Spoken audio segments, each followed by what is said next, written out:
Welcome to Storytime Haven. In today's adventure, we delve into the thrilling world of Mississippi Outlaws and the Detectives, written by the legendary Allan Pinkerton, a tale of crime, deception, and relentless pursuit. This story follows the daring escapades of detectives hunting down dangerous outlaws across the Mississippi landscape. With every twist and turn, you'll be captivated by the sharp instincts of Pinkerton's detectives and the cunning minds of the criminals they are after. Sit back, relax, and prepare to step into a world of high-stakes danger and detective prowess. Chapter 1. A Daring Express Robbery. Mr. Pinkerton appealed to cane brakes and cane-fed people, annoying delays and amateur detectives.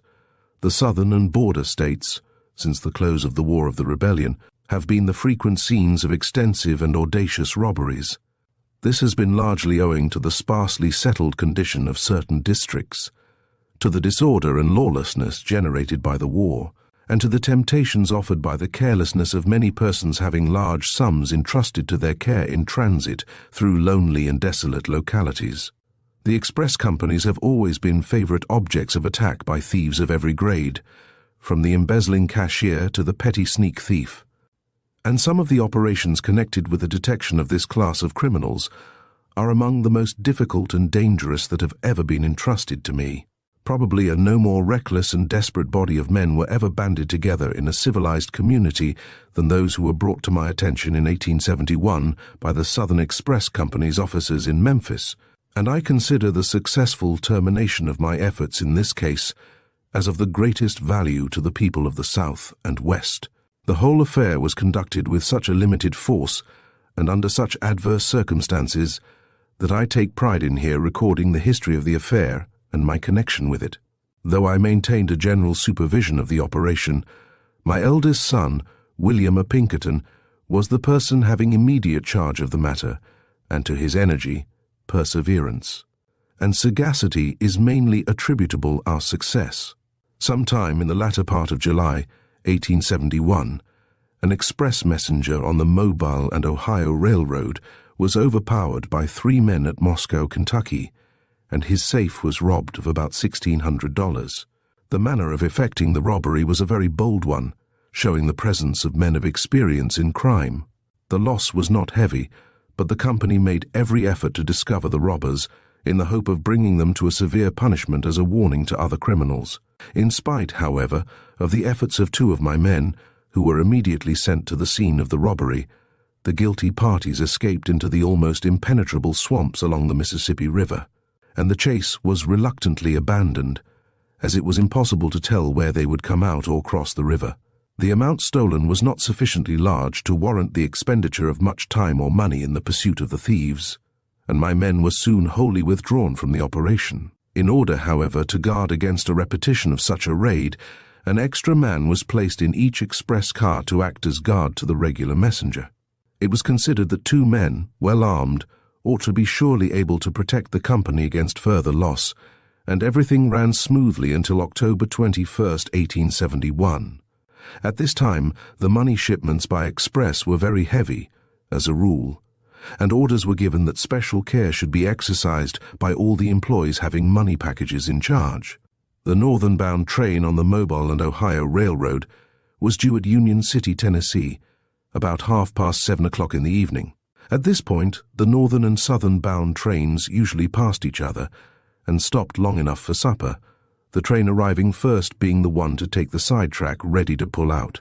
Saturday evening, October 21st, the northern-bound train arrived on time, stopped at the station long enough to let the passengers go to supper, and then took the sidetrack to await the arrival of the train bound south. As soon as the sidetrack was reached, the conductor, engineer, fireman, brakeman, and express messenger went to supper, leaving the train deserted except by the express guard, named George Thompson, and a few passengers. The local express agent came up at this moment, gave his packages to Thompson, receiving his receipt therefor, and returned to the station. This action was directly contrary to the rules of the company, which forbade the messenger to leave the car during his whole run, or to go to sleep. Also, the guard was forbidden to transact any business, or to have possession of the safe key. Martin Crowley, the messenger, had given his key to Thompson, however, to enable him to attend to the business of the local agent while Crowley was away at supper. In accordance with Thompson's request, Crowley sent a porter to the express car with Thompson's supper on a tray, and the porter, after handing the tray to Thompson, turned to walk away. As he did so, he saw two men spring into the partly open door of the express car, and almost immediately the train began to back. The porter knew that something was wrong, and he hurried to the station to give the alarm. By the time he arrived there, however, the train was backing at a moderate speed, and was well beyond the reach of pursuit on foot. Meantime, the guard, having received his supper from the porter, turned his back to the door to set the tray down. Before reaching the desk, he heard a noise at the door, and turning, he was confronted by two men, one of whom held a revolver at his head, while the other seized his throat. Thompson was a young man, and not being accustomed to meet such hard characters, he was badly frightened. He immediately gave up the safe key and helped one of the men to unlock the safe. Having taken all the money out of the safe, one of the robbers took also the contents of Thompson's pocketbook, but here the other man interfered, insisting that the guard's money be returned to him, which was done. No conversation took place, but when the safe had been carefully examined and all the money it contained taken, one of the men stepped to the door and swung a lantern once or twice. The train, which had been backing at a moderate rate of speed, now stopped, and the two men jumped off, telling Thompson to stay where he was and keep quiet. When the conductor, engineer, and other persons, whom the porter had alarmed, reached the train, they found everything in order except the safe, into which poor Thompson was vainly peering in the hope of discovering that some portion of the funds might have been overlooked. The men had disappeared in the thick woods, and no trace of them was found except a small carpet bag containing potatoes and bread. The amount missing from the safe was about $6,000 in currency. Although the robbery was at once reported to Mr. M.J. O'Brien, the general superintendent, by telegraph, no action seems to have been taken until the following Wednesday, 4 days later, when Mr. O'Brien sent me a brief telegram announcing the robbery, and requesting me to come to Union City in person, if possible, and if not, to send my eldest son, William, a Pinkerton. The telegraph was used freely for the next 2 days, and while my son was gathering clues and making his preparations, we learned most of the facts by letter. William arrived in Union City on Saturday, just 1 week after the robbery had been committed, and he instantly began to gather information from every available source. Except the statements of the porter and Thompson, the guard, as condensed in the account heretofore given, little information could be obtained, as so few persons were about the train when it began to move off. While 2 or 3 had seen the men who had entered the car, no one had seen who had run the locomotive, and there was, therefore, no certainty as to the number of persons engaged in the job. One passenger had seen 2 men walking toward the engine in a suspicious manner, and as his description of these 2 was entirely different from that given of the men who had entered the car, it was fair to presume that they had been a part of the gang. Still, no one had seen them get on the engine, and it was not certain that they had had anything to do with the affair. At the end of 3 days, however, William had collected sufficient information to satisfy himself that either 4 or 5 men had been at work together, and, by collating the various descriptions he received, he obtained a pretty fair idea of the party. The first thing which struck him was the similarity of this robbery to the one which had occurred exactly 3 months before at Moscow, Kentucky. The appearance of the men and their actions had been precisely like those of the Moscow party, and it was evident that they had been emboldened to a second venture by the ease with which they had carried through their former scheme. One thing was imperative. The capture of the whole gang would be necessary to ensure the safety of the express company's property in the future. Indeed, it was a mere piece of good fortune that the loss in this instance was not irreparable, for the amount of money carried on the southern-bound train was $80,000, and the robbers would have obtained this large amount if the southern-bound train had chanced to arrive first. The robbery was clearly one which no common tramp or sneak thief would have dared to attempt, and William saw immediately the difficulties of his work. Before proceeding with the incidents of the operation, I must give some idea of the country and the people living there, since no one would otherwise comprehend one half of the obstacles and dangers which were involved in a search for the criminals in that vicinity. The southwestern part of Kentucky and the northwestern part of Tennessee are about as desolate portions of the world as are inhabited by a civilized people.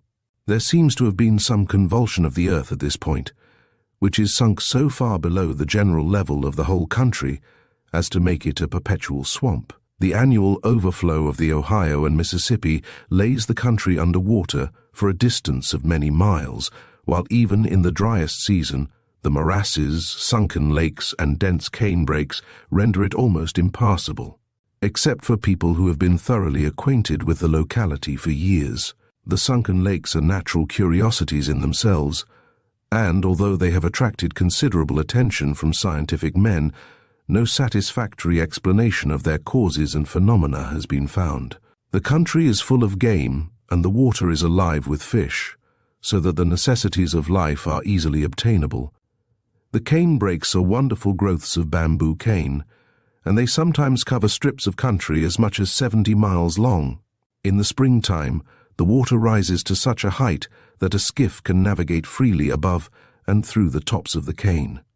But in dry weather, the stalks grow so closely together that the brake becomes impenetrable to man or beast, except by winding tortuously around the clumps through the comparatively thin portions of the undergrowth. To search for anyone wishing to remain concealed therein is like the proverbial attempt to look for a needle in a haystack. Since a man can pass within 10 yards of another without seeing him or being aware of his presence, the only roads which traverse these places are mere cattle paths, which begin at no place and run nowhere, and unless a man be thoroughly acquainted with the country, he can never tell where any given path will lead him. The people around the towns, such as Hickman, Union City, Dyersburg, and Moscow, are a highly respectable and well-educated class. But in the low, swampy country, in the canebrake and along the river, they are not, as a rule, a very agreeable class to live among. Of course here, as in all other places, there are many intelligent, reliable, honorable men, but the great mass of the canebrake population are ignorant and brutal. The term which they apply to their stock is also eminently appropriate to designate the people. They are cane-fed. It is the custom to turn the cattle into the cane to feed when it is young and tender, and as the amount of nutriment thus obtained is not very large. The cane-fed animals bear about the same relation to grain-fed stock that the people in that vicinity bear to the residents of healthy, prosperous, and educated communities. The larger portion of the population may be classed as poor whites, and they constitute a peculiar variety of the human species. The men are tall, loose-jointed, and dyspeptic. They bear a marked resemblance to the vegetable productions of the vicinity, being rapid of growth, prolific, and generally worthless. Their education consists mainly of woodcraft and rifle shooting. Their proficiency in both of these branches is sometimes astonishing, and it is frequently said of their most expert hunters that they seem to have been born shotgun or rifle in hand. Accomplishments they have none, except the rare instances where a few tunes upon the banjo have been learned from the African-American community. Their tastes are few and simple, whiskey, snuff, hog, and hominy being the necessities and luxuries of life.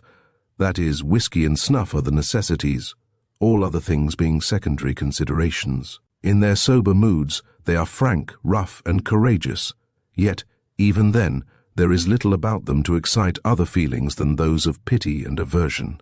When full of bad whiskey, however, they are apt to become quarrelsome and brutal, so that no man can feel sure of his safety in their company. An affront, real or imaginary, will then be apt to cause bloodshed, even if the insulted party has to bushwhack his enemy from a secure covert on the roadside as he is returning to his home. Every man goes armed, and though fair fights in broad daylight are rare, cold-blooded murders are not infrequent. The law is seldom invoked to settle private differences, and, in fact, the functions of the legal officials are practically very limited in their influence. If a coroner ever sits upon a corpse, it is understood that he has done his whole duty by recording a verdict that the deceased came to his death at the hands of some person or persons unknown. The women, like the men, are tall, thin, and round-shouldered. Up to the age of 16 they sometimes are quite pretty, though sallow and lifeless always, after that period, they become gaunt, emaciated, and yellow. Whiskey hath charms for them also, but their favourite dissipation is snuff-dipping. They marry very early and bear children nearly every year, so that the size of many of these West Tennessee families is often enormous. The father exercises patriarchal control over his whole household until the daughters are married, and the sons old enough and strong enough to defy the parental authority as enforced by a hickory rod. The wife never escapes the application of this potent instrument of marital discipline, and, indeed, should a husband fail to make frequent use of it for the correction of his better half, he would probably soon learn that his dutiful spouse could find a use for it on his own person. Throughout this whole district, the people suffer from fever and ague for 9 months of the year, and dyspepsia seems hereditary. Their physicians, however, usually require no further education than is requisite to attend fractured limbs and gunshot wounds, the whole school of medicine being limited to 3 specifics: quinine, calomel, and whiskey. As before stated, it should be understood that the foregoing description applies to the majority of the inhabitants of the low swamp lands only, and not to the residents in and about the towns. Even in the cane country itself are to be found occasionally men of education, ability, and good character, and to several of them William was largely indebted for assistance and information. There was one redeeming feature also to the character of the cane-fed population. In the main they were honest, and they would do all in their power to break up a thieving gang, even if they had to hang a few of its members as a warning to the rest. I was thus able to trust them to a certain extent, though the fear which they had of this band of desperadoes rather kept their naturally honest impulses in check for a time.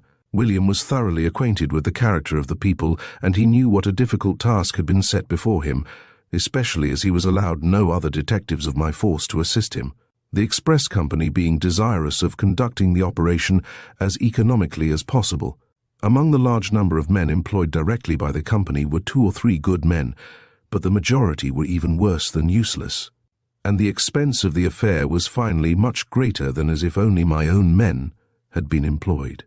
Besides the fact that William was thus continually working with strange men, he was harassed by large numbers of amateur detectives, to whose stories the company's officers too often lent a ready ear.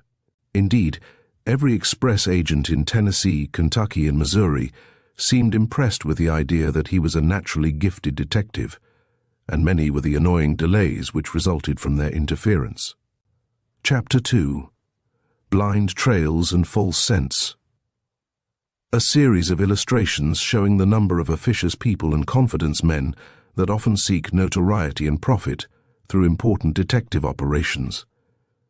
The art of detecting crime cannot be learned in a day, nor can the man of business understand, without previous experience in the habits of criminals, the expedients which the boldest class of lawbreakers adopt.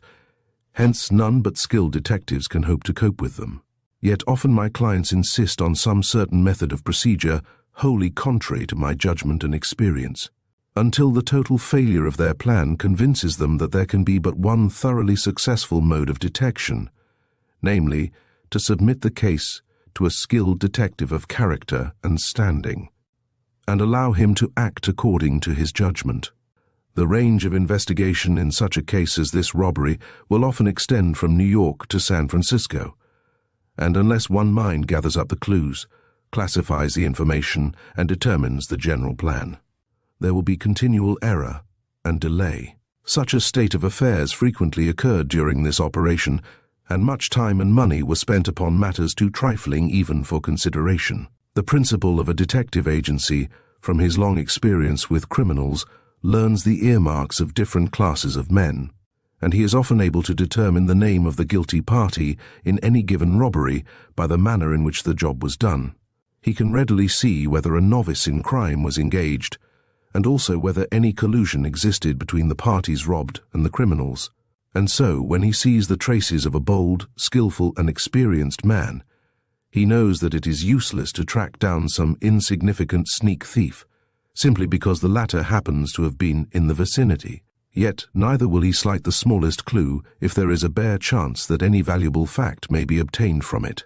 But the sine qua non is that he, and he alone, shall direct the whole affair, A divided responsibility simply doubles the criminal's opportunities for escape.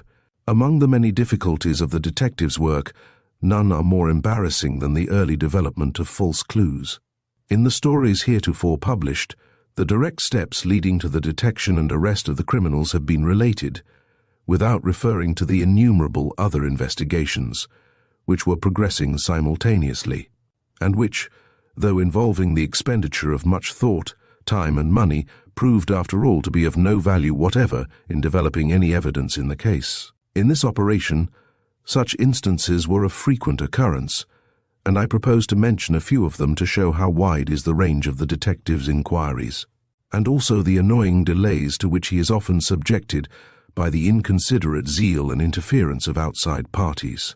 These latter may be, indeed, they generally are well-meaning people, anxious to serve the cause of justice, though, on the other hand, they are sometimes spiteful meddlers, striving to fix suspicion upon some personal enemy. The plan of detection which alone can ensure success must be one which neither forgets nor neglects anything.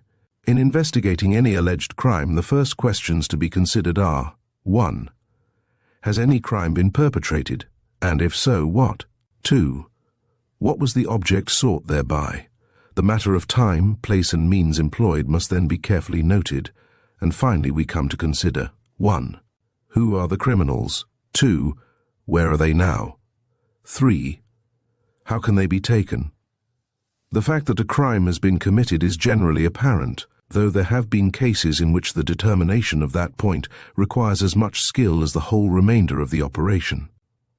Such was the case in the detection of Mrs. Patmore's murder, related in my story of The Murderer and the Fortune Teller. The object of a crime is also sometimes obscure, and where such are the circumstances, the detection of the criminal is apt to be one of the most difficult of all operations. Having once solved these two difficulties satisfactorily, however, and having observed the relative bearings of time, place, and means to the crime itself, the question of individuals is the important one to be determined. It often happens that there is no concealment of identity, the problem to be solved being simply the way to catch the guilty parties. But, on the other hand, the greatest skill, experience, patience, and perseverance are sometimes required to discover, first of all, the persons engaged in the crime. Indeed, an operation is often divisible into two distinct methods of action, the first being to find out the identity of the criminals, the second to follow up and capture them. In the course of a blind trail, such as we were obliged to travel in the case of this express robbery, it was impossible to know whence the men had come or whither they had gone. Hence, I was forced to take up every trifling clue and follow it to the end. Even after I was satisfied in my own mind of the identity of the criminals, the agents and officers of the express company were continually finding Mares's nests which they wished investigated, and the operation was sometimes greatly hindered on this account. As an example of the number of discouragements which the detective must always expect to encounter, I propose to mention some of the false scents which we were forced to follow during this operation. 3 or 4 days after William's arrival in Union City, he was informed by the superintendent of the express company having charge of the operation that there was a young man in Moscow who could give important information relative to the first robbery at that place. This young man, Thomas Carr by name, was a lawyer who had once had fine prospects, but he had become very dissipated, and he finally had been taken seriously ill, so that he had lost his practice. On recovering his health, he had reformed his habits, but he had found great difficulty in winning back clients, and his income was hardly enough to support him.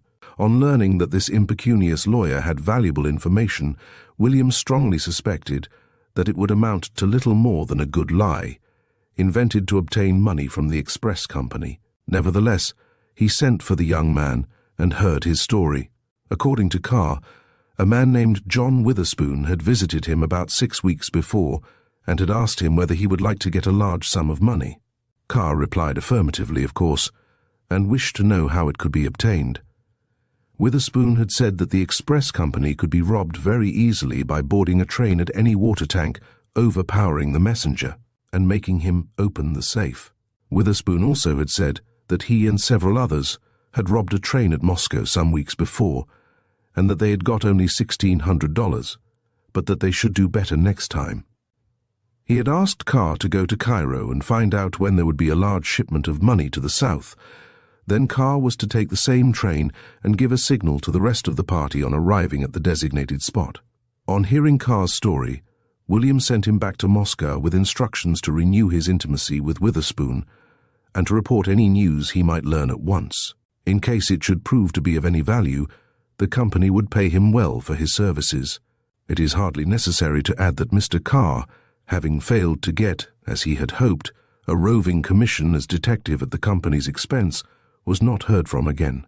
His bonanza of news having run out very quickly on discovering that no money was to be paid in advance. The next case was a more plausible one, and William began its investigation with the feeling that something might be developed therefrom. It was learned that a former express messenger named Robert Trunnion, who had been discharged several months before, had been hanging around Columbus, Kentucky ever since.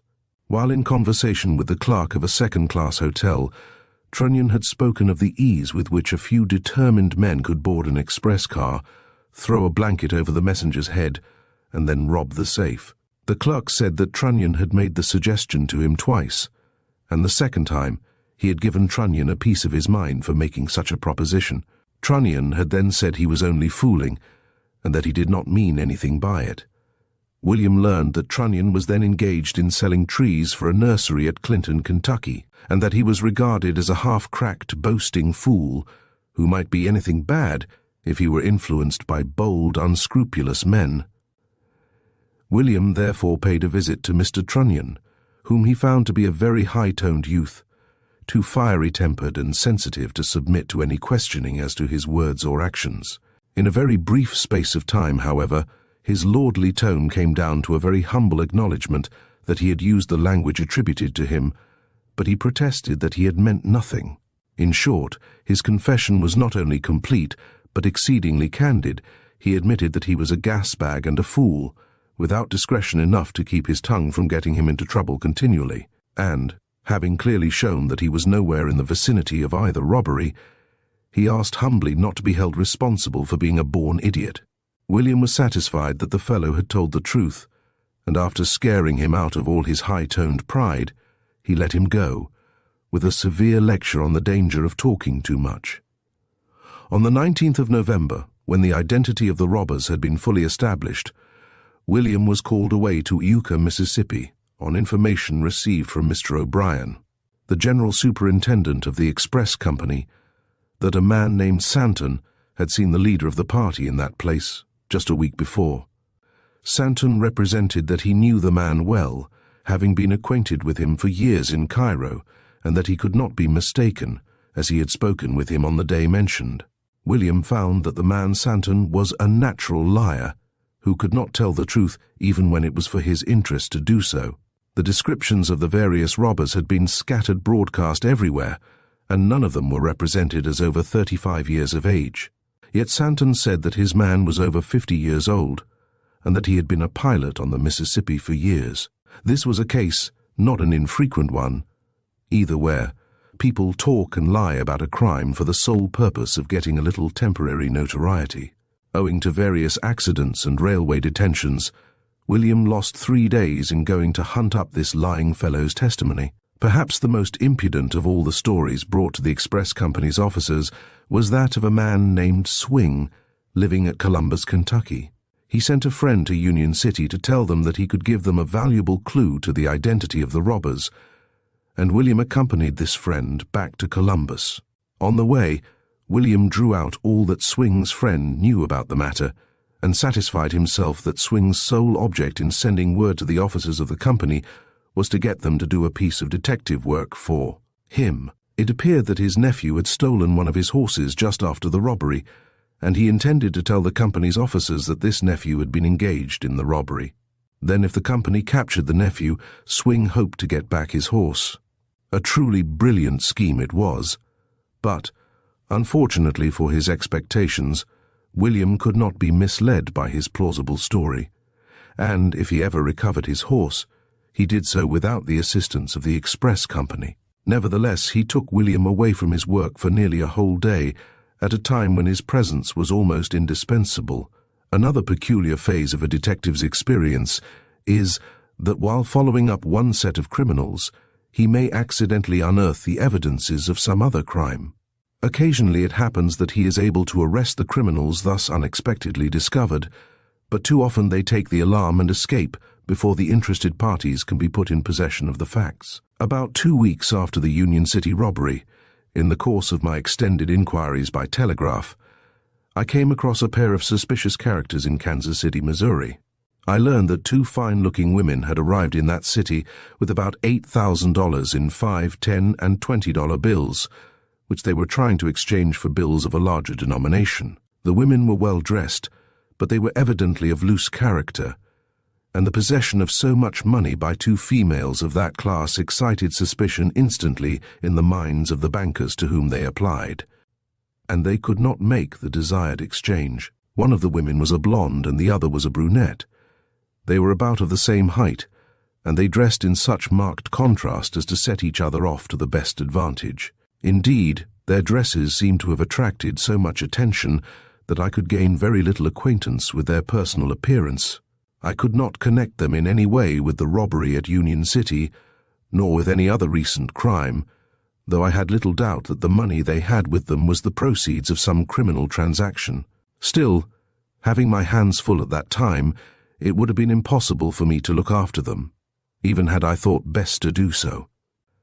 As it is my practice to undertake investigations only when engaged for the purpose by some responsible person, I did not waste any time in endeavoring to discover the source whence these women obtained their money, though, of course, had I learned enough about them to suspect them of complicity in any specific crime, I should have reported my suspicions to the parties interested, to enable them to take such action as they might have seen fit.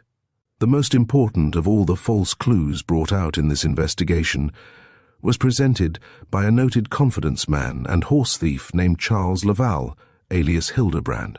I call it the most important, not because I considered it of any value at the time, but because it illustrates one of the most profitable forms of confidence operation, and because the express company, by refusing to accept my advice in the matter, were put to a large expense with no possibility of a return. Very shortly after the Union City robbery, a letter was received from a man in Kansas City, calling himself Charles Laval. The writer claimed that he had been with the gang who had robbed the train, but that they had refused to divide with him, and so, out of revenge, he was anxious to bring them to punishment. He claimed further that he was then in the confidence of another party, who were soon going to make another raid upon the express company, somewhere between New Orleans and Mobile. The plausibility of his story was such that he obtained quite a large sum from the express company to enable him to follow up and remain with the gang of thieves with whom he professed to be associated. No news was received from him, however, and at length I was requested to put a shadow upon his track. My operative followed him to St. Joseph, Missouri, and thence to Quincy, Illinois. But, during 2 weeks of close investigation, no trace of the villains in Laval's company could be found, and he was never seen in the society of any known burglars or thieves.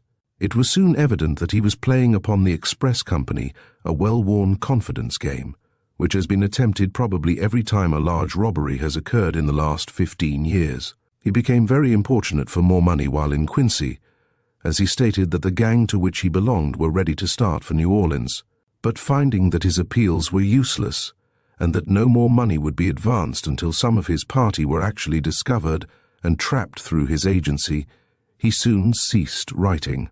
The foregoing are only a few of the instances in which our attention was diverted from the real criminals, and, although the efforts of my operatives were rarely misdirected in any one affair for any length of time, still these false alarms were always a source of great annoyance and embarrassment.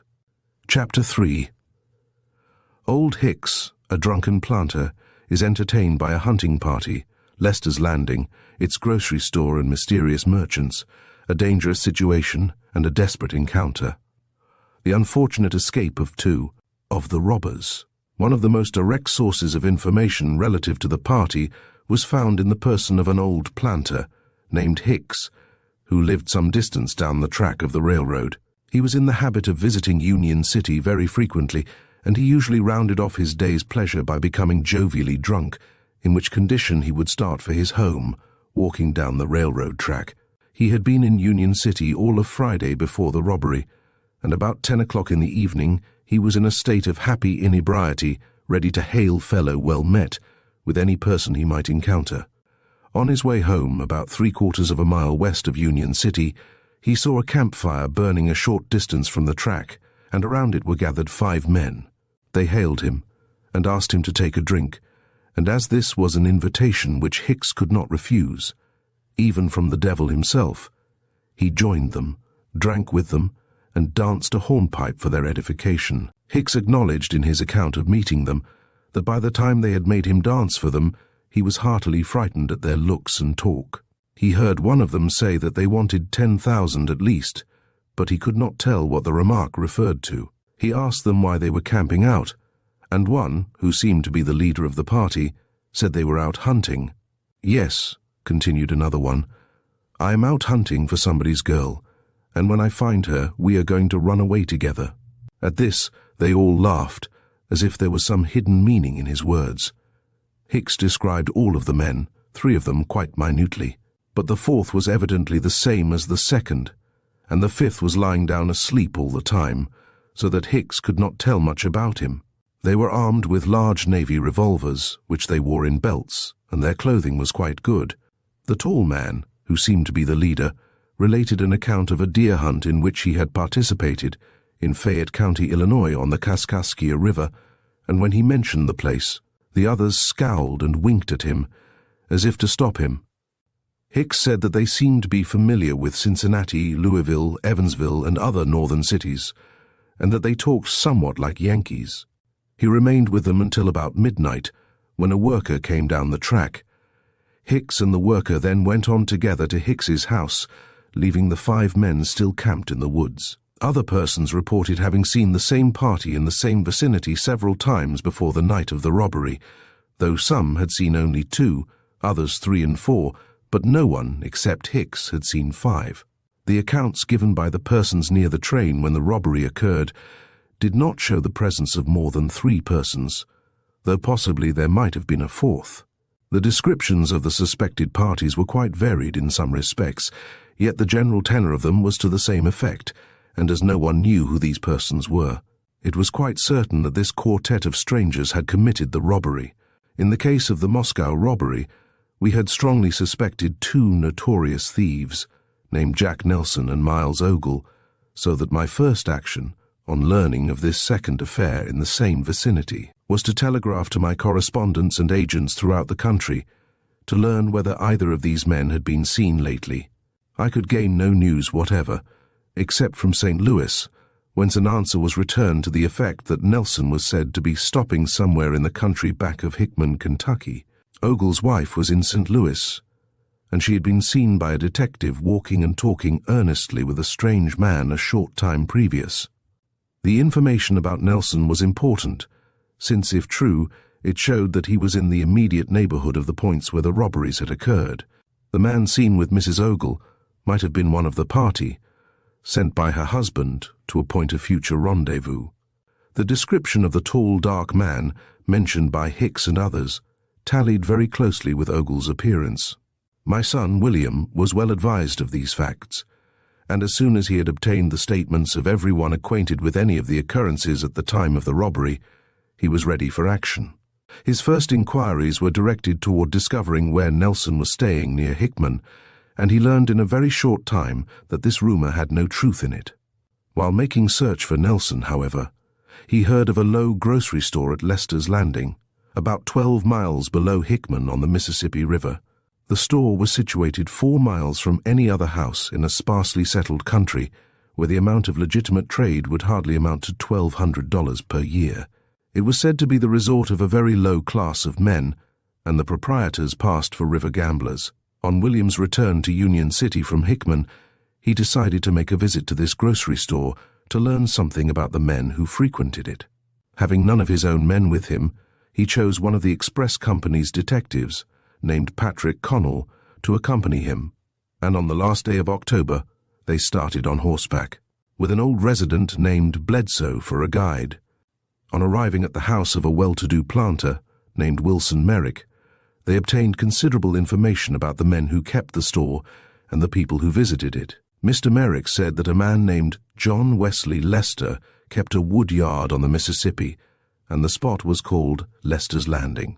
About 3 or 4 months before, 3 men arrived there and obtained leave from Lester to put up a store, which they stocked with groceries and whiskey. The men gave their names as J. H. Clark, Ed J. Russell, and William Barton, and they seemed to have some means, as the store did only a limited business, except in whiskey. They were all men of ability and determination, and, as they were always well armed, the people of the canebrake country were rather afraid of them. Nothing positive was known against them, but it was suspected from their looks and actions that they were northern desperadoes lying quiet for a time. They seemed to be well acquainted in Cincinnati, Louisville, St. Louis, Memphis, Vicksburg, and New Orleans, but they were careful never to give any hint of their previous place of residence in the hearing of strangers. Mr. Merrick had, however, heard Russell say that he had once run a stationary engine in Missouri, and from occasional expressions by Barton, it would appear that the latter had once worked on a railroad in some capacity. They dressed quite well, and treated strangers politely, though not cordially. Although they were all 3 rather hard drinkers, they never became intoxicated, and they seemed to understand each other well enough not to quarrel among themselves. Clark was the oldest of the party, but Russell seemed to be the leader, Barton being apparently quite a young man. They stated that they intended to exchange groceries for fish and game, and ship the latter articles to St. Louis and Memphis. From the description of the men, William began to suspect that they formed a portion of the party of robbers, and he determined to push on at once. He induced a young man named Gordon to go with him as guide, and to assist in making the arrest of these men, if he should deem it advisable. By hard riding, they succeeded in reaching Lester's Landing before nightfall, but the twilight was fast fading as they came out of the dense underbrush and canebrake into the clearing around Lester's log cabin. The spot was dreary and forlorn in the extreme. The river was then nearly at low water, and its muddy current skirted one side of the clearing at a distance of about 30 yards from the house. The wood yard and landing at the water's level were some 10 or 15 feet below the rising ground upon which the house stood. The store was a shanty of rough pine boards with 1 door and 1 window, and it stood at the head of the diagonal path leading from the landing to the high ground. A short distance back was a rail fence surrounding Lester's house and cornfield, and back of this clearing, about 100 yards from the house, was a dense canebrake. The corn stalks had never been cut, and as they grew very high and thick within 20 feet of the house, they offered a good cover to anyone approaching or retreating through them. A rough log barn stood a short distance inside the rail fence, and, like the house, it was raised several feet above the ground, on account of the annual overflow of the whole tract. The house was a rather large building built of logs, the gaps being partly filled with mud, but it was in a dilapidated condition, the roof being leaky and the sides partly open, where the mud had fallen out from between the timbers. On entering the clearing, William's party rode up to the store and tried to enter, but, finding the door locked, they approached the house. At the rail fence, William and Connell dismounted, leaving Gordon and Bledsoe to hold their horses. Up to this time, they had seen no signs of life about the place, and they began to think that the birds had flown. The quiet and the absence of men about the clearing did not prevent William from exercising his usual caution in approaching the house, but he did consider it unnecessary to take any stronger force into an apparently unoccupied log cabin, where at most he had only vague suspicions of finding the objects of his search. Hence he left Gordon and Bledsoe behind. Knowing the general construction of this class of houses to be the same, he sent Connell to the rear while he entered the front door. A wide hall divided the house through the center, and the occupants of the house were in the room on the right. William's door leading into the room opened from this hall, while Connell's was a direct entrance from the back porch, and there were no other doors to the room. As the 2 strangers entered simultaneously, 5 men, a woman, and a girl started to their feet and demanded what they wanted.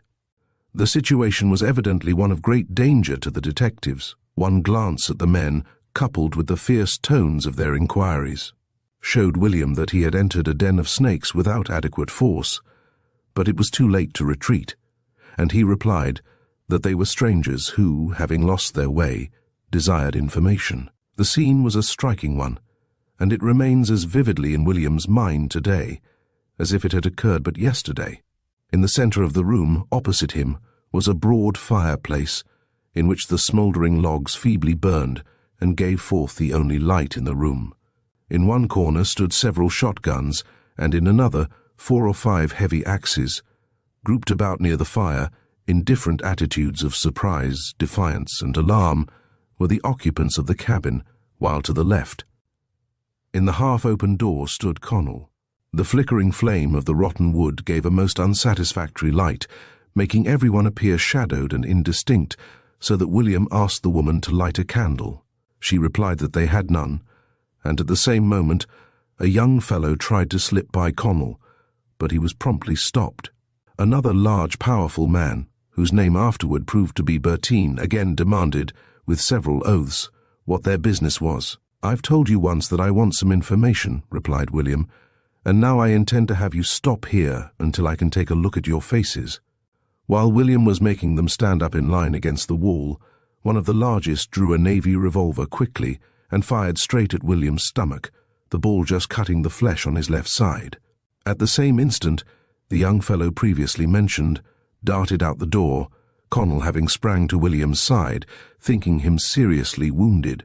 Connell's approach prevented William from returning the fire of the tall man, who had jumped for the door also the moment he had fired. William fired 2 shots at him through the doorway, and Connell followed him instantly, on seeing that William was unhurt. Once outside, the tall fellow sprang behind a large cottonwood tree and fired back at Connell and William, who were in full view on the porch. The second shot struck Connell in the pit of the stomach, and he fell backward. At this moment, the powerful ruffian, Bertine, seized William from behind and tried to drag him down, at the same time calling for a shotgun to finish the Yankee. Turning suddenly upon his assailant, William raised his revolver, a heavy tranter, and brought it down twice, with all his force, upon Bertine's head. The man staggered at the first blow and fell at the second, so that, by levelling his revolver at the other 2, William was able to cow them into submission. The affray had passed so quickly that it was wholly over before Gordon and Bledsoe could reach the house, though they had sprung from their horses on hearing the first shot. The 2 men had escaped by this time into the dense canebrake back of the house, and it was necessary to attend to those who had been secured and to examine the injuries of Connell and Bertine. The latter's head was in a pretty bad condition, though no serious results were likely to follow, while Connell had escaped a mortal wound by the merest hair's breadth. He was dressed in a heavy suit of Kentucky jeans, with large iron buttons down the front of the coat. The ball had struck one of these buttons, and instead of passing straight through his vitals, it had glanced around his side, cutting a deep flesh furrow nearly to the small of his back, where it had gone out. The shock of the blow had stunned him somewhat, the button having been forced edgewise some distance into the flesh, but his wound was very trifling, and he was able to go on with the search with very little inconvenience. Having captured 3 out of the 5 inmates of the cabin, William felt as though he had done as much as could have been expected of 2 men under such circumstances, and he then began a search of the premises to see whether any evidence of their connection with the robbery could be found. Absolutely no clue whatever was obtained in the cabin and barn, nor did the store afford any better results so far as the robbery was concerned, but on this point William was already satisfied, and he was anxious to get all information possible about these so-called storekeepers. In the store, he found bills and invoices showing that the stock of goods had been purchased in Evansville, but there was no other writing of any character except some scribbling, apparently done in an idle moment, upon some fragments of paper in a drawer. On one was written, "Mrs. Kate Graham, Farmington Ill," and on another, amid many repetitions of the name Kate Graham, were the words, "My dear cousin." Having found very little of value, the party returned to the 3 prisoners and closely examined them. To William's intense chagrin, he found that these men were undoubtedly mere wood-choppers living with Lester and having no connection with the proprietors of the store. Although desperate, brutal, and reckless, ready for a fight at all times, as shown in this affray, they were clearly not the train robbers, while it was equally evident that the 2 who had escaped were the guilty parties. William learned that the young man who had first slipped out was Barton, and the man who had done the shooting was Russell. Clark, they said, had taken the steamer for Cape Girardeau, Missouri, 2 days before, accompanied by a married woman named Slaughter. The description of the train robbers tallied so well with the appearance of Barton and Russell that, taking their actions into consideration, there could no longer be any doubt of their complicity in the affair, and it was highly provoking that these two should have escaped. Still, it was an accident which could hardly have been avoided. The fact that the express company would not consent to the employment of a larger force of detectives was the principal cause of this misfortune, for it could have been prevented easily had William been accompanied by 2 more good men of my force. As it was, 2 detectives, dropping unexpectedly upon a nest of 5 villainous-looking men in the dark, could have hardly hoped to do better than to secure 3 of them. It could not have been supposed that they would know which were the important ones to capture, especially as they could not distinguish one from another in the uncertain light. Indeed, as afterward appeared, they were fortunate in having escaped alive, for the close approach to fatal wounds which they both received showed how deadly had been the intentions of the man Russell. While Bertine had evidently intended that they should never leave the house alive, it may be supposed that the shooting on both sides was none of the best, but it must be remembered that it began without warning and was over in 2 minutes. It cannot be expected that snap shooting, even at close quarters, should be very accurate. Yet it was afterward learned that Russell's escape had been about as narrow as William's, 2 balls having passed through his clothes and grazed his flesh. Chapter 4. The captured ruffians are desired for guides, but dare not join in the search for the outlaws. One of the robbers is taken, but subsequently escapes from the amateur detectives.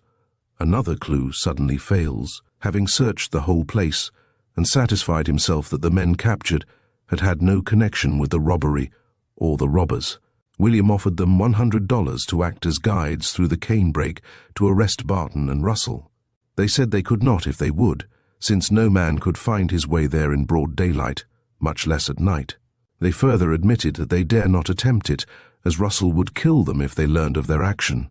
It was now pitch dark, and after a vain attempt to beat through the cane in search of the fugitives, William decided to return to Mr. Merrick's until next day. The next morning at daybreak, he started back for Leicester's, accompanied by a number of the canebrake population, all of whom were anxious to secure the $100 reward. They had long suspected the men at the store of being desperadoes, but they had had a wholesome fear of them on account of their fierce ways and their reckless habit of drawing their revolvers on slight provocation. On arriving at Leicester's, the party found that Leicester had returned from Hickman during the night. He was a treacherous-looking scoundrel, and his reputation was bad. Although he had never been caught in any crime in that vicinity, his name, John Wesley Leicester, showed that he must have once belonged to a pious Methodist family, and indeed, he claimed to have once been a Methodist preacher himself. He had sunken eyes, milky white, and his hair was lank and long. His complexion was dark, cheeks hollow, chin pointed and forehead low. His manner was fawning and obsequious to those above him, and he looked and acted like a second Uriah Heep. He pretended to know nothing of Russell, Clark, and Barton, except that they had come to his place in July, built the store there, and had been around the landing more or less ever since. He said that he knew nothing against them, except that they were gamblers, and that they often went off on gambling excursions, during one of which, according to their own statements, they had killed a man in a quarrel. William learned from Leicester's daughter that Barton had returned during the night to get a shawl, blanket, and 2 shotguns. He had told her that Russell was hurt pretty badly, but that they intended to take the first packet down the river. From other parties, William learned that the packet Julia had passed down during the night, and had stopped at a point about 7 miles below, having been hailed from the bank. He did not place much faith in the theory that the men had taken passage by the Julia, for the reason that Leicester's girl was too anxious to tell the story of the route Barton proposed taking. He discovered that Barton had been paying lover-like attentions to the girl, and he believed that Barton had instructed her to say that he intended taking the next packet, in order to give them a false scent. Having set the men of the neighborhood at work searching for Russell and Barton, William returned to Union City. From Hickman, Connell was sent to Cape Girardeau, Missouri, to capture Clark, who was said to have gone there 3 days before. On the arrival of William in Union City, the superintendent telegraphed to me the result of William's visit to Lester's Landing, and authorized me to send an operative to Farmington, Illinois, to hunt up Mrs. Kate Graham and learn what she could tell about Russell, Clark, and Barton. A man was sent there the next day, and he had no difficulty in finding Mrs. Graham, who proved to be the wife of a highly respectable businessman. She was a member of the church and was held in high esteem by everyone acquainted with her. My agent therefore called upon her without any circumlocution or deception and asked to see her on business. She was confined to her room by illness, but she saw him for a few minutes and answered his questions so frankly that there was no doubt she was telling the truth. She stated that she was not acquainted with anyone living at Lester's Landing, that she did not know nor ever had known any persons of the names given Russell, Clark, and Barton, and that she knew no one who would answer to their descriptions. This clue seemed to come to an end very quickly, yet it afterward proved to be the means by which we captured one of the gang, and it was a striking instance of the necessity for the most careful and minute inquiry upon every point of news obtained, especially upon those received directly from the criminals themselves. On the 3d of November, Connell went with a constable to the house of Mrs. Gully, the mother of Clark's companion, Mrs. Slaughter, and there he found them both. Clark was surprised by the officers, but he made a bold fight and was overpowered with difficulty. When finally handcuffed and searched, a Navy revolver and $50 in money were taken from him. He was then taken 9 miles on horseback to Cape Girardeau, where Connell obtained a light wagon to drive 16 miles to Allenville on the railroad leading to Hickman. On this trip, Connell made the mistake of trusting to handcuffs alone, instead of securely fastening his prisoner's feet with rope. The idea that one man in handcuffs could escape from 2 active, unimpeded men did not, however, occur to Connell, and so the constable drove the horse, while Clark and Connell occupied the back seat. In justice to Connell, it should be stated that he had been constantly in the saddle for several days in raw and rainy weather, and had had very little sleep for 2 nights previous. About 9 o'clock in the evening, when only a mile from Allenville, Clark suddenly made a leap out of the wagon. The horse was jogging along at a good trot, and though Connell sprang after his prisoner instantly, it was a couple of minutes before the constable could follow. As he ran, Connell fired at the dim figure disappearing in the thick brush, but the next instant he pitched headlong into a deep mud hole, and by the time he got out, the cylinder of his revolver was choked with mud, and Clark was far in advance. The chase was kept up as long as the pursuers were able to distinguish the direction of his flight, but, in the darkness of the gloomy woods, it was impossible to follow an athletic fellow like Clark with any hope of success. Connell returned to Union City very much crestfallen and reported his misfortune. My first feeling, on learning the news, was one of deep regret and anxiety at the loss of one of the leaders of the gang. My second thought was one of profound thankfulness that my men were in no way responsible for it.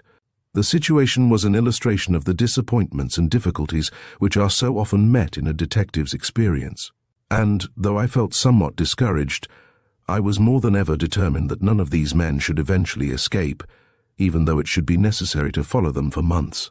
The desire of the express company to employ as few as possible of my operatives embarrassed me exceedingly, for William was obliged to depend upon strangers, and he had little confidence in their ability or discretion.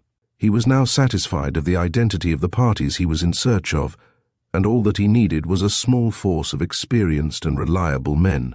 Had I been limited and interfered with in the Maroney case, described in The Expressman and The Detective, as I was in this, there is no doubt that I might have failed to capture the criminal, but the cordial cooperation and support of the Adams Express Company gave me a fair opportunity to work to good advantage, and victory was the result. Chapter 5. A rich lead struck at last. William was quite sure, from the reputation and actions of Russell, Clark, and Barton, that they had been the leaders in the robbery, and he believed that Lester could give important information about them. He therefore caused Lester to be brought to Union City, and, on November 5th, He succeeded in getting a statement of the doings of these men since Lester had known them. The important points developed were as follows. They came to Lester's Landing in the middle of July and built their store. They were rarely there together, as they would go off for 2 or 3 weeks at a time, leaving Barton or Clark in charge, and sometimes putting Lester in as storekeeper during the absence of all three. On one occasion, Russell showed him a pocketbook containing nearly $1,000, which he thought he had lost, but which he found under a rail fence where he had hidden it. The other men also seemed to have plenty of money. About the middle of October, the 3 storekeepers went away and were gone until October 24, 3 days after the robbery, on which day Lester met Clark and Barton walking toward his house on the way from Hickman. They seemed quite excited and said that they had been engaged in a difficulty, but they did not state what it was. They asked him whether he had seen Russell recently, and also whether there was a skiff at his landing. Both questions were answered negatively, and they passed on toward the store, while Lester continued his walk to Hickman. On his return at night, he found that Clark and Barton had been across the river all day, scouting the Missouri shore for Russell, and that shortly after their return, Russell had come across the river in a skiff. Russell said that he had been shot, but that he was not much hurt, and he did not seem to act as if he had been hurt at all. Sunday morning, October 29, Clark took passage in a steamer for Cape Girardeau, having Mrs. Slaughter in company, and it was understood that he was going with Mrs. Slaughter to the house of her mother, 9 miles from the Cape. Tuesday evening, William and Connell arrived at Lester's, the fight took place, and Barton and Russell escaped. After the detectives had gone back to Campbell's, Barton returned to the house and obtained a shawl, blanket, and 2 shotguns. He said that they would never be taken alive, but that Russell had been badly wounded by one of the detectives. William had left 2 men at the landing the next day to capture the men if they returned, but they were afraid to attempt it, although they had a good opportunity that night. Russell came into the house alone, showing no signs of having been wounded, and said that he and Barton had joined 4 friends who were outside waiting for him, that they were all well mounted and armed, and that they intended to kill anyone who should betray them or attempt their capture. He added that they intended to make their way on horseback to Alabama, and that they were strong enough to fight their way through if necessary. Of course, Russell's object was to frighten the detectives and others who were searching for him, as he had no one with him except Barton. Among other points of value in Lester's statement was some incidental information relative to the men, which he had learned during the time they boarded with him. He had heard Clark say that his mother lived 60 miles back of Nashville, and Russell had once run a stationary engine in Missouri. Lester was shown the satchel found on the engine after the robbery, and he recognized it as having been left at his house once by a wood chopper named Bill Taylor, who lived in the cane brake some distance below him. He said that the 3 men each carried a Navy revolver and a Derringer, while Russell had also a new large-sized Smith & Wesson revolver. Meantime, the telegraph had been used constantly to learn something about the 3 men, Russell, Clark, and Barton, from whatever source information could be obtained. Barton was well known in Nashville, New Madrid, and Union City.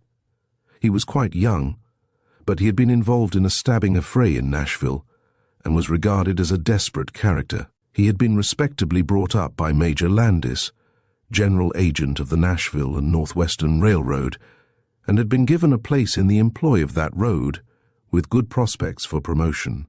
Having become dissipated and hardened, he had been discharged from his position, and Major Landis had cast him off. Thenceforward, his career had been rapid in the downward direction. With regard to the other 2 men, little could be learned, until a rich lead was struck on the 7th of November. The corrected descriptions of the different parties having been sent to all the agents of the express company, Mr. Charles Pink, agent at Cairo, recognized Russell as a man who had sent $800 in currency from Cairo to Mrs. M. Farrington, Gillum Station, Tennessee, on the 11th of September, and who had then started, according to his own statement, for his home in Illinois. Mr. Pink also stated that the chief of police in Cairo claimed to know Russell and to be able to find him for a sufficient consideration. Not having any use for the services of this disinterested officer, his offer was politely declined.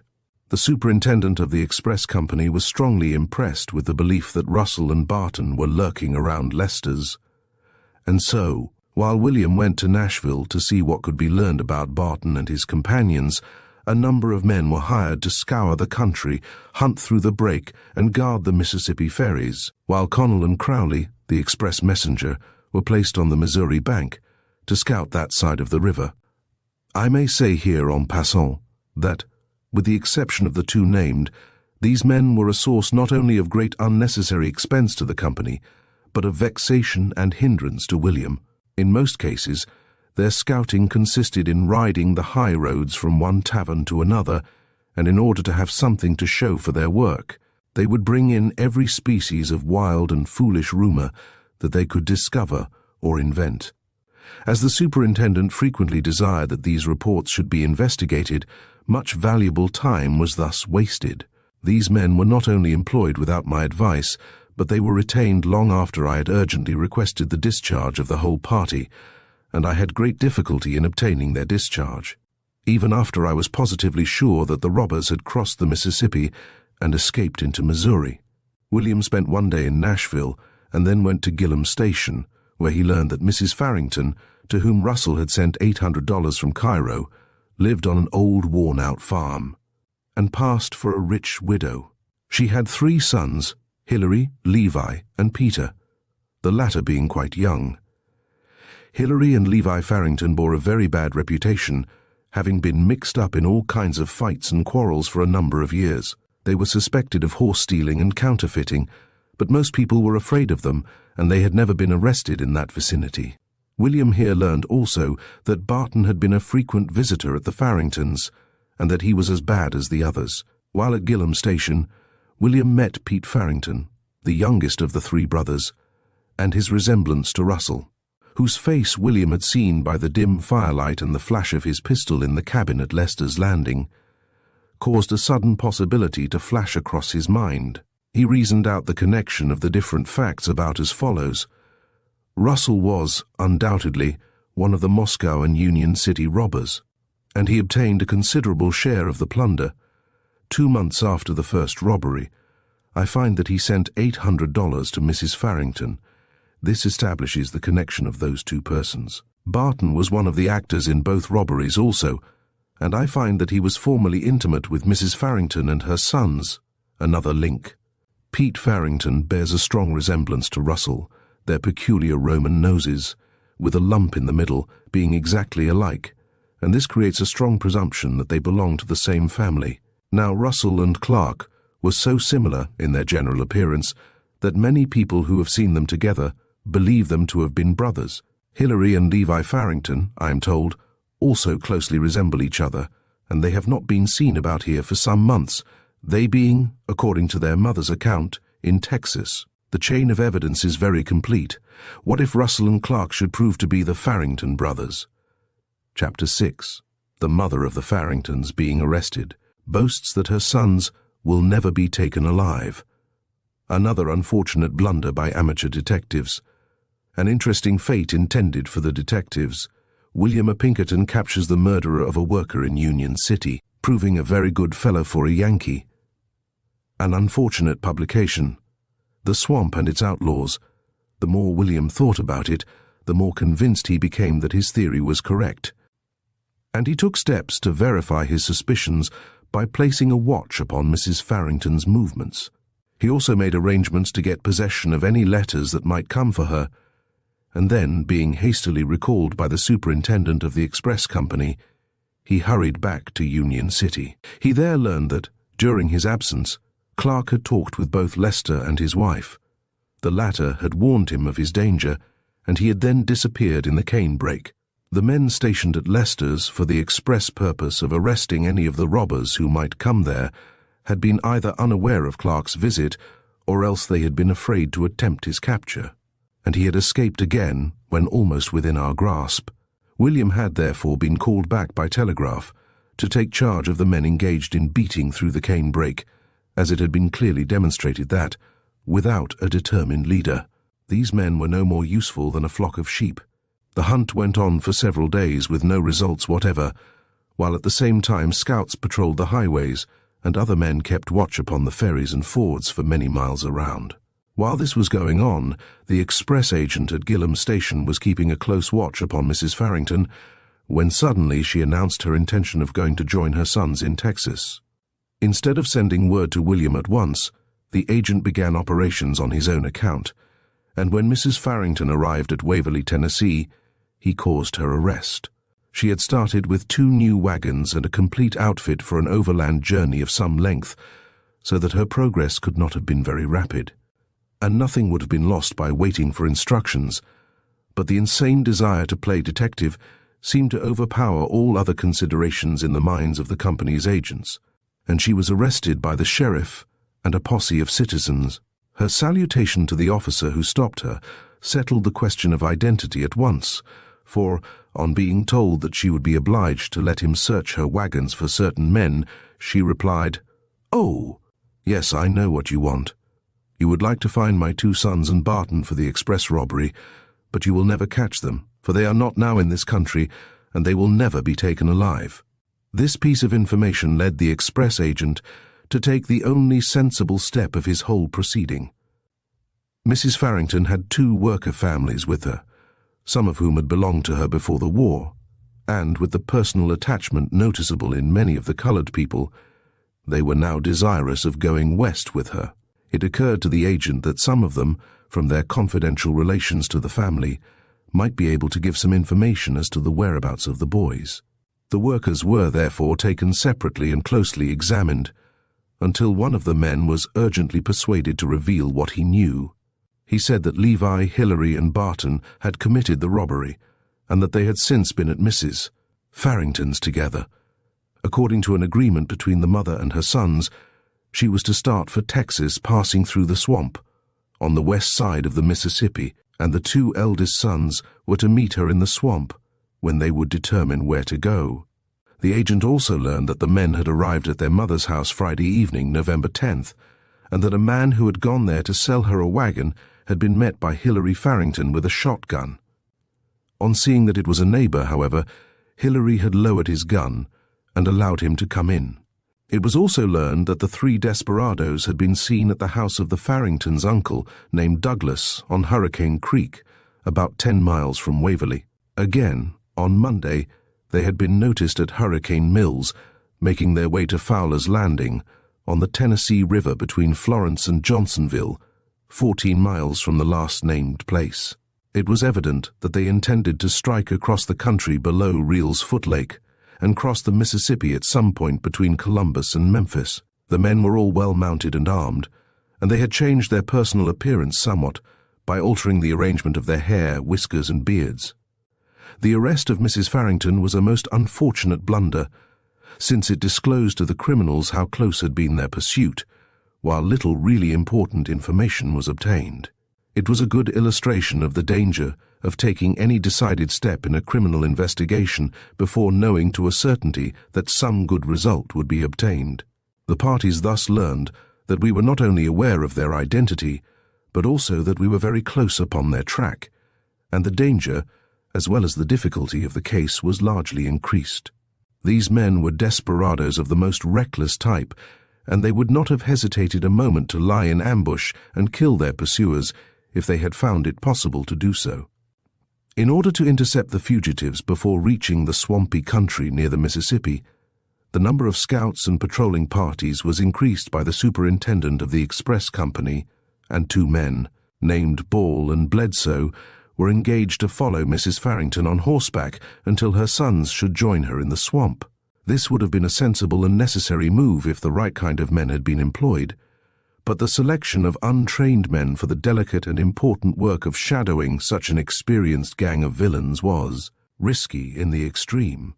Had they ever met Barton and the Farringtons, the latter would have undoubtedly murdered both of them without scruple. But there was no danger of such a meeting, since the robbers, and Mrs. Farrington also, were perfectly aware of the presence of their pursuers from the start. Indeed, they afterwards stated that it had been their intention to have led the detectives on as far as the wild, unsettled country of western Missouri, and to have then hanged them in some unfrequented spot, placing the inscription "Horse Thief" upon each of the bodies.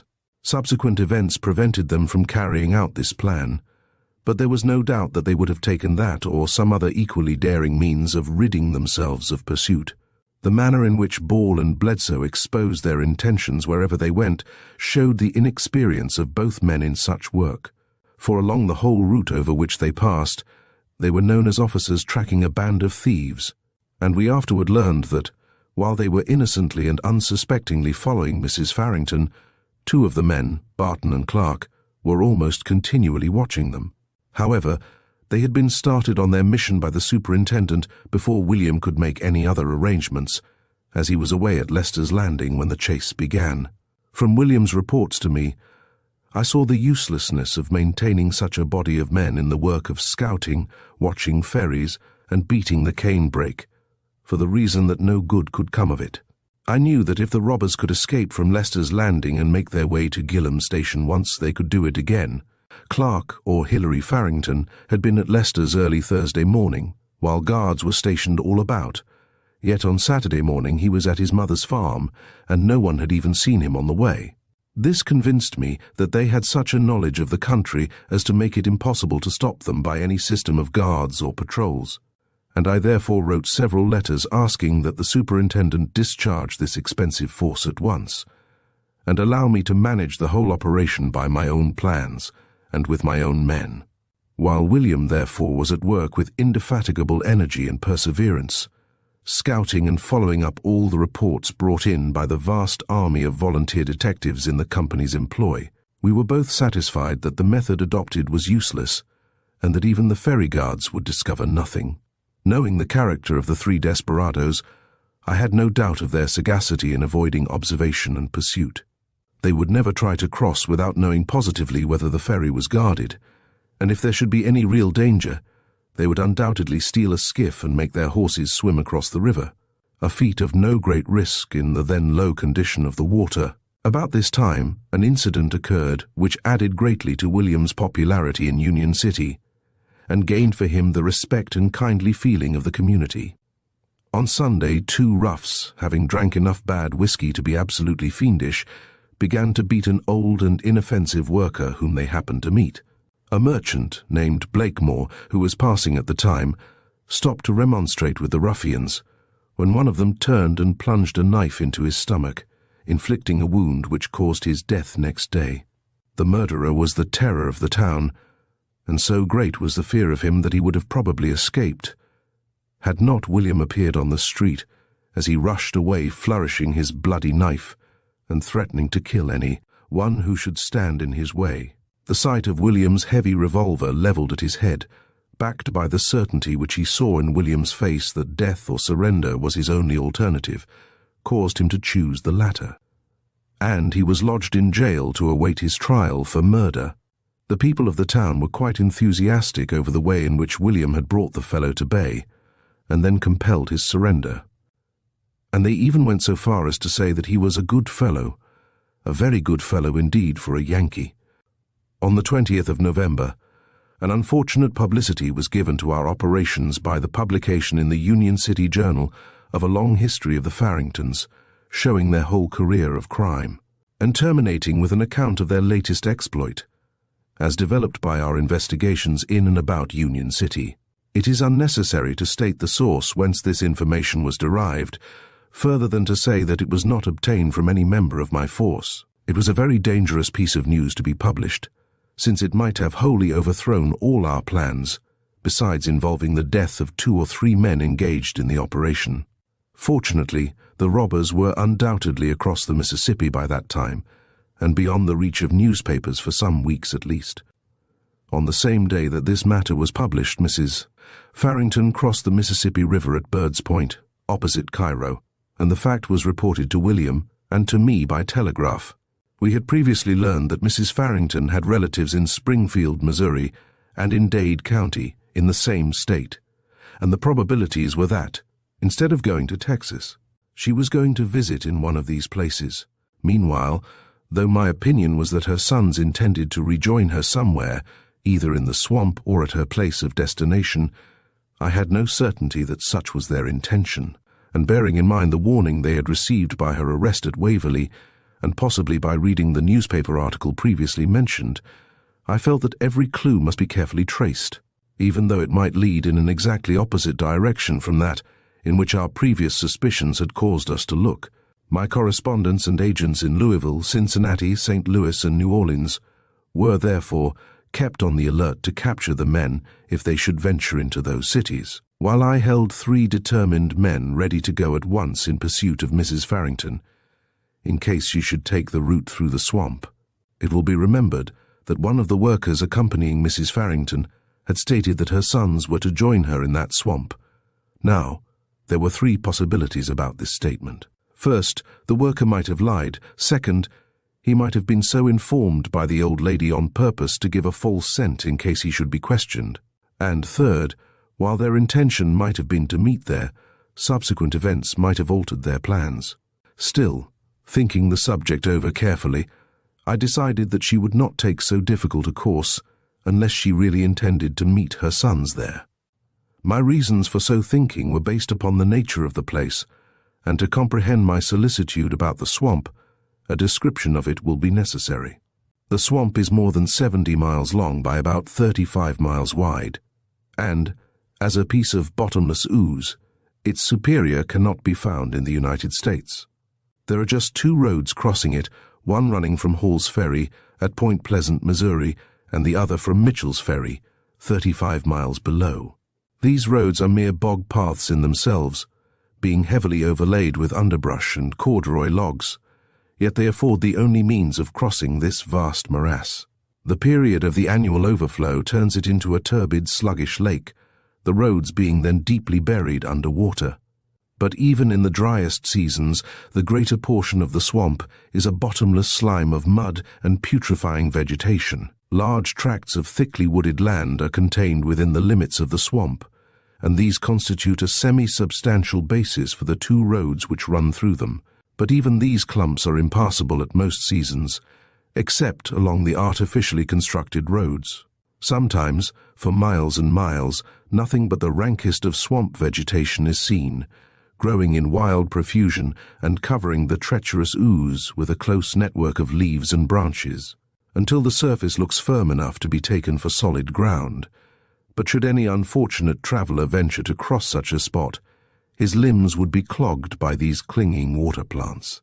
His feet would find no secure resting place, and, sinking rapidly deeper and deeper into the mire, his bones would find a sepulchre where nothing but a general natural convulsion would ever disturb them.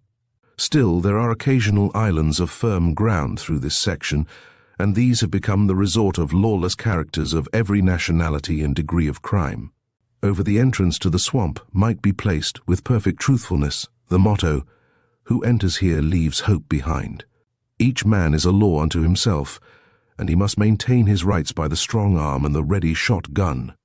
In one thing only are the dwellers of the swamp united, namely, a bitter and deadly resistance to the law. No officer of justice ventures therein to perform any of the duties of his office. Unless backed by a powerful body of determined men, he would never return alive, and, if so accompanied, he would never succeed in catching a glimpse of any criminal whom he might be seeking. About the middle of the swamp, the 2 roads cross each other at a spot called the Gates, and every person traveling through either way must pass this place. Knowing this fact, I felt sure that Mrs. Farrington would await the arrival of her sons at the Gates in case she entered the swamp, and I determined that in such an event I should try to capture them there. I was fully aware of the danger of such an attempt, but I knew that to take the bull by the horns is sometimes the safest means of overpowering him. To send officers to that point with the avowed purpose of arresting anyone would be equivalent to sending them to their certain death, and I had no intention of doing anything of the kind, but I had men of my force who could visit the swamp for the professed purpose of hiding there from pursuit for alleged crimes, and when the moment came for action, I did not doubt that they would bring out their men before the neighboring outlaws could discover their object. Everything depended upon the course Mrs. Farrington should take on leaving the Mississippi River, since by striking north from the point where she crossed, she could skirt the edge of the swamp, while if she turned south toward Point Pleasant, I should know that she intended to carry out her original program. This question was quickly settled, however, not only by the reports of the scouts, Ball and Bledsoe, who were following Mrs. Farrington, but also by an unexpected piece of intelligence from Gilham Station. Mrs. Farrington moved about 20 or 25 miles each day, and from the fact that she went north to Fredericktown, there was no doubt that she had changed her plan of meeting her sons in the swamp. Chapter 7. The scene of action transferred to Missouri, the chase becoming hot. On the 22nd of November, William learned that a letter had arrived at Gilham Station, postmarked Verona, Missouri, November 13th, and he immediately took measures to obtain this letter. 3 days later, he learned its contents, which were of such an important character as to give a new direction to our efforts. The letter read as follows: Verona, Missouri, November 13th, 1871. My dear cousin, I seat myself to answer your kind letter, which came to hand last evening, and was glad to hear from you, and hear you as well and doing well. I have nothing new to write, only that we are all well at present, hoping that when these few lines come to hand, they may find you well and doing well as ever, as you say you have been doing very well. It must be a good thing if it could stay so.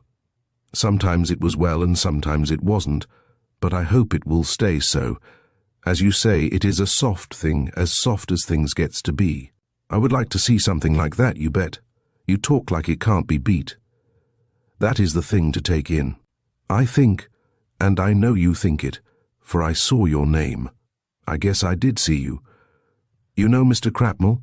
He is a great fellow, you bet it is so.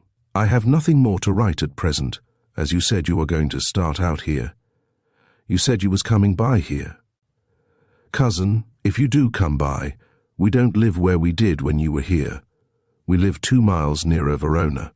Come the same road. We live now half-mile off the road on John Ellis's place. You can find out where we live anywhere. Come out the same road you did when you came before. John Timothy has just come out here, has been out here about 3 weeks. He is well satisfied here, so I will close for this time. From your cousin, J.M. Durham. M.F. sends her love to all of the family. Excuse my bad writing and bad spelling.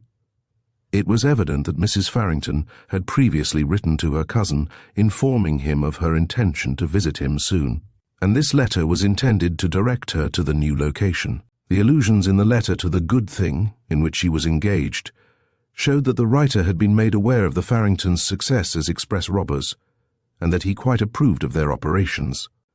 On reading this letter, William sent a copy to me immediately, and suggested that 1 or 2 good men be sent to Verona to get work near this man Durham, and to get into the confidence of the family, so that, when Mrs. Farrington should arrive, she would not be likely to suspect anyone who had come before her. I fully approved of William's plan, and on the last day of November, detectives George W. Cottrell and Arthur C. Marriott started for Verona. I inferred that the people in that vicinity were rather lawless and desperate characters, from the fact that Durham spoke of John Timothy being well satisfied there. On the principle that birds of a feather flock together, I judged the Farringtons, the Durhams, and this fellow Timothy to belong to the same type of people. Hence, I concluded that, if Durham and Timothy were satisfied with the country, the people living there must be congenial spirits, especially since Mrs. Farrington was about to make a place of refuge in that vicinity. My 2 men were detained a day in St. Louis, and they did not arrive in Verona until the 2nd of December. The first thing they noticed about the town was the total absence of liquor saloons, and a few minutes' conversation with 1 or 2 of the citizens convinced them that no more orderly, honest, law-abiding community existed in Missouri than the population of Lawrence County. This discovery made a marked change in their plans necessary, as my instructions to them had been based upon the supposition that they would find a number of robbers, horse thieves, and counterfeiters around Verona, and that they would be easily able to get Durham's confidence by appearing as reckless and desperate as any one. They had each prepared a choice autobiography for use among the residents, and according to their own intended accounts of themselves, 2 greater scoundrels never went unhung. All this was necessarily useless in the changed circumstances surrounding them. To attempt the role of criminal characters, hiding from justice, would quickly cause their banishment from the place, or possibly their arrest, and a new plan was essential. Their instructions had been, that they should not put any confidence in anyone, and they were obliged to invent a plausible reason for their presence there. Also to have some business which would enable them to ride about the country, making inquiries and scouting for Mrs. Farrington and her sons. Finding that the railroad company had a land agent in Verona, Cottrell decided to represent themselves as would-be purchasers of land.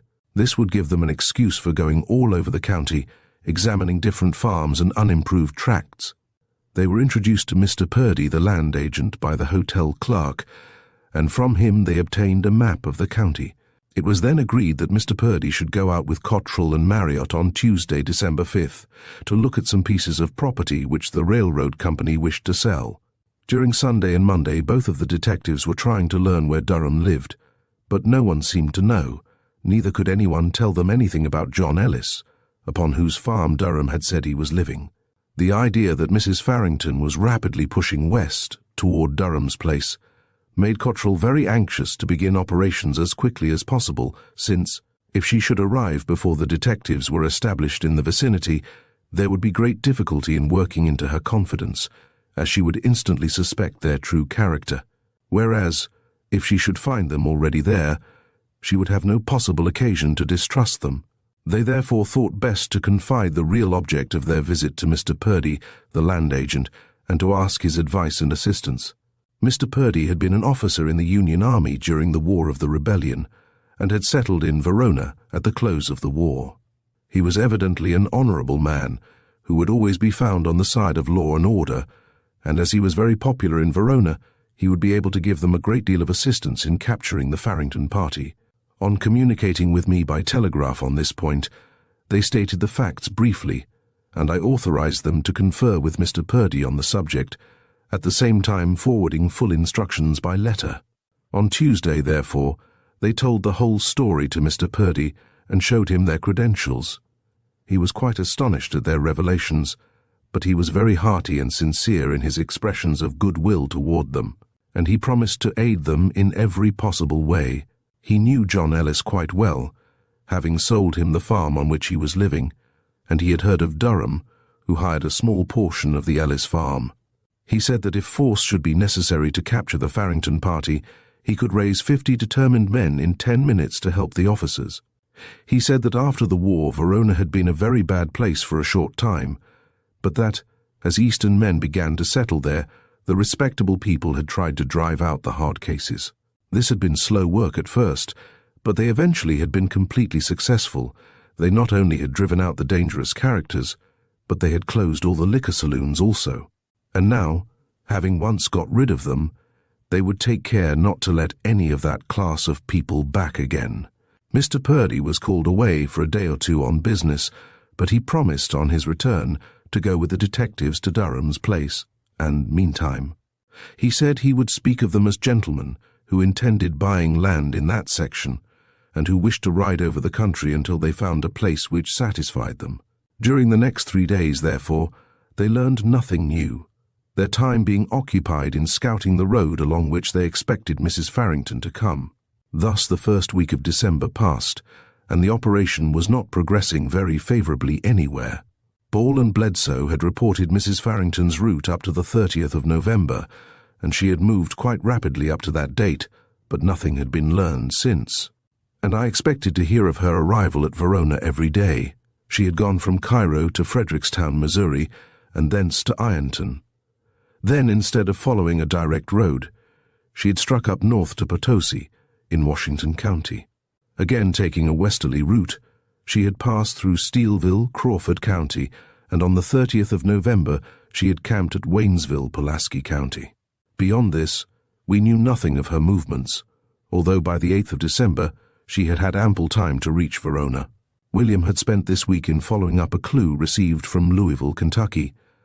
It will be remembered that about November 9th, a pair of dashing women had been reported as having visited the banks in Kansas City, trying to get large bills for about $8,000 in small bills.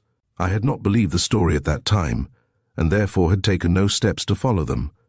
When William learned from Louisville, however, that a woman named Annie Martin, whom Levi Farrington had been in the habit of supporting on the proceeds of his robberies, had been staying there with another woman named Lily Baker, who had sustained the same relations to Barton. It occurred to him that these might have been the women who were said to have been in Kansas City with so much money. He started at once for Louisville, at the same time telegraphing to me his suspicions in the matter, and I began inquiries again in Kansas City by telegraph. I could learn very little except from the teller of one bank, who described the women as well as he could remember their appearance. But the description was not accurate enough to determine whether these two women had or had not been Annie Martin and Lily Baker. In Louisville, however, William learned that these women had been there recently, and they had appeared to be well supplied with money. They had not remained very long, but had gone to New Orleans, where they were then living in good style. As Mr. O'Brien, the general superintendent of the express company, was in New Orleans, the information was sent to him, and he agreed to have a sharp watch kept to discover Farrington and Barton, in case they should follow these women. On the 8th of December, Cottrell, Marriott, and Mr. Purdy started on horseback to visit John Ellis's farm, where the Durhams lived. About a mile before arriving there, they met a farmer named Wisby, who was a neighbor of Ellis and the Durhams. Without letting him into their confidence, they talked with him a long time, and gradually drew out a number of important facts. The Durham family consisted of 2 brothers and a young sister living with their mother, old Mrs. Durham, and they rented a small house on a part of the Ellis farm. Nothing positive had ever been discovered against the character of either James or Tillman Durham, but the neighbors had a poor opinion of them and kept a pretty close watch upon their actions. During the previous fall, a young man had visited them for some time, and his description was exactly that of Levi Farrington. But Wisby could not tell his name, though he promised to learn it, and let Mr. Purdy know Mr. Wisby was a downright honest, intelligent man. And Mr. Purdy asked him to learn everything possible about the Durhams and their visitors, in case any wagons should arrive. It was agreed that he should send word to Mr. Purdy instantly. There was no occasion for telling him the whole story, as he was quite willing to undertake the trust on the strength of Mr. Purdy's request, without asking further particulars. And, as he was a thoroughly discreet man, there was little danger that he would betray his mission by idle talking. The detectives and Mr. Purdy then returned to Verona, it being considered undesirable that they should visit the Durhams, lest they might possibly excite suspicion. The day following their visit to Wisby, he arrived in Verona and told Cottrell that he had sent his son-in-law, Mr. Stone, to see Jim Durham, and the latter had said that he was expecting the arrival of some relatives very soon. He had learned further that the young man who had visited Durham in the latter part of the previous September had given his name as Levi Farrington, and had passed as the beau of the young Durham girl. In speaking of him, Jim Durham had told Mr. Stone that he did not wish his sister to marry Farrington, as the latter was a dangerous man, and had recently killed a man in a quarrel, while those who stood about were too much afraid of him to arrest him. Mr. Wisby then returned home, with instructions to alternate with Mr. Stone in secretly watching Durham's place, so that every occurrence might be at once reported. On the 10th of December, I received a dispatch from Mr. O'Brien, saying that the express agent at Springfield, Missouri, had telegraphed to him on the 8th that the wagons of Mrs. Farrington's party had camped 5 miles from Springfield, and that the 3 men were known to be 60 miles south of Rolla. Mr. O'Brien therefore requested me to send a good detective to meet Connell in St. Louis, whence they would go together to capture the men at Rolla. I at once sent one of my best men, named Martin Galway, with instructions to join Connell, and, in case the Rolla report should prove to be a false alarm, they were to go on to Verona to assist Cottrell and Marriott. I had hardly completed my instructions to Galway, ere I received a telegram in cipher from Cottrell, as follows: Levi Farrington and a man calling himself George Cousins are at Durham's. They came on Thursday evening. Shall I arrest them? I can get all the help I need. I immediately replied, also by a cipher dispatch, as follows: Are you sure it is Levi Farrington? His brother and Barton will probably be at Verona soon. We must get the whole.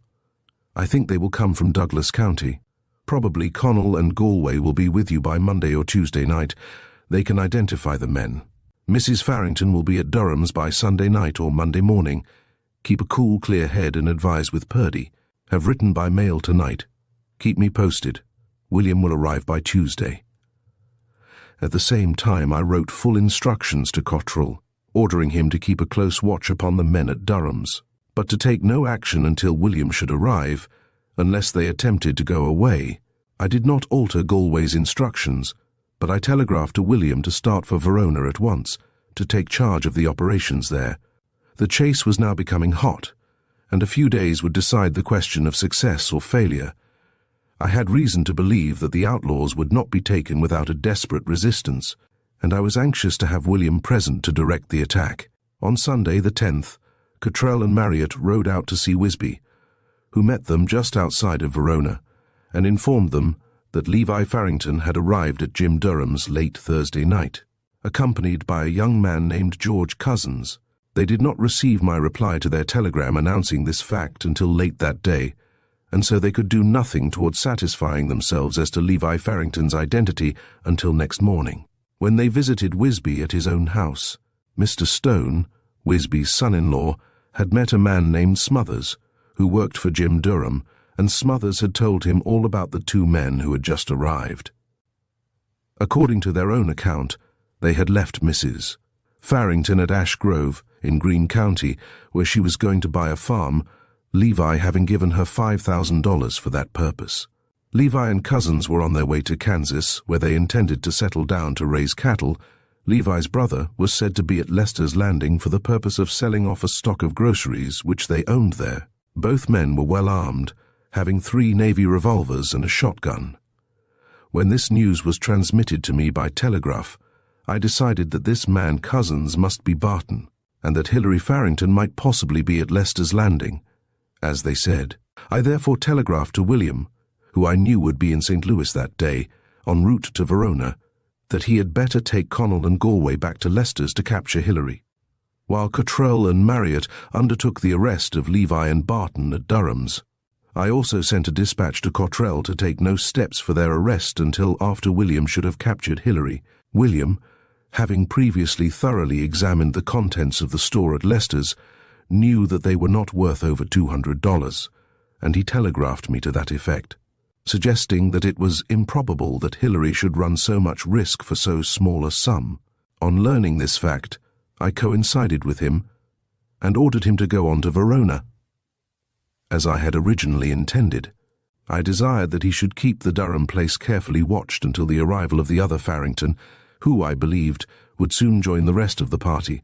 Then, in case he arrived, we should get all 3 together, but if the other 2 should show any signs of moving off, they could be taken at any time. Mr. O'Brien obtained requisitions from the governor of Tennessee on the governor of Missouri for the 3 men, and I felt that success was only delayed a day or 2 at most. Chapter 8. A determined party of horsemen, the outlaws surrounded and the birds caged, a parley, an affecting scene. The burning cabin. Its occupants finally surrender, while the telegrams were flying back and forth on Tuesday, the 12th, Cottrell and Marriott were busily engaged. Early that morning, Mr. Stone came to Verona and told them that he had learned that Farrington and Cousins intended to leave Durham's for the Indian Territory the next day. The news was doubtless authentic, Stone having heard it from Smothers, who had said that Farrington had told him so himself. It was clearly impossible to wait for William's arrival, as, by that time, the men might be safely hidden in the wild country to the westward. Instant action was absolutely necessary, and Cottrell so informed Mr. Purdy, who soon gathered a force of 8 men.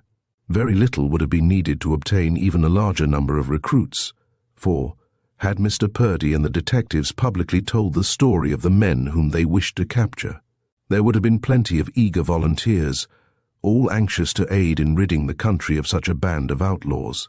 It was not deemed advisable, however, to summon a large posse, lest the news might spread so fast as to reach the ears of the criminals before the detectives could surround them. On this account, only a few reliable men were let into the secret, and they left town singly and in pairs to avoid observation, having a rendezvous outside. Just before starting, Mr. Purdy received a dispatch from the general land agent, ordering him to Pierce City instantly. As several purchasers of land were awaiting him there, although he tried to have his visit postponed one day, he was unsuccessful, his orders being imperatively repeated by telegraph. And so he was unable to accompany the detectives and citizens on their expedition to Durham's.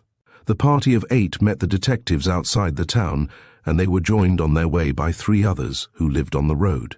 They were all substantial businessmen or farmers, but they were accustomed to a life in the saddle, and they had all borne arms during the war on one side or the other. In spite of their present peaceful occupations, they were not a body who could be trifled with, and it was evident that any gang of desperadoes would find their match in these cool, determined, law-abiding men.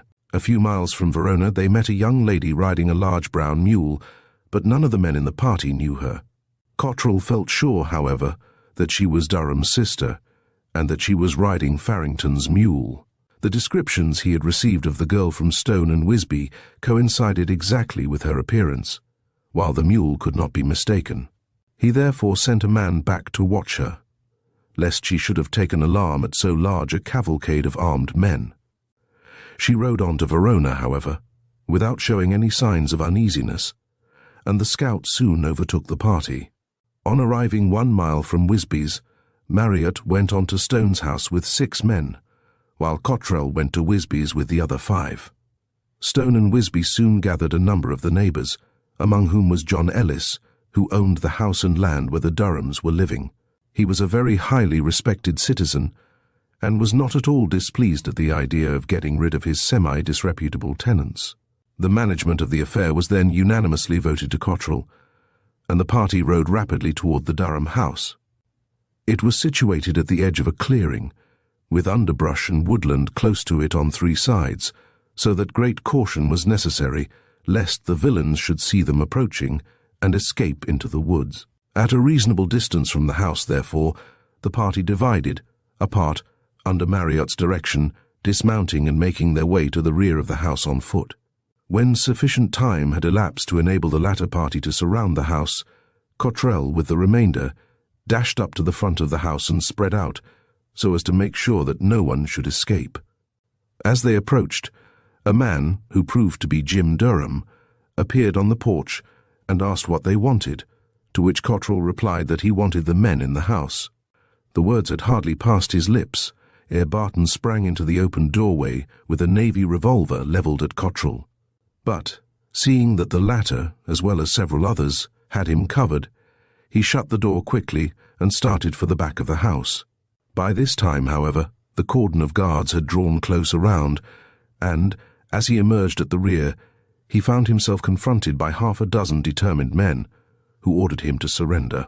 He then hastily tried to close the back door also, and pointed his revolver through the crack, but the discharge of several shots, which struck close to him, caused him to withdraw his pistol and tightly close the door.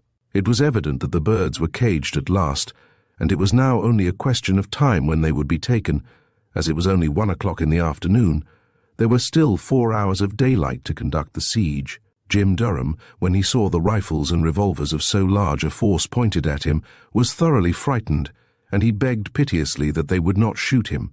Cottrell placed his men behind trees, fences, and other protections, so as to be safe from any attempt to pick them off by the men in the house. And yet, to guard every means of exit from the place, he then called Jim Durham out and searched him, finding nothing but a single-barreled pistol.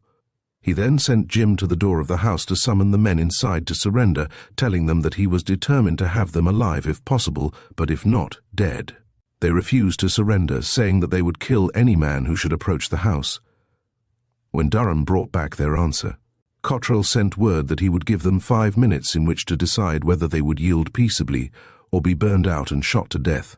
Just then Mrs. Durham, the mother of the Durham boys, begged Cottrell to allow her to go speak to Farrington and Barton, as she believed she could induce them to surrender.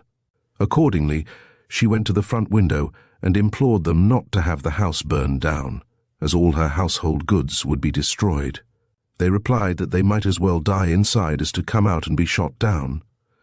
Cottrell sent back word that they should be treated like all other prisoners if they would pass out their arms and surrender quietly, but if they tried to fight or resist, they would surely be killed. As they still refused, Jim Durham was sent to barricade the doors with fence rails so that they should not be able to rush out unexpectedly.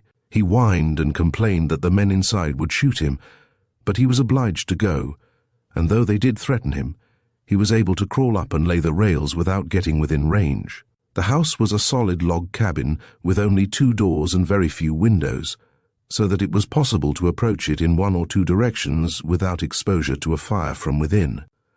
When the doors had been securely barricaded, Cottrell ordered him to get on the roof, which was a common shingle roof, and set fire to the house.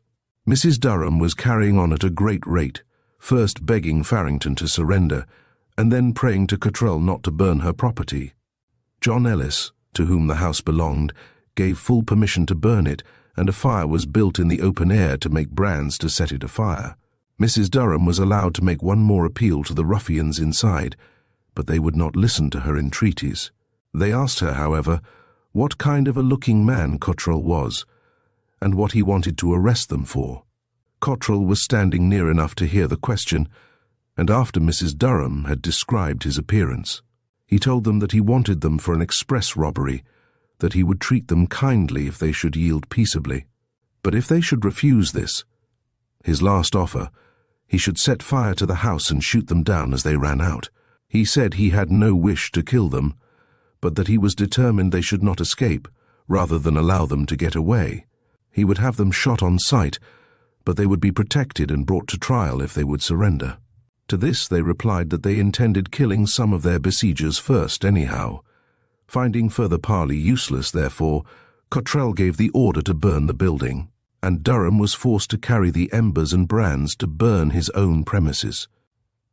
Just at this time, the young girl, whom they had met riding a mule toward Verona, rode up to the house and asked what was the matter.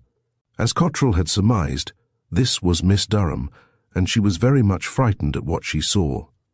The afternoon sun was buried in a deep bank of clouds, so that the twilight was rapidly drawing on, there being just enough light to show the barricaded doors, the deserted porch, and the determined men scattered around, with shotguns and rifles pointed at the low log cabin, above which a frightened man stood out in bold relief against the sky, tearing off the shingles and piling them upon a glowing flame at his feet.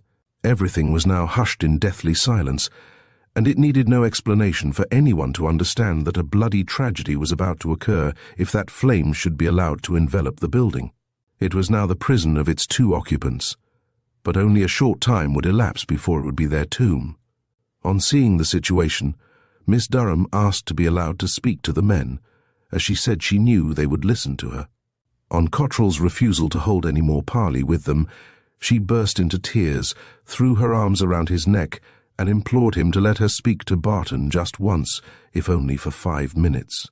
Finally, seeing that most of his party wished to give the girl a chance to speak to her sweetheart, Cottrell said that she could have 3 minutes to obtain their arms. If they surrendered immediately, the fire should be put out, but if they should still refuse, their last chance of saving the house and their lives would be gone. Miss Durham then went to the window and talked with the men in the most imploring manner, urging them not to sacrifice themselves, as they would surely do if they remained in the burning house. Her entreaties did not seem to affect them at first, and as the flames were then beginning to gather strength, Cottrell ordered her to come away from the house and leave them to their fate. She made one more appeal, and Barton handed her a navy revolver. Then Farrington did the same, and she brought them to Cottrell, saying that they would surrender if they could be sure that their lives would be spared. Cottrell told her to go back and get the rest of their arms, and assure them that they should be taken to Tennessee for trial. She soon returned with another revolver and a shotgun, and said that the men would come out. Cottrell therefore removed the rails, opened the front door, and called them out, Barton coming first, and then Farrington. The latter proved to be Hilary, not Levi, as he had called himself. It was not known why he had used his brother's name, but it was supposed that Hilary had taken his name to enable him to prove an alibi in case he should be arrested. Cottrell's party first secured the prisoners with ropes, and then assisted Jim Durham to extinguish the fire on the roof.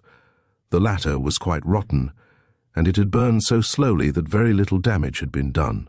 The prisoners were thoroughly searched, but nothing of any consequence was found upon them, the total of their funds being less than $3. A prolonged search through the house revealed nothing of importance, except the fact that it was quite an arsenal for arms, there being found 6 Navy revolvers, 2 double-barreled shotguns, and a Spencer repeating rifle.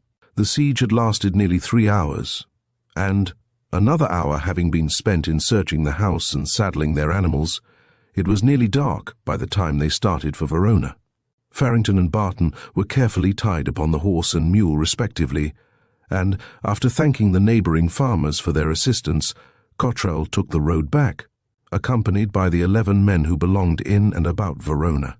The greatest care was taken that the prisoners should have no opportunity for escape, and they were informed that any attempt to get away would be the signal for riddling them with bullets.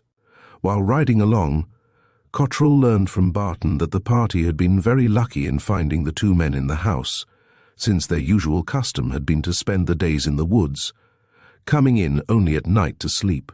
On this occasion, however, the weather was so cold that they were spending the day indoors.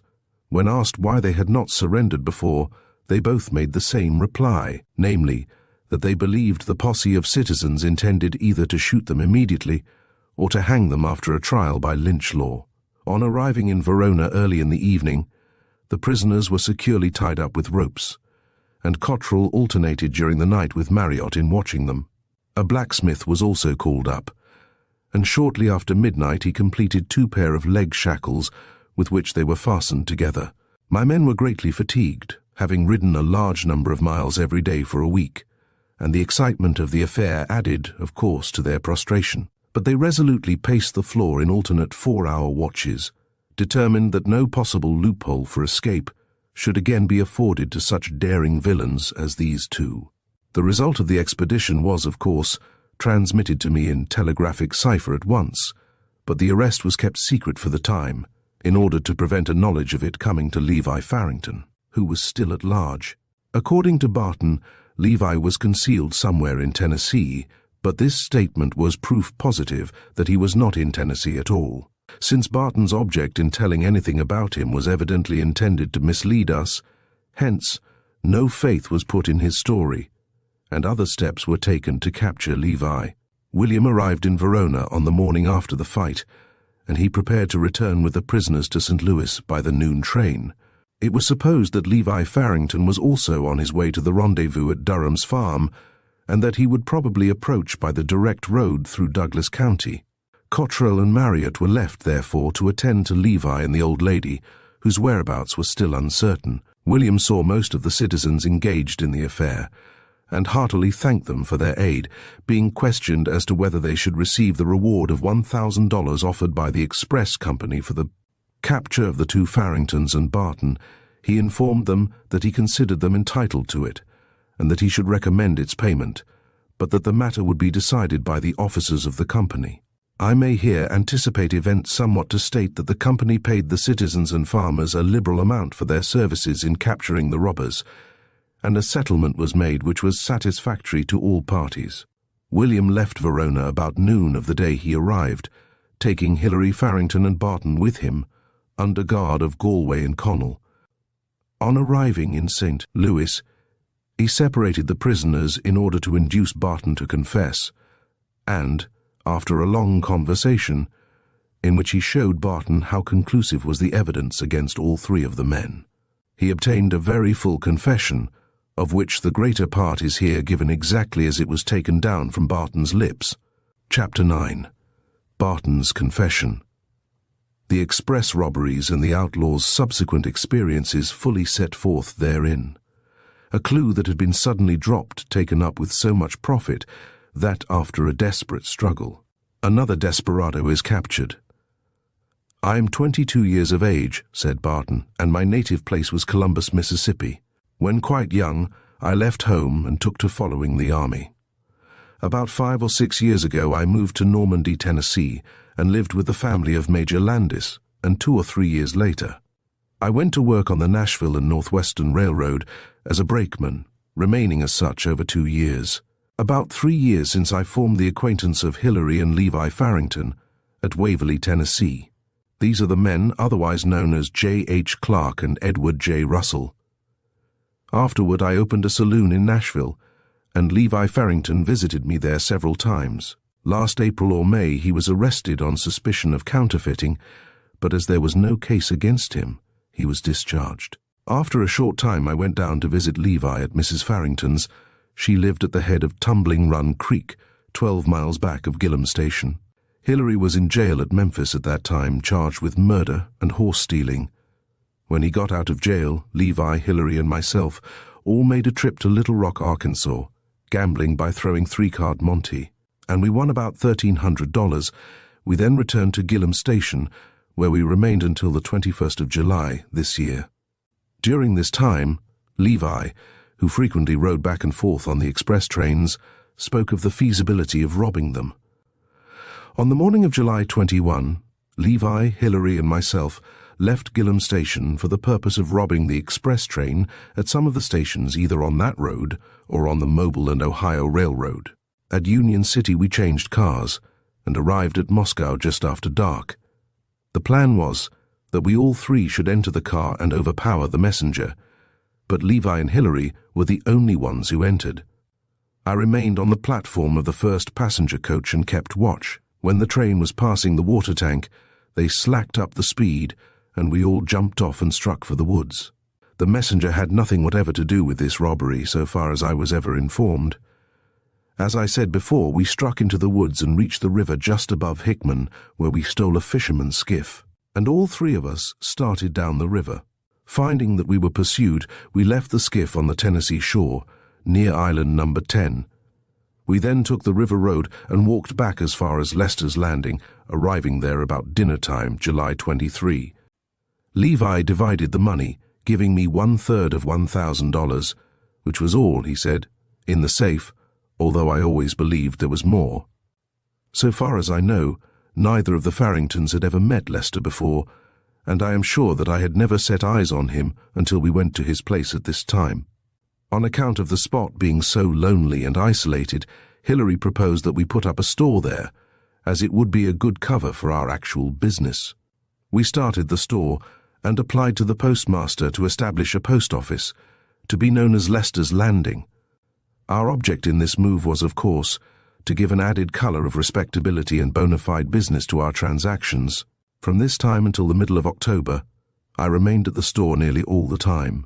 Hillary was also there most of the time, but Levi very seldom.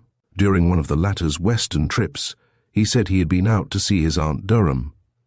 Along in October, Levi proposed that we again strike the express company when the train stopped for supper at Union City. Hillary had been in the habit of riding back and forth on the engine, and he understood how to run a train.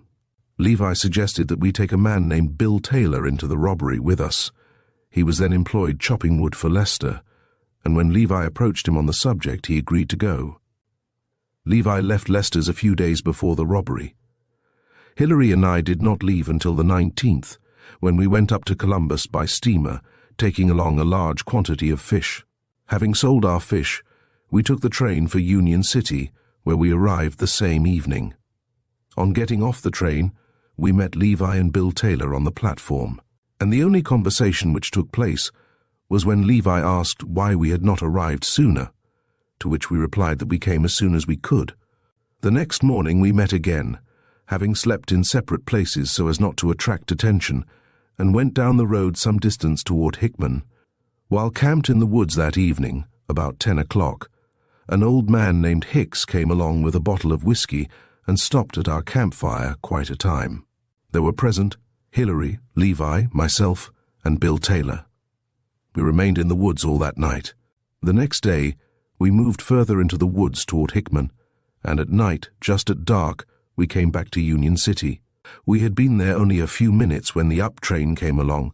She stopped and backed down a little ways, when all the train hands left her and went to supper.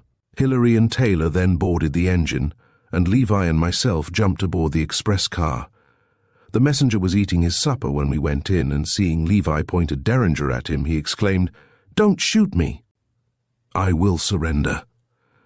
Levi compelled him to unlock the safe, and we took all the money. Levi then swung the messenger's lantern, and the train stopped when we all jumped off and started down the railroad to Hickman. Our intention was to go to the wood yard near Union City and steal a ride on a freight train to Hickman. We hid under the platform at the wood yard, and while there, Levi accidentally shot himself in the thigh, but the wound was very slight, and it hardly interfered with his walking. As the freight train did not stop, we were obliged to walk to Hickman, where we arrived Sunday night. We had had some provisions when we first camped out, which Bill Taylor had carried in a valise, but he had left the valise and all its contents on the engine, so that we had very little to eat. While in the woods we divided the money, but Levi, who carried it, showed up only $2,300. Sunday night we stole a skiff in Hickman and went down the river to James's Bayou, and while there, on Monday morning, we saw Messenger Cross, whose car had been robbed, making inquiries about us in a grocery store. We then started off on foot, going down the river on the Missouri shore. About a mile below James's Bayou we found the skiff which we had previously set adrift, and which had evidently been picked up by someone. Taking this skiff again, Hillary, Taylor and I dropped down to a point about a mile above Lester's, leaving Levi on the Missouri shore where we started from. We landed on the Tennessee shore and walked down the river road a short distance when Taylor left us, remaining in the woods. Hillary and I met Lester on the road soon afterward, and told him that we had come down on a steamboat which was then tied up on account of the heavy fog. Levi arrived next day, having come across the river with a fisherman. The following Sunday, October 29, Hillary left on a steamboat, taking with him a woman named Slaughter, with whom he said he was going to Davidson's wood yard, 9 miles above Cape Girardeau. He expected to return in a few days. The next thing of any importance which occurred was on the Tuesday night following, when Messrs. Pinkerton and Connell rode up to Lester's house. At the first glance I thought they were officers, and Levi told me that he thought the same. I saw him pull his pistol out of his pocket before getting out of his chair. The moment Connell opened the door, Levi knew that he was a detective, having seen him acting in that capacity in Memphis, when Hillary was arrested for horse stealing the previous spring. When I made my escape from Lester's house, continued Barton, I ran right back through the cornfield. I heard all the shooting, but did not see it. In a short time, Levi joined me in the canebrake back of the cornfield. Levi told me that he had had a shooting match with the 2 officers, but he did not know whether he had hit either of them or not. They had not hit him, but he had had a very narrow escape. After a while we slipped up to the house and saw that the officers were gone, so we went in, got our supper, and took our pistols, besides a shawl and blanket. We then got an old skiff, crossed the river, and slept in the woods on the Missouri shore. The next day we remained under cover until nightfall, when we recrossed the river and went through the woods to Union City, spending Wednesday night and Thursday in the woods on the way. On Thursday night we took the train from Union City to Gillum Station. The conductor of the train was Conductor Roberts, on whose run I had formerly been brakeman, and, being afraid he might recognize me, I laid down in my seat and covered up my face, while Levi paid both fares. We arrived at Gillum Station about 3 o'clock in the morning and reached Mrs. Farrington's house about daylight. I gave Mrs. Farrington $550 in money to keep for me, this amount being the proceeds of both express robberies, and she still has it in her possession.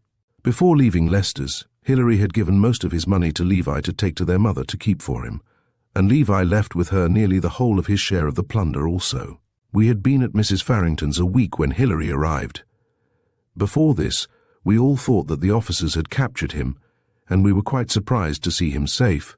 He said that Detective Connell had arrested him at Mrs. Gully's, and that he had made his escape by jumping out of Connell's wagon into a thicket near Allenville. He had then gone right back to the house where he had left Mrs. Slaughter, where he got a pistol and some money, and had his irons removed. At the time Hillary arrived at Mrs. Farrington's, the old lady had been gone a day and a night on her way to Texas or Missouri.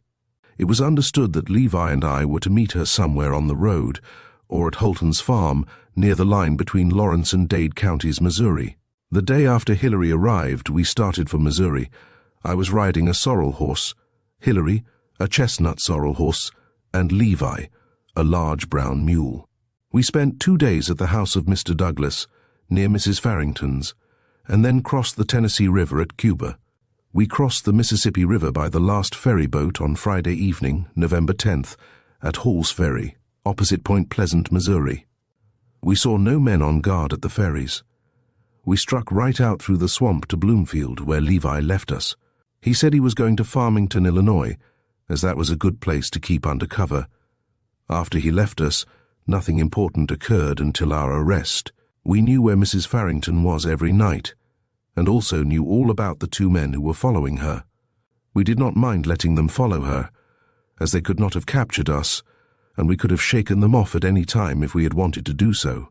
Levi and Hillary frequently spoke of making other raids upon the express company and said what a soft thing it was. It was my intention to separate from them as soon as I could get my money from the old lady, as I wished to return to my friends below Columbus, Mississippi. The foregoing is all I know of the Farringtons or the express robberies. Signed, William Barton. It will be observed how completely this confession corroborated our investigations, there being few new points learned.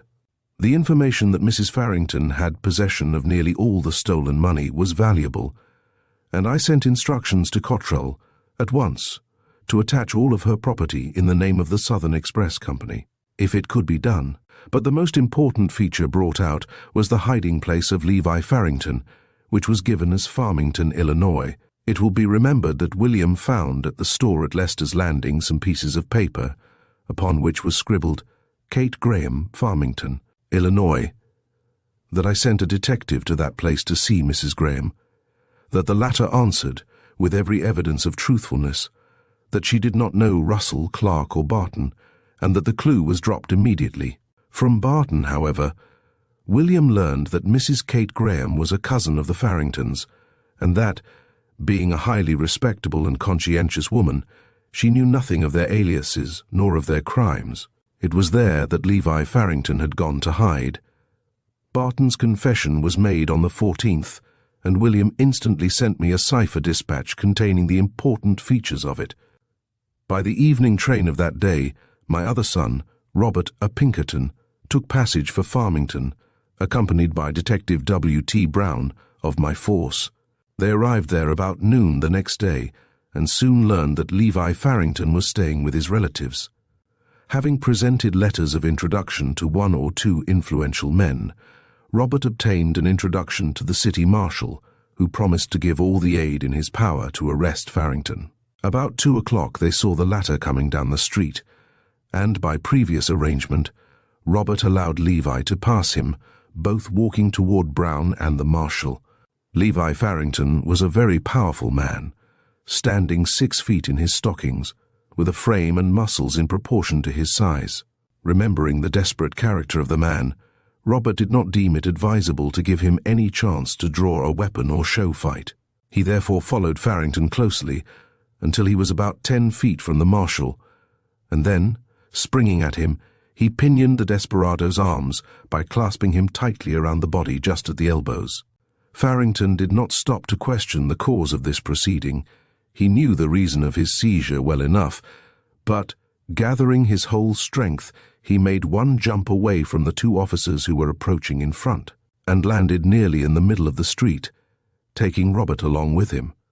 Robert clung to him like a vice, however, and before he could make another such an effort, the other 2 were upon him. A terrible struggle now ensued in the street, during which both Robert and Brown were badly bruised by being rolled upon and kicked by their powerful prisoner. Robert knew that Farrington was desperate enough to fight to the bitter end, and that he would kill as many as he could before being killed himself. To release his arms, therefore, would enable him to draw a weapon, as he was undoubtedly well armed, hence Robert never relaxed his hold. Having a professional pride in securing his prisoner alive, moreover, he did not wish to resort to extreme measures except to save the lives of other persons, and, as a large crowd had gathered around the moment the struggle began, there would have been evident danger in allowing him an instant's freedom. Over and over they rolled together, therefore, Farrington striving with all his strength to break Robert's clasp upon his arms, while the other 2 officers were doing their best to pinion his legs. After a 10-minute struggle, they succeeded at length in holding him down and sitting upon his legs until he could be tied with ropes. By this time, the whole party were pretty thoroughly exhausted, but, After resting a few minutes to recover their breath, the officers got handcuffs on their prisoner's wrists and took him to the railroad station, where he was searched. Little money was found on his person, but he had a large revolver, 2 Derringer pistols, and a large dirk concealed about him. He was then placed in the freight office, while Brown and Mr. Graham, Mrs. Kate Graham's husband, went to the latter's house to get Levi's baggage. On their return, the whole party took passage for Chicago, where they did not arrive until next day, owing to the failure to make connections. In Levi's valise were found 2 revolvers, some jewelry, and a very large sum of money. They arrived so late on Saturday that there was no train for Cairo before the following evening, and meantime the prisoner required the most careful watching, as none of our handcuffs were large enough to fit his wrists without cutting into the flesh. Robert and Brown were completely prostrated by the strain upon their muscles and the injuries they had received, so that they felt the effects of the struggle for several days. The moment that Robert arrived in Chicago with his prisoner, the latter was taken to the 1st Precinct Police Station, where he was placed in a cell for safekeeping. During the afternoon, it was learned that he had sent for a lawyer to obtain a writ of habeas corpus. The arrest had been made without any warrant, and no requisition had been obtained for use in Illinois, as I had expected to capture all 3 of the men in Missouri. Should Farrington succeed in getting the desired writ, I should be forced to give up my hold upon him, and before the requisition of the governor of Tennessee upon the governor of Illinois could be received, he would be probably beyond the reach of pursuit. I therefore procured a closed vehicle and took the prisoner out for a drive, carefully bound, with 2 reliable men as guards. The afternoon was thus spent, and after dark, there being no longer any object in driving around the suburbs of the city, Farrington was taken to my office and kept all night. He behaved very well and did not seem anxious to get away by force. He tried, however, to induce Robert to let him go, telling him that it would be worth a very large amount of money to him to do so. Finding his offers disregarded, he appeared to take his arrest very coolly, saying that he guessed he had money enough to see him through. On Sunday evening, Robert and Brown took him to the railroad station, and the party embarked for Cairo. Chapter 10. A terrible struggle for life or death upon the transfer boat Illinois overboard Les Desperado. The 4th and last robber taken. After Barton had made his confession to William in St. Louis, the prisoners, Hilary Farrington and Barton, were kept separate, as the latter was afraid that Hilary would find some means of killing him. About midnight of Thursday, December 14th, they all took passage by railroad for Cairo, and there they immediately went on board the large transfer boat to Columbus, Kentucky. All the detectives were thoroughly worn out from excitement and loss of sleep, but they did not for an instant relax their vigilant watch upon their prisoners. William had been talking for some time with Hilary, trying to obtain a confession and to learn what had been done with the money secured at the 2 robberies. From the questions that William asked, Hilary soon learned, or surmised, that Barton had confessed. He was terribly enraged at this, and without doubt he would have killed Barton if he could have got at him, but being unable to do so, his fury was all turned upon his captors. My son hoped by threatening to have Mrs. Farrington arrested and imprisoned to induce Hilary to give up his share of the plunder rather than have his mother punished. This threat seemed to infuriate him beyond anything, and he swore that he would have his revenge on William if he had to wait 20 years for it. After sitting sullenly thinking on the subject for a time, he said he was cold and wanted to get a drink. William therefore offered to go with him into the bar room, and they walked toward the forward end of the saloon, leaving Galway and Barton seated together. Connell had gone into the water closet a few moments before, but as there was a detective with each of the prisoners, no attempt at escape was anticipated. The steamer was the powerfully built transfer boat Illinois, and she was running with great speed, her ponderous wheels revolving at an unusually rapid rate. The bar room was situated just forward of the saloon, after passing through the barber shop, and it could be entered from the saloon or through a door leading upon the guards, just forward of the paddle box. As they were about to enter the barber shop from the saloon, Hilary drew back, saying that he did not want to go that way, as there were some men in that room whom he knew. They therefore went out upon the guards to walk along to the outer door of the bar room. The space was narrow, and the rail quite low, so that it would not have been at all difficult for a man to spring overboard, even though he were in irons. This idea occurred to William, but he did not trouble himself about it, since he knew that the heavy strokes of the paddle wheel would instantly kill anyone who might attempt such a thing.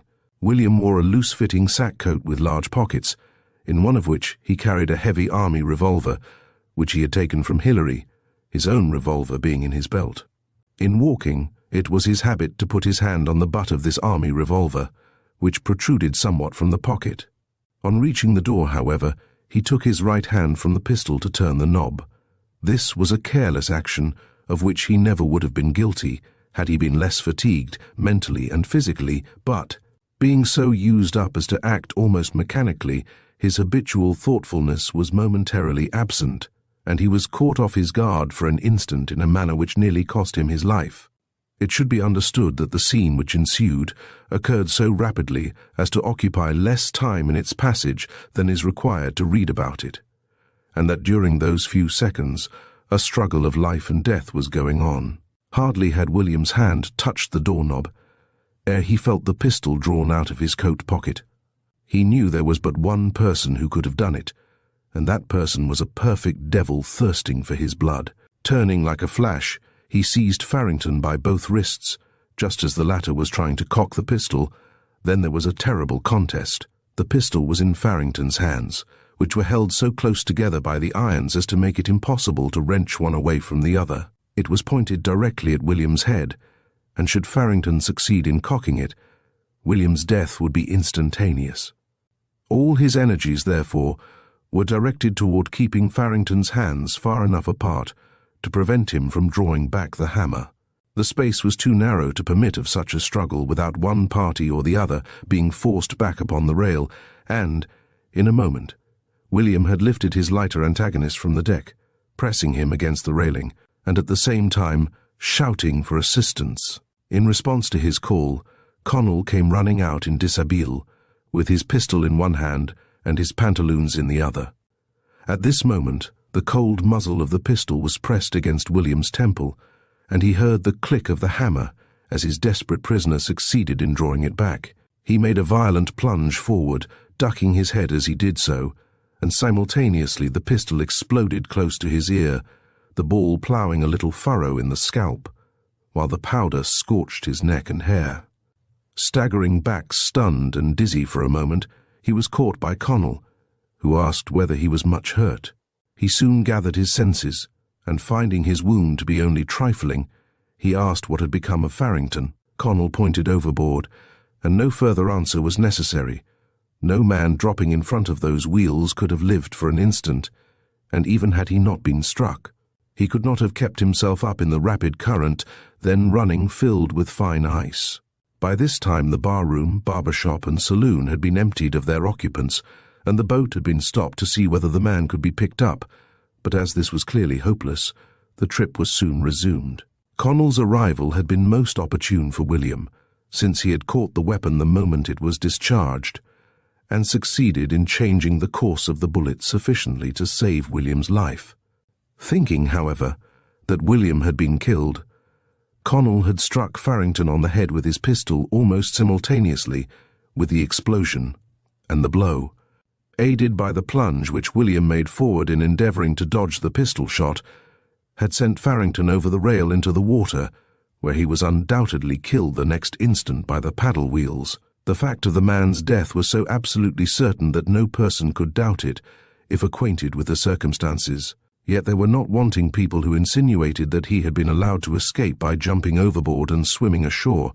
The absurdity of such a story is manifest, for, even supposing that his irons had been removed, and that he had escaped injury from the paddle wheels, he never could have swam ashore at the spot where the affair occurred. The nearest point of the river bank was more than 300 yards away, and the current at that place was running off the shore. Besides, the night was very cold, and the water was covered with a film of ice, so that after 5 minutes' immersion in it, a man would have become wholly numbed and insensible. Barton was not at all surprised when he heard of Hilary Farrington's death, for he said that he knew Hilary so well that he had expected nothing else from the time he was taken. He was so desperate that his intention undoubtedly had been to have seized William and dragged him overboard. But, seeing the pistol, another idea had probably occurred to him. Barton said that had Hillary succeeded in killing William, he would have gone up to the pilot house with a revolver and forced the pilot to land him immediately. Once on shore, his knowledge of the country would have enabled him to escape again. Whatever had been his plans, however, he had failed in his attempt at murder, and had paid the penalty of his rashness with his life. The rest of the party went on to Columbus, where they took passage for Union City, arriving there Friday morning. About this time, Mr. Ball, who had been sent to follow the wagon train of Mrs. Farrington, reported, after a silence of several days, that he had traced her into the Indian Territory. In point of fact, she was settled at Ash Grove, near Mount Vernon, in Greene County, Missouri, and had been there ever since Hillary and Barton had left her before their arrest at Durham's. It will thus be seen how fortunate it was that I had not trusted to Ball and Bledsoe to keep track of Mrs. Farrington, since they had utterly lost the trail, and had followed another set of wagons for several days as far as the Indian Territory, when, probably suspecting that he had made a mistake, Ball telegraphed to the express company's officers for instructions. He was then ordered to return at once with Bledsoe, the whole party having been captured by that time. While speaking of Mrs. Farrington, I may as well give an account of all our dealings with her, irrespective of the chronological order of the story. Having received Barton's order upon her for all of the wagons and stock, and for $550 in money, Cottrell endeavored to attach her property in a civil suit. She insisted that she had none of Barton's money, indeed, that she had no money at all, and she refused to give up anything. At last, finding that he could not legally attach her property, Cottrell took the bold step of arresting her for receiving stolen goods. She was taken to Mount Vernon, where she engaged a lawyer to defend her, and then, of course, Cottrell was also obliged to employ a legal adviser. At length, a compromise was effected, by which Mrs. Farrington was allowed to retain a small portion of the property. Cottrell then took possession of the remainder as agent of the express company, and Mrs. Farrington was discharged from custody. After selling some of the animals, Cottrell shipped all the remaining chattels to St. Louis, where the agent of the express company took charge of them. The two detectives then returned to Chicago, and no further attention was paid to Mrs. Farrington. On Saturday, after the arrival of William's party, with Barton in Union City, Detectives Galway and Connell started out to arrest Bill Taylor, the fourth one of the party of robbers. This man was a long, lank, round-shouldered fellow with putty face, long, straggling hair and beard, and a vacant expression of countenance, who lived by hunting and chopping wood below Lester's Landing, in the vicinity of Reel's Foot Lake. William had been satisfied of his complicity in the robbery for some time previous to the arrest of the others, but he had not arrested him for the reason that he was sure of picking him up whenever he wished to do so. And knowing Taylor to have been merely a weak accomplice, he was anxious to secure the leaders in the crime first. Barton's confession made the suspicion of Taylor's guilt a certainty, and so Galway and Connell were sent to arrest him. At Mr. Merrick's, they obtained a good guide, and 4 other citizens joined them, so that they had quite a formidable party. After visiting several houses in the canebrake, they learned where Taylor was staying, and on going there, they saw him looking at them from a front window. Galway asked Taylor to come down a few minutes to give them some information, and Taylor unsuspectingly complied. He had been allowed to go free so long, and had so often talked with William and others about the robbery, that he did not imagine their object on this occasion. On coming into the yard, therefore, he greeted the men cordially, supposing them to be a party scouting for the other robbers, of whose arrest he had not heard. When he saw a couple of Navy revolvers close to his head, and heard an order to throw up his hands, he surrendered without a word. He was evidently badly frightened, but he would not confess having had any part in the robbery, and he refused to tell where his share of the money was concealed. He was placed on Connell's horse and taken to Merrick's, where another horse was obtained, and the party went on to Hickman. Thence he was taken by wagon to Union City, arriving there about midnight of Saturday. Both Barton and Taylor were placed in rooms in the hotel, where they were carefully watched night and day by my detectives, the county jail being almost useless as a place for keeping prisoners. On learning that the whole party had been arrested, Taylor made a very full confession of all the circumstances connected with the robbery and the movements of the robbers after it had occurred. He confirmed Barton's account in every particular, but revealed nothing new of any importance. His share of the stolen money had been only about $150, as Levi had made him believe that they had obtained only $600 in all. About $50 were found on Taylor's person, the rest he had spent.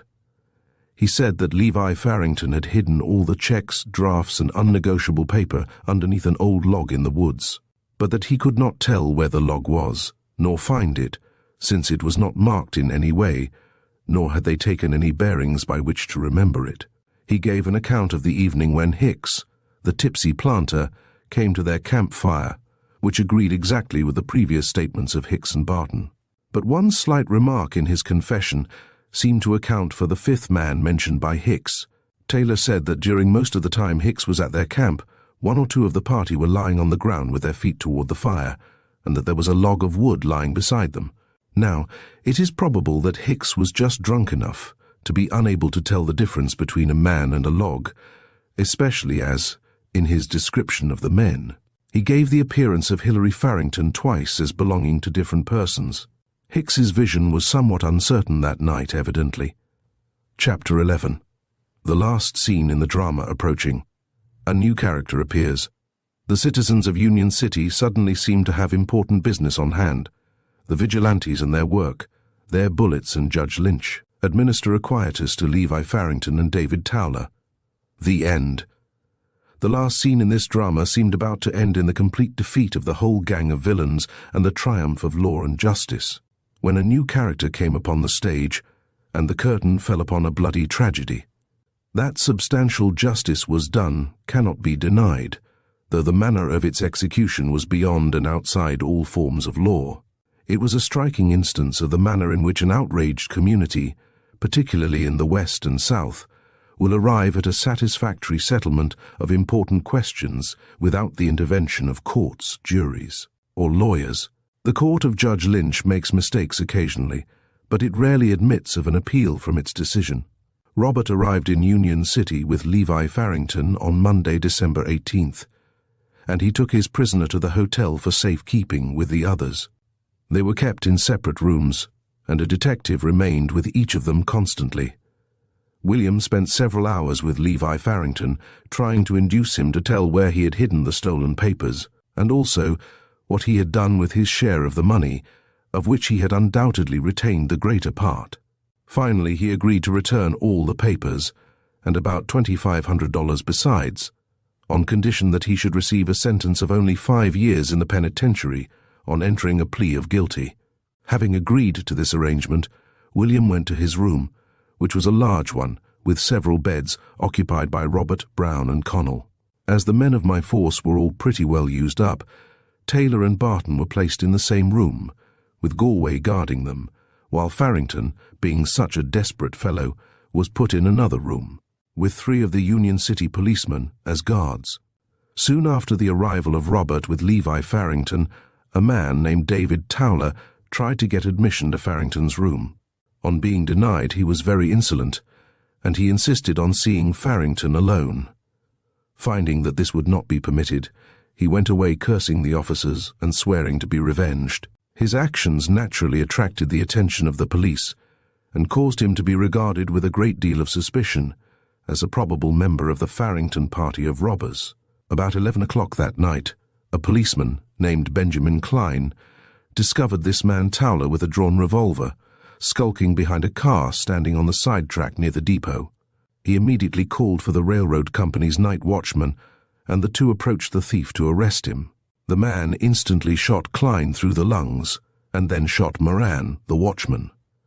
Klein's wound was mortal, and he died in a few minutes, while Moran was supposed to be fatally hurt also. The pistol shots quickly drew a crowd, and a few determined men gave chase to the murderer. After quite a long pursuit, he was captured and brought back to the station where Klein had just died. A justice of the peace held a preliminary examination at once, and the prisoner, David Towler, was held for murder without bail. He was known to be a low, desperate fellow who had been imprisoned for horse stealing and other kindred crimes, until he was regarded almost as an outlaw. He had long lived near Reel's Footlake, and while there, he had become acquainted with the Farringtons. That their friendship was more than that of two casual acquaintances was shown by an important circumstance discovered by William. It will be remembered that when Levi Farrington stopped in Cairo to send $800 to his mother, he purchased two of the largest-sized Smith & Wesson revolvers. They were exact facsimiles of each other and were numbered 1,278 and 1,279 respectively. At the time of Levi's arrest, only one of these revolvers was found, and he said that he had given away the other to a friend, retaining number 1,279 himself. When Towler was captured, William happened to notice that his revolver was similar to the one Levi had carried. This would have been nothing to be remarked under ordinary circumstances, since there were undoubtedly many of these revolvers in use, all exactly alike except in number, but William connected this man Towler's appearance in Union City with the arrival of the express robbers, and the new revolver caught his eye at once. On closely examining it, his suspicions were fully confirmed. It was numbered 1,278, and was, without question, the mate to Levi's, bought by him in Cairo and given to Towler. When this news became known to the throng of citizens whom the shooting of Klein and Moran had drawn together, the feeling against all the prisoners became intense, and when Towler was committed by the justice to the guard of the men who were watching Levi, the citizens began to depart very suddenly, as if they either had important business elsewhere or were in a hurry to get home. By midnight the town was quiet, and after a visit to the guards, to caution them to be extra vigilant, William and Robert retired to their room, together with Brown and Connell. Young Klein, whom Towler had murdered, was very highly esteemed in Union City, and his death at the hands of an outlaw would have aroused deep indignation at any time. But just now there were additional reasons why the affair should excite a desire for summary vengeance upon his assassin. It had been shown that Towler must have formerly been on intimate terms with the Farringtons, and these latter were well known as desperadoes, whose hand was turned against every man. Hence, the crimes of the whole party were considered as a sort of partnership affair, for which each member of the firm was individually liable. But, besides the natural indignation of the law-abiding citizens for the crimes committed by these men, there was a widespread sense of insecurity so long as they were in that vicinity. Towler had remarked, when captured, that he would soon be out again, and all the prisoners bore themselves with an air of bravado, as if they had no fear nor expectation of punishment. It was believed that a number of friends of the gang among the desperadoes living in the swamp and near Reel's Footlake intended to attempt the rescue of the whole party of express robbers before they could be consigned to a secure place of confinement. The citizens who had risked their lives to capture Towler and the others, who had turned out in time to see poor Klein die in agony, were determined that nothing should occur to prevent justice from reaching the criminals, and exacting the fullest penalty for their numerous crimes. Hence the sudden departure of the throng who had attended Towler's preliminary examination before the justice. They did not go to their homes, but gathered in a secluded place, and formed a committee of safety. The question as to what course would best protect the lives and property of the community was then discussed, and a conclusion was soon reached, without a dissenting voice. Throughout the town all was hushed in the usual stillness of a winter's night. No lights were burning anywhere, save in an occasional sick chamber, and sleep seemed to have fallen alike upon the just and unjust. In one room of the hotel were Barton and Taylor, guarded by Galway and an employee of the express company, while nearby was the room where Levi Farrington and David Towler were watched by 3 of the city policemen. A dim light burned in each room, and while the guards paced the floor in their stocking feet, the prisoners lay on their beds in deep slumber. Not a memory of the past, full as it was of scenes of crime and blood, came to break their repose. Not a thought of the future, with its possibilities of punishment, caused them to lose one moment of their customary rest. Fear they had never known, remorse was long since forgotten, unconscious or careless of their impending doom, they slept the night away. About 2 o'clock there was a stealthy gathering of masked men at the door of the hotel, and, at a given signal from the leader, A certain number slipped upstairs with little noise, and filled the corridor from which the prisoners' rooms opened. So sudden was their appearance, and so quiet their approach, that even the wakeful guards scarce heard them until the doors were forced open. Then the policy of silence was dropped, and a rush upon the guards was made. A battery of pistols suddenly confronted them, and as resistance was clearly impossible, an unconditional surrender was at once made. The bursting in of the doors awakened William and Robert, who hastily sprang up, and without stopping to put on any clothing, opened their door, pistol in hand. This move, however, had been anticipated by the vigilantes, and a dozen or more pistols were thrust in their faces as they appeared in the doorway.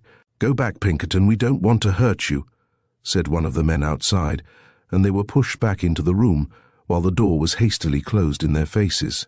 To resist such a body with the few men at his command, William knew, would be suicidal, and he did not especially care to sacrifice himself in the interest of such a villainous band as those whom the vigilantes were seeking.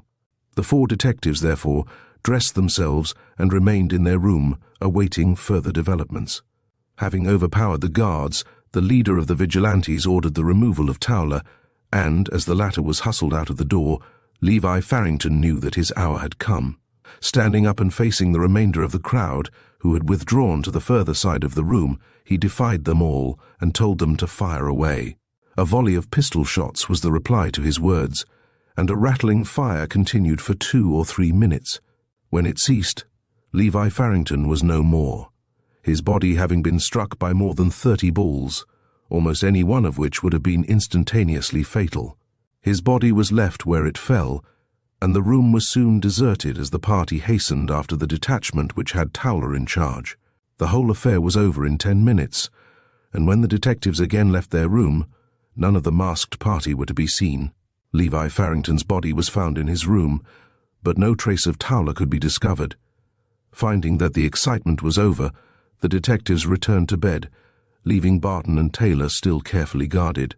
The former had slept through the confusion and noise without even a start or restless movement, but Taylor was terribly frightened, and he fully expected to be lynched also.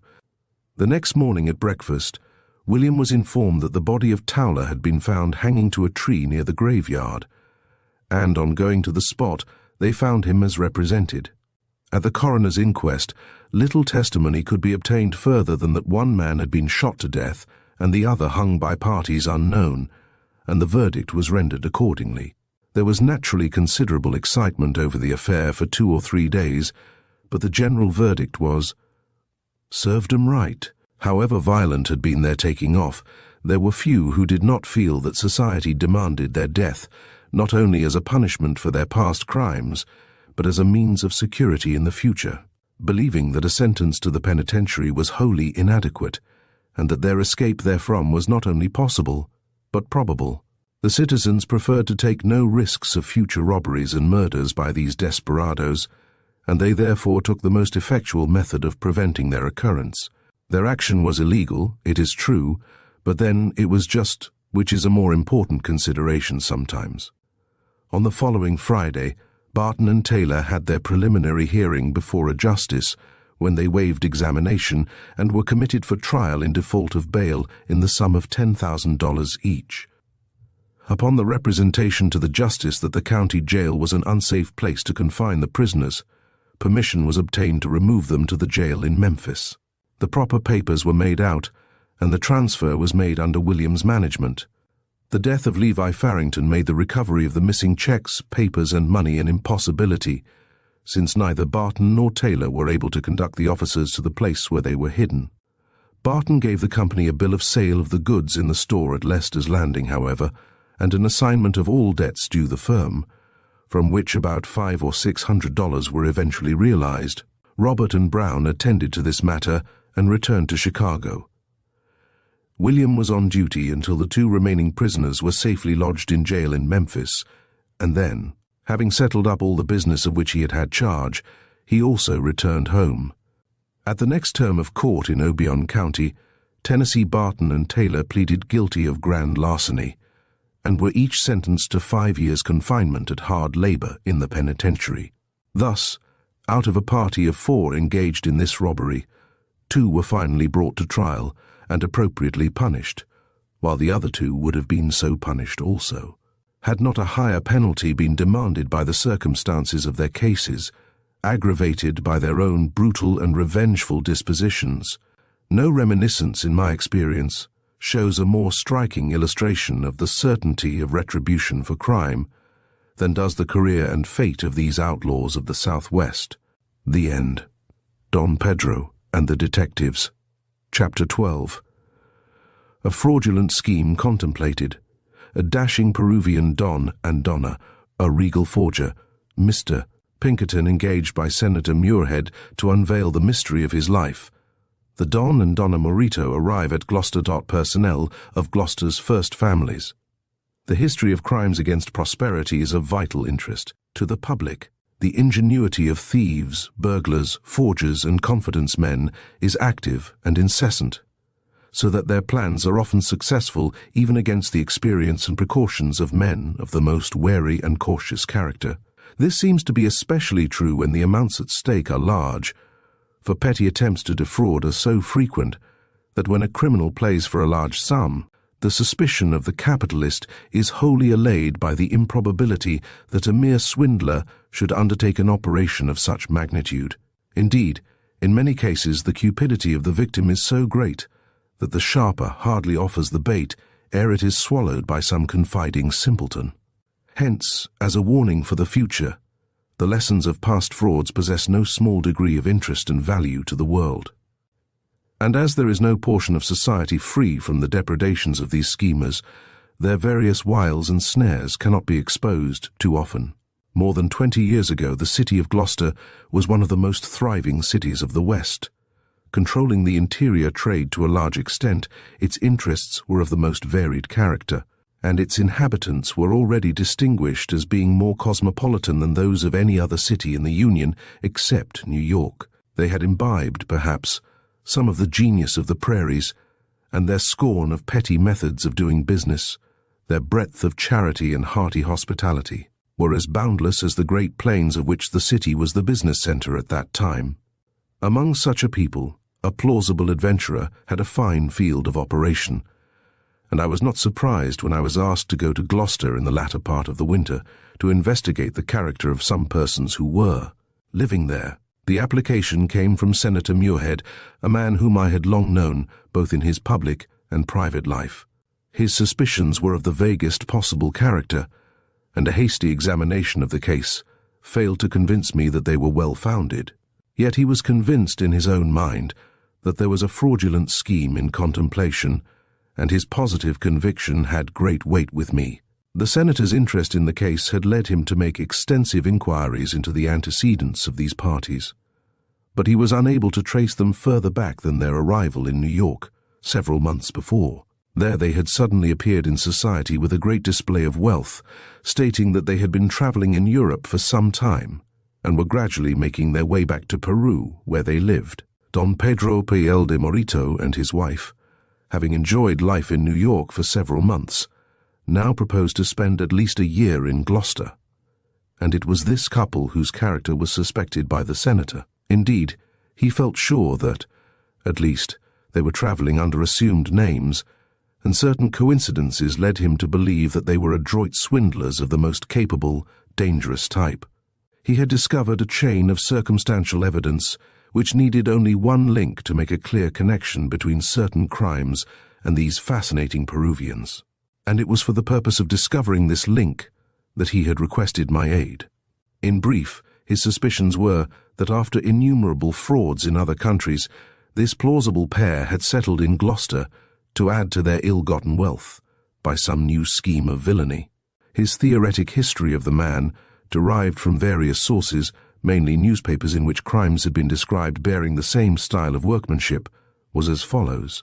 José Gomez, a cadet of the ancient Brazilian family of that name, began life with a fine physique, ample mental endowments, and a high social position.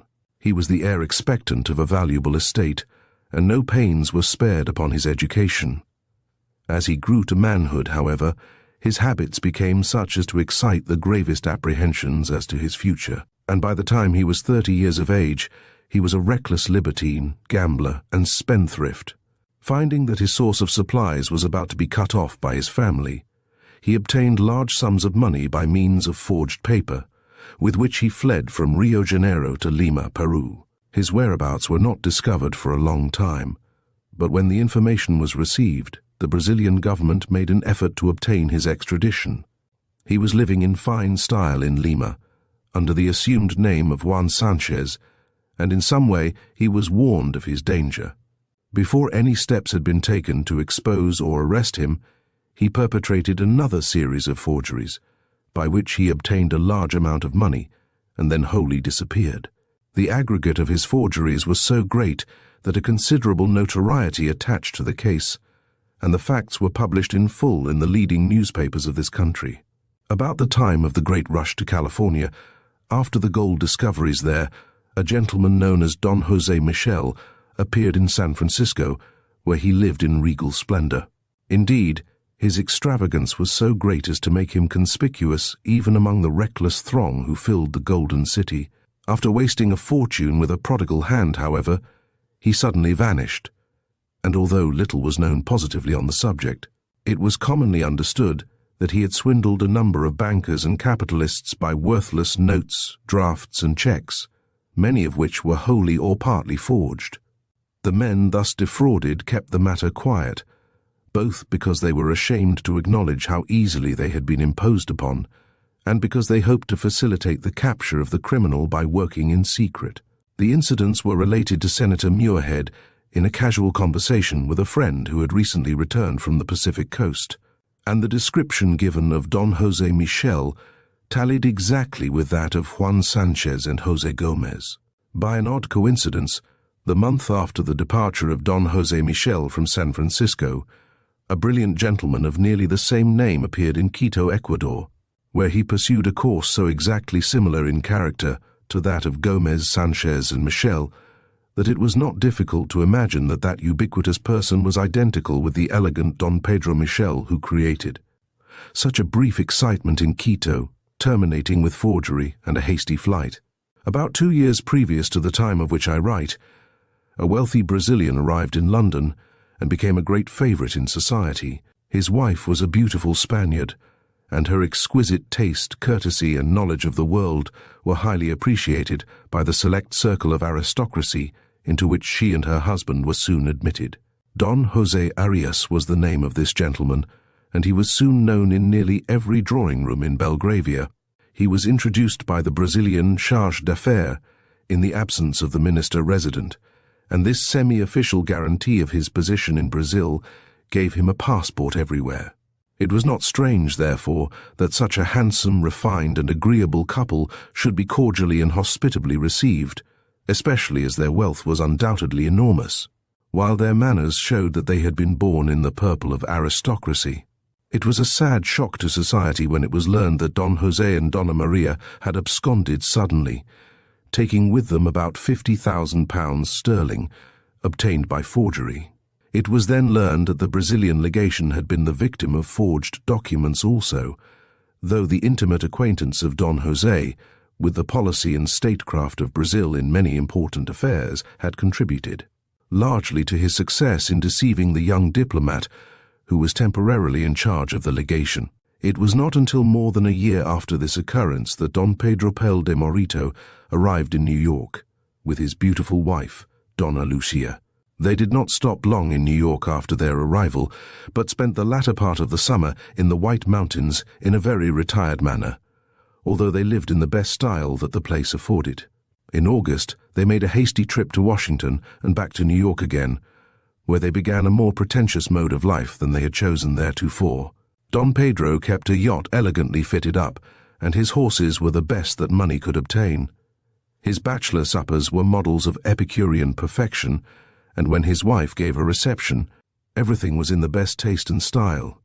While visiting Washington, Don Pedro had met Senator Muirhead, who had gone there for a few days on public business, and the acquaintance was renewed in New York, where the senator had some private interests demanding his attention.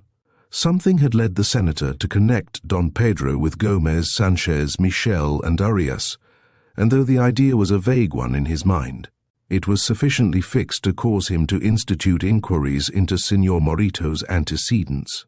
As previously stated, nothing could be learned of him previous to his arrival in New York, and the only circumstance which could possibly be regarded as suspicious was that both in Washington and New York he had avoided meeting the Peruvian minister and other fellow countrymen.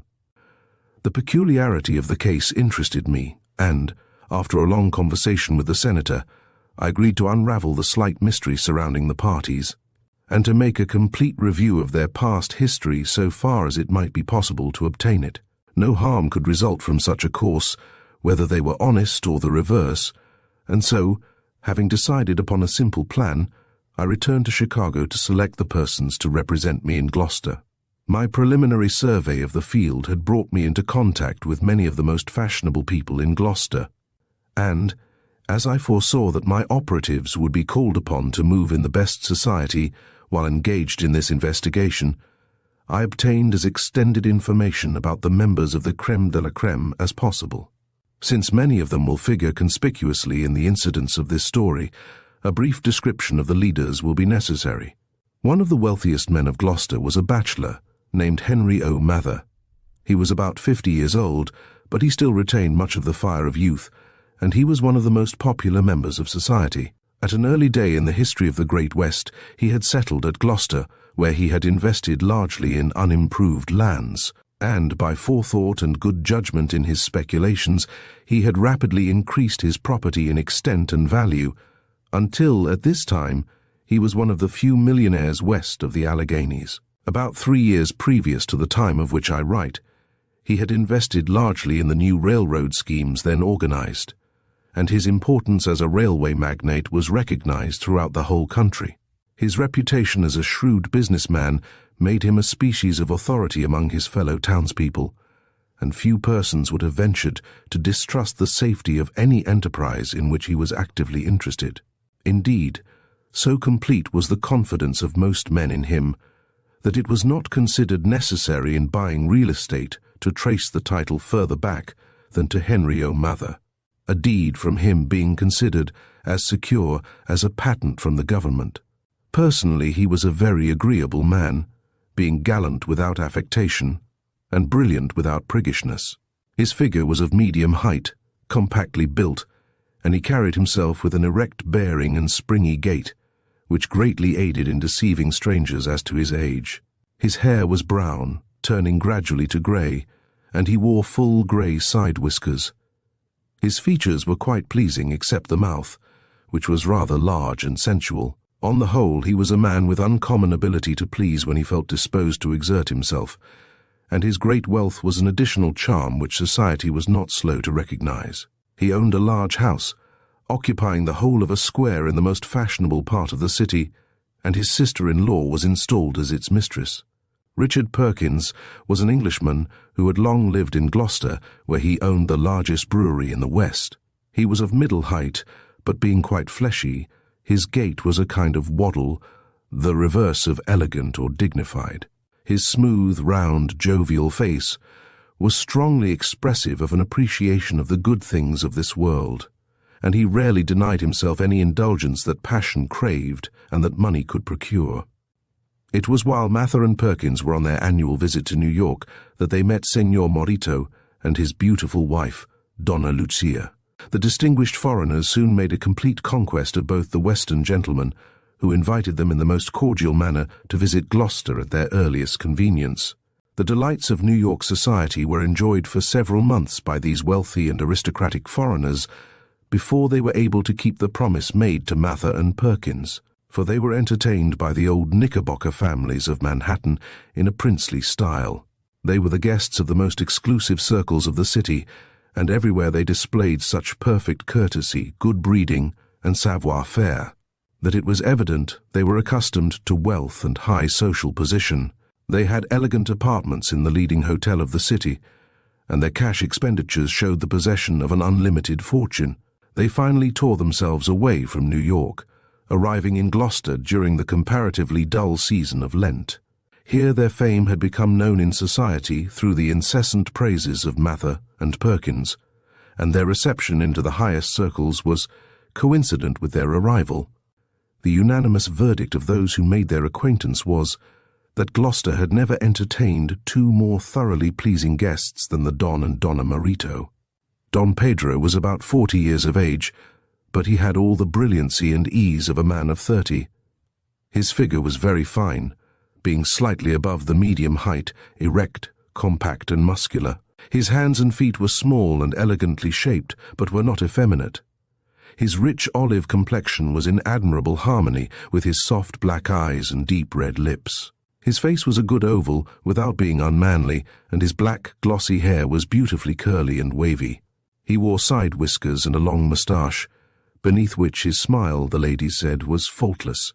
Like most South Americans, he seemed too lazy to be unamiable, and his general style was that of a man who, having possessed wealth always, would be perfectly lost without it. Donna Lucia was a fine specimen of Spanish beauty, education, and refinement. It was easy to see that she possessed more force of character than her husband, and that her passionate nature was like a volcano, which might burst forth at any time, driving her to the most dangerous courses if it took possession of her. A detailed description of such a woman is an impossibility. In general, she was a beauty of the Andalusian type, as nearly perfect in form and feature as can be conceived, but her expression was of an infinite variety of characters, each one giving the precise shade of meaning most applicable to the time, place, person, and sentiment. In short, she was so near perfection that nearly all the men she met were in love with her, and 9/10 of them, more than half, believed that she regretted her marriage for their sake. Nevertheless, she kept all admirers at a certain distance, which only bewitched them the more. At the time of which I write, Don Pedro was so much pleased with Gloucester that he had rented a large residence in a very fashionable locality and was making preparations to spend a year there. The charming manner in which they had entertained their friends at the hotel was ample guarantee that when the Don and Donna were established in their new home, they would surpass anything in the way of festivities ever seen in Gloucester. Hence, all the best society of the place rejoiced greatly at the arrival of this new constellation in the social firmament. Among the bachelors most noted in salons and parlours of the city were Daniel McCarthy and Charles Sylvanus, the former a lawyer, and the latter a journalist. McCarthy was an Irishman of brilliant talents and ready wit. Although still comparatively a young man, he was the county prosecuting attorney, and was considered one of the foremost lawyers of the city. He was very good-looking and good-hearted, and his natural drollery made him a most entertaining companion. While speaking in court, and often in society, he had a habit of running his fingers through his long, thick hair, which he would also, at times, throw back with a peculiar jerk of his head. This habit was especially frequent when he became deeply interested in his subject, and the spectators could always tell whether Dan was doing his best, even when they could not hear his words. Sylvanus was editor and part proprietor of an evening newspaper. As a journalist he was not above mediocrity, but he was well received in society, where even a moderate allowance of brains will suffice for success. A conspicuous member of society and a pillar of the Swedenborgian Church was Mr. John Preston, a banker and capitalist. With a book of Swedenborgian revelations in one hand and a bundle of tax titles in the other, he would frequently orate to a crowd of unbelievers, from a text drawn from his book, in a manner calculated to quite convert them, were it not that they knew he was only working up a fresh head of steam to enable him to grind the faces of the poor upon whose property he held tax titles.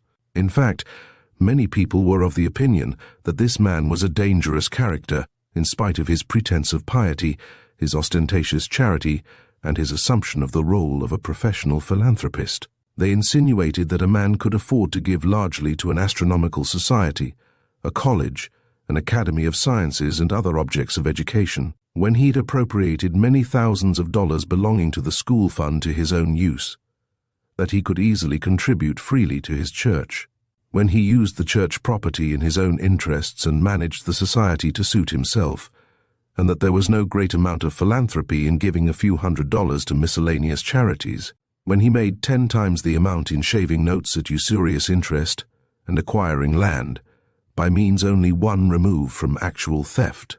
These things were becoming so notorious that a man of less indomitable brass than John Preston would have long since been sent to Coventry, if not to jail. But he revolved on his own centre, sublimely indifferent to the attacks of his enemies, for whom, by the way, he used to pray with most fervent unction. His wife was a pleasant, motherly woman, who gave liberally to charitable objects, and who regarded her husband as one of the saints of the earth. There were 3 children, a young man and 2 girls. The former gave no promise of either ability, probity, or ambition, and there was about him a noticeable air of deficiency in both mental and moral worth. The girls were commonplace nonentities, with no pretensions to beauty or grace. One of the most prominent citizens of Gloucester was a wealthy tanner, named Charles H. Sanders. Having foreseen at an early day the great progress which the city would make in population and importance, he had invested largely in tracts of unimproved land, which he held against all offers to purchase, until his real estate was more extended and valuable than that of any other property owner in the city. Personally, he was very thin and angular, with such a sickly look that his death seemed possible any day, though his constitution was of that character which might hold out much longer than that of a more robust type. His wife was a very charming woman, and they had 2 young daughters, who gave promise of considerable beauty when they should arrive at maturity. Mr. Thomas Burke and his wife were, perhaps, the most general favourites in Gloucester society. Mr. Burke was tall and well-built, and his large head and commanding appearance made him conspicuous in any group. He had a broad, high forehead, heavy eyebrows, deep-set black eyes, a Roman nose, and a heavy black moustache, which completely covered his mouth. His straight black hair, high cheekbones, and swarthy complexion gave him slightly the look of having Indian blood in his veins. But the rest of his features were unmistakably Celtic, and the moment he spoke, the Irishman stood confessed.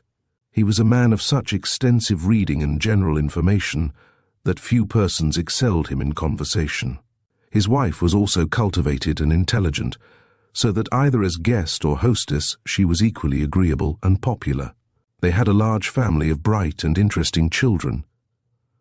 One of the social curiosities of the city was known as Deacon Humphrey.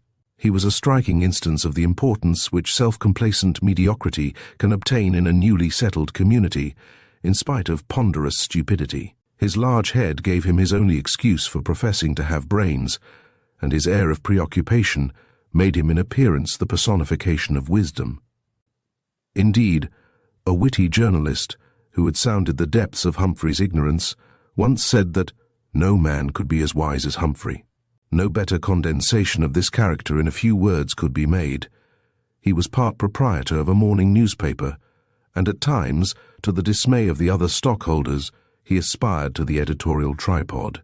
The mighty lucubrations of his intellect were generally assigned to the wastebasket, and in the city it was well known that his influence in the columns of the paper was absolutely nothing, though in the country he was still regarded with awe by the bucolic mind. He was generally known as Deacon from his honorary occupancy of that office in a Presbyterian church. Mrs. Humphrey was seldom seen, being in poor health almost constantly, but their only daughter, Jenny, was one of the foremost of the fashionable of the dilettanti of the city. Indeed, it was confidently anticipated that, some day, Miss Jenny would burst forth as a full-blown authoress, and overpower an expectant public with the radiance of her intellect and the elegance of her style. No description of Gloucester celebrities would be complete without that of Ethan Allen Benson, Esquire, formerly member of Congress and late minister plenipotentiary at an important European court. The suggestion having once been made to him by some waggish diplomat that he resembled the first Napoleon, he was ever afterward desirous of drawing attention to this fancied resemblance. He was a vain, fussy, consequential politician whose principal strength was in the ward caucus and the saloon. Judge Peter B. Taylor was another old settler, and he was frequently seen in social circles in spite of his age. His forehead was very broad indeed, but his face tapered so rapidly to a pointed chin as to make his head wedge-shaped. He had coarse, faded hair, but no whiskers nor beard, and only a scrubby grey moustache. He had a singular habit of working his eyes independently of each other, and the effect upon a stranger who was not aware of this peculiarity was sometimes startling. His mouth was quite large, one side appearing larger than the other, and his lower lip slightly protruded, giving him a very harsh and forbidding appearance. He had at one time occupied a seat on the judicial bench, but few persons could understand on what grounds he deserved the office, unless it were that people believed the adage about a poor lawyer making a good judge. He was quite wealthy, and his business was that of a money loaner and real estate speculator. He was considered to be very pious and charitable on Sunday. During the rest of the week, no Shylock ever demanded his pound of flesh more relentlessly than he his 3% a month. It was among a society of which the foregoing were shining lights that I was to operate at the request of Senator Muirhead. On returning to Chicago from Gloucester, I gave a great deal of thought to the case, for there was so little to act upon that none of the ordinary plans could be depended upon.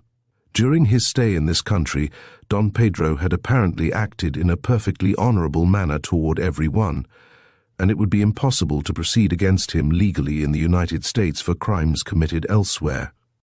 Until the aggrieved parties should take the necessary steps for his extradition, with several of the countries in which he was supposed to have committed his crimes we had no extradition treaty, and nothing could be done here to arrest or punish him. Hence, the task of exposing his previous career might be fruitless, even though the senator's suspicions should be confirmed in every particular. Nothing whatever could be adduced against his character since his arrival in the United States, and I was, therefore, confined to the prevention of future frauds rather than the detection of old ones. The primary object of my efforts was thus made to be the discovery of the Don's intentions, as, without some slight forecast of his plans, I might be unable to circumvent them. Accordingly, I decided that I must furnish him with a friend who would be sufficiently intimate with him to become his trusted companion and adviser. At the same time, it would be essential to learn as much as possible relative to the previous career of both the Don and Donna, for it might be desirable to use a little moral suasion with them by showing that their history was known.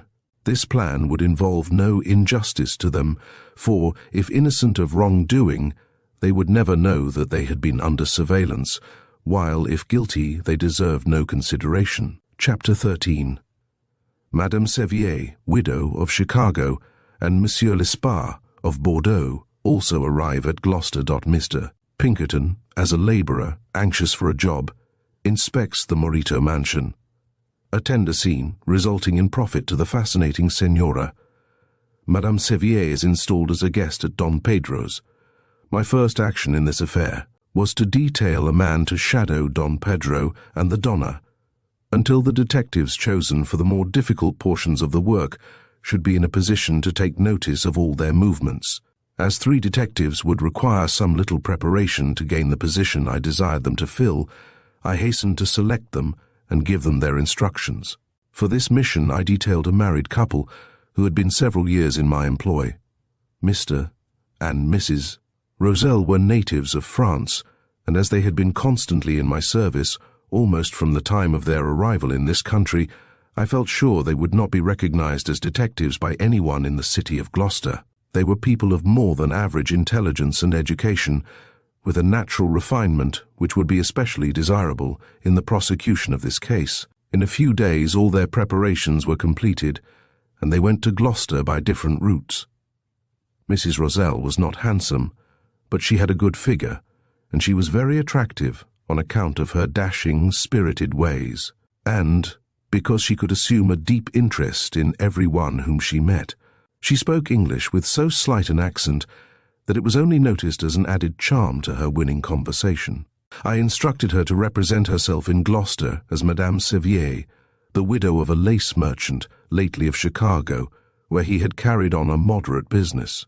His death had thrown his affairs into some confusion, but the estate would be settled up soon, leaving a comfortable fortune to his widow.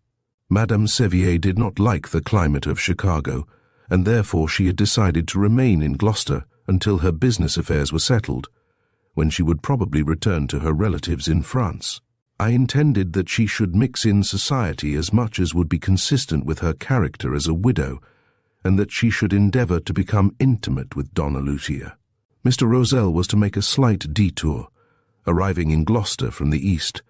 He would be known as Monsieur Girard Lespas, and his ostensible character was to be that of a man of moderate capital from Bordeaux, looking for a favourable opportunity to invest some of his means in a profitable business. I followed the Roselles in a day or two and found that Monsieur Lespas was pleasantly located at a fashionable family hotel, while Madame Sevier had taken apartments in a stylish boarding house only a few doors from the handsome residence which the Moritos were to occupy.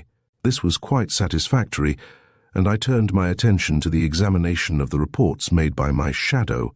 The reports were very monotonous in character, except as evidences of the popularity of the Don and Donna. The dull days of Lent had just passed, and the close of the season was now more crowded with parties and balls than the earlier portion had been. The presence of two such distinguished guests as Don Pedro and Donna Lucia contributed largely to the reasons for this rush of gaiety, and they were overwhelmed with visitors and invitations.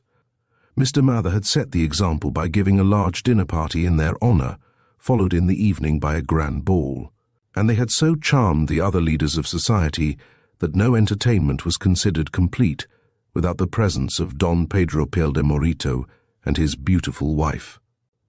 On leaving my hotel to visit the house which Don Pedro was fitting up for his residence, I met Charlie Morton, the United States Commissioner of Gloucester. Morton was a capable lawyer and a shrewd politician. He was equally attentive to ladies as to gentlemen, and it was well known that Charlie would never slight anyone who could cast or influence a vote. His acquaintance extended through all classes, from the lowest to the highest, and few men were more generally popular. His powers of observation were only equalled by his tact, so that while he saw all that went on about him, he never talked indiscreetly. He and I were quite intimate, and we chatted for some time about various people before I succeeded in bringing up the names of those in Gloucester, in whom I was just then most interested. "I suppose you are quite glad that the gay season is over, Charlie?" I said interrogatively. "As usual, you will not have many social events of any consequence after Lent, I presume?" "Oh, yes, indeed," he replied. "We shall be more active in society for the next month or two than ever before. You see, we have two wealthy and aristocratic Peruvians visiting Gloucester, and they are so fascinating that they have quite taken our people by storm. They have been accustomed to the finest society of Europe and South America, so that we are put upon our mettle to show how well Gloucester can compare in wealth, luxury, and refinement with older cities at home and abroad." "Are they then such remarkable lions?" I asked, "or do people run after them simply because they are rich foreigners?" "Of course their wealth and foreign birth would cause many people to pay them attention," said Morton, "but their popularity is something exceptional, and is undoubtedly due to their perfect knowledge of all the courtesies and customs of modern society, to their charming manners, and largely to their personal good looks. Signor Morito has fascinated all the ladies, while nearly every man in society is in love with the Senora." "Well, take care of yourself, my boy," I said jokingly. "If the lovely Donna causes Charlie Morton to strike his colours, she must be dangerous indeed." After leaving Morton, I sauntered along to the house which Don Pedro had rented, and which was now nearly ready for occupancy. It was a large residence, with ample grounds fronting on the principal avenue, and its imposing front of heavy columns gave it a striking appearance as compared with the more commonplace stone fronts around it. While I was glancing curiously about, a truck arrived laden with costly furniture. I was rather roughly dressed, and the driver asked me if I wanted a job of work. I accepted his offer to aid in carrying the furniture into the house, as I was anxious to examine the interior. After finishing the job, the furniture salesman took me over the house to show off the elegance with which it was decorated and furnished. It was certainly a model of good taste, while the paintings, statuary, frescoing, and articles of bijouterie were evidences of enormous expenditures. Having obtained a thorough knowledge of the plan of the house, I withdrew, receiving 50 cents for my labor. The time when Don Pedro was to occupy his residence was to be signalized by a grand reception held therein, and the invitations were already out. Meantime, entertainments were given by John Preston, Alexander McIntyre, and Charles H. Sanders. The latter's reception was especially brilliant, and those who knew Mr. Sanders's parsimonious character were much surprised at his profuse expenditure for the occasion. I soon afterwards obtained an explanation of this unusual liberality by hearing another banker casually remark that Don Pedro had withdrawn a part of his funds from New York and had deposited them in Mr. Sanders's bank. This gave me a hint, and I immediately acted upon it. Being well acquainted with a number of bankers, I visited several of them and talked about various businessmen of Gloucester, as if I were desirous of getting information about their commercial standing and credit. In each case, I succeeded in learning the extent to which Don Pedro had deposited money in bank. The total amount then due him by the three houses with whom he had made deposits was about $17,000. Although his original deposits had amounted to more than double that sum, heavy drafts to pay his current expenses and to furnish his house had largely reduced his available cash, though he still had an ample sum on hand. Knowing how enormous his expenses were, I felt sure that he would reach the end of his bank account in a short time, unless he should have other funds, of whose existence I was unaware. If this sum of $17,000 represented his total capital, however, he would soon show whether he was what he claimed to be, or an adventurer. For, in the former case, he would draw money from his Peruvian estates, and in the latter, he would accomplish some great swindle.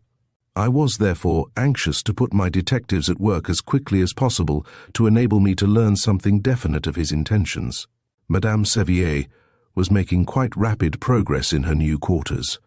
Mrs. Courtney, the lady who kept the house, was a widow of some means, who took boarders to enable her to educate her children in the best manner.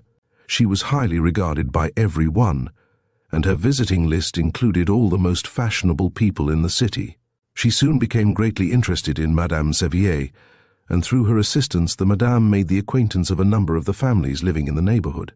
As the rage for foreigners was at its height just then, Madame Sevier soon became highly popular, and she was invited to several entertainments, where she met Don Pedro and Donna Lucia.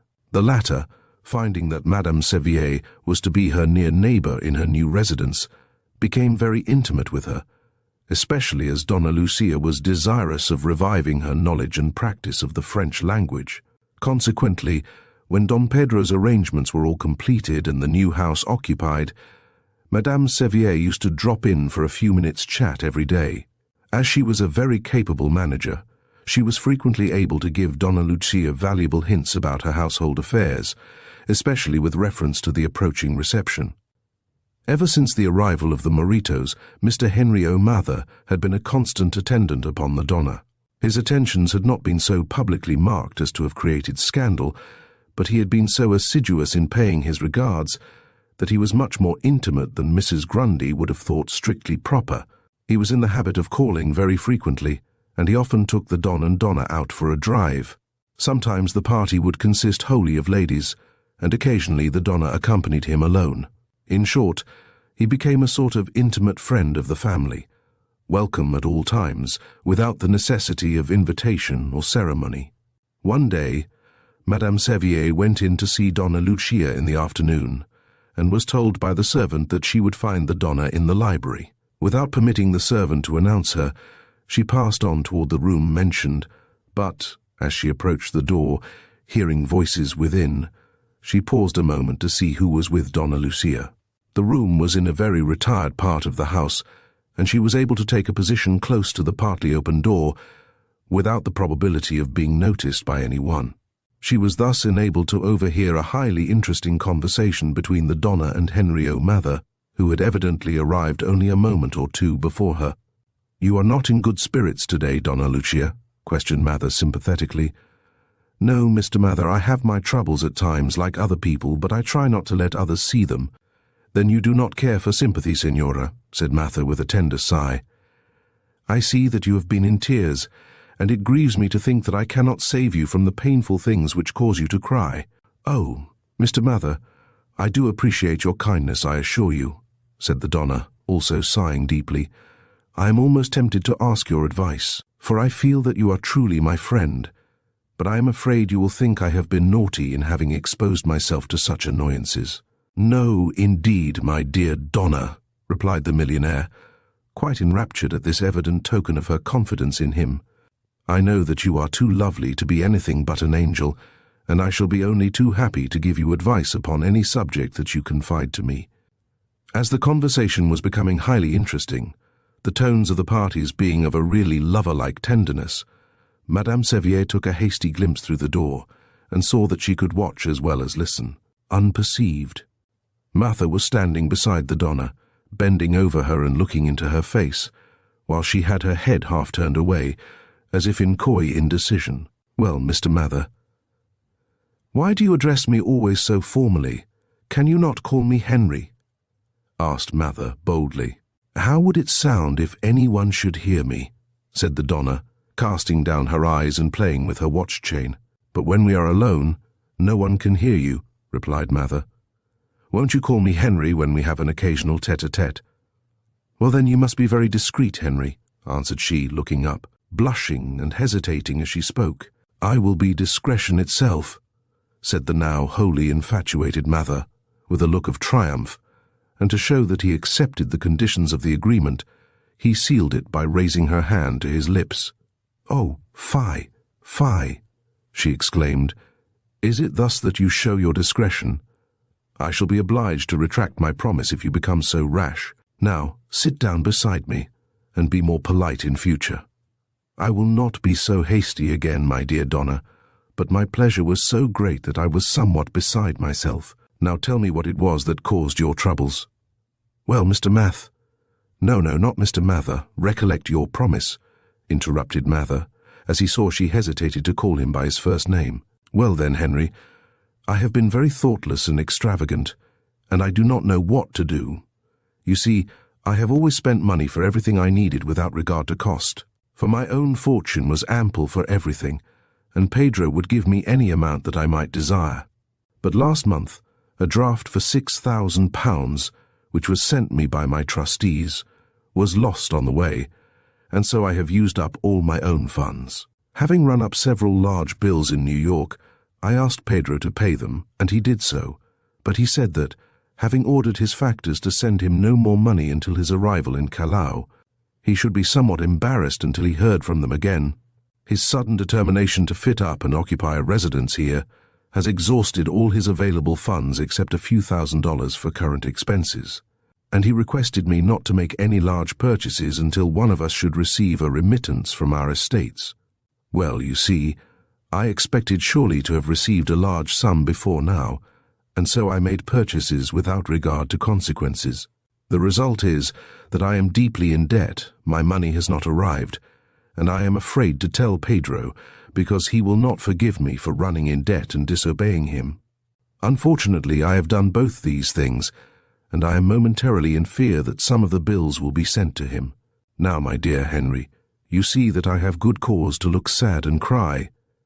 As she finished, the Donna began to whimper and put her handkerchief to her eyes in so touching a manner that Mather was quite overpowered. The artistic expression with which she hastily called him her dear Henry was the finishing touch to an already powerful attack, and he surrendered completely. "My dear Donna," he exclaimed, seizing her hand in both of his, "how glad I am that you confided in me. I will see that you are not troubled by another anxious thought in this matter. Tell me how much you need to settle all your indebtedness." "Indeed, Henry, I cannot let you do anything of the kind," she protested feebly. "Why, it is a very large sum in all, and it may be several months before I can repay you." "Now don't talk about payment, but just tell me how much you need," replied Mather. "The large bills amount to over $4,000, and there are a number of small ones which I have not figured up," she said thoughtfully. "Well then, I will bring you around $5,000 tomorrow, and you can pay the bills without anyone knowing where the money comes from," said Mather, again kissing her hand. "Oh, you dear good fellow," exclaimed the Donna, and overcome by his generous response to her request, she threw her arms about his neck and kissed him several times. There," she continued, releasing herself and coquettishly tapping his lips with her hand. "I don't know how I came to do such a thing, but you were so kind that I couldn't help it." "If that is the case," said the overjoyed Mather, "I will add 5,000 more to have a similar expression of your gratitude." "Will you really? I believe I am half in love with you," she murmured, as she allowed him to embrace her a second time and press burning kisses on her lips. The ringing of the doorbell interrupted their happiness, and Madame Sevier hastily retired to the drawing-room, into which other visitors were shown by the servant. Donna Lucia soon entered, perfectly self-possessed, and greeted all her friends with her usual ease and cordiality. Mr. Mather probably passed out by the library entrance, for he did not appear in the parlour. The ladies conversed together for some time, one of the important subjects of their talk being the troubles of household management. Donna Lucia complained bitterly that her servants robbed her, and that they were careless, dirty, and impudent. She knew very little about housekeeping, and every domestic in her employ took advantage of her. She added that, as soon as her housewarming was over, she intended to get, if possible, a lady who would be a member of the family, and who would relieve her of the management of the house. "Now," said she in her most winning manner, "here is Madame Sevier, who has nothing to occupy her time, who is a natural manager of other people, and who is so agreeable that she would be a positive charm to any household, and I have been thinking, positively, of asking her to take charge of my whole establishment, and help me entertain my guests. What should you think, Madame Sevier, of such a request?" The opportunity of becoming domesticated in the Morito mansion was thus afforded to one of my detectives, but she knew better than to accept at once. She therefore professed to treat it as a pleasantry, and said that she had no doubt that she should succeed as a housekeeper, but whether she could add anything of attraction to such a charming home was greatly to be doubted. The other ladies, however, thought the idea an admirable one, and they all urged Madame Sevier to adopt it. Having once broached the subject, Donna Lucia again spoke of it with the greatest interest, showing by her arguments and determination to coax Madame Sevier to decide favourably that she had thought about such a plan before, and that she was really in earnest in her request. Finally, Madame Sevier said that she saw no objection to accepting the offer, as she really enjoyed taking care of a large establishment, but she was not prepared to accept it at once, and she would wait a few days to reflect upon it. It was then agreed that she should give her decision at the grand reception to be given as a housewarming. This part of my plan had worked admirably, and I felt confident of my eventual success in learning all about the affairs of the Morito family. The method by which Donna Lucia had obtained $10,000 from Mr. Mather was a decided confirmation of Senator Muirhead's suspicions. Though there was nothing in the transaction which could make her liable to punishment by law, and as there was no danger that her victim would ever appear against her, I paid no further attention to this episode. I ordered Madame Sevier to accept Donna Lucia's offer on the following terms. She should have full authority over all the female servants in the house. She should have charge of the ordering of all articles for household use. She should be considered in the same light as a guest. So far as social intercourse went, she should go and come as she chose, without regard to the duties of the menage, and she should receive no salary. This last point she was to insist upon, as necessary to preserve her feeling of independence, and enable her to occupy her time as she might see fit. As the day approached for the Morito's reception, all Gloucester's best society were filled with pleasurable excitement and anticipation, as the preparations were known to be far more magnificent than those for any similar entertainment since Gloucester was settled. As Monsieur Lesparre had already made Don Pedro's acquaintance, and had received an invitation, I felt sure that I should be thoroughly informed as to all the occurrences of the evening, and so I awaited developments. The employment of detectives to penetrate into the social life and domestic surroundings of any family is strongly repugnant to my sense of propriety, and I rarely countenance the practice. If I can possibly attain my object in any other way, I dislike to feel that I am trespassing upon the privacy of any man's home, even though that man may be a criminal.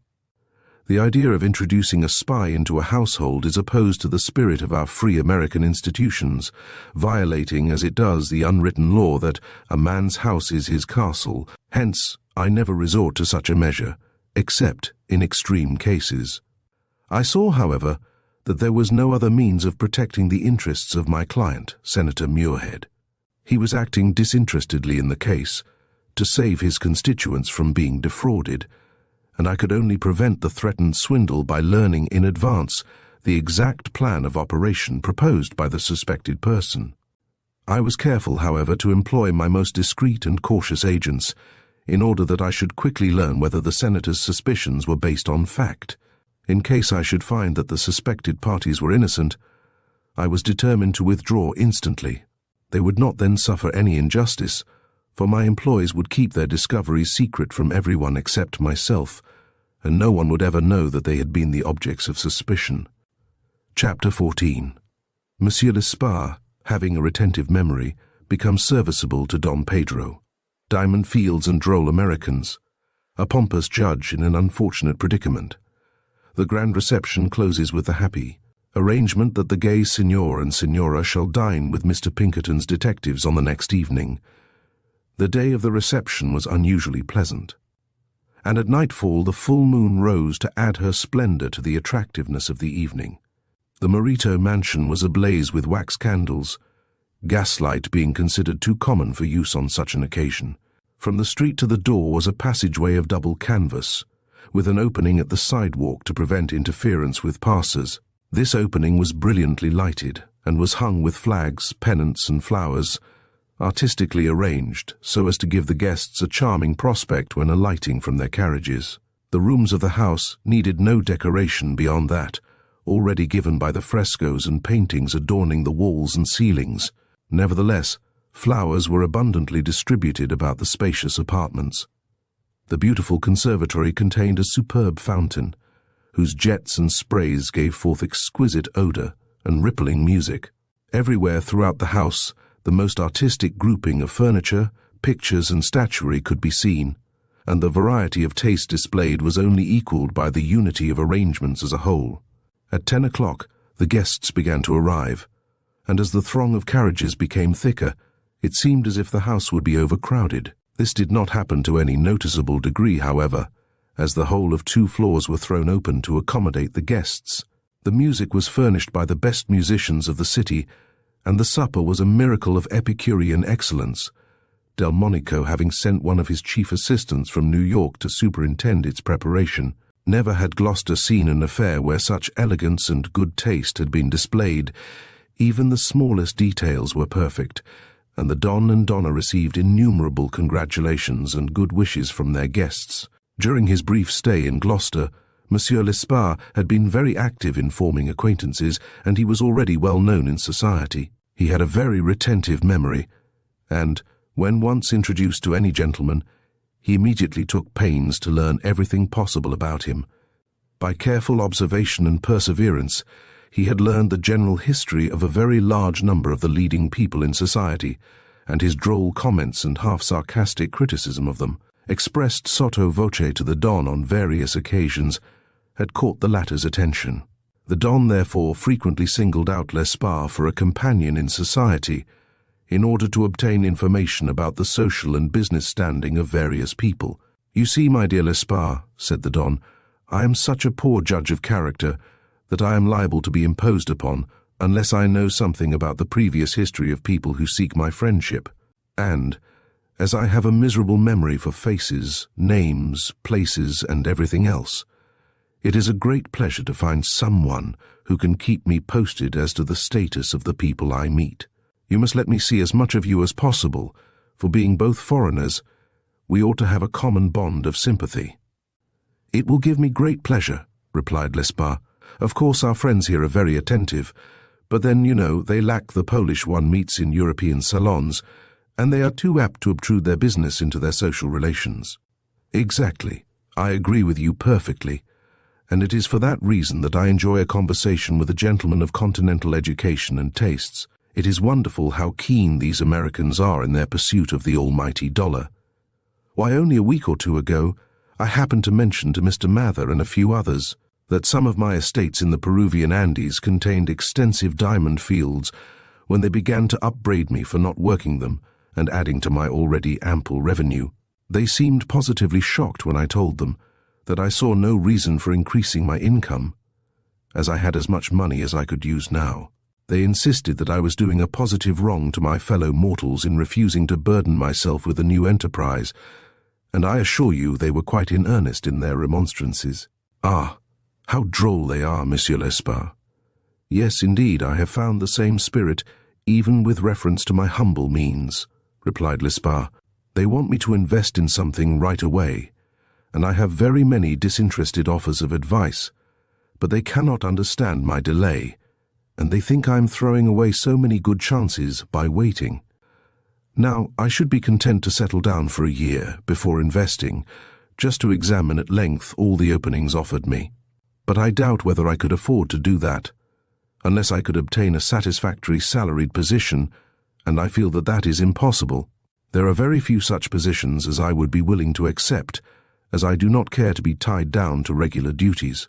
The gentlemen had stepped into the supper room while this conversation was going on, and were about to take a glass of wine together. Lesparre's last remark seemed to give a sudden idea to Don Pedro, and he sipped his wine in silence for a moment or two. Then he said inquiringly, "I suppose you would like a position of a responsible character, where your knowledge of commercial and financial affairs would be available, but where your whole time would not be absorbed." "Yes, that was my wish," answered Lesparre, "but of course I do not expect to realize my hopes." "Possibly you may, Monsieur Lesparre," said Don Pedro, "but let us leave the subject of business until tomorrow, when I should like to talk with you more fully about this matter. Now, let us return to the drawing-room, and when you see any of my guests approaching, please tell me briefly who and what they are. For instance, tell me about that stiff and military-looking person crossing the room. That is Captain Adrian L. Kerr, a retired army officer who has lived here a long time. He has been unsuccessful in business, and it would be difficult to account for his means of livelihood, were it not that his wife, the brilliant brunette near the mantelpiece, is supposed to have an income of her own. Some people are so ill-natured as to suggest that Alexander McIntyre, the wealthy Scotch banker now talking to her, is the source of her revenue, but that may be pure gossip. At any rate, she is always elegantly dressed, and she moves in the best society. If people suspect her of improper intimacy with McIntyre, why do they admit her to their houses?" asked Don Pedro. "Well, you see, many of the merchants and businessmen have financial dealings with McIntyre, and they do not dare to offend him. As an illustration of his power, I will relate an incident that occurred recently. The wife of a well-known merchant was about to give a large party, and, in making out her list of invitations, she purposely left out the name of Mrs. Kerr. Her husband, on going to the bank to obtain the renewal of a note, found McIntyre as surly and savage as a bear, and the renewal was refused. As he had never before had any difficulty in obtaining such an accommodation when hard pressed for money, he could not account for the change in McIntyre's conduct, but when his wife informed him of her action the day previous in withholding an invitation from Mrs. Kerr, he understood it all. His affairs were in such a condition that he could not afford to quarrel with McIntyre, and so he insisted that an invitation be sent to Mrs. Kerr, in spite of his wife's assertion that Mrs. Kerr was an improper character.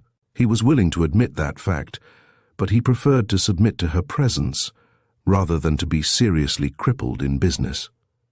An invitation was therefore sent in such a way as to make the delay in its delivery appear accidental, and in a few days Mr. McIntyre was willing to renew the merchant's note.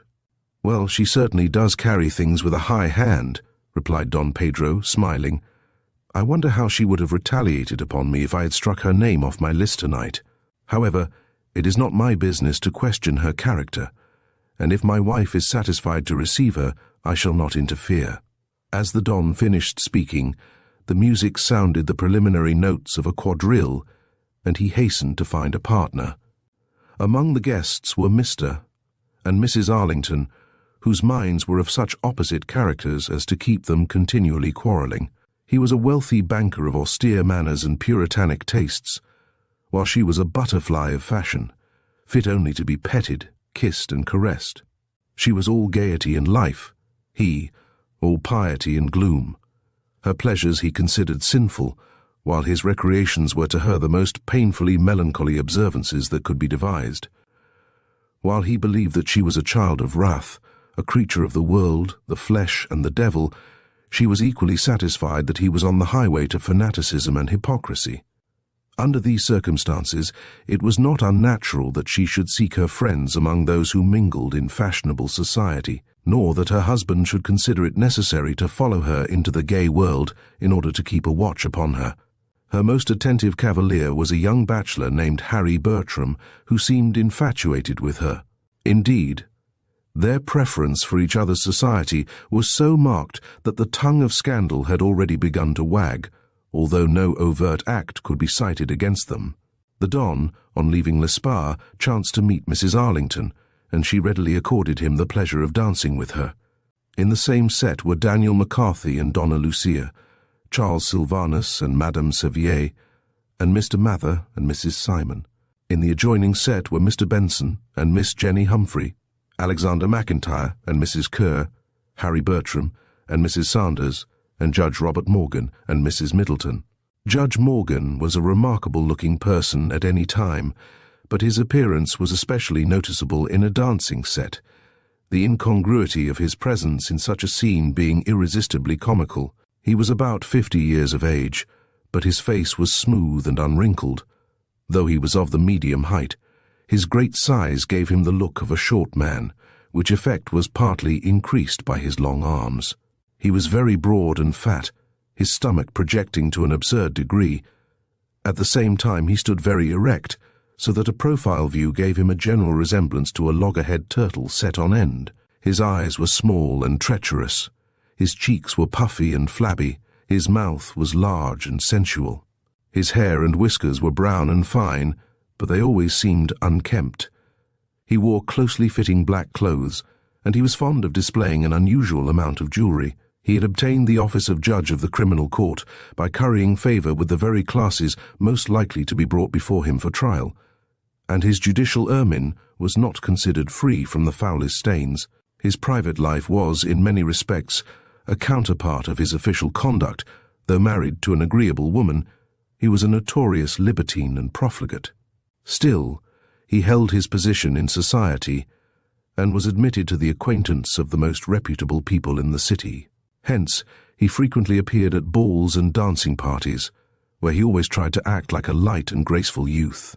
On this occasion, he was especially anxious to display his manly form in the same set with the Donna, but being disappointed in this, he chose the set next to hers and acted like a playful hippopotamus. While backing rapidly in an attempt to balance to his partner, he came in contact with Mrs. Simon of the next set, and, tripping on her dress, he fell violently upon her. Her partner, Mr. Mather, tried to catch her as she also fell, but the ponderous form of the judge came upon them both with crushing effect, and all three were brought to the floor at once. Mr. Mather and Mrs. Simon were quickly on their feet again, flushed with mortification but unhurt. But it was no such easy matter for the corpulent judge to raise himself erect. He lay on his back a moment groaning, and it was thought that he might be seriously injured, as his fall had jarred the whole house. Several gentlemen carefully lifted him upright, and the ladies gathered about to condole with him, when it was suddenly discovered that, if the judge's person had not suffered, his clothing had. His tight dress coat was split several inches down the back, while a hasty glimpse behind his coat-tails satisfied the spectators that his pants were in an even worse condition than his coat. It may be imagined that the situation caused some merriment, in spite of the efforts of the more well-bred guests to preserve their gravity. But when the judge, having regained his feet, vociferated in great wrath, "You are a pack of monkeys. I don't see anything to laugh at," there was a universal burst of laughter which could not be repressed. This so enraged him that it was difficult to make him understand his absurd position, but at length Don Pedro and Monsieur Lesparre induced him to go to the dressing-room for repairs. As there was no coat in the house large enough for him, the Don was at his wits' end to make him sufficiently presentable to enable him to return to the drawing-room. But at length the judge was arrayed in one of the Don's gorgeous dressing-gowns, which was large enough to hide most of the effects of the fall. He soon returned to the lower rooms dressed in the most remarkable costume ever worn at a full dress party in Gloucester.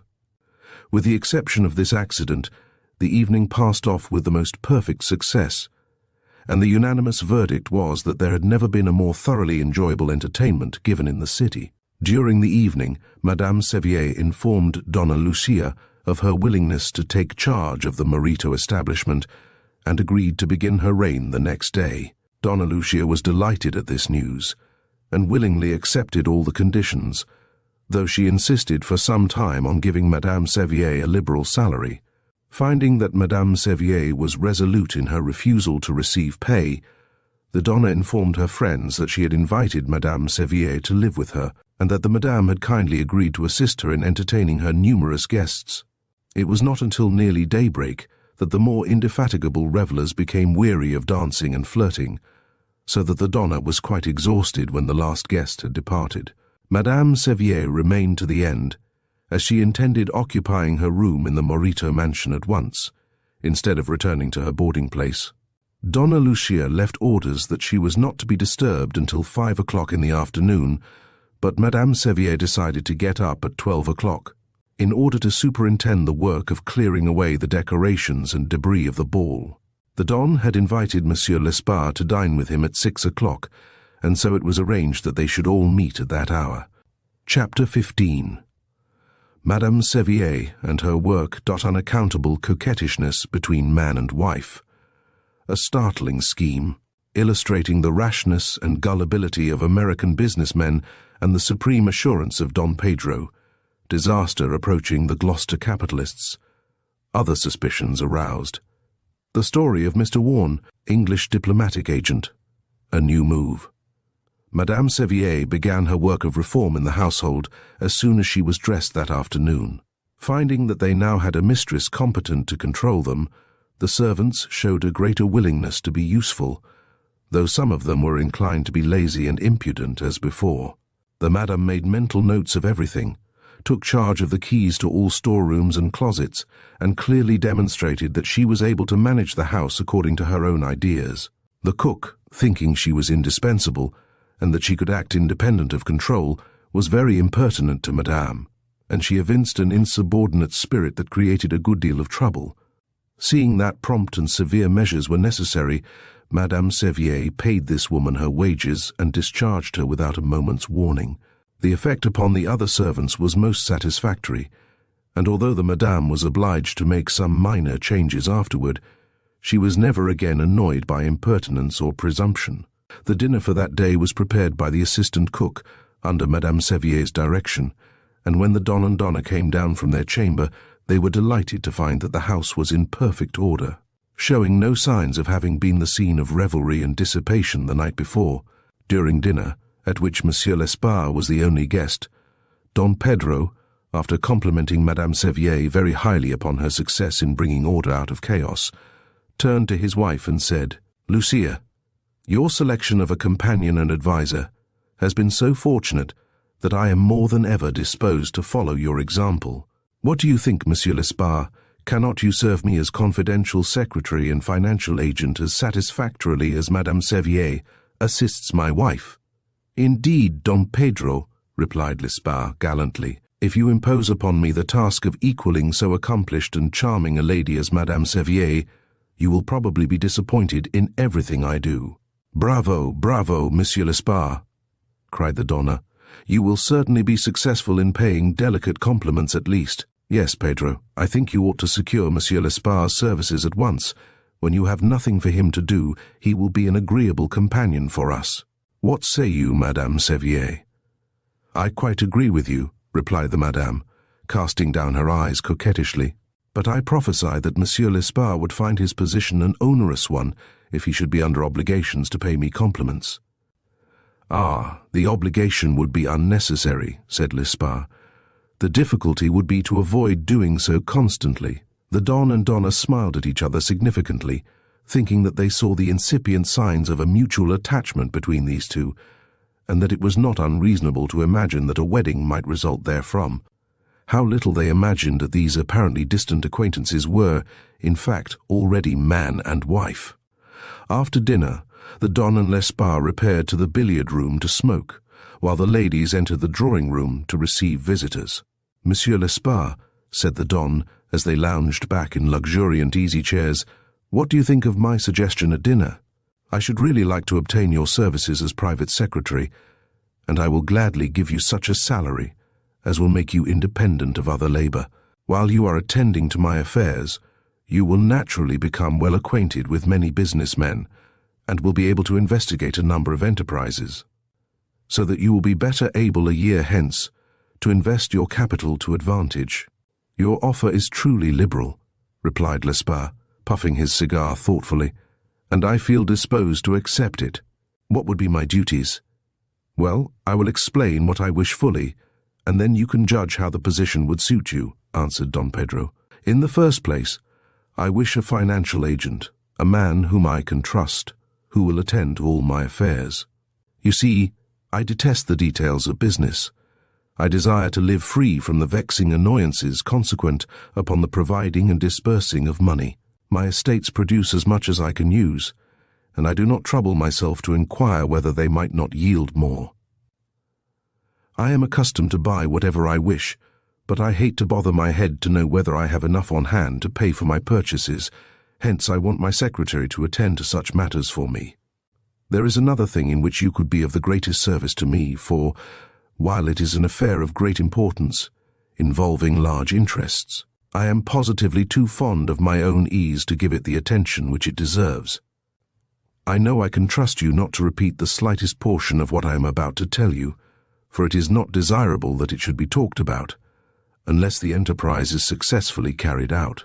Indeed, you can rest assured that I shall never mention a hint of it to anyone, replied Lesparre. Well, you recollect I told you last night that Mather, Perkins, and some others were anxious to have me explore and open up the diamond fields which, I have reason to believe, constitute a large part of one of my estates in Peru? Some time after I spoke to you, toward the end of the party, I missed Mather, Perkins, McIntyre, Sanders, and several others from the rooms, and while I was wondering what had become of them, Mather came up and asked me to go up to my dressing room, which, you recollect, adjoined the room used for the gentlemen's dressing room last night. On arriving there, I found about a dozen of the wealthiest men of Gloucester sitting around the room, with Dan McCarthy at the table acting as secretary. Will you believe it? They had actually formed a business meeting in my own house, and had made speeches, passed resolutions, and voted upon 2 propositions, which they wished to submit to me. They had then sent the chairman, Mr. Mather, to bring me in, and I was expected to stand and deliver my decision at a moment's notice. The idea was perfectly ludicrous to me, yet it did not strike any of them that they were doing anything unusual. I believe that if a party of these Gloucester businessmen were to be landed suddenly in hell, they would organize a stock exchange to deal in brimstone and ashes. They certainly carry their business instincts everywhere, said Lesparre, laughing heartily. I suppose they had fully arranged everything before you were sent for. Yes, indeed, the very minor details were provided for, and I could not raise an objection which had not already been discussed and removed. Both propositions provided for the formation of a stock company for the mining, cutting, and sale of diamonds. According to the first plan, I was to fix a price upon my diamond fields, which the company would then purchase, paying me 3/4 in cash and 1/4 in stock. In case, however, that I should be unwilling to part with my controlling interest, the second plan provided that I should receive 1/4 the estimated value of the land in money, giving to the company therefore the privilege of mining for a certain length of time, and receiving also 1/2 of the value of the diamonds found. The idea of disposing of this property had never before occurred to me, and naturally I was not prepared to give any answer on such short notice, but if I had done so then, I should have positively rejected both propositions. In fact, I said as much to Mather, and he then suggested to the meeting that Senor Morito be given a week to decide upon the propositions submitted to him. The cool impudence of thus graciously giving me a week did not seem to strike them, and the meeting broke up with great satisfaction, every man feeling certain that I must accept one proposition or the other. It was further decided to appoint a committee to draw up a charter and by laws, so as to save time, as one gentleman remarked. After the gentleman had left the room, Mather urged the matter upon me very strongly. He apologized for having acted with such precipitation, but, he said, the others were so eager, as soon as they heard that I owned a vast tract of unworked diamond fields, that he could not restrain them. He begged me to make some arrangement with the proposed company, as the men who had become interested in it were wealthy and enterprising, and they would surely push it to a profitable conclusion. In answer to my remark that I was rich enough already, He said that I ought to give others a chance to make some money who needed it, perhaps more than I. Finally, as he urged it as a personal favor to himself, I agreed to give the most favorable answer that I could, and so the matter stands. When are you to give your answer? Asked Lispar. The committee adjourned until a week from last night, replied the Don, and I shall then again be summoned before them, I presume. Now, although the first proposition would not probably pay me so well in the end as the second, I much prefer it. You see, I do not wish to keep a controlling interest, because I should have the continual annoyance of supervising the business, and, as I have said before, I wish to be perfectly free from cares and responsibilities. My object is to enjoy life, and I can't be happy if I am obliged to work. Nevertheless, I do not wish to turn over this property to a body of men who will squeeze it like a sponge, leaving it a mere waste. There are a large body of tenants occupying portions of it, whose rights must be respected. They will make willing and honest laborers if properly treated, and I wish to protect them as far as possible from cruelty and extortion. Hence, I desire to learn all I can about the men who will create and manage the company before I agree to put the property into their hands, no matter what price they may be willing to pay for it. It is here, my dear Lispar, that you can be of great service to me. You are well acquainted among all classes of businessmen in Gloucester, and you can readily learn all about the people who purpose buying stock. This will be considered very natural and proper if you become my private secretary, and your duties will not be severe. What do you say? I think I can do what you wish, said Lispar, but I should like a day for reflection. I never like to act hastily in an important matter, even where my mind is already made up. You are quite right, said the Don, but I hope your mind will remain unchanged in regard to this matter. I will give you whatever salary you wish, and shall expect you, of course, to live here on equal terms with myself and wife. Now, let us join the ladies. On receiving Lispar's report, I saw the whole scheme at a glance, and I was now convinced that Senator Muirhead's suspicions with regard to Don Pedro were correct. I immediately visited the senator and laid the latest developments before him. We could not help admiring the consummate knowledge of human nature which the Don displayed. He had baited his hook so skillfully that the gudgeons were actually fearful lest something should prevent them from swallowing it. But there seemed to be no probability of defeating his schemes unless we could obtain positive proofs of his dishonesty elsewhere, or detect him in some criminal offence in this country. We therefore decided to keep a close watch upon all his movements and await further developments. It was evident that the sufferers by Don Jose Michel's forgeries in California would not take any active steps against him, unless they were sure of the identity of the man, and so we had no ground of accusation against him which we could rely upon. Both Senator Muirhead and myself were indignant at the audacity displayed in his swindling projects, but we did not dare to attempt his exposure without absolute proof of our charges. The waiting game is never a pleasant one to play, but I could not do otherwise under the circumstances. About this time I was called back to Chicago on important business, but I immediately sent my superintendent, Mr. Bangs, to Gloucester to take charge of the case there. During my absence, little of note occurred, except the meeting to hear the Don's answer to the propositions to purchase the diamond fields. At this meeting, the Don was apparently anxious to decline all offers, saying that the property had been in the possession of his family for about 200 years, and that he considered himself in honor bound to retain an interest in it. Also, he tried to cool the ardor of the would-be purchasers by telling them that he had no positive certainty that there were valuable diamond fields on the property, though such was probably the case. His reluctance to sell the land only made them more determined to buy, for they argued that he was so well satisfied with it as a means of revenue that he wished to retain possession of it all himself. At length, he found that they would give him no peace until he yielded, and so he graciously agreed to accept the first proposition. The question of price then remained to be discussed, but, on this point, there was little opportunity for disagreement. Having had so much difficulty in inducing the Don to sell at all, they were not disposed to endanger the sale by haggling about the price, and when the latter was fixed at $1,500,000, they made no demur. although the sum rather staggered their enthusiasm at first.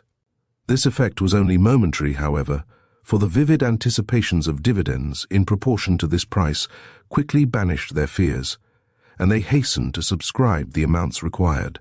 These facts were all reported to me immediately after my return to Gloucester, which occurred a day or two after the meeting, and I saw that the day of disaster to the trusting capitalists of that city was fast approaching. Neither Monsieur Lesparre nor Madame Sevier had learned much about the private affairs of the Moritos, for whenever the latter had anything important to say to each other, they usually spoke Spanish. The Don's remaining funds amounted to only about $8,000, and at the rate with which he had hitherto spent money, this sum would not last much more than 5 or 6 weeks. The time might be extended to 2 months by running the establishment on credit, but the Don was averse to such a course, and all bills were paid promptly at the end of each month. He showed no uneasiness as his cash began to run low, but merely said that if the first installment on the mine should be paid in soon, it would obviate the necessity of drawing upon his agents in Lima. Otherwise, he should call upon them for $50,000 to carry him through the year. There was nothing in his manner or actions to excite suspicion, and certainly, if he intended to defraud the Diamond Company, he had too much nerve to betray himself, even to so close an observer as Monsieur Lesparre. Having heard the reports, I strolled out in the evening for a walk with Mr. Bangs, and while passing one of the leading hotels, I met a very intimate friend named Judge Key. The judge was an old resident of Gloucester, and his character was highly esteemed by all who knew him. He was a man of great ability and force, but, possessing little ambition, he was not nearly so well known as many of those who were his inferiors in point of intellect and morals. We had a great deal of business between us at one time, and our relations to each other were of the most cordial character, partaking more of the nature of personal friendship than mere business acquaintance. I had not visited him previously during my stay in Gloucester, for the reason that, even to my intimate friends, I never make my presence known when engaged in an operation, if I can avoid doing so. On this occasion the judge recognized me instantly and greeted me with great warmth, at the same time adding that I was just the man above all others whom he wished to see. He then introduced his companion to Mr. Bangs and myself as Mr. Edward Ashley Warne of London, England. "Now, Mr. Pinkerton," said the judge, "let us step into the club close by, and over a social glass of wine, Mr. Warne will tell you about a peculiar case of mistaken identity, or of consummate rascality. It is hard to know which. Possibly you may be able to understand some things which puzzle us, and to frustrate a fraudulent scheme if our suspicions are correct. You both know each other by reputation, I guess, and I presume, Mr. Warne, that you will not object to tell Mr. Pinkerton what you have told me." "Oh, yes, I have often heard of Mr. Pinkerton," said Mr. Warne, "and I think, as you say, that he can clear up the mystery if anyone can. I shall be pleased to tell him all that I know with regard to it." Mr. Edward Ashley Warne was an attaché of the British diplomatic service, and having been entrusted with the settlement of some questions relative to commerce between the United States and Great Britain, he had executed his mission with such fairness, good sense, and courtesy that he was regarded with great kindness and respect by our people as well as by his own government. He was on a rapid tour through the United States previous to his return to London, and he had spent a week in Gloucester with Judge Key at the time when we met in front of the hotel. We were soon comfortably seated in one of the private dining rooms of the club, and after a few sips of wine, Mr. Warne began his story. "I don't know whether I am the victim of imagination, or the gentlemen of Gloucester are likely to be the victims of an impostor. But one thing is certain, that a gentleman here known as Don Pedro Pel de Morito is the exact image of a man who was known in London as Don José Arias. This information came so unawares that I almost betrayed my interest in the case by uttering a hasty exclamation. I restrained my feelings, however, and asked Mr. Warne to tell me all he knew about this man. "Well, I first met him in Paris when I was a member of the French legation," replied Mr. Warne. "He was then moving in the most aristocratic society, and his wealth was reputed enormous. I saw a great deal of him at times, and indeed, I was better acquainted with him than I was with many of my countrymen, but I was recalled to London about that time, and I soon forgot all about Don Jose Arias. Pardon me, I interrupted. Was the Don married? Oh, yes, he had a beautiful wife, I have been told, but I never happened to see her. I think she was Spanish, if I recollect rightly.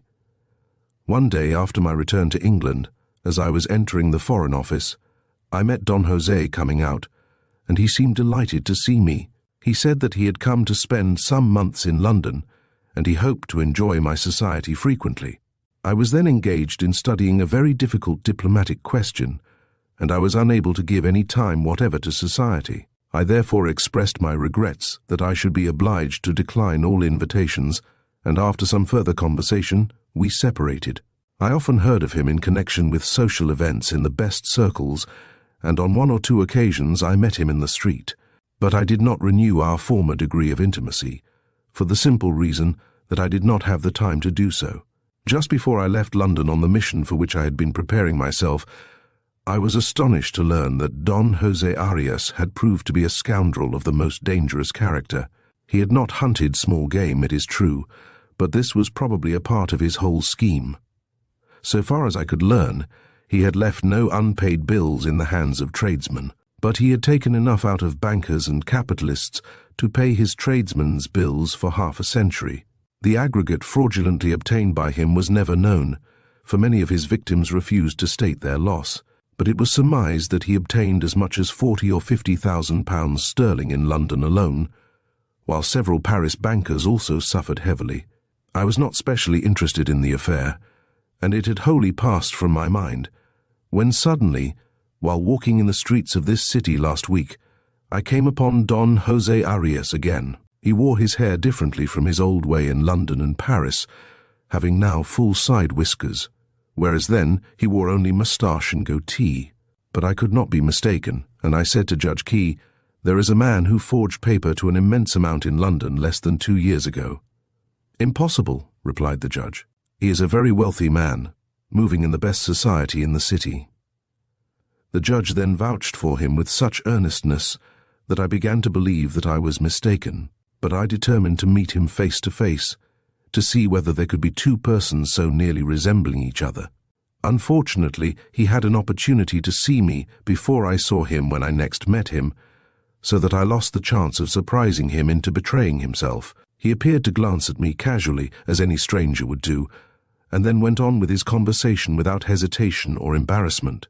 I have met him several times since then, and he always acts with the same natural ease of manner, as if we had always been perfect strangers to each other. But, Mr. Pinkerton, the more I see of him, the more fully am I convinced that Don Jose Arias of London and Don Pedro Pel de Morito of Gloucester are identical. And, believing this, I consider it my duty to tell you these facts in order that your citizens may be protected against him if possible. "Well, Mr. Pinkerton," said Judge Key, "what do you think of this affair?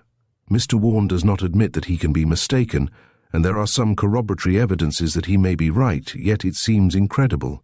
It is a pity that Mr. Warne should have never seen Don Jose's wife, because he could then compare her with Senora Morito, and if they too were exact resemblances, there would be no longer any room for doubt." "That would certainly be a strong proof," I remarked, "but I think it is unnecessary.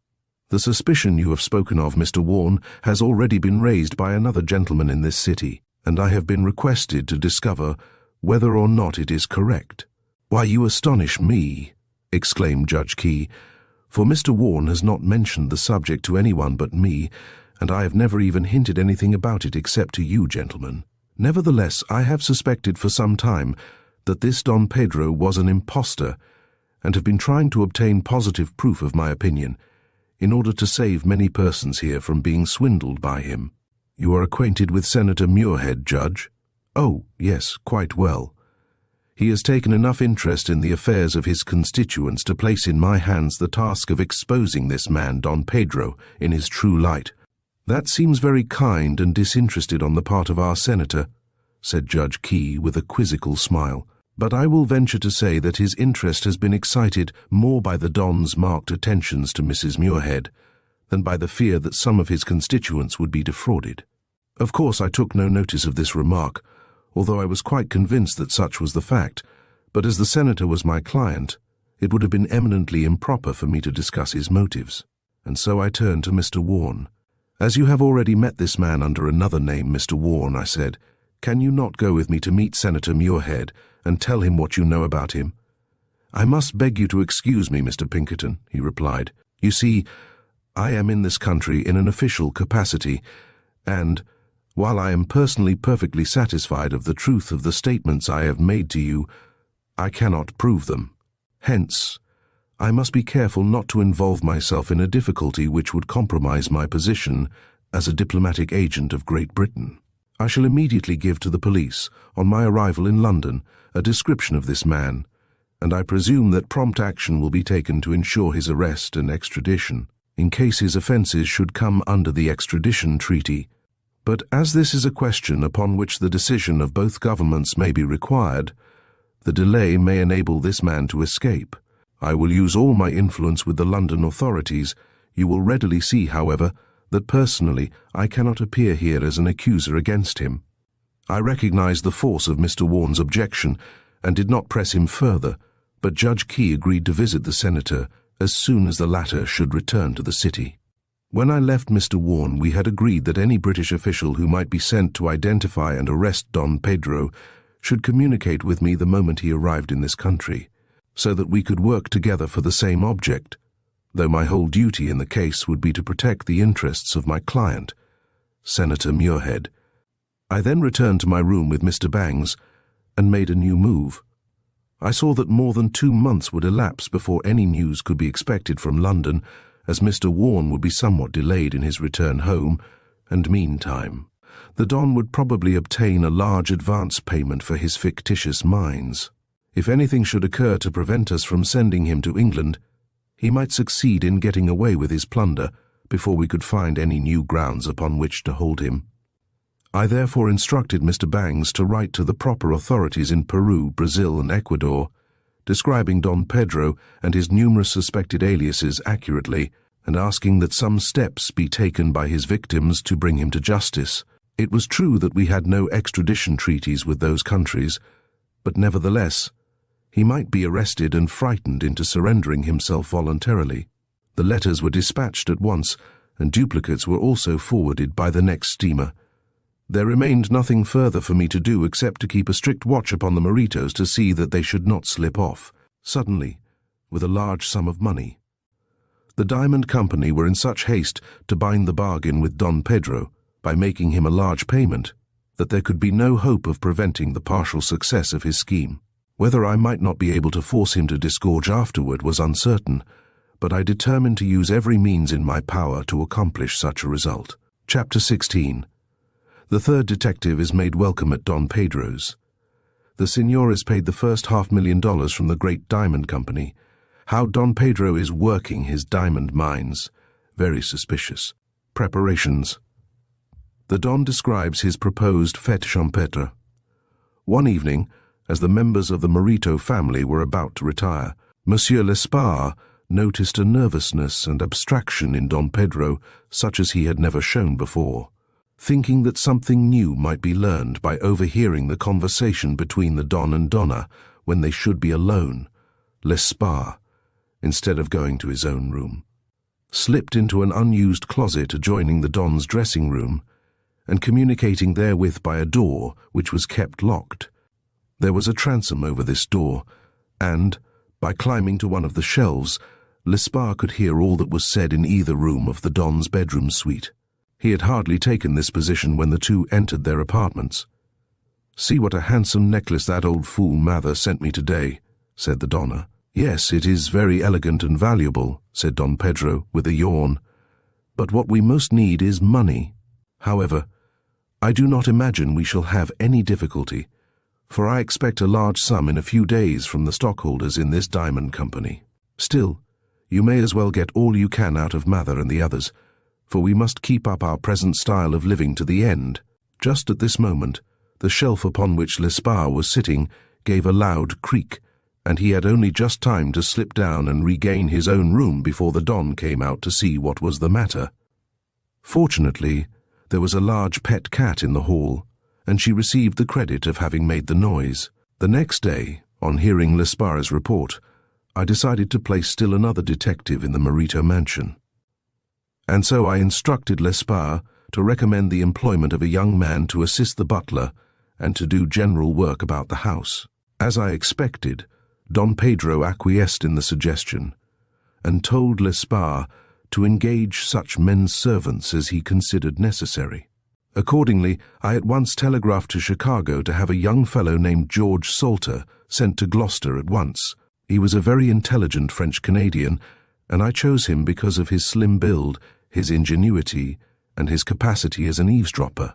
He could listen to a conversation with such a stolid expression that no one would imagine he had an idea in his head beyond the performance of his regular tasks, and even when caught in a place where he had no right to be, he could invent a plausible reason on the instant, which would divert all suspicion from him.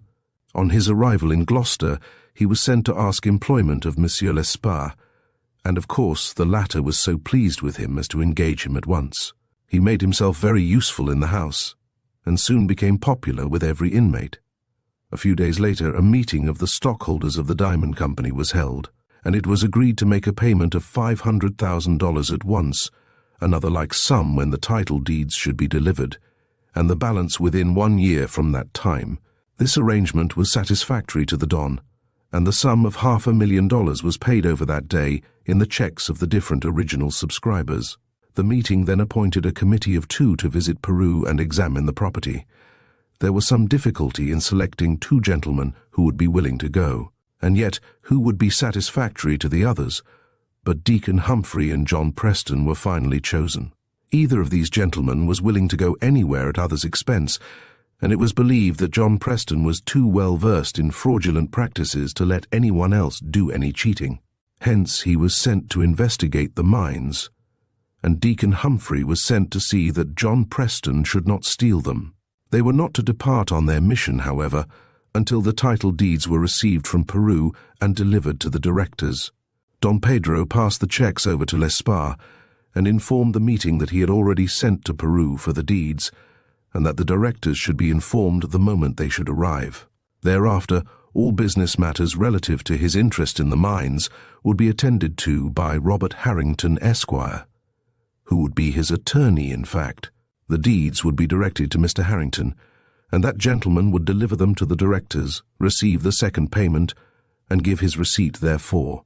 This arrangement was satisfactory to all, and the meeting adjourned in good spirits, every man feeling that the Don had done him a personal favor in accepting his check in part payment for such a valuable property.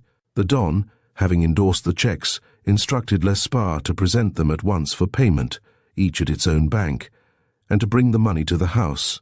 He was to obtain as much as possible in gold, as the Don professed to have little confidence in the bills of private banks. "They may be perfectly sound, Lesparre," he said in an offhand way, "but then, you know, we foreigners are accustomed to government bills or gold, and so I prefer to have the latter." Taking Don Pedro's carriage, Lesparre visited each bank, and by the time he had cashed the last check, he had a considerable weight of gold and a large amount of bills, about 2/3 having been paid in coin. Lesparre and Salter carried all the money up to the Don's dressing room, where the Don and Donna were sitting. "There, my dear," said Don Pedro to his wife, "this is the first installment of the purchase money of the diamond fields, so that now it will not be long before they will be thoroughly worked. The directors have promised me that you shall have the finest diamond set that the mines can produce within a year from this time, as a present from the company, and you need no longer plague me for not having tried to work them before." "Oh, Pedro, how lovely!" exclaimed the Donna. "You know I have always wanted you to open those mines, and I am so glad that you have consented. Now I shall have a set that I shall be proud of." "Well, I did not like to give up the old estate to strangers, I confess," replied the Don, "but now that it is done I do not regret it. If you wish any money, help yourself. You can write to your agents in Rio that they need not send any more for the present, for we shall have as much as we can use for a year or 2. George," he continued, addressing Salter, "you will find a stout iron box in the attic, and I think it will serve as a safe for the present. Bring it down here and put it in this room." The box was soon brought, and the Don checked off the packages of gold and bills as Lesparre packed them away, the gold at the bottom. "Now, you can check against my bank accounts for our current expenses, Lesparre," said Don Pedro with a complacent smile, "and when the funds on deposit are exhausted, I will give you cash monthly to pay all bills as heretofore. I intend to give a grand fete champêtre soon, as a lesson to these Gloucester people how to enjoy life. I propose to engage one of the islands in the river at once, and begin the necessary work of preparing it artistically for the scene of our revelry. I shall choose one of the large wooded islands with ridges and ravines running through it, and it will take about 2 weeks to clear away the underbrush, to clean up the grass and prepare the landing places. Then, by the end of another week, the weather will be delightful, and our arrangements will be completed. I will make the place a fairy spectacle such as the unimaginative inhabitants of Gloucester never dreamed of, and then we will prepare for our summer trip to Newport and Saratoga. What do you think of the plan, Monsieur Lesparre? It is an admirable one, and I feel sure that the people of Gloucester will enjoy such an entertainment far more than any that has ever been given here. Well, I shall rely largely upon your assistance," continued the Don, carefully locking his safe as he spoke, "and we must divide the duties between us, though of course my time will be somewhat taken up by society. Suppose we issue invitations for 3 weeks from today." "Better say 5 weeks, if not 6, replied Lesparre, anxious to delay Don Pedro's departure as much as possible in order to obtain an answer to our letters to Peru and Brazil. "You see, the people here are not accustomed to such gaieties, and it will take some time to prepare their minds to appreciate it." "Yes, that is true," said the Don reflectively, "but I do not like to defer it so long. However, let us compromise by fixing 1 month hence as the time, and we will make it a masquerade as well as an outdoor fete.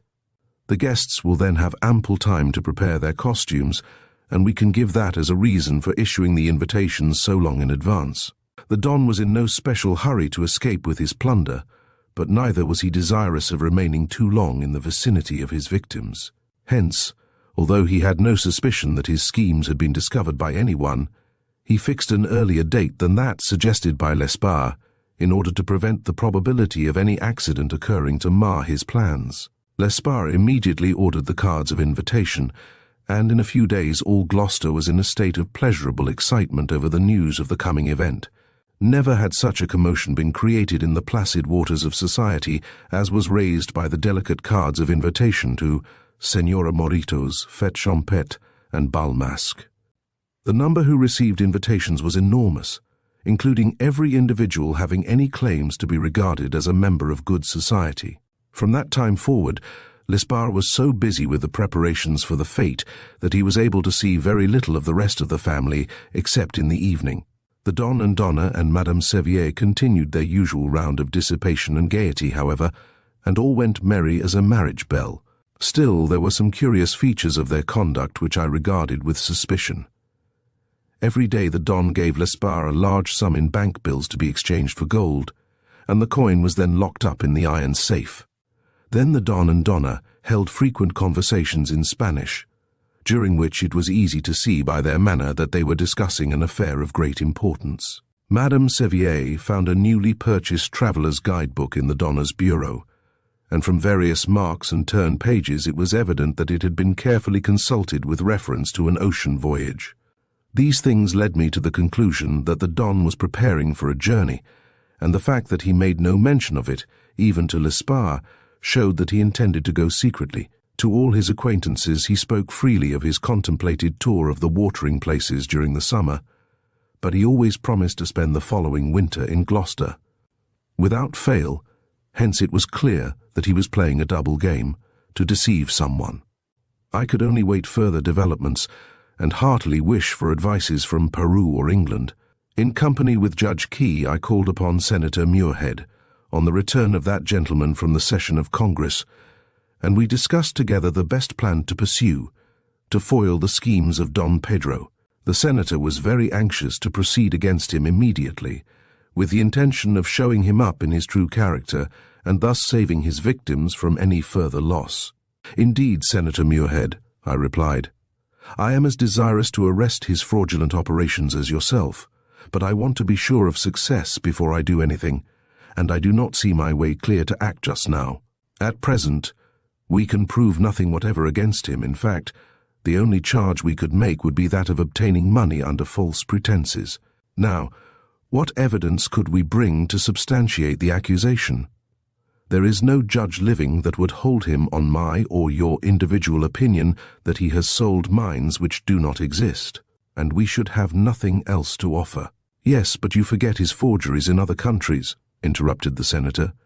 In the first place, I replied, you could not charge him in this country with crimes committed elsewhere, even though you had the positive proof of those crimes. If you charged him here with obtaining money under false pretenses, you could produce no testimony except such as bore upon the specific act alleged in your complaint. All other testimony would be ruled out. But, even suppose that such testimony were admissible, can you produce any witness to his crimes in other countries? Indeed, admitting again that these crimes were proven, can we establish the identity of Don Pedro Piel de Morito as the perpetrator of those crimes? No, sir, we have not a single witness. I ask you as a lawyer, Judge Key, am I not right? You are correct in every particular, Mr. Pinkerton, replied the judge. I confess that you present the difficulties of the case more forcibly than I could have done myself. Yes, you are right, Mr. Pinkerton, said Senator Muirhead. I do not see that we can do anything, yet it seems shameful to sit idly doing nothing, when we know that this scoundrel is obtaining such immense sums from our people. What do you propose to do in the future, Mr. Pinkerton? I can hardly tell what may be possible as yet, I answered, but I feel sure that I shall not only prevent him from securing any more plunder, but also wrest from him that which has already fallen into his hands. He feels secure in the possession of this large sum, and he is in no great hurry to get away.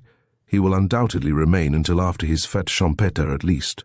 Before that time, I hope to hear something definite from either England or Peru, and then I can act with a power in reserve, in case our own means should be insufficient to enforce our demands for restitution. Any action against him now would only result in hastening his departure with all the money he has gained, for I am certain that we could not hold him.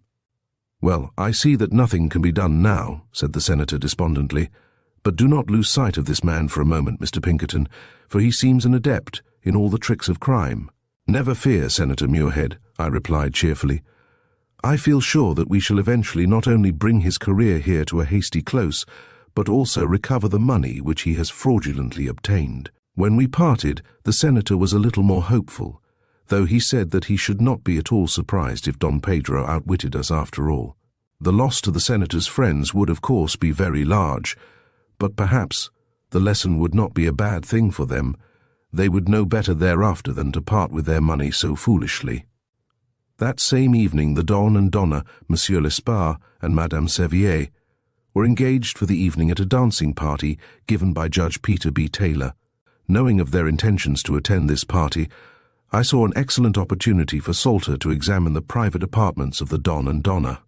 Accordingly, after the family had gone away in the carriage, Salter began to talk to the other servants about the advantages of belonging to a family where the domestics were allowed to do as they pleased, instead of being so carefully watched. The laundress then related how much less pleasure they had, now that Madame Sevier was in charge of the household. Why, said she, before this Frenchwoman came, the servants here had as good a time as anyone could ask. Many a fine ribbon, or handkerchief, or bit of a collar, they picked up unbeknownst to the Donna, and, as for Eightin, why there was neither a lock on any storeroom in the house, so that there was lashings of good living in the kitchen, as well as in the dining-room. But when this Madame Sevier came, she put everything under lock and key, and she snapped off the old cook's head in no time for sassing her.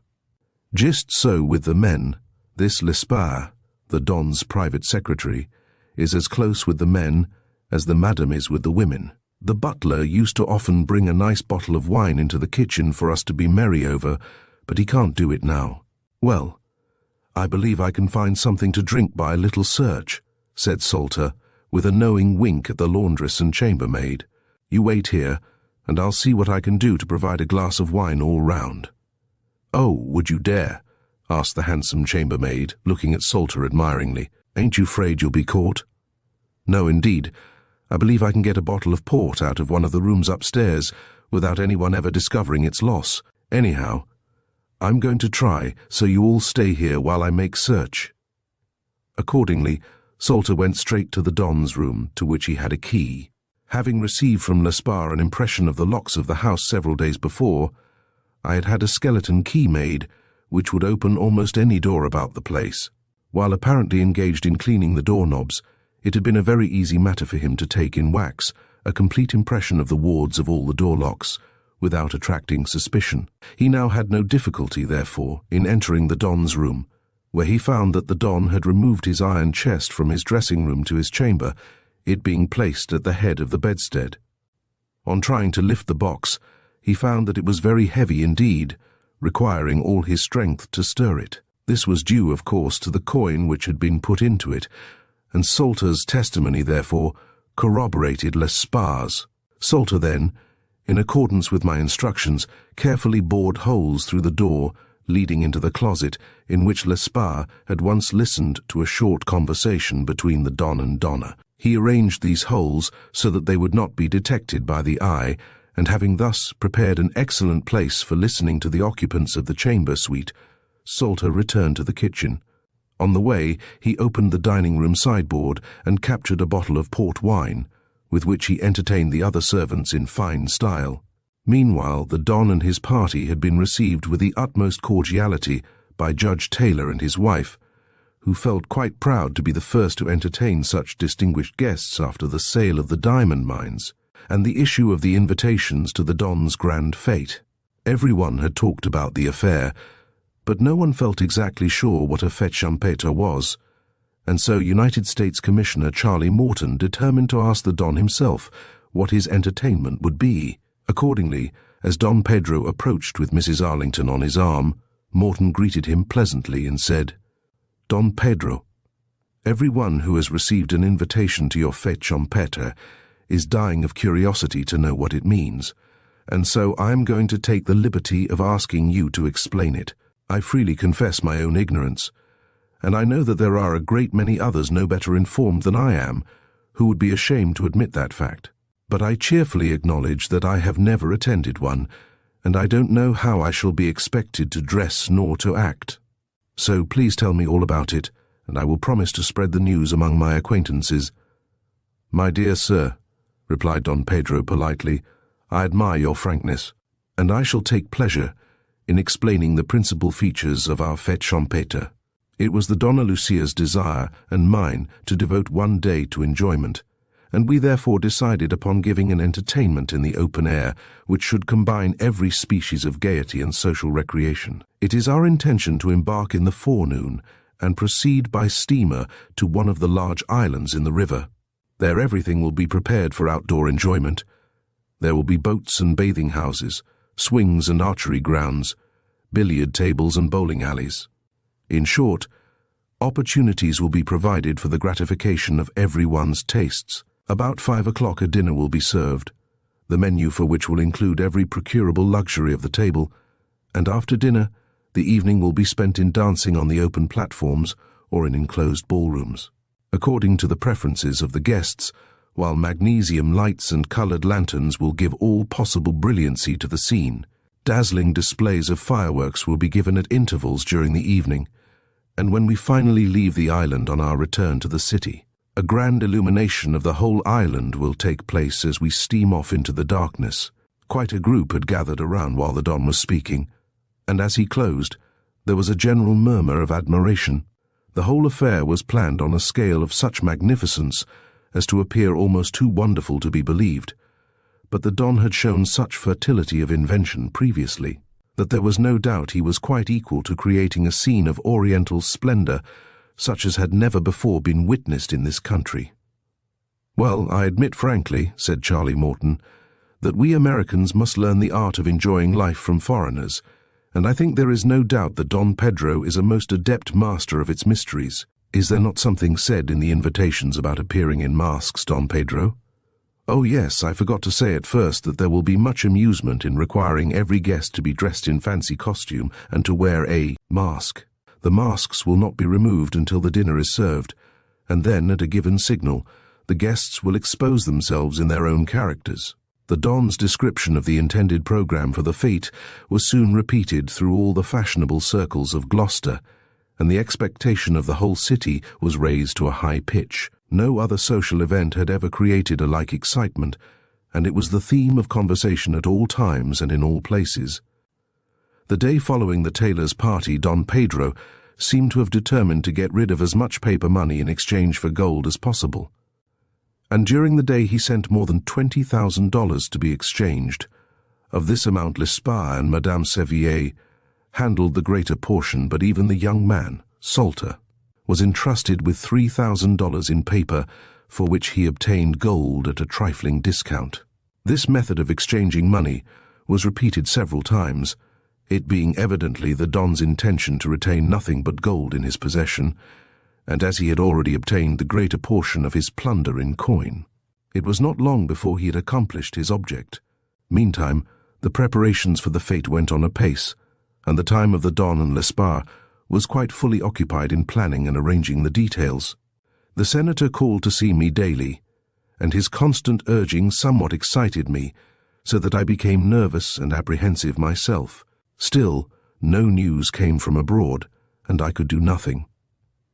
Chapter 17. A mysterious stranger, an unexpected meeting, and a startling recognition. An old friend somewhat disturbs the equanimity of Don Pedro. The detectives fix their attention upon Pietro Bernardi, Pietro and his unpalatable reminiscences. The Donna shows spirit. Early one forenoon Salter was called to the front door by a violent pull at the bell, and on arriving there he confronted a rather disreputable-looking character, who eyed him with an extremely distrustful look. The man appeared to be about 30 years old, and he was evidently a foreigner. He was tall, well-formed and muscular, and his general bearing was quite at variance with his ragged, dirty clothing.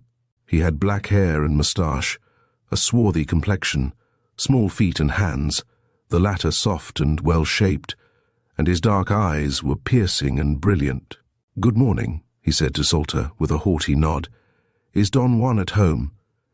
"No such person lives here," replied Salter, partially closing the door upon the wolfish-appearing stranger. "I have good reasons for believing that Don Juan is here," replied the man, "and is doubtless the guest of the gentleman who resides here. At any rate, I know that he is now in this house, and I want to see him very much.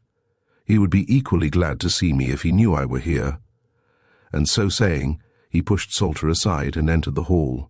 This action still further prejudiced Salter against him, and he said, "Perhaps you mean Monsieur Lesparre, who is a guest of my employer." "That may be," replied the man. "Please say that I wish to see him immediately." Salter did not care to leave the stranger alone, and so he told one of the female servants, who was dusting the parlour furniture, to call Monsieur Lesparre. That gentleman was in Don Pedro's room, discussing some plans for the fete, and, when informed that a stranger wished to see him, he told the servant to show him to the room where he usually transacted business. As the man passed before Don Pedro's door, however, Lesparre stepped out to learn who it was. "This man wishes to see you, Monsieur Lesparre," said Salter, who was following the stranger. "That is not the gentleman I asked for," the latter replied. At this instant Don Pedro came into the hall, and as his eyes fell upon the stranger he gave a sudden start and became very pale. The recognition was mutual, for the newcomer rushed forward and said, "Ah, Don Juan, I am delighted to meet you again. I knew I was not mistaken when I saw you yesterday and recognized—" There, interrupted the Don, giving the speaker a warning look. "I am glad to meet you again, Pietro. Walk into my room and sit down." Lesparre was about to follow, but Don Pedro stopped and whispered to him, "Excuse me a short time, my dear Lesparre. This is an old acquaintance whom I knew in better circumstances years ago. He seems quite reduced now, and he may be sensitive enough to object to telling the story of his loss of fortune before a stranger." And, so saying, the Don retired to his room, leaving Lesparre and Salter outside.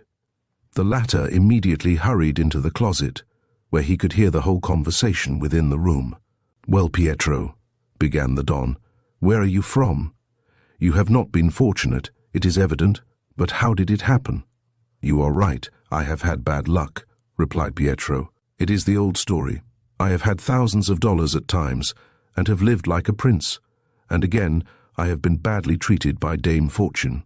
and have lived as I could, but I have never before been so very miserable and poor as now. Positively, it is most providential that I have met you, for I have eaten nothing for 24 hours. Indeed, Pietro, you shock me, replied the Don sympathetically. Shall I order some breakfast for you? No, I can wait a while, and I do not care to be seen by your servants until I get better clothing. But tell me where you have been since we parted in Peru. You have certainly been as fortunate as I have been the reverse. Do you make much by gambling? No, Pietro. I gamble very little, except in an occasional game of cards with gentlemen of my acquaintance. But I made a good sum, that is, continued the Don, checking himself a moment. I made a wealthy marriage, and my wife's fortune is ample for us both. By the way, how did you happen to find me? Well, I have been enjoying life in New Orleans for some time, and having won quite a large amount there, I decided to come north as the mild weather began. So I started a month ago on one of those enormous Mississippi steamboats, and of course I gambled whenever I could. My luck was bad from the start, and on arriving here I had nothing except my clothing and jewelry. These I pawned gradually, and soon I was reduced to my present condition. Yesterday I met you as you were entering the Globe Hotel with a party of gentlemen, but I did not want to mortify you by speaking to you in company. So I waited until you came to this house, intending then to call upon you late in the evening when no one would see me, but you went out in your carriage and remained so late that I put off my visit until this morning. I thought that, considering our former relations to each other, you would be willing to set me on my feet again. I shall be very glad indeed to do so, replied the Don eagerly. And you must tell me what you wish to do and where you wish to go. Well, just now I should like to go to breakfast, Don Juan, said Pietro, with a gaunt smile.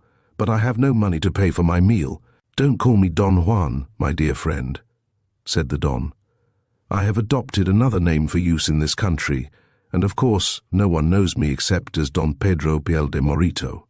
Oh ho, is that all there is of it? Asked Pietro with a laugh. Well, I shall remember in future to call you Don Pedro, but what can you do for me in the way of money and clothes?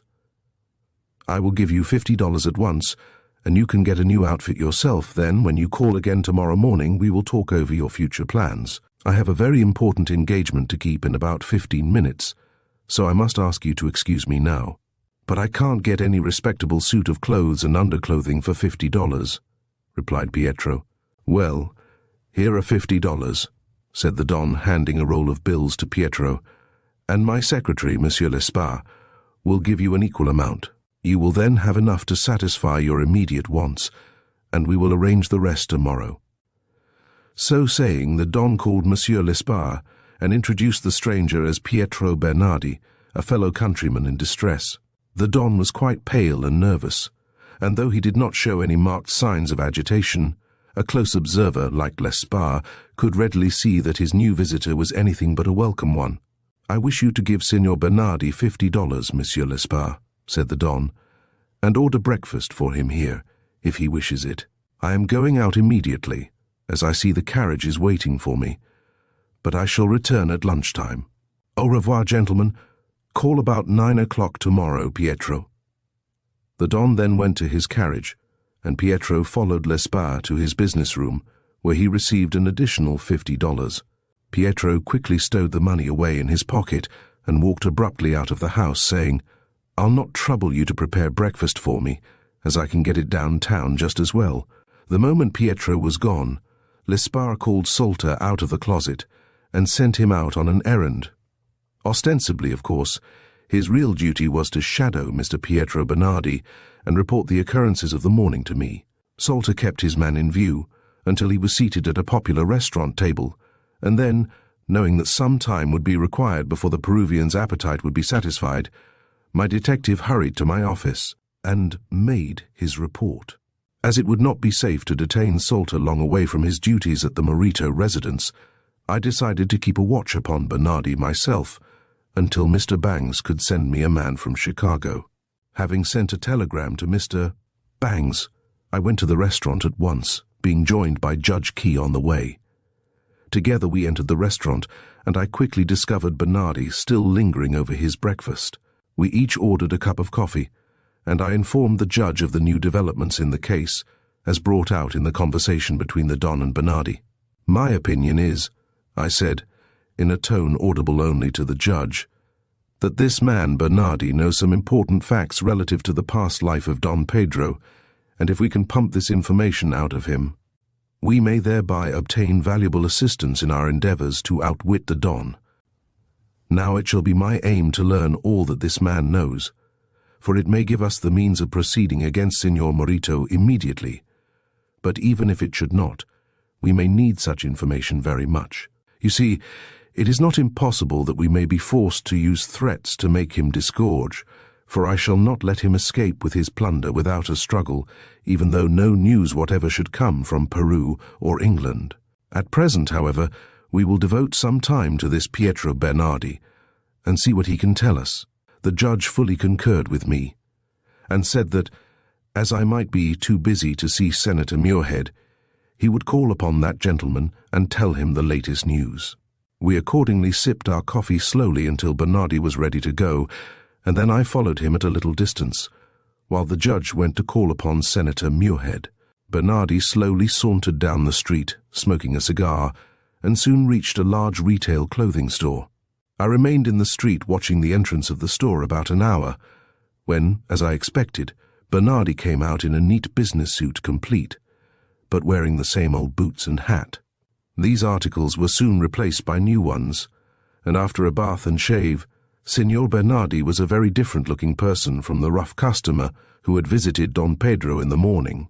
In addition to his underclothing, linen, hat, boots and suit of clothes, he purchased at a pawnbroker's shop some very decent jewelry, and he now appeared like a gentlemanly gambler, or a member of the Board of Trade.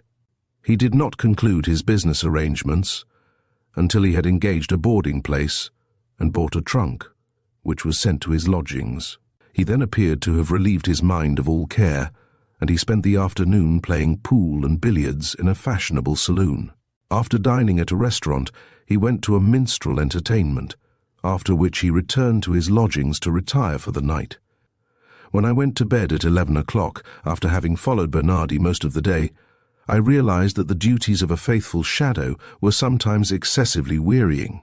The next morning, however, I found that a Mr. Newton had arrived from Chicago in response to my telegram, and I was thus relieved from any further anxiety.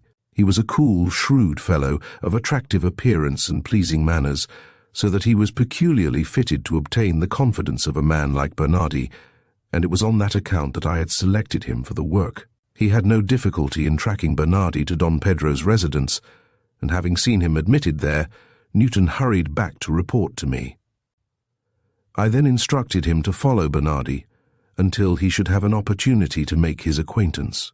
This could be done without difficulty in a drinking or billiard saloon, and he was then to cultivate an intimacy with him.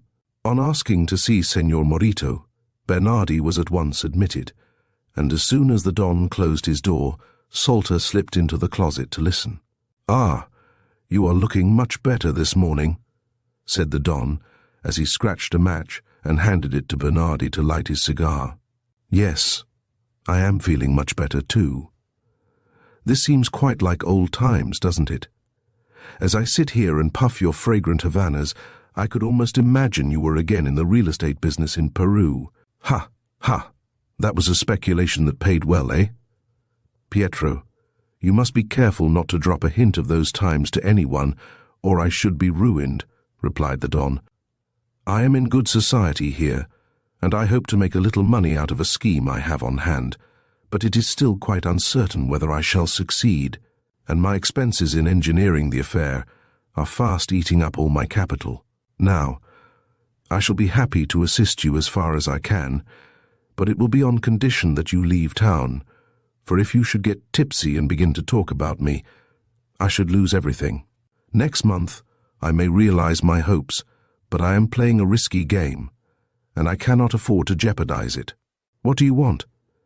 Tell me how I can serve you, and how much money you need, and if I can help you, I will gladly do so." "That is fair enough, Don Juan Pedro. I mean, I only want to start, and I shall get along without any difficulty, but to tell the truth, I don't know where to go. I could not return to Peru, Neither could you, for that matter. And I know of only one place where I could succeed and be satisfied to stay. I have been thinking of going to Buenos Aires, if I could have a fair sum to start me in good style on arriving there, but it is a long journey, and I am in no haste to start. By the way, where is your present señorita? Or are you really married, as you said? Is she as handsome as the other was? Yes, she is very handsome, replied the Don, curtly, but she knows nothing about my history previous to our meeting, and I do not wish that she should, so let us leave her out of our discussion. I have some money left, though it is decreasing rapidly, and I will assist you as far as possible if you will leave Gloucester at once, for I am afraid that you will begin drinking to excess again, and you know that when you are half drunk, there is nothing in the world you will not tell. How much do you want? Oh, Don Pedro, you need not fear that I shall betray you, but I can't start off on a long journey so soon after the fatigue and hardship I have undergone during the last month. Just let me have $300 or $400 to enable me to live in good style for a week or two, and to get some better jewelry than this cheap stuff, and I will be ready to start for Buenos Aires as soon as you wish. Well, I will give you $300 now, and as soon as you have spent that, you must be ready to leave Gloucester on your way out of the United States. So saying, the Don stepped to his dressing case, opened and then closed a drawer, and said, "There are 3 rouleaux of gold pieces, each containing $100. When that is gone, I will buy your ticket to Buenos Aires or Montevideo, as you prefer, and will give you as much money as I can possibly spare. You must be prepared to go then." "All right, my dear Pedro," replied Bernardi, rising to go. "I shall be ready at that time. You can trust my discretion, however, as long as I stay here, and no one shall ever hear a word from me to your discredit. I may call to see you occasionally?" "Oh, certainly, come in the forenoon. By the way, Pietro, let me caution you against gambling while you are here, for I have found that we are no match for these northern gamblers. They will take every dollar from you if you venture to stake against them.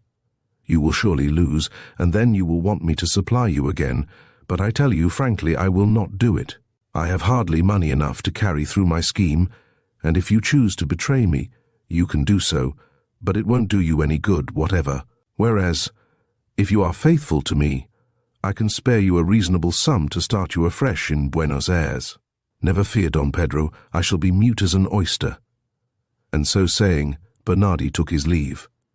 The foregoing conversation had taken place in the Don's dressing room, so that Salter had no difficulty in hearing every word, even when the speakers dropped their voices to mere whispers.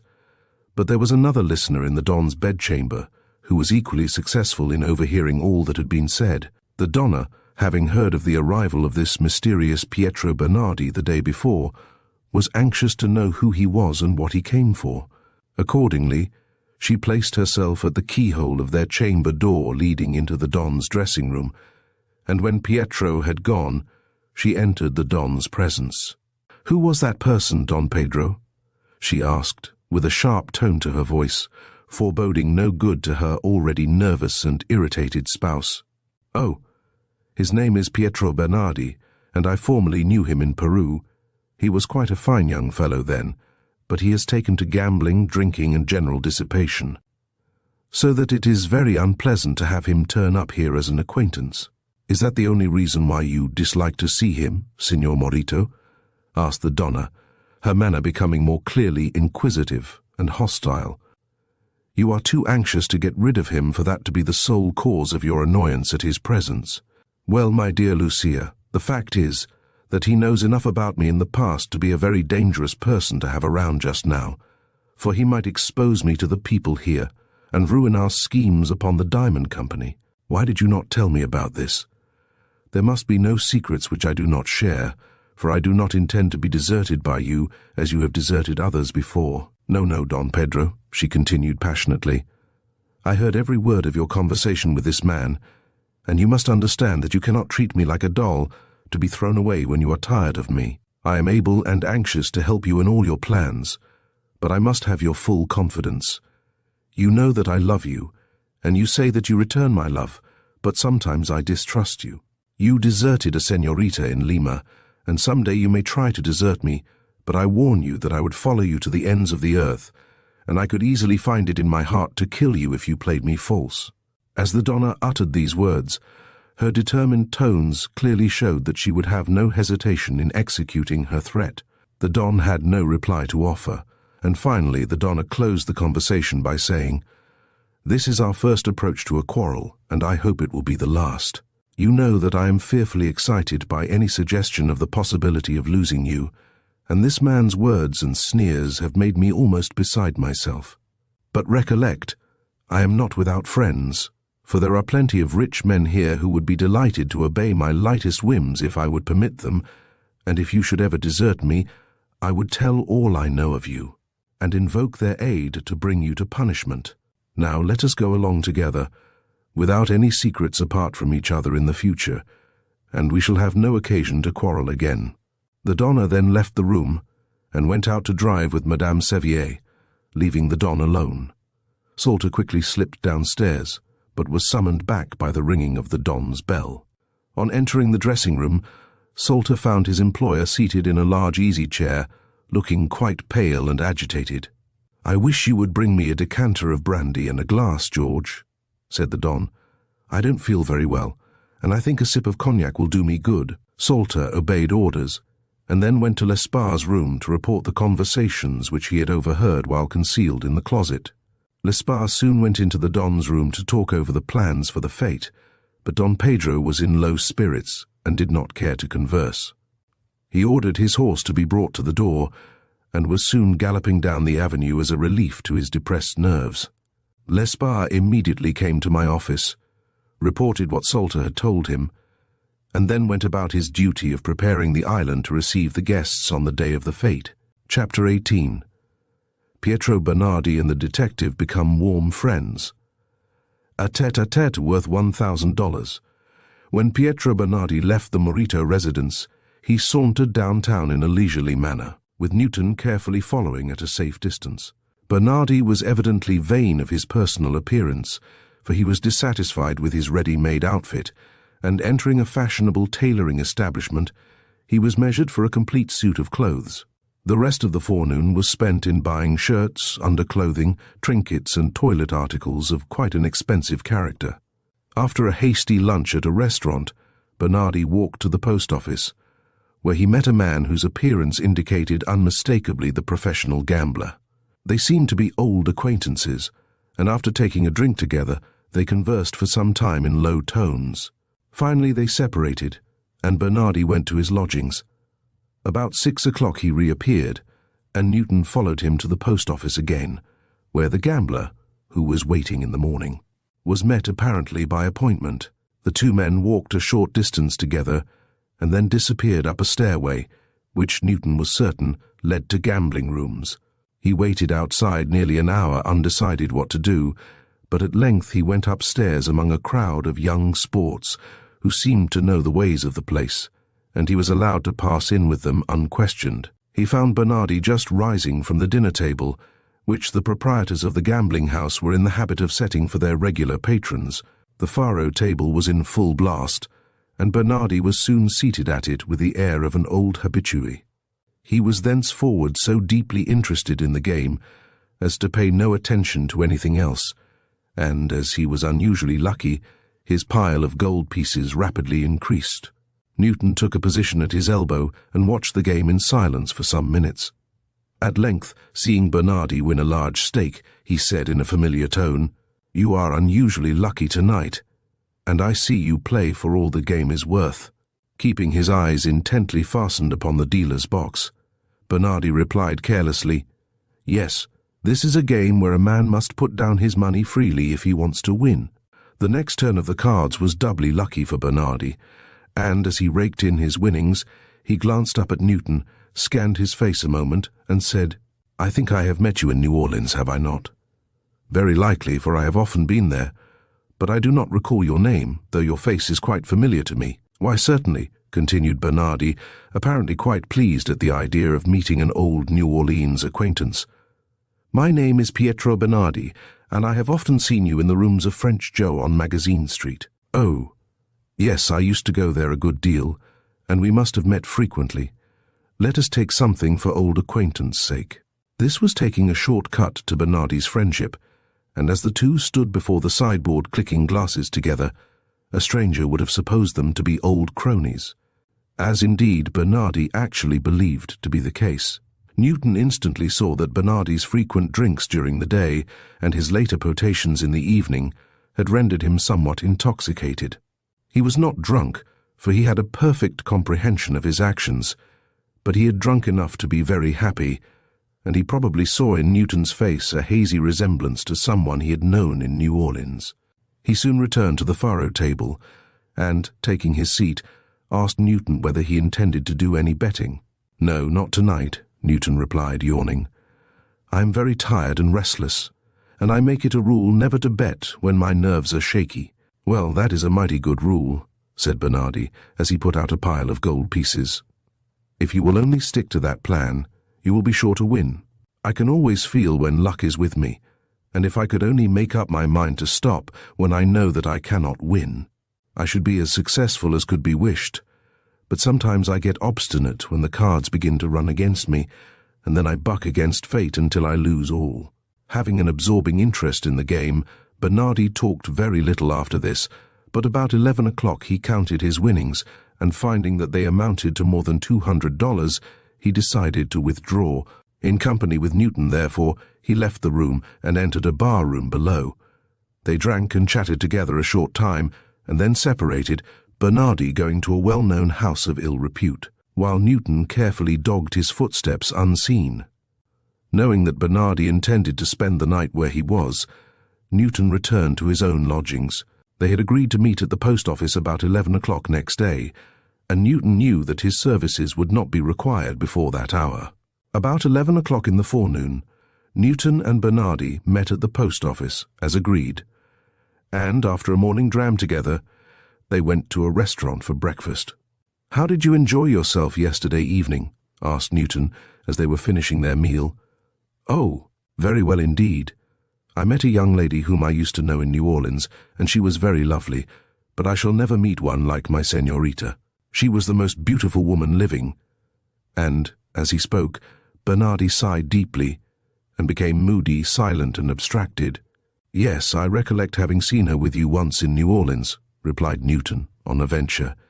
"Is she dead?" "No. Her." "I wish she was," replied Bernardi savagely. "She started to come north with me, and I gave her everything she could ask, but when I had won a large sum of money at Natchez, she stole several $1,000s from me and disappeared with a Mississippi gambler, whom she had never seen but twice. I didn't care for the money, but I loved her passionately, and I cannot think of her without becoming enraged. Come, let us go get some brandy. I always have to drink when I think of her." While they were drinking together, Newton asked Bernardi if he was always fortunate in gaming. "Oh, no indeed. Why, less than a week ago I had not a cent to buy my breakfast, and I did not know whether to enlist in the army or commit suicide." "Then your present success is marvelous, for you must have won in all $400 or $500, said Newton inquiringly. "No, I did not win it all. In fact, I could not have done so, for I did not have a dime to start with, but I met an old friend here who gave me a few hundreds, and who will give me more when I want it." "That's the kind of a friend to have," said Newton warmly. "Come, let us drink again to his health. I wish I had met you before, for I would have been glad to divide with you. We ought always to stand by each other, especially we Southerners, among these Yankee gamblers." "Yes, that is true," replied Bernardi, taking an immense drink of brandy. "They are not so generous to each other as we are down south. Now, my friend, whom I spoke of, is one of the right sort. He gave me enough for a new outfit, and has promised to give me a good sum when I am ready to go south again." "Is he a Southerner too?" asked Newton. "Oh, yes," Bernardi replied. "He is from Peru, where I first met him, and we have had many a gay time together. I used to keep a fine suite of gambling rooms which he frequented, and he used to play with the utmost indifference to the results. He always seemed equally unmoved whether he won or lost." "I suppose you must have been very warm friends," said Newton, "or he would not now be so ready to assist you." "Well, Don Juan is a very liberal fellow, I admit," answered Bernardi, "but he might not be so generous were it not to his interest to be so," he continued with a knowing wink. "Oh, ho, I see. replied Newton, nodding his head expressively. "Your friend would not care to have you talk about his past history, I suppose." "Exactly. He knows that I could tell some things about him which might spoil his pleasure here, and so he is anxious to keep on good terms with me.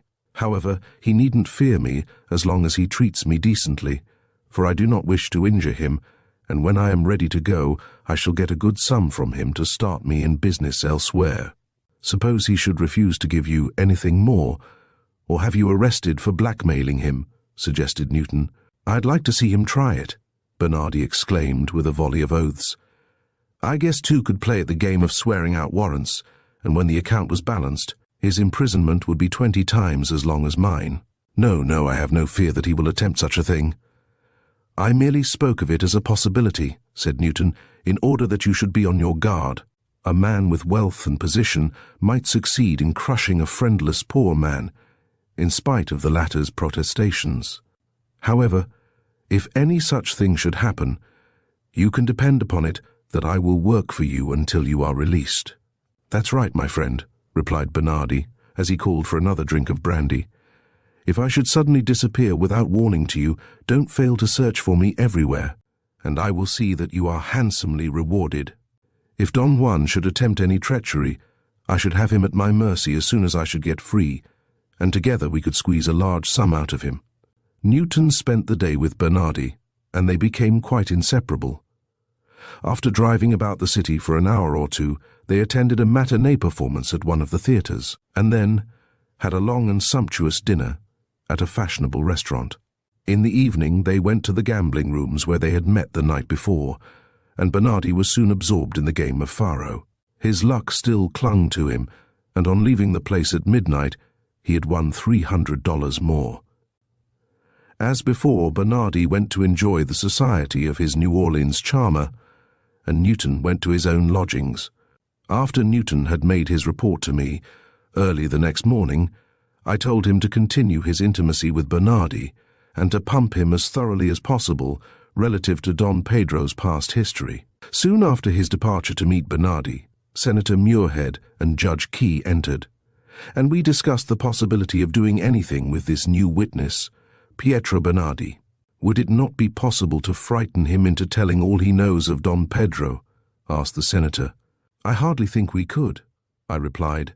"In the first place, you have no charge whatever against Bernardi, nor any reason to suppose that he has ever been a criminal anywhere, hence how could we frighten him? Moreover, he is a man of considerable nerve, and he would see that, as against third parties, his interests would be best served by supporting, instead of attacking, Don Pedro. No, I don't see anything to be gained as yet by showing our hands. Our object is to recover possession of the money paid to the Don for those bogus diamond fields, and to do that, we must wait until we have a sure case against him for his crimes committed elsewhere." "I agree with you wholly," added Judge Key. "Besides, this fellow Bernardi knows nothing of the Don's forgeries and frauds except those committed in Peru, and as we have before shown, we could make no use of those accusations until we hear from Peru. Indeed, it is questionable how far we can proceed even then, for we have no extradition treaty with that country."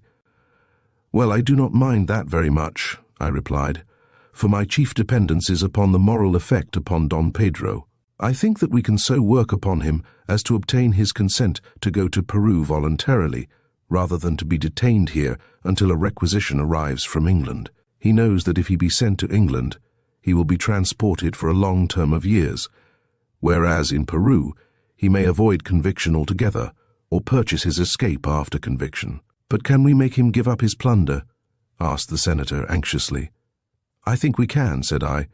"You see that he is liable to be held here for obtaining money under false pretenses, and during the trial the money could be taken by attachment. Then, even though he should not be convicted, the delay would enable us to make sure of sending him back to London, where a heavy sentence would undoubtedly be given him. Now, by representing these things to him, we shall induce him to hand over the money voluntarily, and after that we shall not care whether he is taken to Great Britain or Peru. If that be the case, why not arrest him now and get the advices from London afterward?" asked the senator, who was very anxious to hasten matters. "Because we could not present a sufficient case to hold him under the preliminary examination," replied Judge Key. "When we get official news of the fellow's character from Peru, we shall have a sure thing against him, and then I shall feel ready to act. But I agree with Mr. Pinkerton that there would be danger in overhaste. You see, we have him carefully watched, and there is no probability that he intends to make off until after this fête champêtre. Therefore, let us wait for our foreign advices as long as we can, and in case he prepares to go before they arrive, it will be time enough to arrest him then." "How about the Donna?" asked Muirhead. "Do you propose to take any steps against her?" "I don't see how we can," I replied. "With the exception of the sums she has received from Mather, she has obtained nothing fraudulently, and, as you may well suppose, we could never get Mather to testify against her, so I guess we need not trouble ourselves to interfere with the lovely Donna at all." Our conference then broke up with the understanding that we should assemble again the moment any new facts in the case should be developed. Just after the gentleman had left, Madame Sevier came in and reported a scene between Mather and the Donna which had taken place the previous evening. The Don had remained at home entertaining various guests until 9 o'clock. He had then gone out with Lespard and several other gentlemen to attend a banquet and ball given by a semi-political club at one of the hotels. The affair was attended by many highly respectable ladies, particularly by those whose husbands had any political aspirations, but it was not sufficiently exclusive to satisfy the Donna, and she remained at home. The visitors gradually dropped out until only Mr. Mather remained, and then Madame Sevier excused herself on the plea of fatigue in order to retire. Instead of going to her room, however, she hastened to the library and hid herself behind a statue standing in a deep bay window, which was heavily shrouded with drapery and curtains. Thus placed, she was completely hidden from the sight of anyone in the library, though she had a perfect view herself, and she could hear every word spoken in the room. As she expected, the Donna soon entered, followed by Mr. Mather. The latter seemed to consider that the Donna could refuse him nothing, for he put his arms around her and was about to kiss her, when he found her fan quickly interposed between their faces. "You are too free with your caresses, Signor Mather," she said, coldly, slipping out of his embrace, and pointing out a chair to him at some distance from the sofa, upon which she seated herself. Poor Mather was quite astonished, for, having kissed her several times before, he supposed that he could continue doing so whenever he wished. But the Donna was an expert fisher of men, and she recognized the force of that old proverb, "Familiarity breeds contempt." Besides, she wanted some more money, and she knew that her elderly lover would gladly purchase her kisses at a round price. The folly of giving them away gratis could not be indulged in, therefore, and she kept her sighing swain at a distance for a little time. She was too politic to give even the slightest hint of her object in the conversation which ensued, but she used every possible allurement to fascinate her victim, while she would allow him no liberties nor caresses. Mather could not fail to recollect the affectionate manner in which she had received his previous gifts, and he therefore decided to try the same policy again. "I saw a beautiful camel's hair shawl today," he said, "and I was going to get it for you, my dear Lucia, but I did not know whether it would suit you, and so I determined to let you select your own gift. The shawl was worth $1,000, and I made up my mind to give you the amount that I should have paid for it, and you could then exercise your own taste." "Oh, my dear Henry," she exclaimed, "how thoughtful you are! How can I sufficiently thank you?" And she made room for him on the sofa, as he advanced holding out a roll of bills. "You know how you can please me best," he answered, tenderly bending over her. "Oh, really, Henry, you mustn't," she protested feebly, as he showered kisses on her cheeks and lips. "Suppose anyone should come in." As she spoke, a carriage stopped in front of the house, and their affectionate tête-à-tête was interrupted by the unexpected return of Lespard, who, having left his watch at home, had returned to get it. He did not enter the parlour nor the library, but the Donna seemed very much agitated at the mere possibility of being detected in a compromising situation, and so Martha took his departure. The coolness with which she counted the money after he had gone was in striking contrast with her simulated embarrassment while he was present, and it was plain that, having obtained the gift, she was quite glad to get rid of the giver. She went immediately to her room and Madame Sevier then retired also. Chapter 19. Don Pedro, anxious for Pietro Bernardi's absence, coppering the jack and playing the ace and queen open. A gambler that could not be bought. Splendid winnings. Diamond-cutting diamond. Bernardi quieted, and he subsequently departs richer by $5,000. At 11 o'clock, Newton and Bernardi again met at the post office, and the latter remarked that he intended making a short call upon his wealthy friend. "Come along with me," he said, "and you will see what a fine place he has. I shall not remain very long, and if you will wait for me outside, we can pass the day together. I hate to go around alone in a strange city." Accordingly, they strolled along until they reached Don Pedro's house, and Newton agreed to remain near at hand until Bernardi should finish his call. Salter was on the lookout, and when Bernardi was admitted, he led the way to Don Pedro's room. The moment the door closed on Bernardi, Salter took his place at the auger holes in the adjoining closet, and overheard the entire conversation, as before. "Well, Pietro, have you decided how soon you will be ready to leave town?" asked the Don. "From your clothes, jewelry, and other purchases you have made, you must have used up most of the money I gave you, and if so, your departure must take place soon, for I warn you again, I shall give you nothing more until you depart for some distant city." "Well, to tell the truth," replied Bernardi in an independent, indifferent manner, "I am in no hurry to go away just yet. You see, I have been very lucky since I've been here, and if I keep on, I guess I can repay you the amount you kindly loaned me." "Do you mean that you have been gambling again?" asked the Don in a vexed tone. "Yes, and I have won constantly, so that I don't like to change my luck by making a move right away. You know gamblers are superstitious, and I have a strong feeling that it will be for my interest to remain here for some time yet." "But you promised to go as soon as you felt able to travel," said the Don. "Well, there is no hurry. I haven't done you any harm yet, and I don't mean to. Why are you so anxious to get rid of me?" Of course, Don Pedro's principal fear was that Bernardi would learn how large a sum the former had received for his bogus mines, and that he would not be satisfied to go unless he got a large slice of the plunder. It would not do, however, to excite his suspicions by appearing too desirous of sending him away, so the Don changed his tone and said, "Oh, I'm sure I don't want to get rid of you as long as you keep sober and don't talk about me. But you know how it is, Pietro. If you should get drunk and talk about me, you would tell everything you know, and the result would be that I should have to flee the town without accomplishing my object. In that case, I should lose not only all that I hope to make, but also all the immense outlay I have made in preparing my scheme. If you want to go to New Orleans again, I will start you in a faro bank there, and will come down there next winter to play with you, but I confess I should feel easier if you were out of Gloucester for the present. Well, I will be ready to go in a few days if you insist upon it, but I don't see the necessity of such haste. However, I will come in again and talk about it before the end of the week. I want to win a little more before I go." "How have you been betting?" asked Marito in a conciliatory manner. "I have been coppering the jack and playing the ace and queen opener, and I have won constantly. I left them a few times and played other cards, but I always lost when I did so. Now I am going to stick to that scheme right along." These are technical terms in playing faro.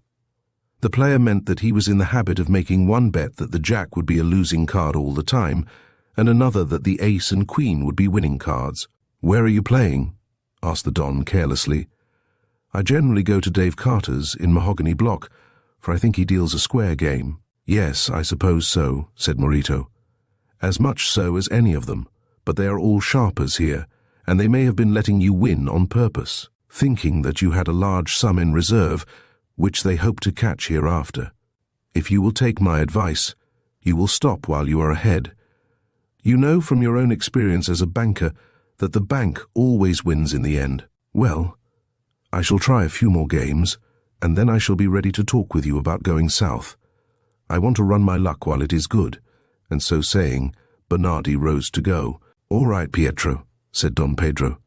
"Be careful not to get swindled and to keep silent about me."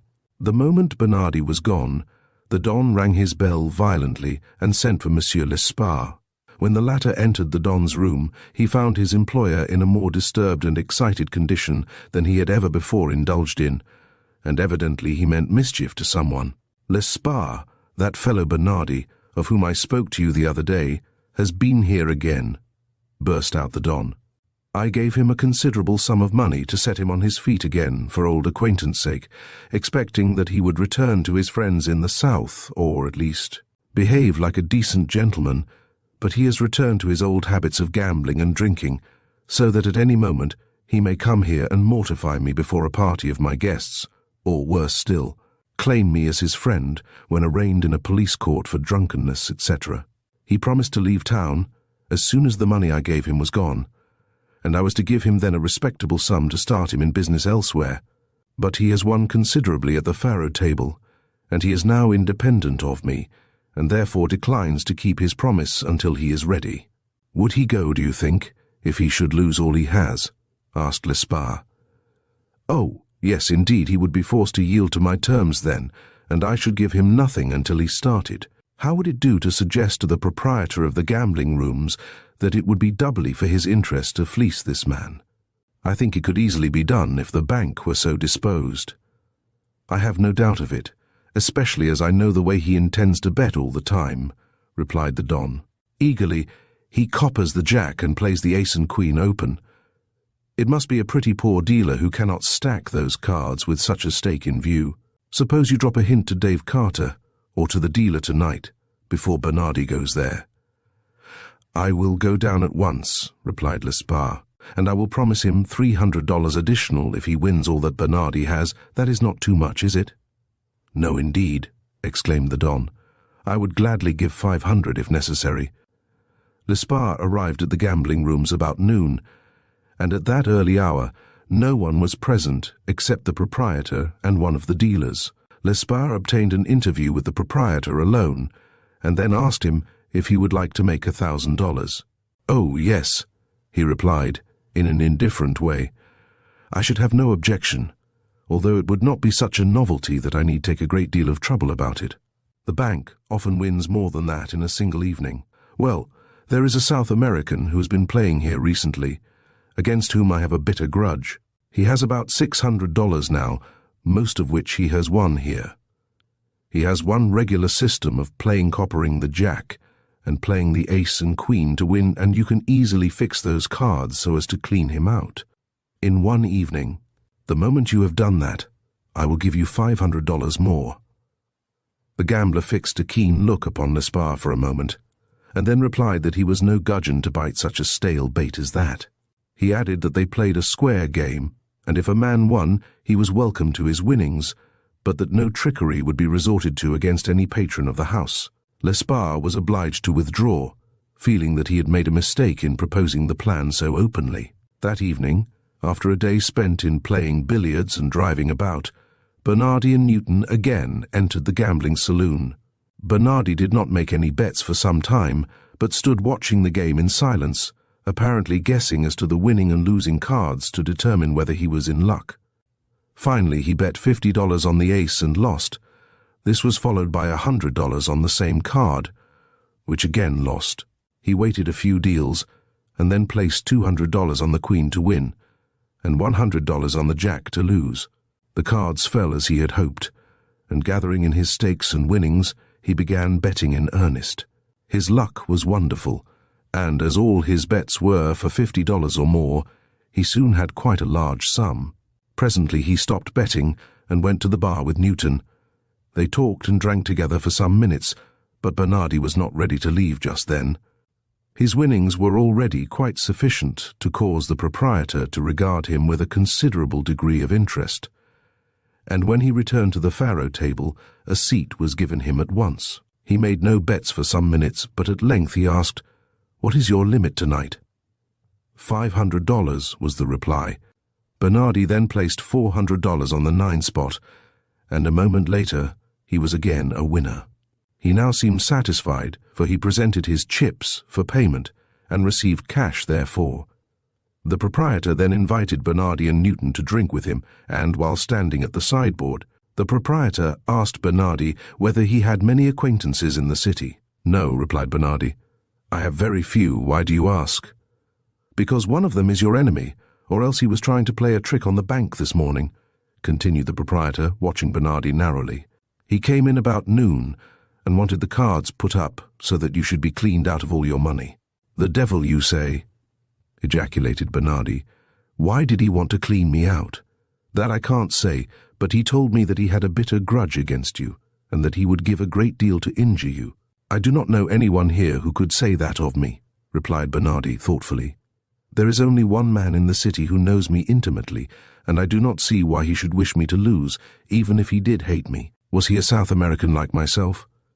No, he might have been a foreigner, but he was not dark-complexioned.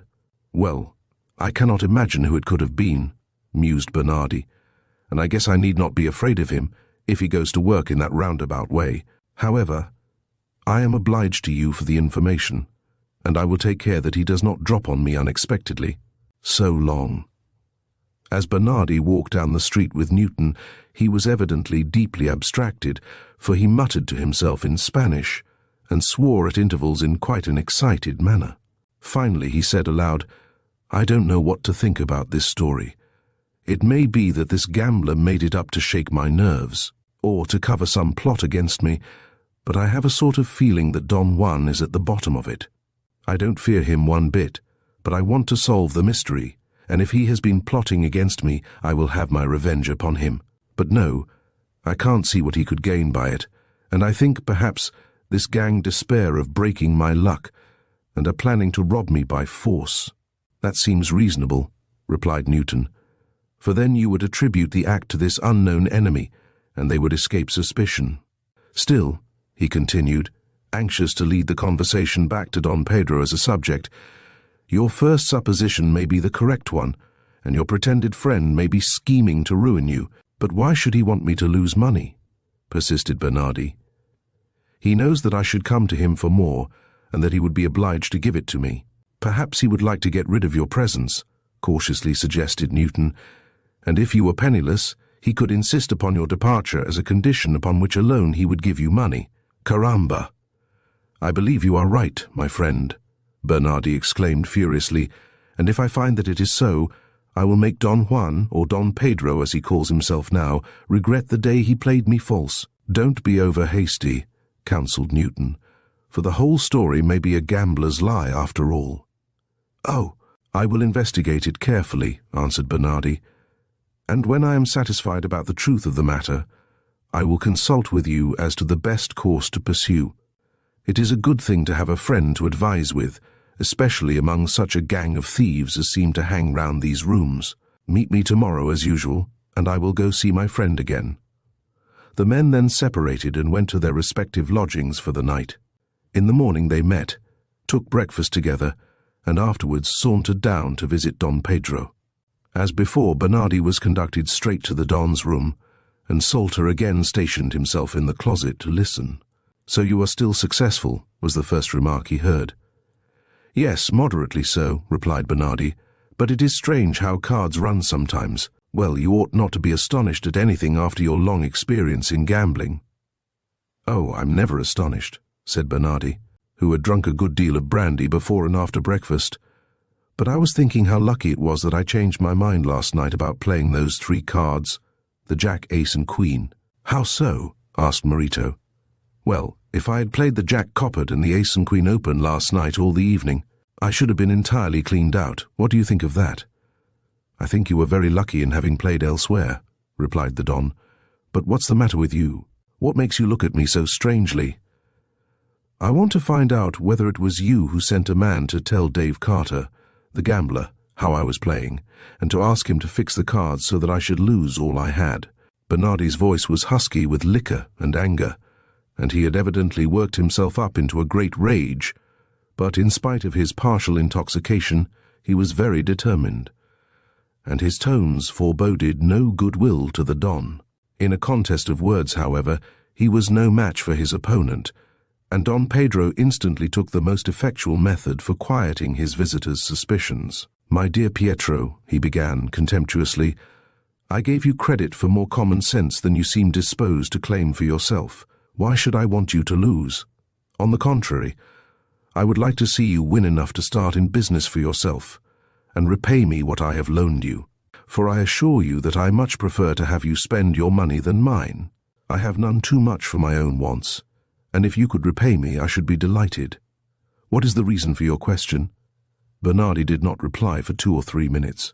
He was evidently keenly scrutinizing Don Pedro's face, but at length he said, "Well, it's all right now, and I suppose I was wrong to suspect you, but the proprietor of the place where I gamble told me that someone had been trying to get him to play a trick on me, and I determined to find out who it was. Well, Pietro, I don't think you would have thought of suspecting me if your head had not been fuddled with liquor. Why can't you stop drinking for a month or 2? "What do you care about my drinking?" asked Bernardi, in a half-cowed manner, "because Pietro drunk is a very different fellow from Pietro sober, and some day you will let out some damaging reports about me, and then all hope of making anything here will be destroyed. If I could feel sure that you would remain sober, I would gladly start you in a good bank here." Of course, Don Pedro had no intention of doing anything of the kind, but he saw that Bernardi was in a dangerous mood, and that he must handle him very skillfully if he wished to get him to leave the city. The Don knew that to urge him to leave would be the surest way to make him stay, but that, if left to follow his own inclinations, he would be anxious to go south, where the climate and people were more congenial to him. Hence, Don Pedro boldly took the ground that he was quite willing for Bernardi to stay if he would only keep sober, and Bernardi quickly fell into the trap. "I don't want to start a bank in this place," he said, "and I can't get along in this climate without drinking. I have been moderately successful here, and I am in no hurry to leave, but I should like to go back to New Orleans, if I could fit up a good place there and deal a first-class game." "How much would you need for that purpose?" asked the Don. "If I can let you have it, I will do so, and you can stay here or go back to New Orleans. As you may prefer, only I shall make one condition, that you promise faithfully to drink nothing but wine while you are in this city, until I get ready to leave. Will $3,000 be enough?" "Hardly. I have won some money here, to be sure, but it will cost a good deal to spread a handsome layout in New Orleans. As for this place, there are not enough gentlemen gamesters here. The gamblers are all trying to live on each other. If you will make it 5,000, I will start for New Orleans day after tomorrow." "That is more than I ought to pay out in my present circumstances," said the Don, thoughtfully, "but I guess I can run the establishment on credit for about a month, and that will help me out. So if you will go tomorrow, I will give you 5,000 when you start." "Done," replied Bernardi, much gratified at having obtained so large a sum. "I have nothing to do except to get a young lady friend to go with me, and she won't need a great while to make her preparations. So you can have the money ready tomorrow?" "It shall be awaiting you any time that you call for it," answered Morito, and Bernardi then took his departure. On joining Newton, Bernardi was in high spirits, and he talked very freely of his intended plans. "My friend convinced me that he had nothing to do with the trick which the gambler said someone tried to play upon me, and as a proof of his regard, he is going to give me a start in New Orleans. I shall leave here tomorrow, and if you would like to go in with me, we can make a pile of money there." "I can't very well leave here for some time yet," said Newton, "for I have a large sum staked in bets on the races next month, and I shall have no money until they take place. I have a sure thing on a new horse, and I have got such large odds that I have put up every dollar I could reach. I shall clear about $10,000 sure, and then if you are so disposed, I will join you in New Orleans." "All right, we'll do it, but then you may lose everything instead of winning. I don't care to bet on races myself. There are too many chances to deal from the bottom. There is no danger in this case, so you must let me know where I can find you, and within a month I will join you in the Crescent City." Bernardi then went to see his fair and frail charmer to obtain her company on his southern trip, and Newton came to my room to report. I instructed him to stay with Bernardi as much as possible while the latter remained in the city, and to be sure to obtain his address in New Orleans. I then called upon Senator Muirhead and informed him of the proposed departure of Bernardi. The senator was very anxious to detain him in some way in order to get his testimony, in case we should fail to hear from England or Peru in time. but I was unable to suggest any plan for holding this man without exposing our whole connection with the case. Bernardi was evidently ready to act in good faith with Don Pedro, and any endeavor to retard his departure would be regarded by him as coming from the gang of gamblers from whom he had won money. There was no doubt but that he would keep up a correspondence with Newton, and we should thus know where to find him in case his presence should be needed. We decided, therefore, to let him go as he intended. Early in the evening, Bernardi and Newton went as usual to the gaming rooms. There they met a stranger, who seemed to be a Spaniard or Cuban. Bernardi addressed him in Spanish, and after some conversation, they sat down to play. By some freak of luck, Bernardi continually won his small bets, but whenever he put out a large amount, he lost. The Cuban stranger had the same experience, and at length Bernardi rose in disgust and left the rooms with Newton, having lost about $200. "Those fellows have got some kind of a skin game at work," he said, "and they tried to beat me and that Cuban out of all our cash. I gave him a hint in Spanish before I came away, and I hope he will stop before they fleece him. Now let us go to the theatre." They attended one of the theatres, and then had a glorious supper at Bernardi's expense after the performance was over. About midnight, they parted with mutual good wishes, and Bernardi promised to write to Newton as soon as he should reach New Orleans. The next morning, Bernardi called upon Don Pedro and received the promised amount of $5,000, assuring him that he should leave the city that afternoon. As soon as he left the house, the Don asked Lespard to keep a watch upon Bernardi to make sure of his leaving according to promise. When Lespard returned about 3 o'clock and reported that Bernardi was then actually on his way to Cairo, accompanied by a young lady, the Don was overjoyed, and he expressed himself greatly relieved thereby. "Now we can take more interest in our fête champêtre, and we will make it the most delightful affair ever known in this country," he said exultantly. "When it is over, my dear Lespard, we will make a tour of the fashionable watering places and enjoy life to the full." Chapter 20. Important information from the Peruvian government. Arrival in Gloucester of the Peruvian minister and consul. In consultation. Robbing Peter to pay Paul. Mr. Pinkerton's card is presented. "Juan Sanchez, I arrest you, and you are my prisoner. Mr. Pinkerton not for sale." A dramatic scene. The bubble burst. Several days now sped by with no fresh developments, and Don Pedro was almost constantly engaged in his preparations for the fête champêtre. As the day approached, society was stirred to its very centre, and nothing was spoken of save this grand event of the season. But 4 days remained before the fete, when I was delighted by receiving a letter from the Secretary of State for Peru giving full particulars of the forgeries and frauds committed by Don Juan Sanchez in that country, and enclosing a fine portrait of the man. One glance at the picture was sufficient to assure me of the identity of Don Pedro Pil de Morito with Don Juan Sanchez, and I now felt ready to act. The letter informed me that a Peruvian official would be dispatched to Gloucester at once to obtain the arrest of Don Pedro, though there were a great many difficulties in the way, owing to the lack of an extradition treaty. Every effort would be made, however, to bring him to justice, and the Peruvian minister at Washington would be instructed to confer with me. I informed Senator Muirhead and Judge Key of this news, and they were both much encouraged at the prospect, especially as we learned that a Peruvian man-of-war had arrived in New York from Aspinwall, it being doubtless intended that this vessel should take the prisoner to Peru, in case he could be frightened into surrendering himself. The fête was to take place on Wednesday, if the weather should be favorable, or on the first pleasant day thereafter, and everything was already in complete order for the grand occasion.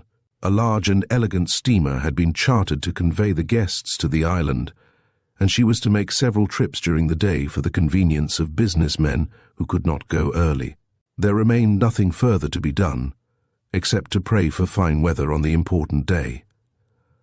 On Monday morning I was told that 2 gentlemen were waiting to see me, on very important business, at one of the leading hotels. I accompanied the messenger, and was at once shown to the room of the Peruvian minister, who was accompanied by the Peruvian consul at New York. Before proceeding to business, I informed the minister that I was acting under the instructions of Senator Muirhead, and that I should like to send for that gentleman, and for my legal adviser, Judge Key. The Peruvian officials made no objection, and both Judge Key and the senator were soon with us, ready for consultation. As the new arrivals were tired and dusty after their long journey, we merely exchanged information relative to Don Pedro and agreed to meet at 10 o'clock next morning to make plans for his arrest. At the appointed hour, we were all prompt in arriving at the parlor of the minister. The latter and the consul, in accordance with a suggestion I had made the day previous, had not mentioned their official rank to anyone, and had remained as secluded as possible in order to prevent Morito from knowing of their arrival in the city. The minister stated that the forgeries of Don Juan Sanchez in Peru had been so enormous, amounting to more than $700,000, that the government had taken up the pursuit of the criminal with unusual zeal, and no effort nor expense would be spared to bring him to justice. Unfortunately, however, in the absence of any extradition treaty between Peru and the United States, the chances of securing Don Juan, even now that he had been discovered, were not bright. Indeed, the minister acknowledged that he saw no way of accomplishing it. By an appeal to law, said Judge Key, nothing can be gained, but it is possible that my friend, Mr. Pinkerton, may have a plan which will induce Don Pedro, as he now calls himself, to surrender voluntarily rather than stand trial here or in Great Britain. Let us hear your opinion then, Mr. Pinkerton. Well, gentlemen, I replied, this is a case where the greatest care must be exercised, for the criminal is a bold, skillful man of good education and address, with, probably, a fair knowledge of his legal rights. We cannot afford to make any mistakes, for he would surely take advantage of them. We must therefore present the case to him in such a way that he will believe it to be to his interest to give himself up. The presence of the Peruvian man of war in New York is very fortunate, for once under her flag he cannot escape, but he must be induced to go on board voluntarily, or else we shall be liable to the charge of kidnapping. I then explained the method by which he had swindled the citizens of Gloucester, and showed how difficult it would be to convict him of anything, owing to the probability that his victims would refuse to testify against him. Besides, for obtaining money under false pretenses, a short imprisonment only could be inflicted, and then he would be free to go where he pleased. However, I continued, I think I can present to him his position in such a light that he will regard a surrender to the Peruvian authorities as preferable to a long trial and detention here, with the possibility of being sent to California or Great Britain for trial on a more serious charge. When he knows that we are fully acquainted with his past career, he may be willing to accept our terms rather than to defy us. Suppose, however, said the minister, that he should refuse all terms and determine to fight it out. In that case, I replied, we should be obliged to arrest him here for obtaining money under false pretenses, and be prepared to arrest him again the moment he should be set free, repeating the operation as often as we could get different victims to enter complaint against him. The number of stockholders in this bogus company is quite large, so that we could easily hold him until a requisition could be obtained from California or England. How large a sum has he in his possession now? Asked the consul. About $500,000, replied the senator. Well, said the consul, that sum will go far toward reimbursing the people whom he swindled in Peru, so I think that Mr. Pinkerton's plan is the best that can be adopted. We might induce him to go aboard our vessel by promising to use our influence to lighten his sentence, in case he makes restitution to his victims in Peru. The consul made these remarks with a wise expression, as if he thought he had hit upon a very easy way of solving the problem.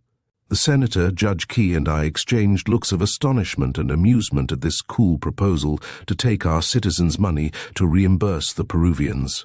It was a case of robbing Peter to pay Paul, which we could not appreciate. Finally, I said, I presume that there can be no question as to the way to dispose of this money which Don Pedro has in his possession. Not one penny of it came from Peru, and we cannot permit any of it to be taken there.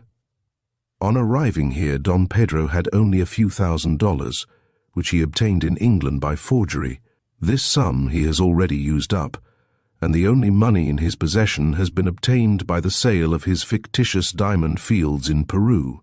It would be manifestly unjust to allow this money to be taken away, and it is our intention to obtain it at all hazards, whatever may become of the Don. Oh, I shall make no such claim, Mr. Pinkerton, said the minister. That was only a suggestion of the consul, who did not understand exactly how the money referred to came into this man's hands. All that I care for is to get Don Pedro on board our vessel, and I shall be pleased to pay for your services in the matter. We must be careful, however, that there shall be no opportunity to charge us with kidnapping, for we wish to avoid any possibility of complications with the United States. The fellow has made us trouble enough already."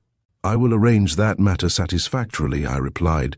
"As for the question of payment, I am acting wholly in the interest of Senator Muirhead and under his instructions, so that I can accept nothing except from him."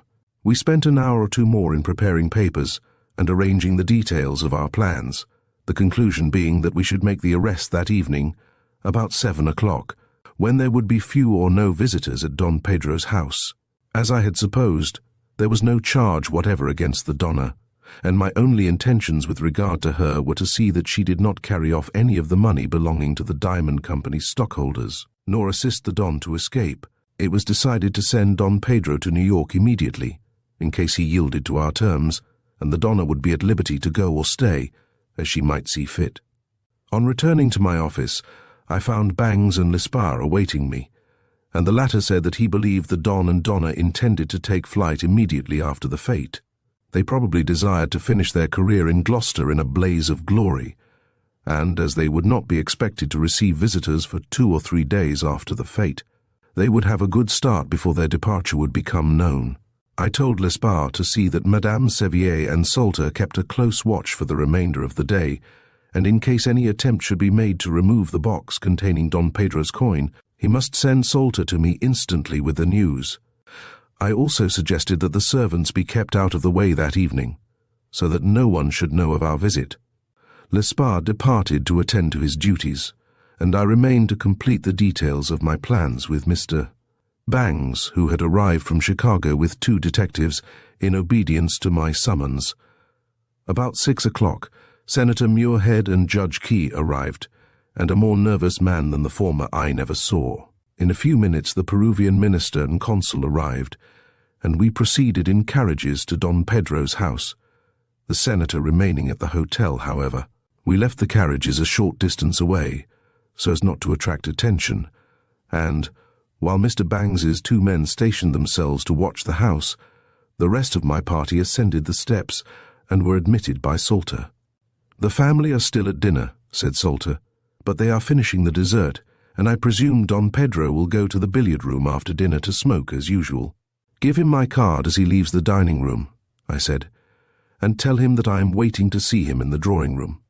In a few minutes, Don Pedro and Lespard rose from the table, and Salter gave my card to the former. "Pinkerton. I don't know anyone of that name, do I, Lespard? Possibly it may be some gentleman having business with you in connection with the suggested Lespard." "Ah, very true. Where is he, George?" "I will see him at once," said the Don, unsuspectingly. Salter led the way to the drawing room, where I alone was waiting, the rest of the party having waited in the vestibule. As he entered, followed by Lespard, I rose and said, "Juan Sanchez, I arrest you, and you are now my prisoner." And so saying, I put my hand on his shoulder. He turned very pale and sat down in the nearest chair, while Lespard quickly brought him a glass of water. I then continued, "Juan Sanchez, or Jose Gomez more properly, we will retire to the library if you wish, as we may be interrupted here by the arrival of some of your friends, and I do not wish to expose you at present." "What do you mean by addressing me in this manner?" he replied, trying to regain his composure. "My name is neither Sanchez nor Gomez. It is a long time since you have been so called," I answered, "but your victims in Brazil and Peru still retain the names in their memories without difficulty. I will now present to you the Minister of Peru and the Peruvian consul at New York, both of whom have taken a lively interest in your past life and actions." Just as I spoke, the Donna and Madame Sevier entered, and the former, seeing the abject appearance of her husband, asked what was the matter. "Your husband is a prisoner, madam," I replied, "and as our interview would be painful to you, I must ask you to withdraw for the present at least." She immediately gave an hysterical scream, and sank upon a divan, sobbing frantically. Madame Sevier succeeded in quieting her somewhat, and she remained on the scene with her face buried in the madame's lap, I felt confident that much of her emotion was feigned, and that she was an attentive listener to all that took place about her. However, I made no objection, but requested Mr. Bangs, who was watching in the hall, to admit the minister and the rest of the party. As Mr. Bangs withdrew, the Don stepped up to me and said, "Mr. Pinkerton, I will give you $5,000 if you will leave me alone for half an hour." I smiled, and looking at my watch said, "It is now 7 o'clock. At 10 o'clock, you will be on your way to New York. You can have 10,000. If you will let me go, I will pay you the cash in coin immediately." "Your offers are useless," I replied. "I will let no guilty man escape if it can be avoided." As I spoke, the Peruvian minister, the consul, and Judge Key entered, and we proceeded in a body to the library, leaving the Donna in the care of Madame Sevier. On the way thither, the Don made one more effort to appear in the role of an injured innocent. "I don't understand this proceeding at all," he said, "and I claim my liberty. What authority have you for arresting me in my own house?" "I have the authority, and that is sufficient," I replied coolly. "If you desire to be taken at once to jail, I have no objection to granting your request. But I thought, perhaps, you might first prefer to hear what these gentlemen have to say. I have arrested and have watched a great many criminals, but I have never seen one who, having carried out such an extensive scheme of villainy, was so utterly broken down as this man was. I had feared that his nerve might be firm enough to answer my threats with defiance, and force me to bring him to trial in Gloucester. But I saw that there was no danger of such a misfortune, and so I stood aside while the Peruvian minister addressed him. "Juan Sanchez," said the minister, "I have come here to obtain your removal to Peru, that you may be tried there for your numberless forgeries in that country. A Peruvian warship is now in New York harbor, and you will be placed on board of her for transportation to Peru.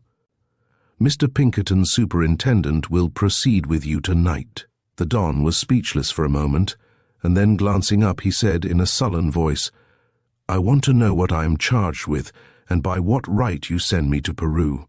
I am entitled to a hearing, and a lawyer to defend me." "My friend, Judge Key, who is present, is a most able lawyer," I replied. "And you can consult with him if you wish advice, but first let me show you your true position. Your real name, Don Jose Gomez, was given you in Brazil, where it is remembered only to be cursed. Don Juan Sanchez was your name in Peru, and your crimes there are also well known. As Don Jose Michel, there are serious charges against you in San Francisco. Don Pedro Michel is badly wanted in Quito, where he would probably be shot, as they treat criminals there rather unceremoniously.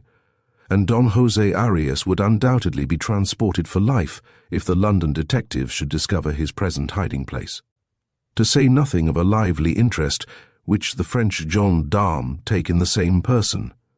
All of these people are now informed that the person whom they wish to find is living in Gloucester as Don Pedro Pel de Morito, and they are at this moment hastening agents here to arrest him. By chance, the Peruvian authorities are the first to arrive, and they have therefore the happy privilege of making the arrest.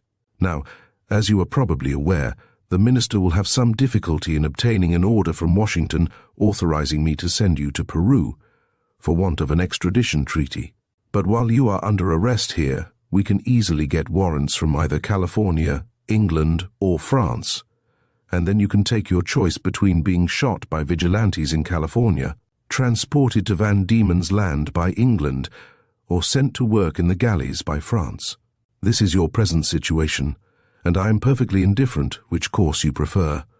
If you decide to go with the Peruvian minister, you must agree to do so voluntarily, until you are placed on board the Peruvian vessel, and you must make an assignment of all your money and property here to reimburse the people whom you have swindled by the sale of fictitious diamond fields.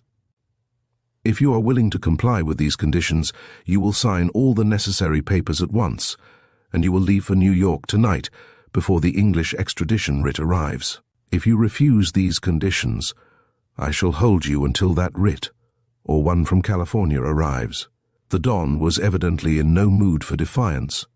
The knowledge of his past history which I displayed had wholly cowed him, and my allusions to the vigilantes of California and the galleys of France made him tremble like a leaf. He knew perfectly well the extent of his crimes in those places, and also that my hints of his probable punishment were not fancy sketches. Finally, he asked to see me alone, but I refused to grant his request, knowing his object. Then he wished to see the minister alone, and I again objected, but I accompanied the two to another room, where they conversed in Spanish for some time. The minister told me that the Don offered the whole of his money and property to allow him to escape, but finding his offers useless, he agreed to go to Peru for trial. No pledges were made to him to influence his decision, though he begged so hard that the minister would intercede for him with the authorities in Peru that His Excellency finally promised, in view of the Don's consent to go willingly, to recommend that his punishment be the lightest that the law could allow. The Don having fully yielded to the arguments of the minister and myself, nothing remained to be done except to obtain his signature to the papers which had been already prepared, and to pack his trunk for his journey. Lespar and Salter performed the latter task while the Don was signing the papers and writing out his voluntary agreement to deliver himself up to the Peruvian authorities. The most important document was a deed assigning his furniture, horses, carriages, paintings, statuary, books, and, in short, all his personal property to Judge Key, to be disposed of at the latter's discretion, and the proceeds, with the large amount of cash on hand, to be applied to repay the subscribers to the Diamond Company stock. In case there should not be sufficient to pay them in full, the payments should be made pro rata, but should there be an excess, such excess should be applied to the payment of the Don's private debts, contracted prior to that date. This provision was, of course, necessary to shut out the bills for supplies and services at the fete on the following day. Evidently it was too late to interfere with that interesting entertainment without throwing a heavy loss on many persons who could not afford to be the sufferers, and I saw only one way to prevent this, namely to let the fete go on and make those who danced pay the piper. When the documents had all been signed, I said, "Jose Gomez, you fully understand the meaning of this paper?" holding up his surrender to the Peruvian authorities. "It gives me power to convey you to New York and place you on board of a Peruvian vessel, using force, if necessary." The Don bowed his head submissively and said that he so understood it.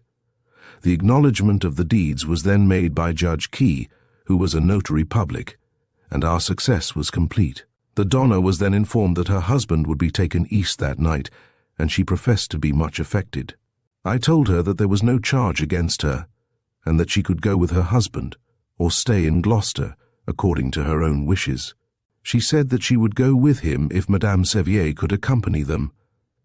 I had no objection to this, and the two ladies retired to pack their trunks. There was some uncertainty in my mind whether some of the Don's cash might not be in the Donna's possession, but I felt rather confident that she kept her money entirely separate from his, and that I could trust to Madame Sevier's acuteness to discover how much the Donna had on hand. I was not disappointed, for, while packing, the Donna told the Madame that she had about $9,000, the remains of her gifts from Mather, but that she could secure an immense sum out of the iron box if she could get it open. I had already made the Don confess where he had hidden his money, and one of my detectives was placed to guard the box. Hence the Donna was disappointed in her attempts to make a raid on the treasury. While the packing was going on, I sent to the railroad depot and bought 8 railroad tickets for the party, which was to consist of the minister, the consul, the Don and Donna, Mr. Bangs, Madame Sevier, and 2 of my men. At 9:30, the party was ready and the trunks were sent off. I had kept a close watch upon the Don until now, and I saw that he hoped to escape while traveling. When the carriages were announced, I stepped up to him and told him that my invariable custom in such cases would require me to put him in irons to prevent any attempt at escape. "Shall you permit me to be treated in this manner?" he said to the Peruvian minister. "You are not yet in the custody of the Peruvian authorities," I replied, "and I am responsible for your safe delivery in New York. Hence I must take such precautions as I consider necessary. When you are on board the Peruvian vessel, the minister can give such orders concerning you as he may think proper, but, until then, I alone have the right to determine what shall be done with you." In a moment, I had placed a light set of shackles on his feet, and handcuffs on his wrists. He was quite submissive now, and only seemed anxious to avoid observation. As we passed out to the carriages, the Donna handed me a note, addressed to Henry O'Mather, and asked me to have it delivered immediately. I agreed to send it at once, though I sent it in such a manner that he should not receive it until the morning after the fete. The party arrived at the depot in time to secure seats together, and at 10 o'clock the train bore them from the city. Chapter 21. The Fête Champêtre, a grand carnival. The disappointed married lover, a vain request, Dot unmasked, a shrewd caterer and his humiliating demands, an indignant deacon, Don Pedro, taken to Peru in a man of war, where he is convicted and sentenced to 15 years' imprisonment. But the Donna manages to satisfy her affections in a quiet way in New York, to the great delight of hundreds of people in Gloucester. Wednesday morning revealed all the indications of a pleasant day, and by noon the weather was so lovely that nothing could have been more auspicious for the grand occasion. As the hour approached for the departure of the steamer, carriage after carriage drew up at the dock to discharge its load of brilliantly dressed and masked ladies and gentlemen. The only person who was not completely protected from recognition was Monsieur Lesparre, who stood at the gangway to receive the guests and wore a plain evening dress with no mask. In order to prevent the attendance of persons who had not been invited, each guest was required to present his or her invitation, and as there were, as usual, many who had forgotten to bring their cards, Lesparre remained at hand to pass them on board, on leaving their names. When the hour of departure arrived, the boat swung out into the stream, amid the laughter and merry shouts of the gay revellers that crowded her decks, as the band flooded the air with music. At first there was some embarrassment and reserve in the intercourse between the masqueraders, owing to the novelty of their situation, and the fact that the ladies at first clung closely to their own little parties, with whom they had come, and to whom they were known. But soon this feeling wore off. They began to enter into the merry spirit of revelry which characterizes such entertainments in the cities of the Old World. The idea of personal identity began to be lost in the gaiety of the moment, and in its place was substituted an identification of each person with a character which that person represented. The balmy airs of a perfect spring day wafted to them the sounds of country life along the shores of the river, and gave sensations both novel and pleasing to the gay denizens of the city, who rarely experienced any change from their routine of fashionable entertainments. During the trip by steamer, there was much speculation as to the disguises worn by the Don and Donna, and though several persons were suspected of being the host and hostess, there was no sufficient way of identifying them. At length, the island was reached, and the party disembarked. The scene, as they took possession of the tents, booths, and pleasure grounds, was brilliant and attractive beyond anything which the guests had ever witnessed. The island was covered with large trees, whose branches and foliage afforded a delightful shade. The close underbrush had been removed everywhere, except in certain ravines and other picturesque spots, so that the island presented a fine example of the beauties of landscape gardening. The foreground, at the place of landing, was a level expanse of green turf, which had been laid there weeks before. This was partly arranged for archery grounds, while rustic seats and swings were to be found under every tree. A large platform for open-air dancing was placed at the foot of the first ridge from the landing, while nearby was an enclosed dancing hall to be used in the evening. 2 bands were in attendance to play dance music constantly, one resting while the other played. It was understood that dinner would be served, at 4 o'clock exactly, in a long dining room near the dancing hall. And at that time, everyone was to unmask. As the party spread over the grounds, and began to enjoy all the opportunities for pleasure afforded them, they presented a most novel appearance. There were representatives, both male and female, of nearly every known nationality, and all the leading characters of historical and fictional literature were admirably delineated. Of course, among such members there were many accidental repetitions of the same character, but there were also instances of facsimiles which were intentional. This was a frequent cause of mistakes and embarrassing adventures, and often, when a gay cavalier was talking in tender tones to some lovely señorita whom he believed he knew, he would be astonished to see a second señorita, exactly like the first, passing unconcernedly by, The afternoon was spent in rowing, sailing, shooting, dancing and flirting, and all agreed that they had never known a more truly delightful day. An elegant lunch was kept ready at all times in a large buffet adjoining the dining room, and all kinds of wines and liquors were served freely. The hour for dinner was fast approaching, and of course by that time many recognitions had been made, though large numbers still carefully and successfully preserved their own secrets. Some, however, had already abandoned their masks, still retaining the fancy costumes. Among these was Mr. Mather, who wandered over the island half distraught. He had vainly searched for the Donna all day, and had been unable to enjoy anything because he could not distinguish her. Often he had believed he had found her, but again and again he had discovered that he was mistaken, so he continued his search without his mask, hoping that she would make herself known to him. At last he approached Lesparre, just before 4 o'clock. "My dear Lesparre," he asked in imploring tones, "I beg that you will tell me how to recognize Donna Lucia. I have talked with every person who could possibly be taken for her, and I acknowledge that she is so perfectly disguised that I cannot discover her. Won't you please tell me how she is dressed?" "That I do not know myself," replied Lesparre. "She was very careful to keep the knowledge from me for fear I might be teased into telling someone." "Well, how is the Don dressed, then?" asked Mather. "Perhaps he will tell me about the Donna." "I do not know how he is dressed either," answered Lesparre. "He was a secret in his preparations as his wife." "What? Haven't you seen him to speak to since the fete commenced?" inquired Mather in astonishment. "No, I have not seen him since last night," said Lesparre. "You see, the Don and I made all arrangements yesterday afternoon, and I came down to the island to superintend the placing of the fireworks in the evening. I spent the night down here, and have not gone back to the house since I left it after dinner yesterday evening. The Don has not spoken to me today, and for all that I know about him, he may not have come to his own fate." Lesparre said this in a jocular manner, as though he had made quite an impossible supposition, but Mather seemed to catch an idea from it. "By Jove! I begin to think so myself," he exclaimed, as if confirming a thought which had already occurred to him. Just then Judge Morgan, dressed to represent the fat boy of the Pickwick papers, rang a large bell, which could be heard all over the island, and the guests began flocking into the dancing hall, preparatory to unmasking and having a grand march into the dining room. When all were present, the bustle and talk quieted down, and all looked expectantly for the Don to give the signal for unmasking.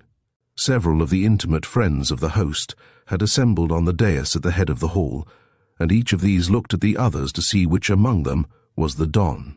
At last Mather stepped forward and addressed the whole company. "Ladies and gentlemen, somewhere among us are the host and hostess of this, the most elegant entertainment ever given in Gloucester. They have been successful not only in producing here a fairy spectacle of unequalled beauty, but also in effectually hiding themselves from discovery in their assumed characters. So far as I know, not any person present can state positively the disguise of either Don Pedro or Donna Lucia. Am I right? If anyone has discovered either of them, I ask him to let us all know it before the signal for unmasking is given." Mr. Mather waited a moment amid profound stillness, but no one replied to his request. "Well now," he continued, "I respectfully call upon the Don and Donna to come forward to the dais, assume their rightful positions as host and hostess, and give the order to unmask." Alas! He was calling upon a pair of unfortunate travellers who were then far on their way to New York, one in irons and the other in tears. There was no answer nor movement among the gay masqueraders, and whispers of wonder began to run through the throng. "Oh, come, Don Pedro," said Judge Morgan, whose appetite called loudly to be satisfied. "You have shown that your disguise defies discovery. Now come forward and take your place. You can laugh at our dullness all you please, but don't keep us in suspense any longer." Still there was no reply, and the astonishment of all the guests began to assume a form of vague suspicion. At length, Mather again spoke up in a husky voice. "As our host is so retiring, I will take the liberty of asking those present to unmask, and we shall then discover his disguise. Tap the bell, Morgan." Judge Morgan immediately pulled the bell rope 3 times, and, as this was the concerted signal, A gun was fired on board the steamer, and the band struck up a spirited march. The confusion of unmasking was quickly over, and the guests formed a long procession around two sides of the hall, preparatory to marching to dinner. But on the dais the confusion only increased, as face after face was revealed, and neither host nor hostess was to be found. Robert Farrington, Charlie Morton, Captain and Mrs. Kerr, Alexander McIntyre, Judge Taylor, Mr. and Mrs. Benson, Mr. and Mrs. Simon, Charles H. Sanders, wife and daughter, Deacon Humphrey and daughter, John Preston and family. And several others were there, but not a trace could be seen of Don Pedro Pel de Morito and Donna Lucia. Where in the devil is the Don? Was the forcible manner in which Charlie Morton expressed the sentiments of all present. The absence of the host and hostess could not fail to cause great confusion at any time, but, in this instance, there seemed to be a host of suspicions flying about in a few minutes. Madame Sevier's absence was also noted, and a sort of panic seized every one. No movement toward the dining room was made, but all stood irresolute, anxiously waiting for someone to determine what to do, and set them an example. Lespard was sought for and questioned closely as to the reason for his employer's absence, but he could give no satisfactory answer. He told all inquirers that he had not seen the Don since the evening previous, and that he was as ignorant of the cause of his absence as anyone. Then several questions relative to the Don's pecuniary affairs were asked, and Lespard told all that he knew. The fact that the Don had exhausted his bank account and had kept all his money in his own possession set a good many people to thinking about the circumstances of his arrival there. Then the stockholders in the Diamond Company began to grow suspicious, and it took but a few minutes to put them in such a state of vague uneasiness that they hardly knew what to believe of the man whom they so lately admired and honored. At length, a consultation was held among some of the more intimate friends of the Morito family, and it was decided to go in to dinner as if nothing had happened. If there had been any accidental detention of the Don and Donna, they would, of course, be desirous that the fete should proceed without them, the same as if they had been present, while if there was any trickery connected with their absence, there would be no use of waiting for them to come accordingly. The procession was again formed. The band struck up another march, and the party proceeded toward the dining room, headed by Henry O. Mather with Mrs. Simon, and Richard Perkins with Miss Benson. But now occurred the most humiliating part of the changed program. Mr. George P. Westerfield, the caterer, refused to admit the guests to the dining room unless the payment of his bill was guaranteed. Mr. Westerfield was a man of uncommon shrewdness. He had been accustomed to furnishing the suppers at the grand entertainments of the city for several years, and he was well acquainted with the circumstances of every person in the social world. Hence he had seen a great deal of the Don and Donna during their stay in the city. He had no more reason to suspect them of having taken flight than the others, but his native keenness and good judgment led him to protect himself, and he resolutely declined to open the dining-room doors unless his bill was guaranteed. An animated discussion immediately arose between Mr. Westerfield and the hungry guests, but nothing would induce him to change his resolve. He said that he was already out of pocket, largely by the lunch he had served during the afternoon, and he could not afford to lose his dinner too. "But Don Pedro will pay for everything," said Mr. Mather. "He is immensely wealthy, and he always pays cash promptly for all he buys." "Yes, that may have been true heretofore, but how do I know where Don Pedro is?" queried the caterer. "Why, he is probably accidentally detained in Gloucester," replied Mather. "I have every confidence in him, and when he explains his unfortunate absence today, those who have suspected him will regret their hasty remarks derogatory to his character." "Well then, Mr. Mather," said the shrewd caterer, "if you have every confidence in Don Pedro, you can give me your guarantee that I shall be paid in full, and then I shall be happy to serve the guests the same as if the Don were here." Mr. Mather hesitated a moment, and then refused to do anything of the kind. He was, undoubtedly, so disturbed in mind that he hardly knew what he was doing. If he had kept his wits about him, he would not have hesitated an instant to take the whole expense of the fete on his own shoulders, rather than have such a scene occur as seemed imminent. For the sum would have been a mere bagatelle to him, but he knew not what to think, and his suspicions ran far ahead of those of any other person present. He had on his shoulders the whole responsibility of this man, Don Pedro, for he had invited him to Gloucester and had largely vouched for his character.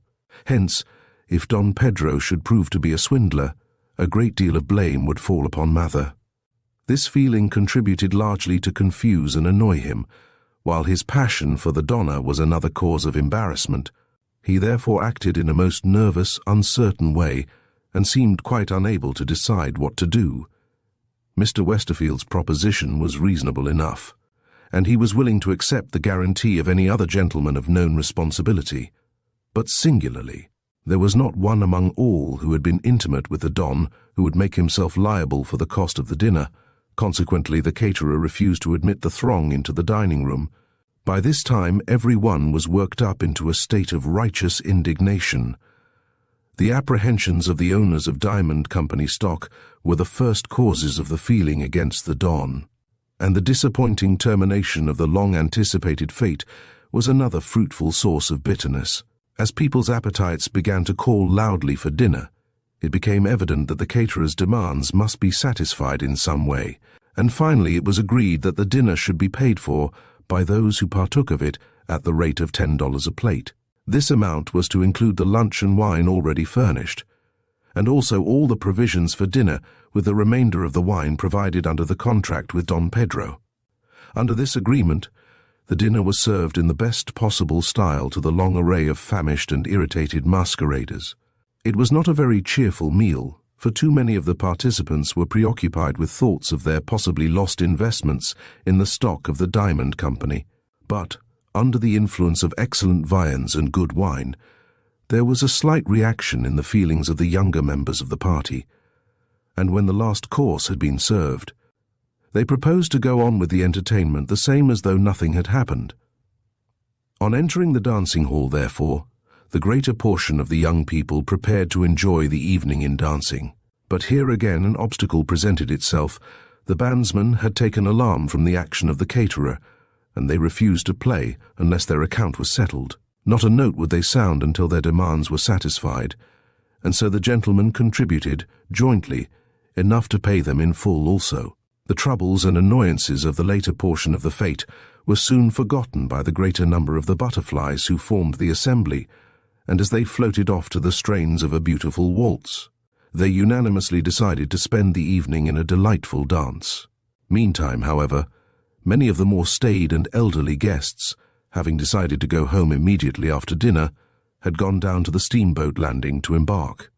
To their astonishment, they saw the steamer tied up on the opposite shore, her lights being just visible across the water. After various attempts to hail her, a reply was heard from a small boat, which contained the captain. He pulled in near the shore, and Judge Morgan, in an important tone, ordered him to bring his steamer across the river and convey a party back to Gloucester. "But who is going to pay me for the use of my steamer all day?" asked the captain, resting on his oars, within easy talking distance of the shore. Alas! He, also, had determined to follow the example of the caterer and demand payment for his services before admitting the excursionists on board his steamer. "Pay you?" exclaimed the horrified Ethan Allen Benson, who had paid so much for his dinner that his miserly soul was already repenting having come. "Why, Don Pedro will pay you, of course." "Well, I'd like to see him then," said the captain. An exciting conversation then ensued between the indignant would-be passengers and the captain of the steamer. The latter, however, had all the advantage, for he knew the masqueraders must eventually come to his terms. "What do you mean by refusing to take us on board?" demanded Deacon Humphrey furiously. "Don't you know that we can't stay here all night?"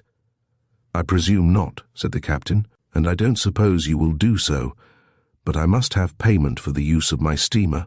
You can pay me in one sum by a check, or you can pay me at the rate of $3 a head. I don't care which you choose, only I must be paid." The altercation continued at some length, and eventually the captain said that he could not afford to waste coal in keeping steam up, and if they did not agree to his terms, he would haul fires and let his steamer stay where she was all night. This threat brought the party to his terms, and he was ordered to bring his steamer over. He refused to make more than one trip, however, and so the dancers were called away from the ballroom at the end of the first waltz, thus spoiling their gaiety almost ere it had begun. As the motley groups gathered on shore awaiting the steamer's approach, a more deeply disgusted and indignant assemblage was never known in the annals of good society, and curses, both openly and inwardly expressed against the Don, were numerous and bitter. As they passed over the gangway, the captain and clerk were at hand to collect fares, and no one was allowed to pass without paying cash or giving a cheque for the amount, endorsed by some well-known man of wealth and position. Finally, the whole sorrowful party was embarked, and the steamer turned her head toward Gloucester. The excitement and continuous dancing which most of those on board had indulged in during the day had left them in a state of nervous and physical fatigue little calculated to improve their spirits, while the financial losses of many were matters of an intensely depressing influence upon them. A more ill-tempered, disappointed, and irritable cargo cannot be imagined.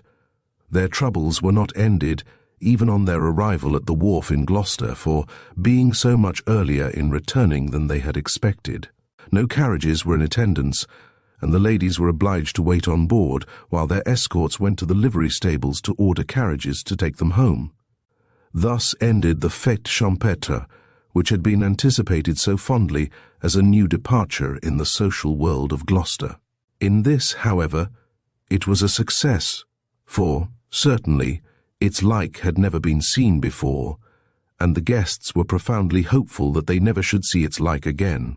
The following morning the whole city was talking of the flight of the Peruvian adventurers. Their late residence was besieged by the holders of Diamond Company stock, and the fact of their absence was then clearly established. The servants had been paid off by Madame Sevier a day or two before, and no one remained in the house except Lesparre. To all inquirers he gave the same answer as he had given at the fete. He was entirely ignorant of the whereabouts of the Don, and was as anxious as anyone else to find him, in order to obtain his last quarter's salary, which was unpaid. The affair was a 9 days' wonder, and the mystery was still further increased in the minds of the stockholders on receiving a note from Judge Key requesting their attendance at a meeting to settle their accounts with Don Pedro. The meeting was strictly confidential, only the actual purchasers of stock being admitted. Judge Key explained to them that Don Pedro P.L. de Morito had been arrested and carried away for forgery and other crimes, but that, before going, he had assigned all his property to Judge Key to satisfy the claims of the Diamond Company stockholders. "But how did you induce him to surrender this money and property?" was the question which was asked in various forms nearly a score of times. "I cannot give you any particulars," replied the judge. "You must be satisfied to know that he made this assignment in due legal form, and that the amount which I shall realize will pay your claims nearly in full. The slight loss which you will sustain will be serviceable as a warning against throwing away your money so recklessly hereafter." The letter of Donna Lucia to Mr. Henry O'Mather was delivered to that gentleman early the day after the fete. Immediately on reading it, he packed his trunk and took the next train for New York. Meantime, the party under the charge of Mr. Bangs arrived in New York without accident Thursday afternoon. In accordance with telegrams sent by the Peruvian minister, the captain of the Peruvian man-of-war had taken his vessel down into the lower harbor and was ready to sail at a moment's notice. A steam tug was in readiness at Pier 1 to take the party out to the vessel, and Don Pedro was transferred by carriage directly from the Hudson River Railroad depot to the steam tug. The party accompanied him on board the man-of-war, and the tug towed the warship through the Narrows. The Don and Donna had an affectionate and sorrowful parting in the cabin, and as the ship made sail outside the bar, the tug dropped alongside. The minister, consul, Donna Lucia, Madame Sevier, and the detectives, leaving the Don in charge of the captain, then returned to New York in the tug. 2 days later, Mr. Mather also arrived in that city, and quickly found his way to the Donna's presence. What they said to each other may never be known, but it is probable that the interview was satisfactory to both parties. Thenceforward, the Donna lived in New York in the best style, though for some reason she failed to enter the same social circle that she had known before. As long, however, as she and Mr. Mather were contented, They considered that no one else need be troubled about their arrangements. How long Mr. Mather's infatuation lasted, I have no means of knowing, as I soon recalled Madame Sevier, and lost all interest in the affair. José Gomez was tried immediately on his arrival in Peru and was sentenced to 15 years' imprisonment, but he made his escape within 2 years from the time of his trial. His future career I never learned, but it is altogether probable that he pursued, during the remainder of his life, the same style of money-making, though perhaps on a smaller scale, as that which rendered notorious the name of Don Pedro Perl de Morito. The End. The Poisoner and Detectives. Chapter 22. Mr. Pinkerton, at a water cure, becomes interested in a couple, one of whom subsequently causes the detective operation from which this story is written, a wealthy ship owner and his son. The son, found dead, a woman that knows too much and too little by turns. Mr. Pinkerton secured to solve the mystery. Chicago, after the Great Fire. During the summer of 1870, I was spending a few weeks at a water cure for the benefit of my health. The place was one not widely advertised nor generally known, and the number of frequenters was not large. Hence, I became somewhat acquainted with most of the visitors, and, as a matter of habit, noticed their traits and peculiarities with more attentiveness than a casual meeting would naturally warrant. Of course, I had no idea that I ever should make any use of my observations, but I simply kept up a customary oversight upon everything about me. Among those whom I thus noticed was a lady, about 45 years of age, and her son, who was about 26 years old.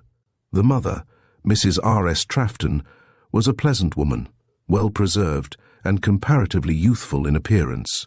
She was afflicted by a rheumatic affection, which caused her to visit these springs for relief, and her son accompanied her partly to look after her comfort, and partly to obtain a vacation from work. He was a tall, robust young man, with fine physique and strong constitution, but he showed the effects of overwork. I always make a point of observing the character and habits of those around me, and long experience has given me considerable accuracy of judgment with regard to my acquaintances, even where I am not an intimate associate with them. The more I saw of Stanley D. Trafton, the more I was interested in him. His mother was devoted to him, and he to her, so that they were rarely seen apart. Springville was a very quiet, dull place, and aside from the invalid visitors, there was nothing about the society to relieve the usual monotony of an uninteresting country town. Hence, I was thrown largely upon my own resources for amusement, and I had little else to do, except to observe the different strangers and speculate about them. Among them all there were none who afforded me a more interesting study than young Trafton, and although I never formed his acquaintance, I began to feel that I understood his character quite thoroughly. He was about 5 feet 10 inches in height, of compact, muscular build, full chest, stout limbs, and erect carriage. His complexion was clear and healthy, his features regular, his expression intelligent and open, and his manners were very frank and attractive to most people. His general appearance was that of an intelligent, handsome man, of more than ordinary ability and steady character. I learned that his father, Mr. Richard S. Trafton, of Cleveland, was a wealthy shipowner and merchant, and that his son attended largely to the purchase of grain in the West for shipment in his father's vessels. I judged that young Trafton was a good businessman, with an eye to details as well as general results, and while he had no appearance of being small-minded, he did not despise economy in his business affairs. He did not seem like a person who would spend money for mere display or effect, yet neither would he deny himself the comforts and luxuries belonging to a man of his wealth and position in society. There was nothing of the profligate about him, and his devotion to his mother showed that he must have a genuine and hearty respect for the whole sex. In the course of a few weeks I left Springville, much improved in health, and I soon forgot all about Mrs. Trafton and her son, until the latter was brought under my notice again amid very tragical and sorrowful circumstances. Early in the winter of the following year, I was deeply engrossed in business, having an accumulation of cases on hand which taxed my ingenuity and energies to the utmost. I therefore placed almost all of the less important operations in the hands of my superintendent, Mr. Francis Warner, though I kept a general supervisory control over every case on the books of the agency. One morning, as I was conversing with Mr. Warner, two gentlemen were admitted to my office by my confidential clerk, who informed me that they had suspicions of foul play as the cause of the death of one of their friends, and they wished the circumstances fully investigated by the agency. The gentlemen were Mr. John Updike, of Cleveland, and Captain Edward R. Dalton, a ship captain of Buffalo. They introduced themselves, produced credentials and references, and then told me the following story. In November previous, Mr. Stanley D. Trafton, of Cleveland, left that city to go to Chicago. He was the son of Mr. Richard S. Trafton, a wealthy shipper of Cleveland, and the father was anxious to keep his vessels employed. Captain Dalton commanded one of Mr. Trafton's schooners, and he expected to arrive in Chicago harbor about November 20th. Accordingly, young Trafton was to meet the vessel there, and, in case she did not obtain a charter at a paying rate, he was to purchase a cargo of oats on his own account. He brought, therefore, a considerable amount of money and negotiable paper. He had about $800 in currency, $2,500 in United States 520 bonds, and a letter from his father authorizing him to draw upon him for a large amount. The bonds were the usual coupon bonds of the denomination of $500 each, and fortunately Mr. Trafton Sr. had the numbers of these securities.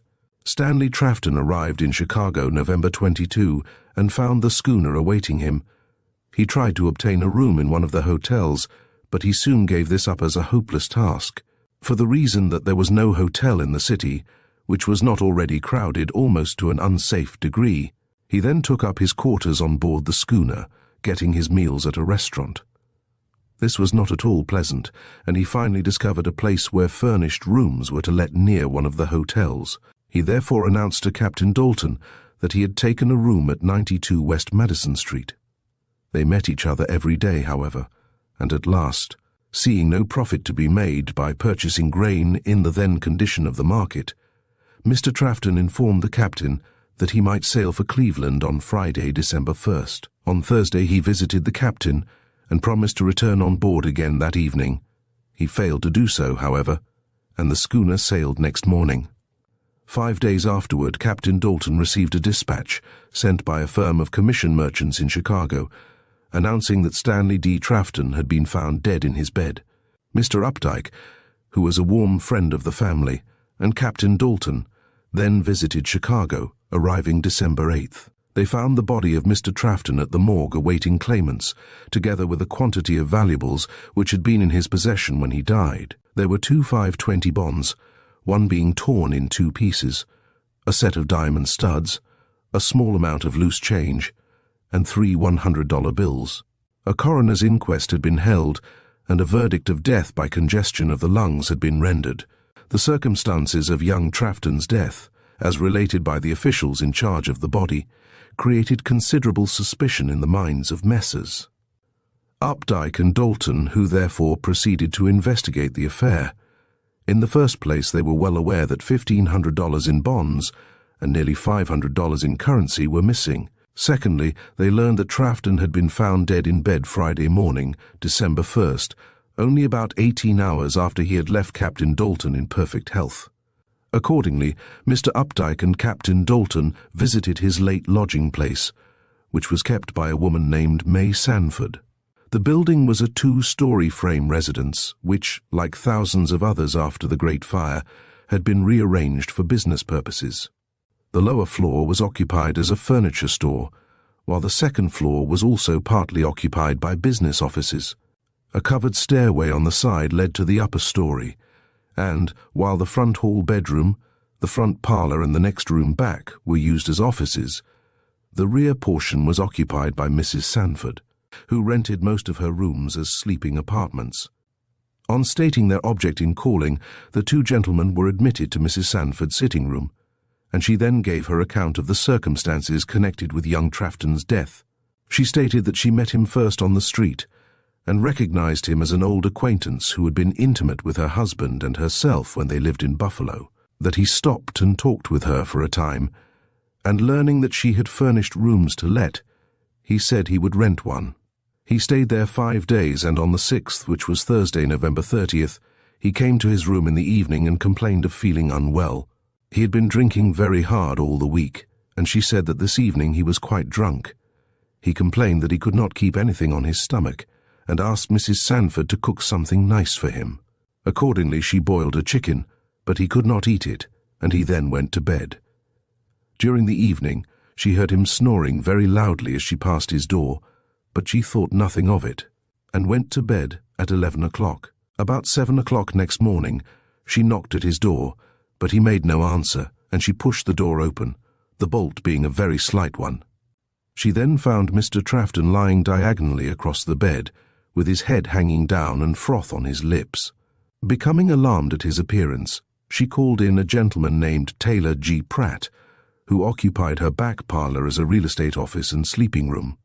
Mr. Pratt examined the body of Mr. Trafton and told her that he was dead, advising her to inform the police authorities of the fact. She immediately closed the room and went to the nearest police station, where she reported the circumstances relative to the death of Mr. Trafton so far as she knew them, and asked what she should do with the body. The police sergeant promised to send the coroner as soon as possible to make an investigation, and she was instructed to leave the body and room untouched until the coroner should arrive. That evening an inquest was held by the county physician, and a verdict of death by congestion of the lungs was rendered. Mrs. Sanford gave an account of the finding of the money and bonds, which exactly agreed with that given by the county physician, whom she assisted in making search for Trafton's valuables. In one boot, lying under his head, they found a 5 to 20 bond for $500 and half of another one, the remainder of this torn bond being found in the right-hand pocket of his pantaloons. In his vest pocket were found 3 United States notes for $100 each, and a small quantity of loose change. A set of diamond studs still remained in his shirt, and, as the story was related by her, there was nothing suspicious about the affair except the suddenness of his death. Having heard all that Mrs. Sanford and the county physician had to say on the subject, Mr. Updike and Captain Dalton took charge of the body and shipped it to Cleveland, where they placed it in the hands of 4 experienced surgeons, with instructions to make a thorough and careful examination as to the cause of death. The first thing noticed by them was an evidence of considerable external violence on the right side, over the liver, there being a large bruise, about the size of a saucer, apparently caused by a blow. The coagulation of blood beneath the skin showed that this injury must have been caused during Trafton's lifetime, but very shortly before his death. A similar, though smaller bruise was found on his thigh, while several bruises on the base of the neck and throat showed that the windpipe must have been severely compressed just previous to death. None of these marks had been noticed by the county physician in making the post-mortem examination, and it seemed probable that he had first guessed at the cause of death, and then made only a sufficient examination to find some corroboration of his theory. The Cleveland surgeons had great difficulty in accounting for Trafton's death, but they were unanimous in scouting the theory of death by congestion of the lungs. They found the body to be healthy in every part, except the external bruises, and while these were not of a sufficiently serious character to account for the death of so robust a man, they could find no other cause whatever. These facts, together with the disappearance of $1,500 in bonds and about $500 in currency, which Trafton was known to have had in his possession, caused his relatives and friends to believe that he had been murdered for his money, and that the murderer had been shrewd enough to leave a large portion of the plunder to allay suspicion. The trick had proven to be a most excellent one, for, as the county physician afterward acknowledged, the idea of foul play never occurred to him, owing to the apparent lack of incentive thereto. Had there been no money, or only a small amount, found on the body, he would have made a much more rigid examination. But no suspicion even crossed his mind, and he acted with the haste which characterized almost all operations in Chicago at that time, in order, therefore, to discover all the facts in the case, and to recover, if possible, the missing money and bonds. Mr. Trafton, Sr., had decided to put the affair in my hands for a thorough investigation, and Mr. Opdyke and Captain Dalton had called upon me for that purpose.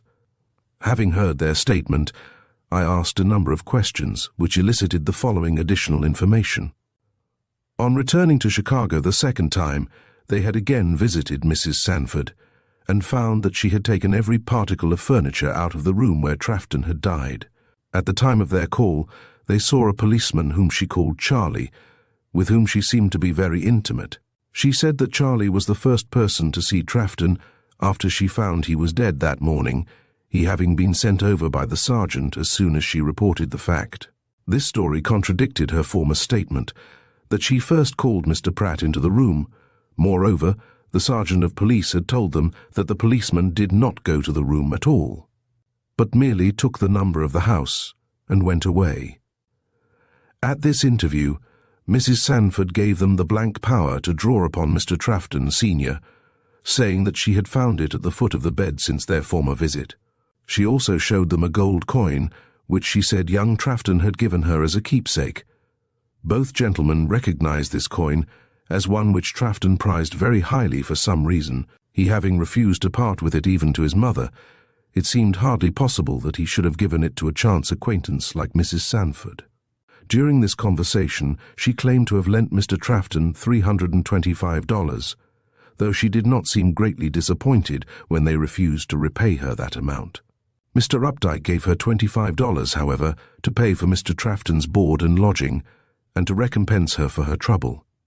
The story that Trafton had borrowed money of her was absurd on its face, and she acted as if she hardly expected to be believed. Before coming to Chicago this time, Mr. Updike had written to Mr. T.B. Vernon of Buffalo, asking for information relative to the antecedents of this Mrs. Sanford. Mr. Vernon had replied that she had a very bad reputation in Buffalo, having been divorced from her husband for adultery, and having been arrested in March previous for being drunk and disorderly. She had a paramour at that time, named James McSandy, a police station keeper, and it was supposed that he had gone west with her. Another circumstance had been noticed by Captain Dalton, which led him to believe that Trafton had been murdered with his clothes on, and afterward undressed and put to bed. The sole of one of his boots was covered with whitewash, as if it had been violently pressed and scraped along a wall. Now, the room where he was found had been newly whitewashed when they arrived there, so that any marks on the wall made by him in his struggles would be wholly obliterated. Having learned all the facts bearing upon the case known by my visitors, I informed them of my terms for conducting an investigation of this character and sketched a hasty outline of my plan of operation. As they had already hinted their suspicions to a member of the city detective force who was inclined to make light of them, I suggested that they inform him that they had changed their minds in the matter. Having learned from the Cleveland physicians that death was surely caused by congestion of the lungs, they then took their departure, saying that they would lay my plan before Mr. Richard S. Trafton, and he would telegraph to me whether I should proceed with the operation. On Christmas Day I received a telegram from Mr. Trafton briefly instructing me to proceed, and my plan was put in operation at once. Before proceeding further with the history of my connection with this case, it will be necessary to remind the reader of the anomalous condition of social and business affairs in Chicago at the time of which I write, for without any explanation, he might have difficulty in understanding many things in connection with the story. It will be remembered that the Great Fire of Chicago occurred October 8 and 9, 1871, and this case was placed in my hands only about 9 weeks afterward. At the time of Mr. Trafton's death, a pall of smoke hung over the city, and at night the still smouldering heaps of coal throughout the burned district glowed like volcanic fissures, casting a weird, fantastic light about the ruins, and illumining the clouds of smoke overhead with a ruddy glow which was visible for miles away. The streets were filled with dust and ashes, while the fumes of carbonic acid gas were sometimes almost stifling. To venture at any time into the waste of ruins, which stretched more than 3 miles in one direction through the formerly richest portion of the city, was not a pleasant undertaking, but to make such an excursion at night was attended with more hazard than most peaceably disposed men would care to run. There were no gas lights, no sidewalks, no street indicators. In many places, piles of stone and brick were heaped in almost impassable barricades from one side of the street to the other. All landmarks were gone, and the old resident was as liable to lose his way as the stranger. The city, moreover, was crowded with what is sometimes called a floating population, a species of driftwood or scum gathered from every quarter of the globe. Indeed, a large percentage seemed to have come straight from the infernal regions, with all the passions and habits incidental to a prolonged residence there. Hence, the labours of the police force were increased to an extent which taxed their abilities to the utmost, and made the task of protecting the respectable portion of the community about all that could be required of them. That they should be apt to suspect foul play, in a case where the coroner had no suspicions, was hardly to be expected. Besides this, there was nothing settled on any permanent foundation. Businessmen flitted hither and thither, wherever they could best obtain accommodations for the time being. And whence people came or whither they went was a matter which no one had time to inquire into, much less to investigate. The destruction of thousands of business blocks and dwellings left the city without adequate accommodations for offices and residences, even for its own regular population. But when the rush of strangers swelled the aggregate nearly 20%, there seemed hardly sleeping rooms for them all. Dwelling houses by thousands were converted into stores, manufactories, and offices, until fabulous prices were offered for the merest closets in the vicinity of the new temporary business centres. Every hotel was thronged from the basement to the mansard roof, and late arrivals were oftentimes happy if they could get a straw mattress on a billiard table or an army cot in a hall. I call especial attention to these things to account for certain apparent anomalies in the action of different persons connected with this tragedy. For instance, a young gentleman of Mr. Trafton's wealth and respectability would never have rented a mean little room in a petty lodging-house. If he could have found any other place equally convenient to business, the county physician would not have taken things so much for granted, if he had not been so hard at work and so pressed for time. Owing to the immense army of gratuitous patients who thronged the offices of the county agent and the Relief and Aid Society, the police would not have been so remiss in failing to examine into the death of Mr. Trafton if they had not had their hands full of other business to an unprecedented extent. And lastly, when I came to work up the case, I should not have had so much difficulty in finding witnesses, if it had not been that people came and went through Chicago like the waves of the sea in mid-ocean, leaving no trace by which they could be followed or identified. These circumstances, combined with certain facts which will appear in the course of this narrative, made the task assigned me one of unusual difficulty. Mr. Warner was entrusted with the general management of the case, though he frequently consulted me in relation to it, and though we were continually working in the dark, we never despaired of our eventual success. Chapter 23. The detectives at work. Mrs. Sanford described. Charlie the policeman.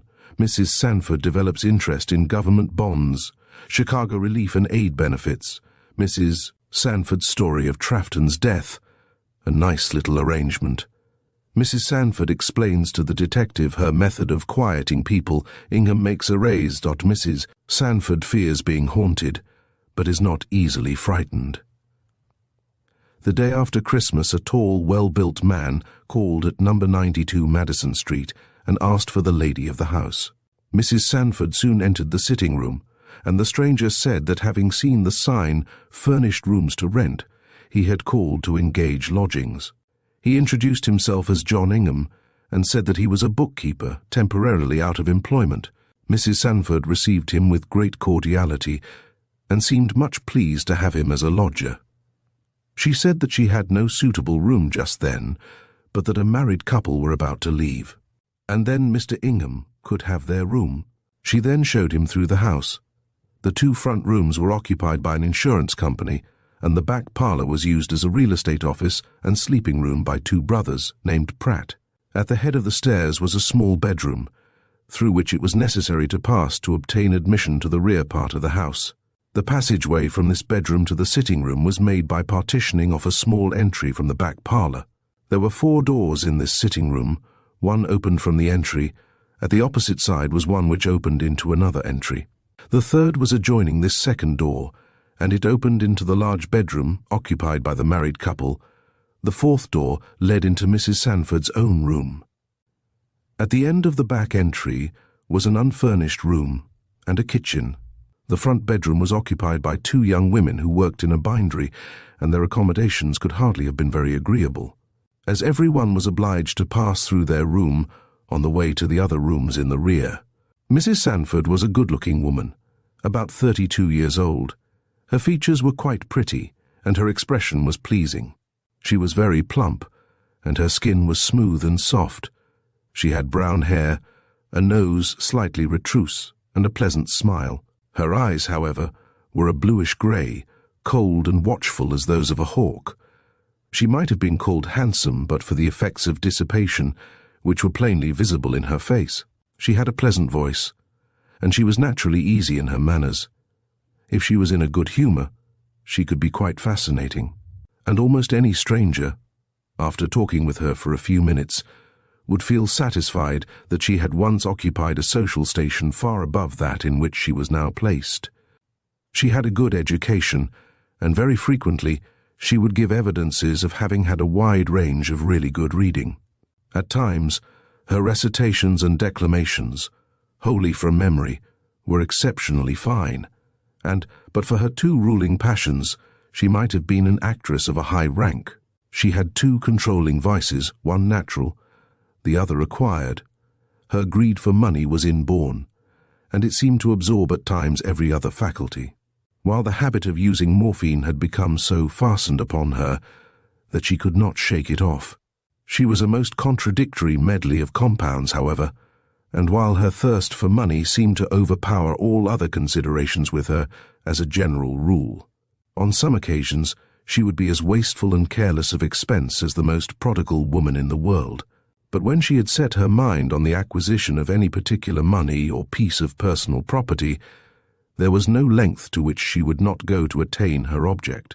The mere sight of money seemed to act upon her with an effect almost of insanity, and she would then have no regard for consequences until after she had secured the coveted prize. It will be readily understood, of course, that Mr. John Ingham, usually known as Jack, was one of my detectives, sent to obtain lodging with Mrs. Sanford to win her confidence and learn all that he could.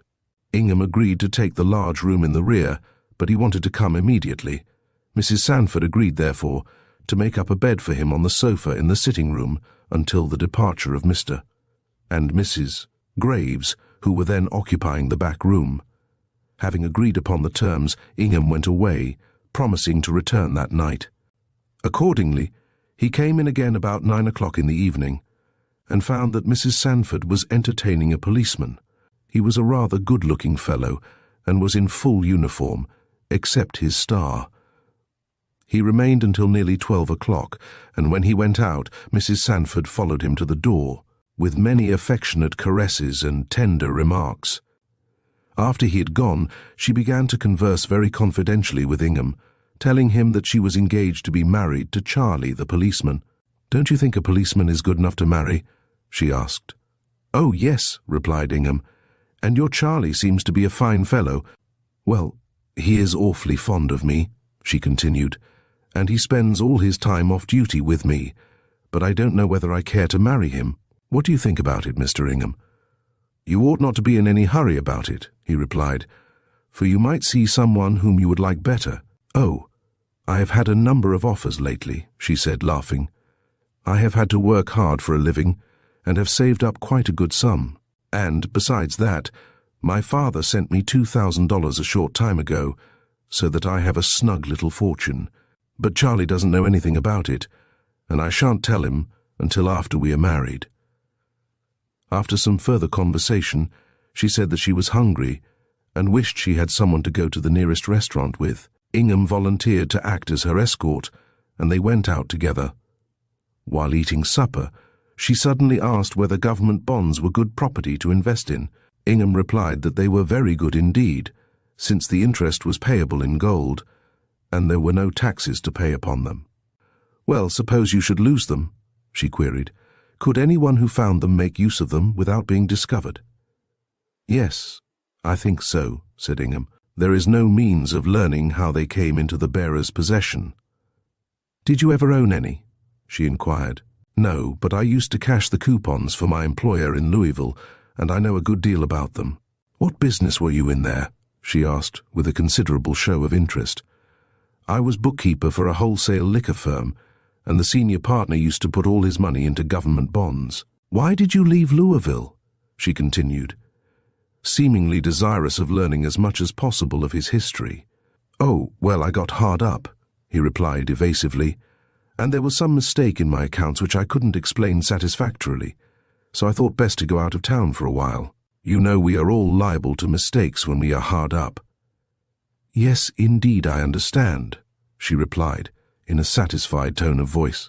What are you going to do here? Well, I can't tell yet. I have a small job of closing up a set of books for the year, and when that is done I shall look around for something else. I'm not particular what I do if it pays well.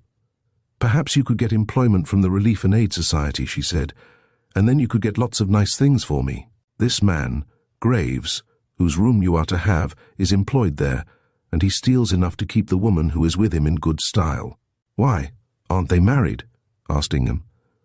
No, I don't believe they are married, she replied, and I've given them notice to leave. Mr. Graves gets hardly any pay, but he brings her all kinds of presents, and she sells them to the pawnbrokers. On their return to the house, Mrs. Sanford made up a bed on the sofa for Ingham, and then went to her room. The day following, Ingham went down to his work on the south side, and did not return until 8 o'clock in the evening. He said that he knew of a chance to buy a cigar stand in one of the leading hotels, and that he would like to do it if he could raise the money. Mrs. Sanford seemed to have taken a great fancy to her new lodger, for she told him that she would assist him, if it did not cost too much. By the way, I was sorry you were not here this afternoon, she said. There was a very pretty young lady friend of mine here, and I would like to have you meet her. What was her name? Ida Musgrove. Have you known her long? Oh, no, I have only lived in Chicago a few months. I used to live in Cleveland before I separated from my husband, and we had a fine stone front house there. How did you happen to leave your husband? Asked Ingham. Well, he began running after other women, and though I forgave him several times, when he brought his mistress to live in the same house with me, I left him. He must have been a very hard case to do such a thing as that, said Ingham, sympathizingly. Yes, and then he sold the house, promising to give me half if I would sign the deed. But he never gave me a cent, so that I have had to work hard to support myself and my little girl, who is boarding at Riverside. However, I am all right now, for my father sent me $3,000 the other day, and I shall have plenty of money hereafter. Hadn't you any friends here who would have helped you? Asked Ingham. No, I hardly knew anyone, but I met an old friend from Cleveland about a month ago, and he died here in my house. Haven't I told you about that? No, indeed, how was it? Well, you see, this Mr. Trafton was a former lover of mine in Cleveland, and he was very rich and handsome. He came here last month and took the back room in my house. He was very kind to me, and wanted to marry me, but he drank hard for a week and began to show the effects of his dissipation. Finally, he came home one evening quite drunk, and he complained of feeling sick. I boiled a chicken for him, but he could not eat it, and he went to bed. Next morning he did not call me as usual, and I went to his door and knocked. There was no answer, and so I pushed open his door. He was lying in bed with froth about his mouth, and a ghastly look on his face, which frightened me terribly. Then I called in Mr. Pratt, who roomed in the back parlour, and he said that Mr. Trafton was dead. When the coroner came, we found $25,000 in Mr. Trafton's pockets, besides his diamond studs and other property. Oh, it was a dreadful thing for me to think that such a handsome fellow as my Stanley should die in my house. What was the matter with him? Asked Ingham. The coroner held an inquest, and a post-mortem examination showed that he died of congestion of the lungs. Did you know that he had all that money with him? Asked Ingham, significantly lowering his voice. No, I did not know it until afterward, she replied. Why do you ask? Oh, for no special reason, but, he added in a determined way, you might have helped yourself to some of that money, and no one would have been the wiser. I tell you, I wouldn't have let such a chance as that slip. Well, I know I might have taken some of it, she answered thoughtfully, but I couldn't steal from him. Oh, I have mighty good credit among people here now, for everyone knows about that money, and that I could have taken it all if I had wished. A reporter came here, and afterward stated in the paper that there was only a small amount, about $1,500, found, but I had it corrected.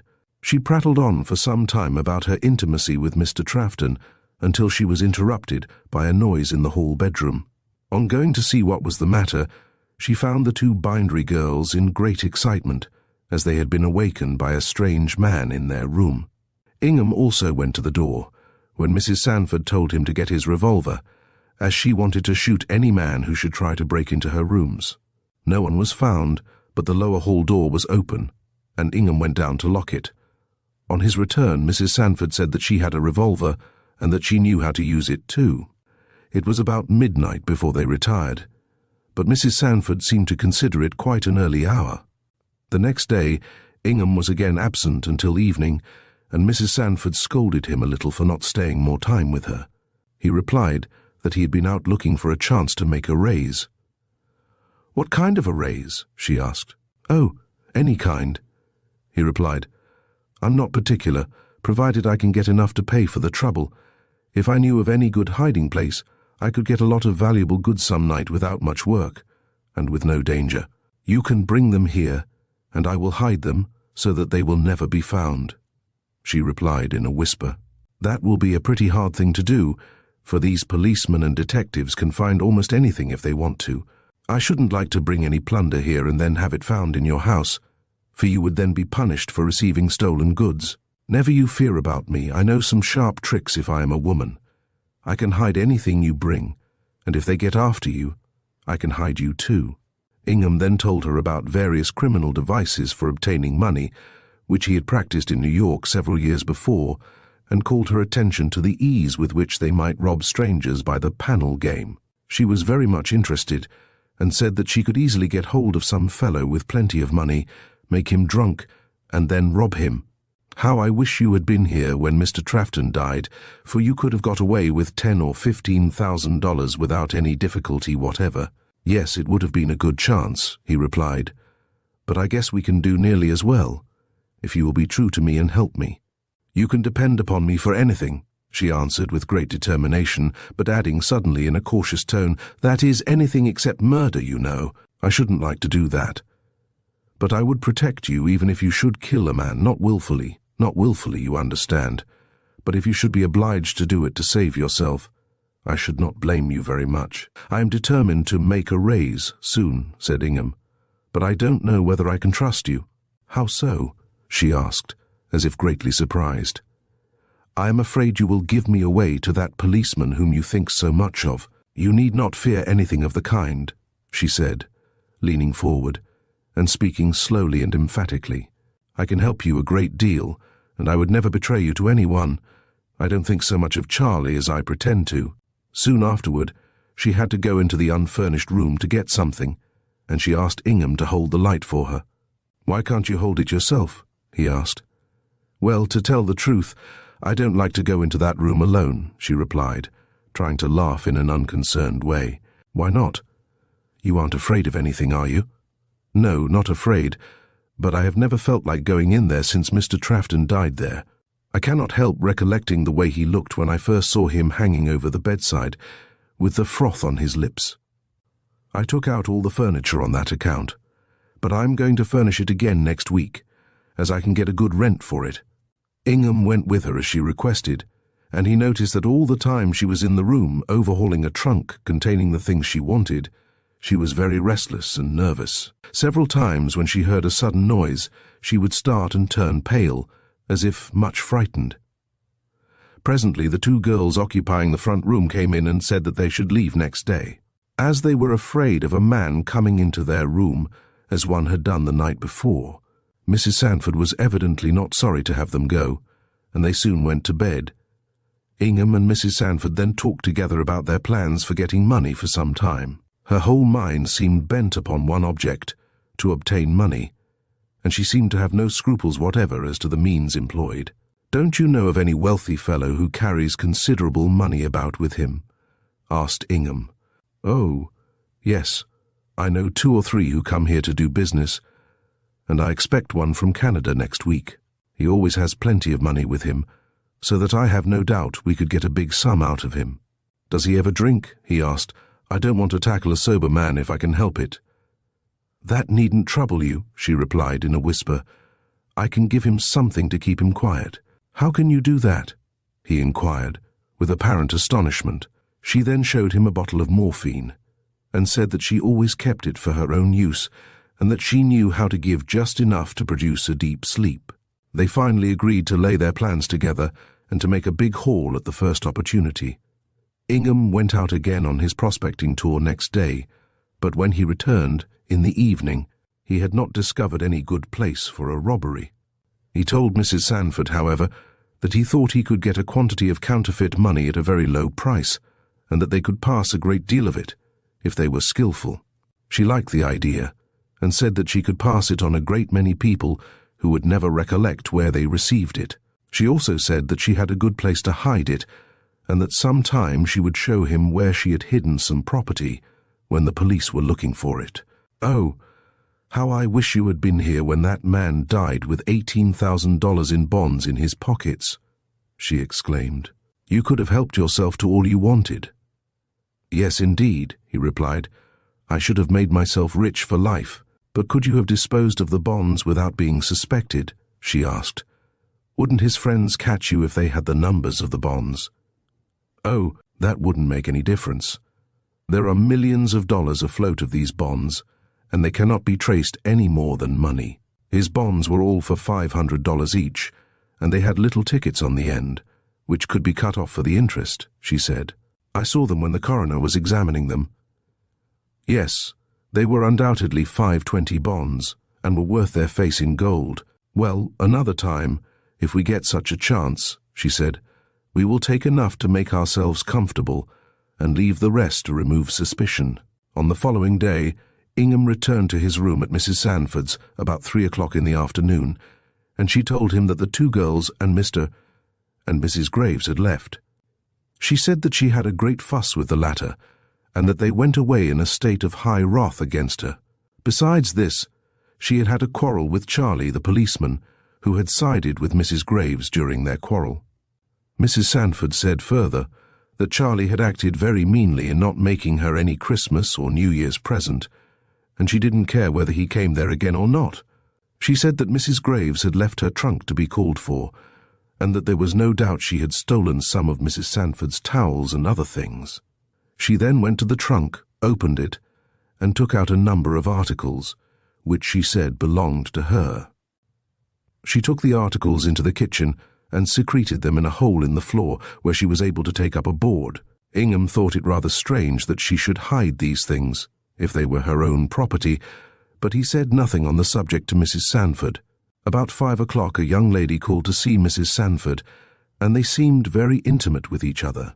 When they entered the sitting room, Mrs. Sanford said, "Ida, let me introduce to you Mr. Ingham. This is Miss Ida Musgrove, Mr. Ingham. Mrs. Sanford has spoken of you in such complimentary terms, Miss Ida," said Ingham, "that I have been very anxious to meet you." "Now, how can you be so foolish, May?" said Miss Ida, addressing Mrs. Sanford. "You always talk about me so extravagantly that people are very much disappointed when they meet me." "Oh, that is quite impossible," chimed in Ingham. "I am sure that Mrs. Sanford hardly did you justice." "I see, Mr. Ingham, that you are, like all the rest of your sex, a great flatterer," simpered Miss Ida, who was evidently greatly pleased with his compliments, but who wished to appear too modest to believe him to be in earnest. Miss Ida was a brilliant brunette of fine features and figure. She was stylish and graceful in her appearance, and her dress showed remarkably good taste. She was very vivacious and merry, but a close observer would have noticed that she was not endowed with much sentiment, and a physiognomist would have said that she was more interested in the size of a man's fortune than in his looks or powers to please. The three chatted together very pleasantly for some time, and when Miss Ida rose to go, she said that she hoped to have the pleasure of seeing Mr. Ingham again, but she did not inform him where she lived, and was apparently rather indifferent with regard to him. The next day Mrs. Sanford refurnished the back room where Mr. Trafton had died, and Ingham took the room vacated by the Graveses. On the same day, Mrs. Sanford missed her watch, and after searching for it everywhere, she came to the conclusion that it had been stolen. She was greatly distressed about it, but she could not imagine who could have taken it. A few days after this, Ingham came hurriedly into the sitting room, looking as if he had been running hard. He found Mrs. Sanford and Miss Ida in the kitchen, but when the former came into the sitting room, he gave her a significant look and said that he had made a raise. Mrs. Sanford was highly pleased, but she had no time to make inquiries, as Miss Ida came in from the kitchen a moment later. They took supper together and had a very gay time, as both Ingham and Mrs. Sanford were quite excited over the former's adventure.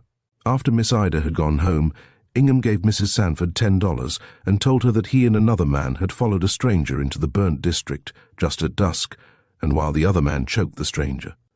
Ingham had gone through his pockets. Owing to the fact that there were very few persons and no gas lamps in their vicinity, they had not been observed in their work of robbery until they let the man go, when his shouts had attracted attention. He said that some men had chased them, and that he had escaped by running into a lumber yard, where he had hidden the greater part of the plunder. He said that he had obtained a roll of bills, but that he could not tell how much money there was in all, as he had not had time to count it. He said that he did not expect to get much out of it, as he would be obliged to divide with his partner. The day following, Ingham, on his return to the house in the evening, found Mrs. Sanford standing in her room fixing her hair, while a man stood beside her with his arm around her waist. The door of her room was open, so that Ingham could not help seeing them, and he did not stop, but went straight to his own room. Mrs. Sanford soon afterward came to his door and told him that the man he had seen was Mr. Taylor G. Pratt, the real estate agent, who occupied the back parlor, that he was one of her best friends, and that he wanted to marry her. He had been away for the holidays, and had only just returned. She had told him that Ingham was her brother from Detroit, and that he was going to remain with her for some time. Ingham was then introduced to Mr. Pratt, and they talked with each other until supper time. Pratt was a middle-aged man, with a mean-looking face and suspicious manner. They went to a restaurant for supper, and the gentleman paid the bill equally. Pratt seemed to expect Mrs. Sanford to pay her share, and this made her angry, though she said nothing about the matter at the time. When alone with Ingham, however, she said that Pratt was a miserly cub, with no generosity whatever. She borrowed $5 from him, nevertheless, and then invented a story about having lost the money to escape paying it back. The next evening, when Ingham returned to his lodgings, he found Mrs. Sanford in a sad plight. One eye was wholly closed and discolored, while her whole face was bruised and inflamed to such an extent as to make her an unpleasant object to look at. Charlie Stokes, the policeman, was sitting by the stove, and Mrs. Sanford, with her head done up in wet towels, was moaning on the sofa. She explained that Mrs. Graves had been there, and had seized her by the throat, beaten, scratched, and kicked her until she was perfectly helpless from her injuries. Charlie, the policeman, was trying to condole with her, but he was evidently out of favor, for she finally told him to go out and not bother her any longer. Ingham told her that she certainly ought to have Mrs. Graves arrested and punished severely, and he petted her so nicely that she said he was her best friend, and that she would do anything for him. He prepared a dressing for her black eye, and got some supper for her, telling her that on Monday, that day being Saturday, she ought to get out a warrant for the arrest of Mrs. Graves. "Why didn't you hit her with the poker?" he asked. "I did pick it up," she replied, "but I was afraid to hit her for fear I should kill her." "Well, it would have served her just right, for she had no business to attack you first." "I know that, but if I had killed her, just think how awful it would be. Why, her ghost would haunt me forever after. I don't want to be haunted. I'm afraid now to go into the room where Trafton died, and I wouldn't go in there alone after dark for $50. Ingham comforted her all he could, but finally he said that he must go out for a time, and he did not return until about 10 o'clock. He then went upstairs quietly and went to bed. 2 or 3 hours later, a heavy groaning sound was heard in the house. It was difficult to tell exactly whence it came, but Ingham heard Mrs. Sanford spring up and open her door. He did the same, and saw her listening at the half-open door. The groans were not exactly like those of a person in distress, but they resembled the efforts of some stage ghost in a blood and thunder drama. Suddenly Mrs. Sanford stepped out, with her revolver in her hand, and began to walk toward the hall. He instantly overtook her and asked her, in a whisper, what she was going to do. She made a significant motion with her revolver, and again stopped to listen. He then took the pistol away from her, saying that the noise was probably due to some drunken man who had got into the hall. He told her to go back to bed, and he would investigate. Accordingly, he went into the hall, and soon Mrs. Sanford heard him dragging a maudlin drunken fellow downstairs. This affair had been arranged by me, in the hope of frightening Mrs. Sanford into making some kind of a confession, but she was not so easily alarmed as I had hoped. The door had been left open by Ingham on his return to the house, and another detective had been sent to the top of the stairs to make the groans. From the determined way in which she walked out, with her pistol in readiness, it was evident that she would not have hesitated to shoot the unfortunate ghost on sight. The next day Ingham showed her a fine gold watch, which he said he had snatched out of a man's pocket in a crowd. She wanted him to steal one for her, and he promised to do so if possible, though it was more difficult to get a lady's watch. She then advised him to be careful to see that there was no private mark on the watch, lest he should be detected thereby. Then she asked whether the numbers on government bonds were all different. He said that there were different series, which were exactly alike except the letter, and he tried to explain the matter to her, but she could not understand it. She also wanted to know whether the bonds could be sold in a foreign country, and he told her yes, that was the best way to sell them, if there was anything wrong about them. After some further conversation, she said she thought of going to Canada soon, and perhaps she would like him to take charge of her rooms while she was away. Chapter 24. The dangerous side of the woman's character. Mr. Pinkerton makes a new move. Robert A. Pinkerton as Adamson, the drunken but wealthy. Stranger. A funny game of cards. The drunken stranger has a violent struggle to escape from Mrs. Sanford, and is afterwards robbed according to the papers. Detective Ingham arrested, but very shortly liberated. It has already been observed by the reader that, while Ingham had learned nothing new about the fate of poor Trafton, he had obtained a very excellent understanding of Mrs. Sanford's character. Her most prominent characteristic was the love of money, and this passion seemed to overpower all others.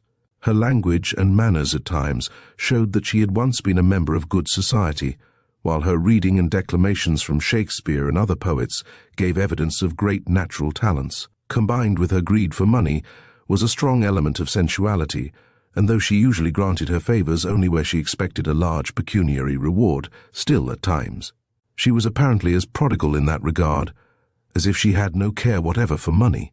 Her mind was naturally powerful, and I had little hope of breaking down her will.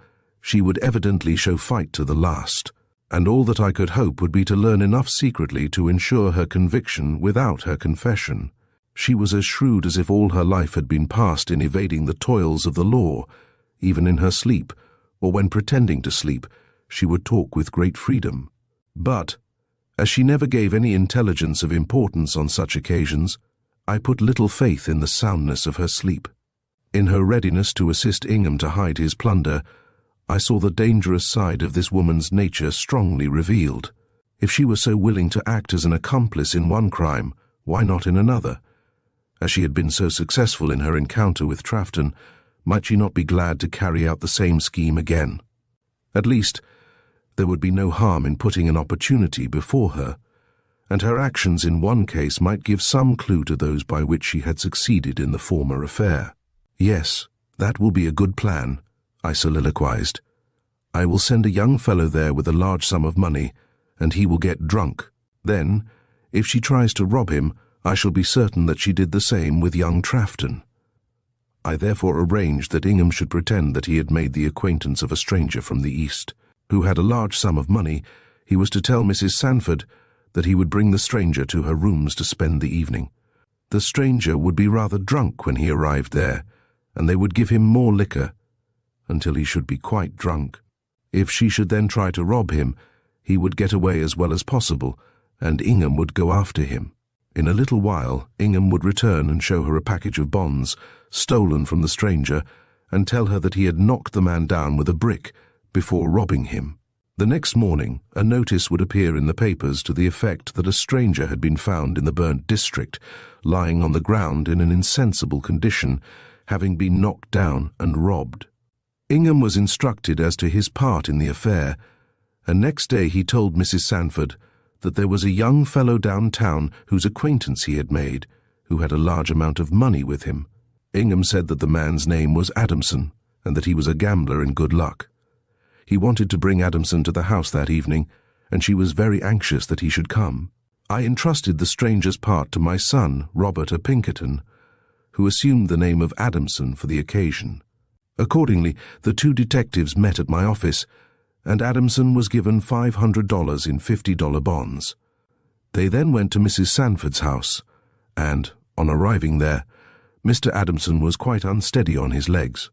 Mrs. Sanford was nicely dressed to receive the stranger, and she made herself very agreeable to him, in spite of his apparent drunkenness.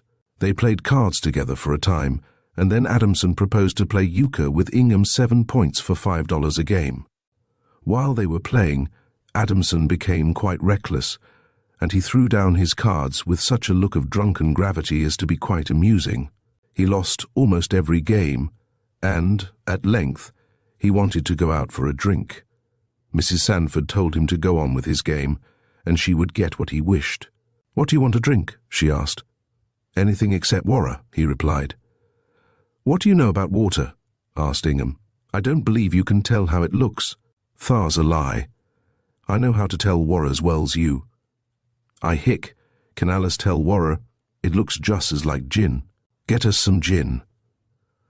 While Mrs. Sanford was gone, Ingham and Adamson arranged that the latter should pretend to have lost all his money to the former, and that he should insist upon playing one game for $50. This he was to lose, and he was to become angry and go away. Adamson then gave Ingham about $50 to show us his winnings, and presently Mrs. Sanford came in. She had been introduced to Adamson under the assumed name of Mrs. Robertson, and he therefore addressed her by that name. "Mrs. Robson, ef you'd come sooner hick, you'd have seen the funniest game t'ever was played. Never 'ad such bad luckin' in life, and now I've lost all my money. Gimme big hick, drink of gin." Mrs. Sanford poured him a glass half full, and also poured a little into 2 other glasses. When she turned her head, Ingham emptied the contents of his glass into the coal scuttle, exchanged glasses with Adamson, and emptied his drink into the same place. When they stood up to drink, Mrs. Sanford was the only one who really did so, the 2 men merely going through the motions with great apparent satisfaction. Adamson then became more and more excited. "Tell you, Mr. Hangham, or whatever your name is, I'll play you a hick game, for $50. Can beat you at euchre any day the week. Where you say? 1 to play." "No, I don't want to play for so much, but I'll play you for $25. 50 or nothing." "Come now, if you're afraid to play, say so. I sen play like a steam whistle, I can." "I'll play you for 25, replied Ingham, irresolutely. "No, sir, I won't hick play any more small games. You've won more'n $50 from me now, and I want my revenge. You going to give me a hick chance to win it back?" "All right," said Ingham. "I'll play you just 1 game for $50, and then we'll stop, no matter who wins. Just wait a minute, until I go to my room for a handkerchief." While he was gone, Adamson pulled out a package of 10 United States bonds, of the denomination of $50 each, and said that he would put up one of them against Ingham's $50, and that he should send the rest to his mother. When Ingham returned, he counted out $50, and Adamson laid down one of his bonds. "What's that?" asked Ingham. "Is that worth $50? And picking it up, he examined it carefully. "Yes, sir. Thar's worth more'n $50. Thar's worth $50 in gold." "Will you guarantee that it is good and all right?" asked Ingham. "Course I will. Didn't you ever see a hick bond before?" "Oh, I know that's all right," said Mrs. Sanford, who was beginning to show the effect of the gin very strongly. "I've had bonds like that too. The young man who died here had 18,000 bonds like this." "Well, all right," said Ingham. "Let us cut for deal." As the game progressed, Mrs. Sanford felt the strength of the gin more and more, and she soon became quite sick. Ingham got her some warm water, and she went into her own room to vomit. She soon returned, feeling much better, and the game went on, Ingham winning by 1 point. Adamson then became very angry and said he was going out, and although the others begged him to stay, he put on his overcoat and insisted on going away. Ingham finally said that he didn't care whether Adamson went or stayed, and so saying he walked off to his own room. Mrs. Sanford used every argument to induce Adamson to stay all night, but with a drunken man's obstinacy, he refused to remain any longer. He walked downstairs, with Mrs. Sanford clinging to him and coaxing him all the way, until they reached the lower landing, when she put her back against the door and refused to let him out. They then had a violent struggle, in the course of which she tore open his coat and vest in the endeavour to get at the bonds in his breast pocket.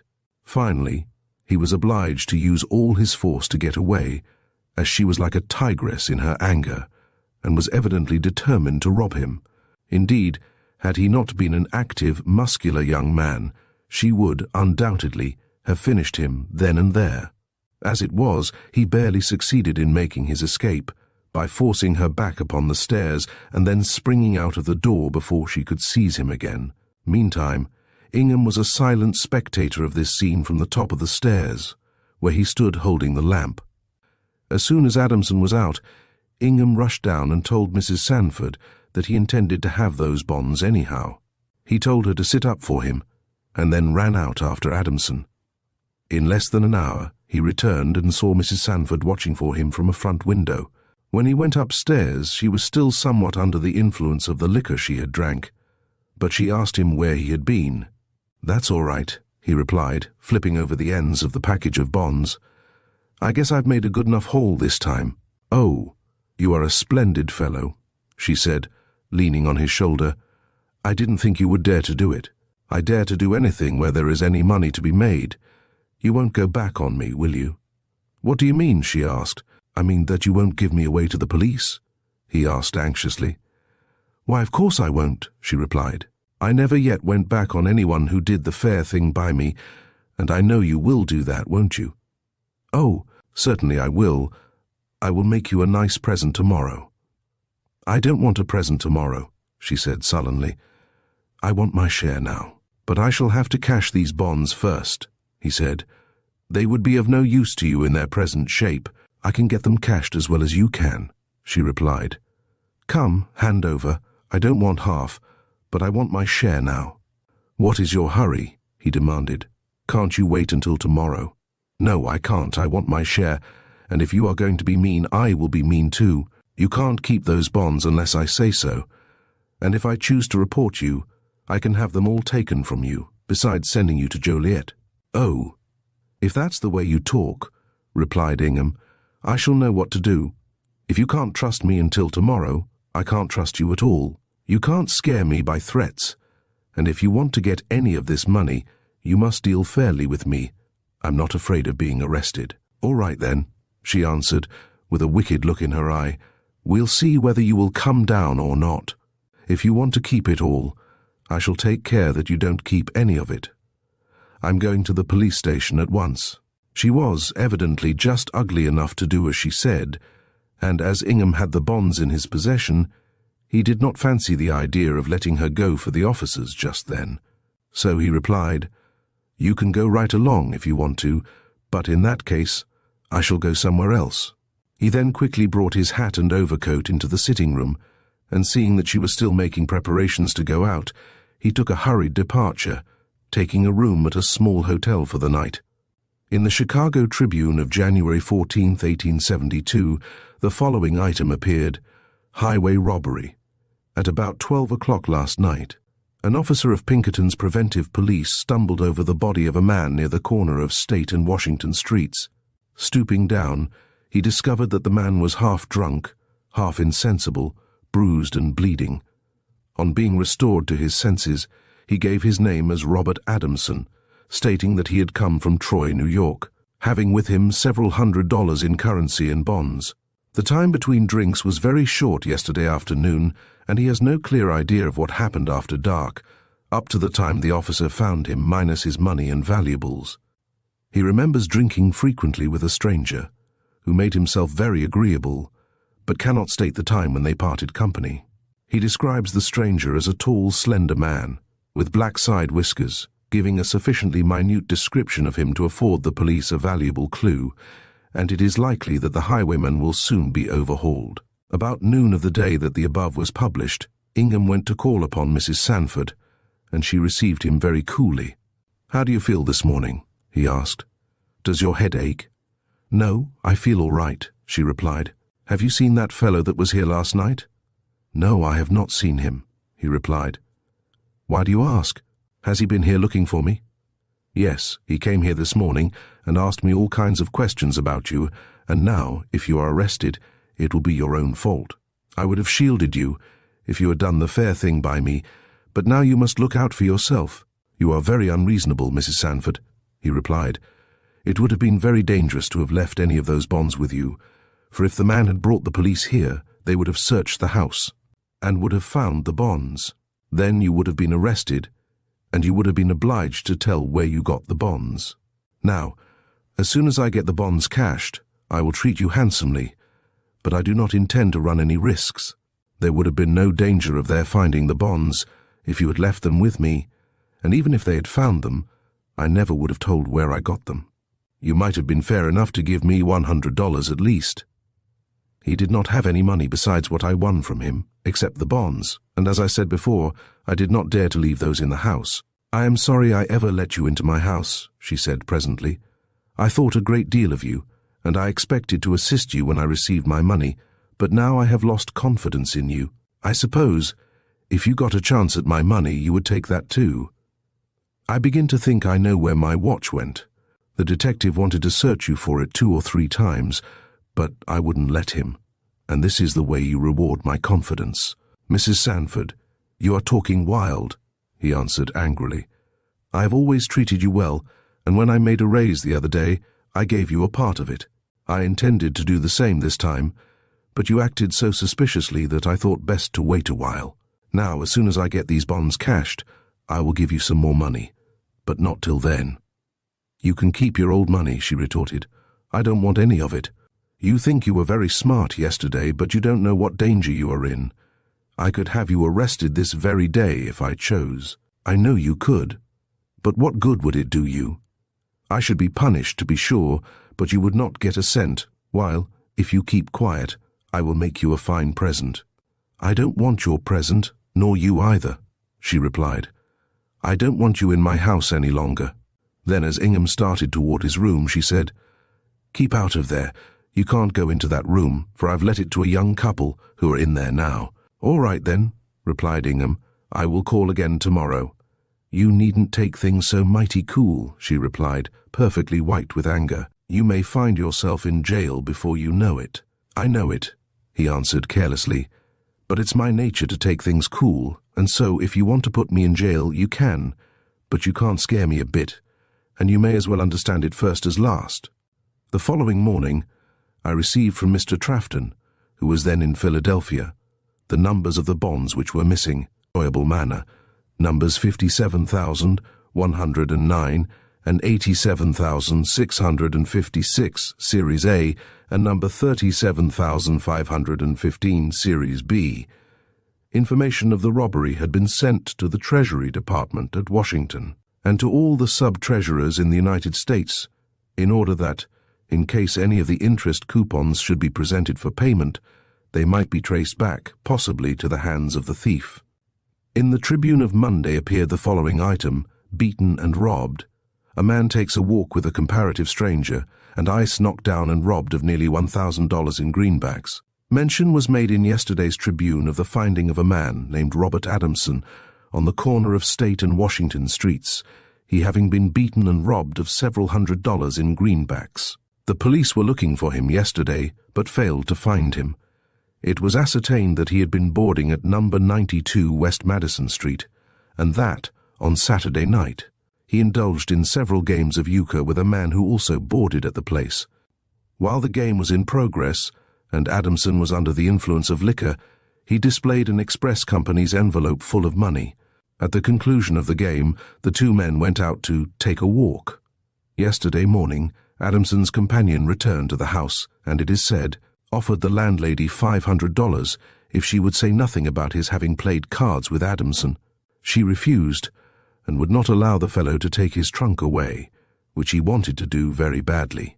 The landlady sent her little daughter to police headquarters for an officer, and one was sent over to arrest the man, but he had left previous to the officer's arrival. It is not known how much money Adamson had, but it must have been in the neighborhood of $1,000, or the man who took it would not have made such a munificent offer to have the fact of the theft kept secret. In accordance with my instructions, Ingham went to Mrs. Sanford's house about noon on Monday. He told her that he had read in the paper that she had reported him to the police as being the assailant of Robert Adamson. She denied ever having done so, and offered to swear that she had never betrayed him. He replied that he felt sure there must be a mistake, as he could not believe it possible that she would betray him.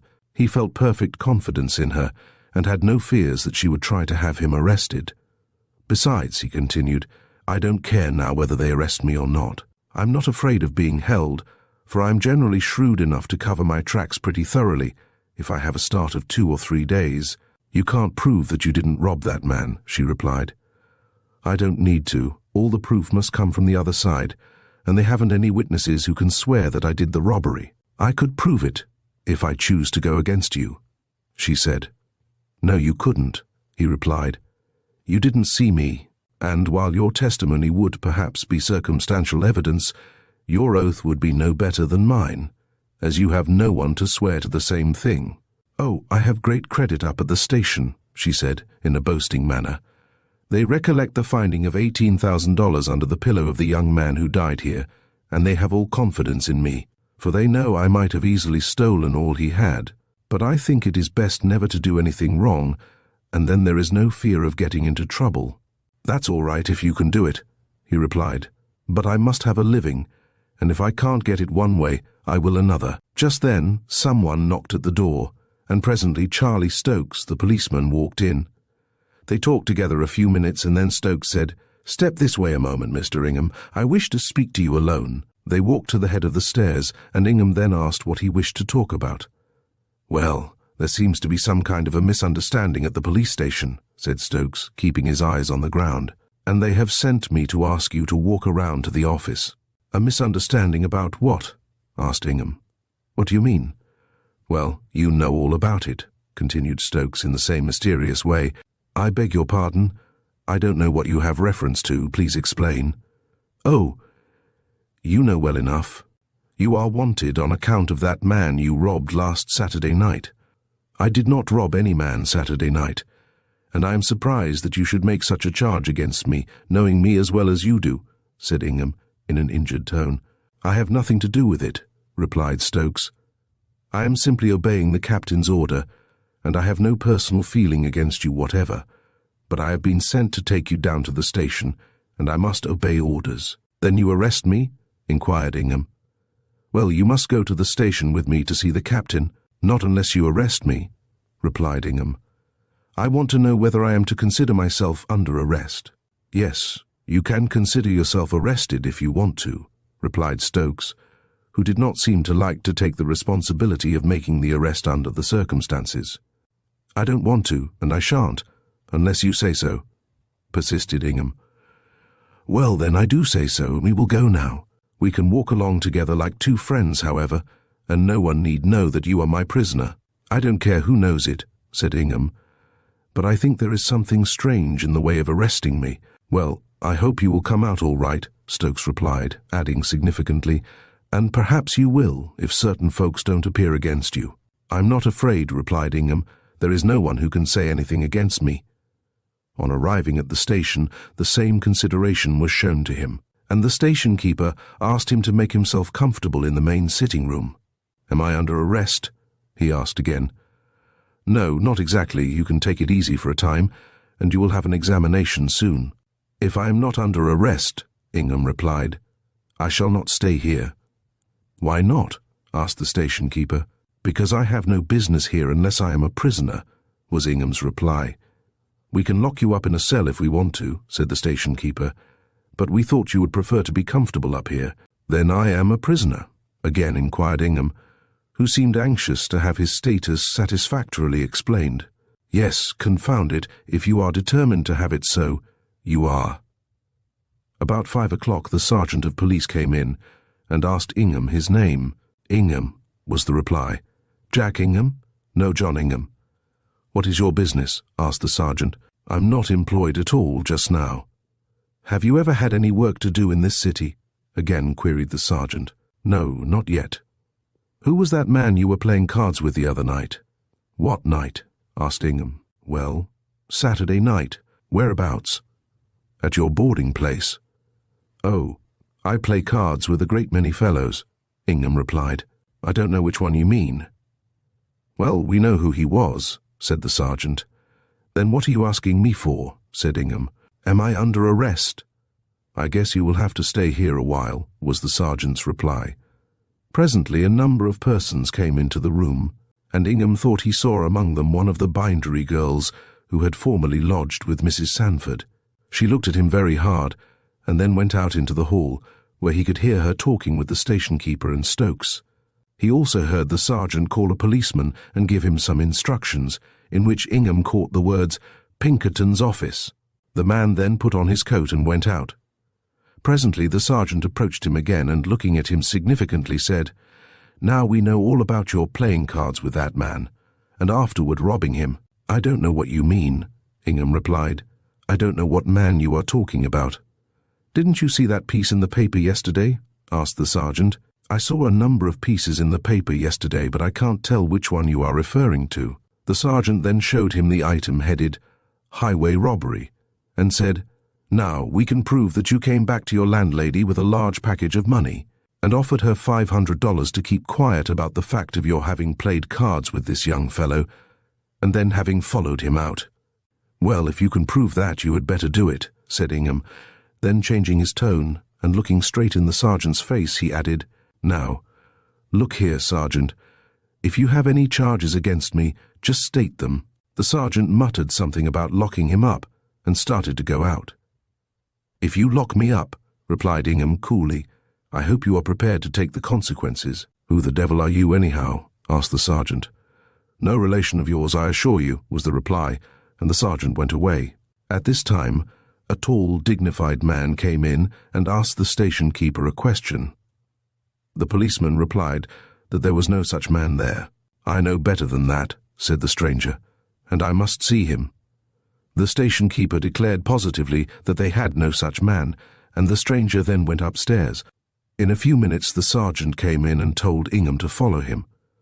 As they were going upstairs, they met the tall stranger coming down. Ingham felt confident that this man was looking for him, and in passing he pinched the stranger's leg.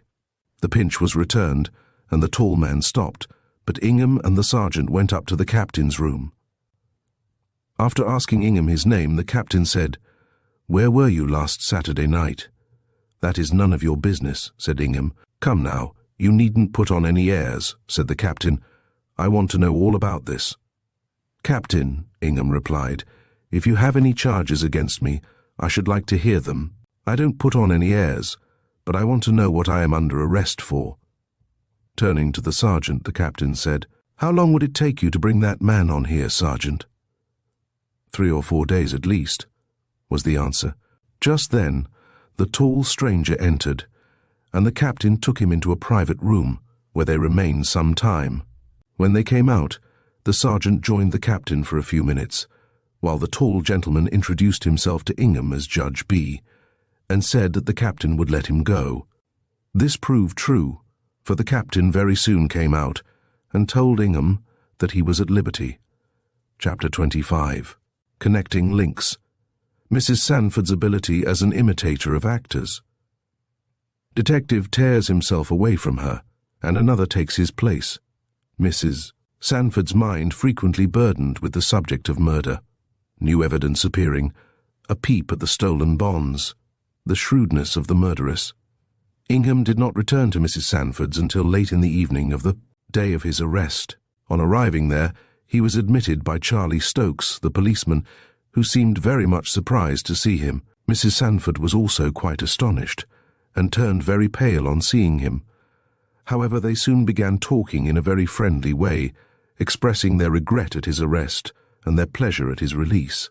Charlie did not remain long, and after he was gone, Mrs. Sanford made all kinds of inquiries as to the manner of his escape. "Why, Mrs. Sanford," he replied, "I told you they couldn't hold me. There was absolutely no evidence against me, and they were afraid to even lock me up.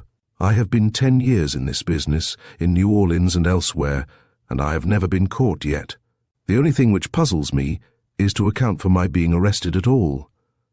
"You don't suspect that I had any hand in it, I hope?" asked Mrs. Sanford. "Oh, no, indeed. I trust you perfectly, but I think that one of those bindery girls may have seen me with Adamson on the street. One of them came into the station while I was there, and looked at me very hard, as if trying to identify me. Still, I don't see how she could have suspected anything, unless someone put her up to it."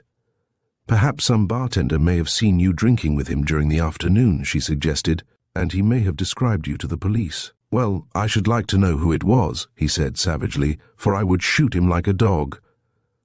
As Mrs. Sanford had rented Ingham's room, there was no place for him to stay, and he went away about midnight, telling her that he would return next day. He did not go there, however, until after dark, as he felt confident that the police would try to shadow him. He found Mrs. Sanford quite uneasy about him, as she thought he had been arrested again. He invited her to go to the theatre, and on their way home they stopped at a restaurant to get a late supper. As there were no accommodations for him, he was obliged to go to a hotel for the night, but Mrs. Sanford promised to have a bed put into the unfurnished room for him the next day. The next afternoon he called again, and Mrs. Sanford said that Charlie had been there, and had told her all about their visit to the theatre the night before. She said that he knew exactly where they had been, what they had had for supper, and what they had paid. Ingham was thus made aware that he was being watched, and his position, therefore, became very embarrassing. "Oh, by the way," she exclaimed suddenly, "did I tell you that I got back my watch?" "No, how did you recover it?" he asked. "Well, that man Graves had it, and I had to pay $100 to get it back." "That was a great shame," said Ingham sympathetically, as if he fully believed her. "Yes, I got my watch and several other trinkets, which I had all together in one box. See, here they are," she said, producing a box. Ingham looked at them with great interest, and among the old sleeve buttons, odd earrings, and other broken pieces of jewellery, he saw 2 gold shirt studs, one diamond-shaped and the other star-shaped. This was a small matter, but it was one of the connecting links, nevertheless, in the chain of evidence against her, for, from the description, I felt sure that these were young Trafton's missing studs. Ingham spent the evening with her, and she was very friendly indeed, seeming anxious to remove any suspicion he might have that she was responsible for his arrest. She had made no arrangements for him to sleep there, however, and so he went to a small hotel for the night. When he reported at my office the following day, I gave him $400 in money and told him to show it to Mrs. Sanford as the proceeds of the sale of the stolen bonds. Accordingly, when he went there in the afternoon, he counted over a large pile of bills before her astonished eyes, and asked her if he didn't know how to make things pay well. "Why, where did you get all that money?" she asked. "I sold those bonds which I showed you the other night," he replied. "I tell you, it isn't every man who knows how to dispose of property when it falls into his hands. Now you will be flush for a long time, won't you?" she said in her most amiable manner. "What are you going to do with all that?"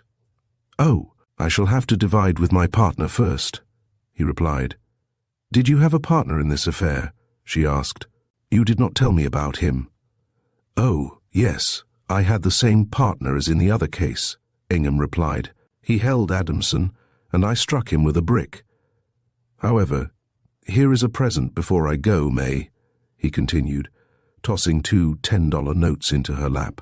"I will give you some more in a day or 2.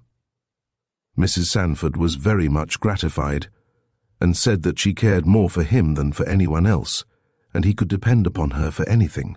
Ingham then left her, and came to my office to return the money. In the evening he took Mrs. Sanford and Miss Ida Musgrove to the theatre, and the latter, evidently having heard of his improved fortunes, treated him with great cordiality. They returned to the rooms of Miss Ida after the theatre was out, and Mrs. Sanford gave some fine imitations of different actors and actresses in a way which showed great powers of mimicry. as well as considerable dramatic force. It was very late when Ingham and Mrs. Sanford got home, and they immediately went to bed. The next day Ingham went away as usual and stayed until nearly dark. When he saw Mrs. Sanford, he professed to be in a very sulky mood, and said that he had been gambling all day. At first I won right along, and I was nearly $2,000 ahead at one time, but the cursed luck changed, and I began to lose every bet. So that, when I left, I had only $10 in my pocket out of all that money I got for the bonds. Ingham could not control his feelings as he thought of his loss, and he swore and raved like a crazy man.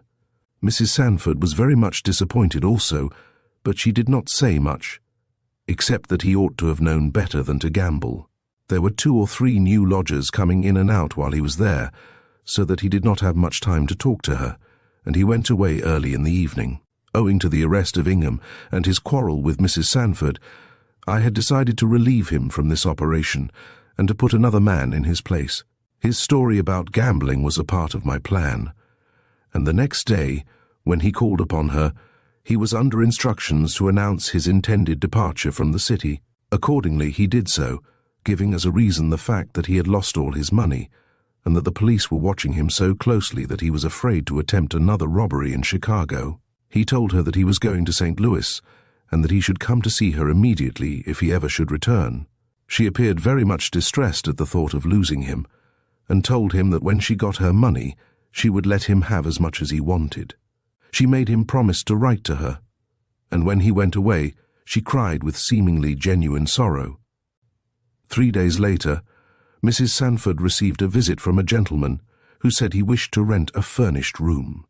Mrs. Sanford seemed to like his appearance, and she offered him the small back room at a low rent.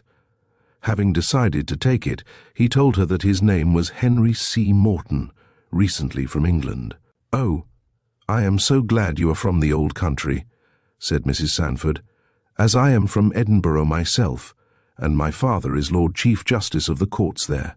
He is very rich, and has treated me very liberally since I left my husband. Why, only last week, he sent me $3,000.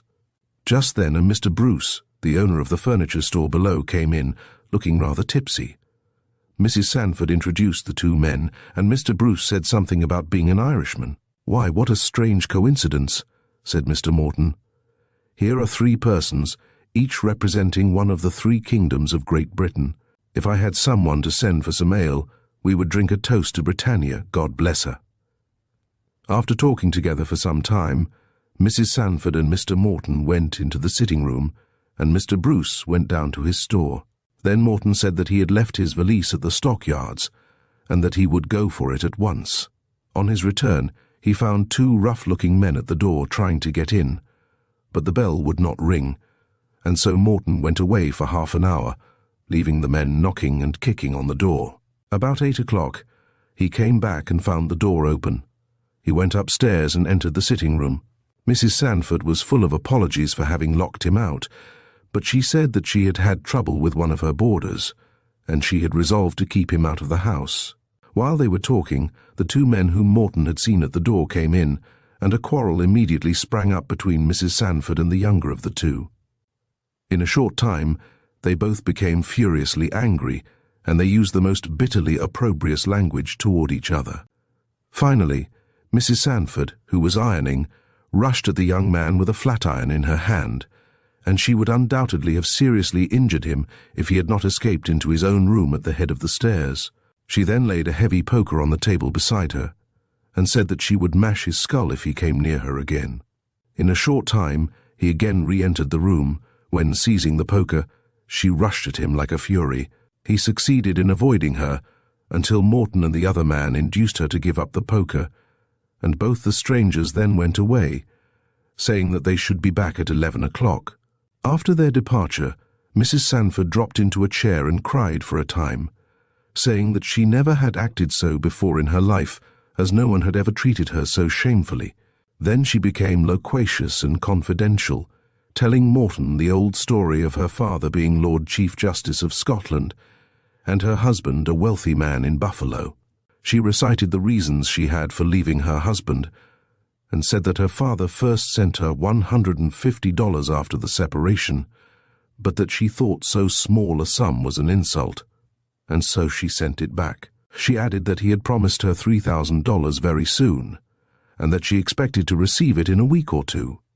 From this subject, she drifted to the story of young Trafton's death, which she told with great minuteness. She said that when she found he was dead, she fainted away and did not recover for nearly 2 hours. While she was running on in her story, a loud noise was heard, and she explained to Morton that Mr. Bruce had been drinking all day, until he was afraid to go home, and that now he was quite drunk in her room. She said that he had been very kind to her in letting her have furniture on credit, and so she wanted to make him comfortable until he was sobered off. During the evening she recited a number of selections from Byron, Scott, and Longfellow, and even gave several parts from Shakespeare's plays with great force and beauty of elocution. She also talked a great deal about Jack Ingham, a former lodger in her rooms, and she seemed to have a very high opinion of him. She said that he was obliged to leave town because the police were after him about something he had done, adding that she didn't care for that, however, and she would never go back on a friend, but would shield him for anything except murder. It was after 2 o'clock in the morning before they retired, and as she had not fitted up Morton's room properly, she made a bed for him on the lounge in the sitting room. As Mr. Bruce was lying dead drunk on her bed, she was obliged to sleep on the floor of her room. About 4 o'clock, Morton was awakened by Mrs. Sanford, who said that she could not sleep in her room, as Bruce snored so loudly, just as Stanley Trafton did the night he died. "Oh, it is horrible to think of," she said, shuddering.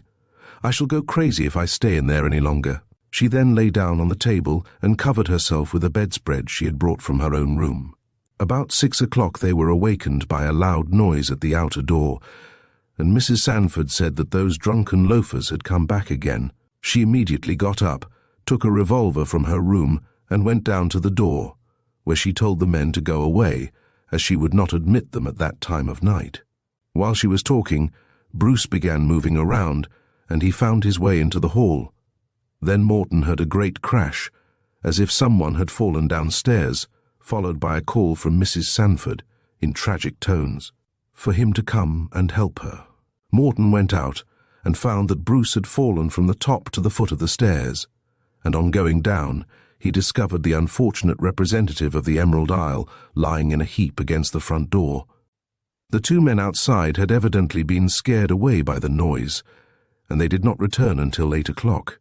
Bruce was not hurt, except a cut on his hand, which Morton bound up, and then quiet reigned again until after daylight.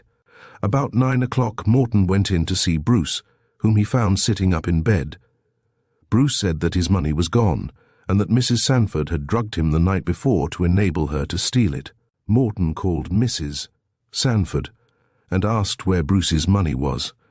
She said she had put it away for safekeeping, and, lifting the mattress, she took out 2 pocketbooks and a box containing her watch, trinkets, etc. Having given Bruce his pocketbook, she went out, and he then counted his money. He said he ought to have $81, but that she had helped herself to $10. It was not worth while making a fuss about it, but he said that he knew she had drugged him.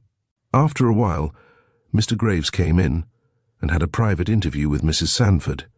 She seemed afraid of him, while he acted as if he had some hold upon her. When they came into the sitting room, where Bruce and Morton were talking together, Mrs. Sanford asked Graves to lend her $1, but he refused.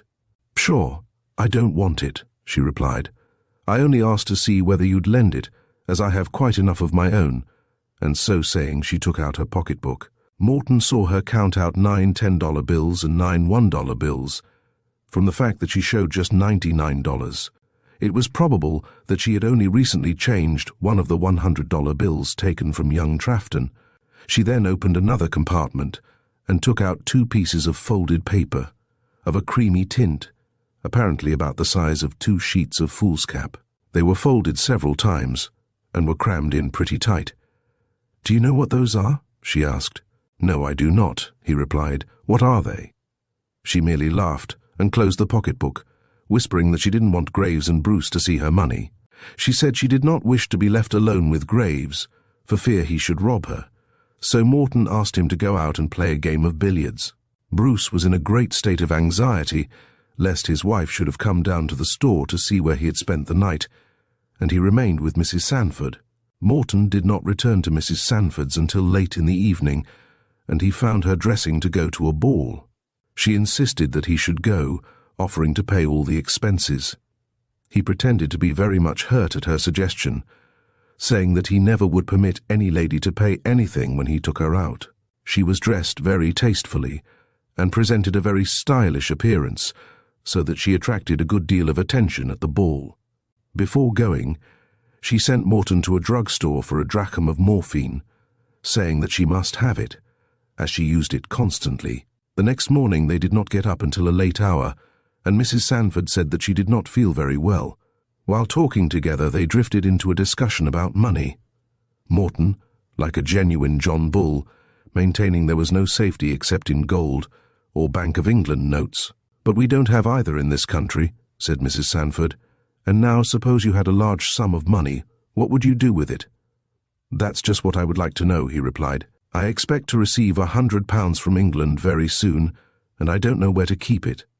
"Well, I shall put my $3,000 into bonds," she said.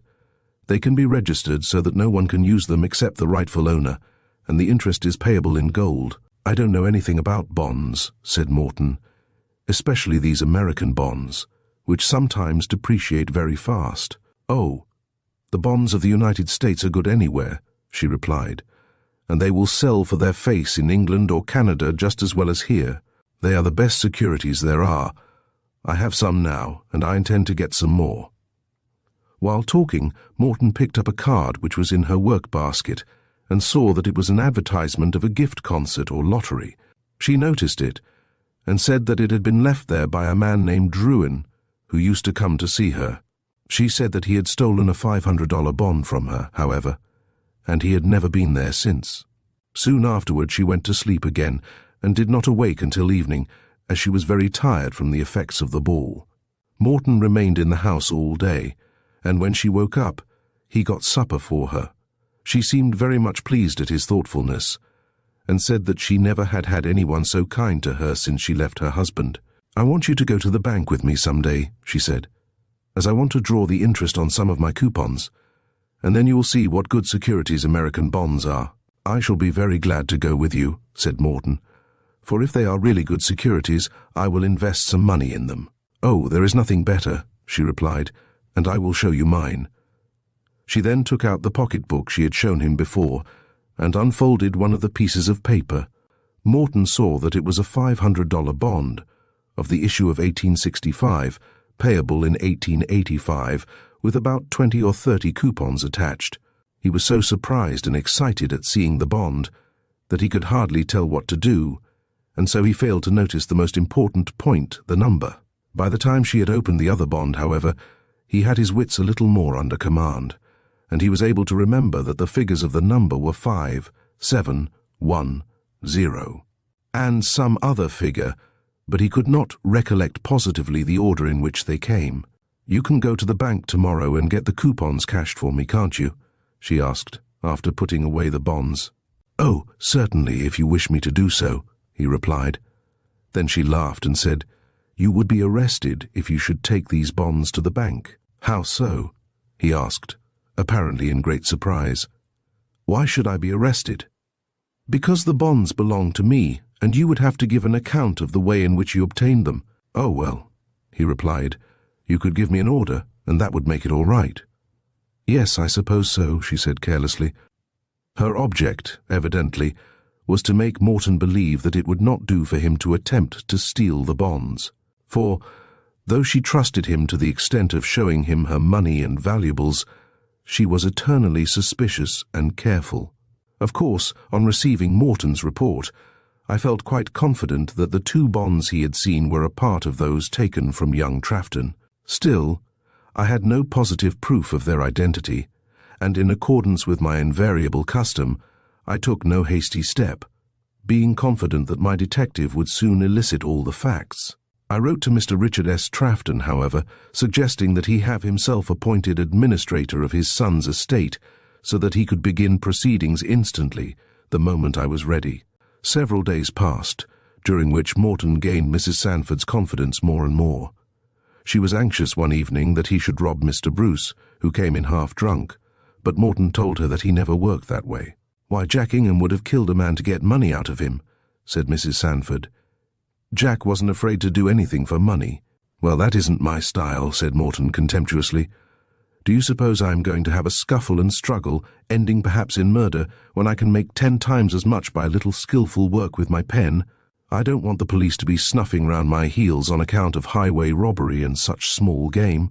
When I do anything to set them after me, it will be for a big stake, and even if they catch me, they will be mighty glad to compromise. Oh, no, not any little jobs for me. It is only the big rascals who can work safely." Morton succeeded in inducing her to leave Bruce alone, though she had evidently meant to drug him, for she took a glass of beer, which she had poured out for him, and threw it into the sink. They all drank considerable beer, however, during the evening, and Mrs. Sanford, having taken also a large dose of morphine, became nearly insensible. On seeing her condition, Morton and another lodger thought they had better put her to bed, but as Bruce was in a drunken stupor in her room, Morton determined to try the effect of putting her into the room where young Trafton had died. No sooner had they laid her on the bed, however, before she sprang up, gazed around an instant, and then rushed shrieking from the room, saying that she dare not lie there, and that she had seen him lying beside her. She was then placed on the lounge in the sitting room, where she became quite hysterical. Morton sat beside her and soothed her until she became quiet, and about midnight she fell asleep. Morton said to me on making one of his reports that she would often determine to give up morphine and liquor and live more respectably. Then she would become excited from the craving for the drug and would take a dose which would soothe her, make her amiable, and give her energy enough to do anything. Gradually she would become wild again and would be almost unbearable, while the maddening effect lasted, especially if she took any liquor to add to her temper. Finally the influence would pass off, leaving her weak, despondent, and stupidly affectionate. I saw that she was not likely to confess anything to anyone, and I therefore decided to bring the affair to a crisis without delay. Chapter 26. A moneyed young Texan becomes one of Mrs. Sanford's lodgers. The bonds are seen, and their numbers taken by the detectives. Mrs. Sanford arrested, sudden and shrewd defense by the prisoner. She is found guilty of involuntary manslaughter and sentenced to the Illinois Penitentiary for 5 years. Misdirected philanthropy and its reward. Pinkerton's theory of the manner in which Trafton was murdered. Having discussed my plan with my superintendent, Mr. F. Warner, I sent for one of my youngest men, named Thomas Barlow, and gave him explicit instructions as to the course which he was to pursue in connection with Mrs. Sanford. On the first day of February, therefore, a young fellow called at Mrs. Sanford's about 5 o'clock in the afternoon and asked if she had any rooms to rent. She was very civil to him and offered him the room at the head of the stairs for $3 a week. While she was showing him the rooms, she asked him a number of questions about himself, and as he was a smooth-faced, innocent-looking young man, he told her all about his affairs. He said that his name was Thomas Barlow, from Texas, where his father was a great cattle raiser. He had brought several hundred head of cattle to the city, and had sold them at a high price. He intended staying in Chicago for a short time, and then he should go up the Red River of the North in the early spring to do some fur trading, as he believed there was a good deal of money to be made up there. By anyone with sufficient capital, he intended to have a good time in Chicago first, however. As soon as Mrs. Sanford learned that he had money with him, she became very affectionate indeed, telling him that she would make him more comfortable than he could be anywhere else, and that she would treat him like a prince. She introduced Morton as her brother, and said that they would all go to the theatre together. At first Barlow refused, but she insisted so urgently that he finally consented to go. He went away for an hour to get his valise, and when he returned, Mrs. Sanford was dressed in her most stylish clothes, as if determined to make the best possible impression upon him. He was very good-natured and boyish, apparently believing all she told him, and laughing at all her attempts to be funny. After leaving the theatre, she learned that one of her old acquaintances was to have a grand opening in a new saloon, and she was obstinately determined to find the place. After walking about for an hour, she called a hackman, and offered him $5 to find this new saloon, where she was anxious to take a drink, as she said, for good luck and old acquaintance' sake. After driving about until midnight, she learned that the opening was postponed, and they then went to a restaurant near her house to get supper. It was 2 o'clock before they went to bed, but before going, Mrs. Sanford learned that Barlow was to receive his pay for the cattle in a check for over $4,000. She talked with him about the risk of carrying money around on the person and told him that he ought to buy bonds, as then they would not be lost even if they should be stolen. He agreed with her and said that he would try to buy some bonds when he got his check cashed. The next morning they took breakfast with Mrs. Sanford, as she seemed anxious to keep Barlow with her as much as possible. It was noticeable that she did not, as she had usually done in all previous instances, tell him anything about young Trafton, who had died in her house, with $18,000 in bonds in his boots. She told Barlow that she had some bonds, and he would do well to get the same kind. "I don't know much about them," he replied, "but if you think they are good, I guess they are good enough for me. What are they like? I never saw any." "I will show you mine," said Mrs. Sanford. "I am going to sell one of them soon, as my lease is up at the end of the month, and I want to buy a house." She then went into her bedroom, closed the door, and remained several minutes. When she came out, she had a fat pocketbook in her hand, and she took from it the 2 pieces of folded paper which she had shown to Morton. On opening them, she spread them out, and both Barlow and Morton saw the numbers plainly as they looked over her shoulder. "There, these little tickets are coupons," she explained to Barlow, "and every 6 months I can get $15 in gold by cutting off one from each bond." "Did you say you wanted to sell one?" asked Morton. "If you do, perhaps you might sell it to Mr. Barlow as a sample of the kind he wants to get." "Yes, that would be a good idea," said Barlow. "Then they can't fool me with any other kind when I go to buy." "Well, I guess I will do it," said Mrs. Sanford. "At any rate, you can see me about it before you go to buy yours." She then put the bonds into the pocketbook again and went into her bedroom. On her return, Barlow told her that he must go downtown to get paid for his cattle, and he asked Morton to go with him. Accordingly, the 2 men went out about noon, but Mrs. Sanford called Morton back a moment to tell him to stay with Barlow all day. "Don't you lose sight of him for a minute," she said, "and bring him back here with all his money."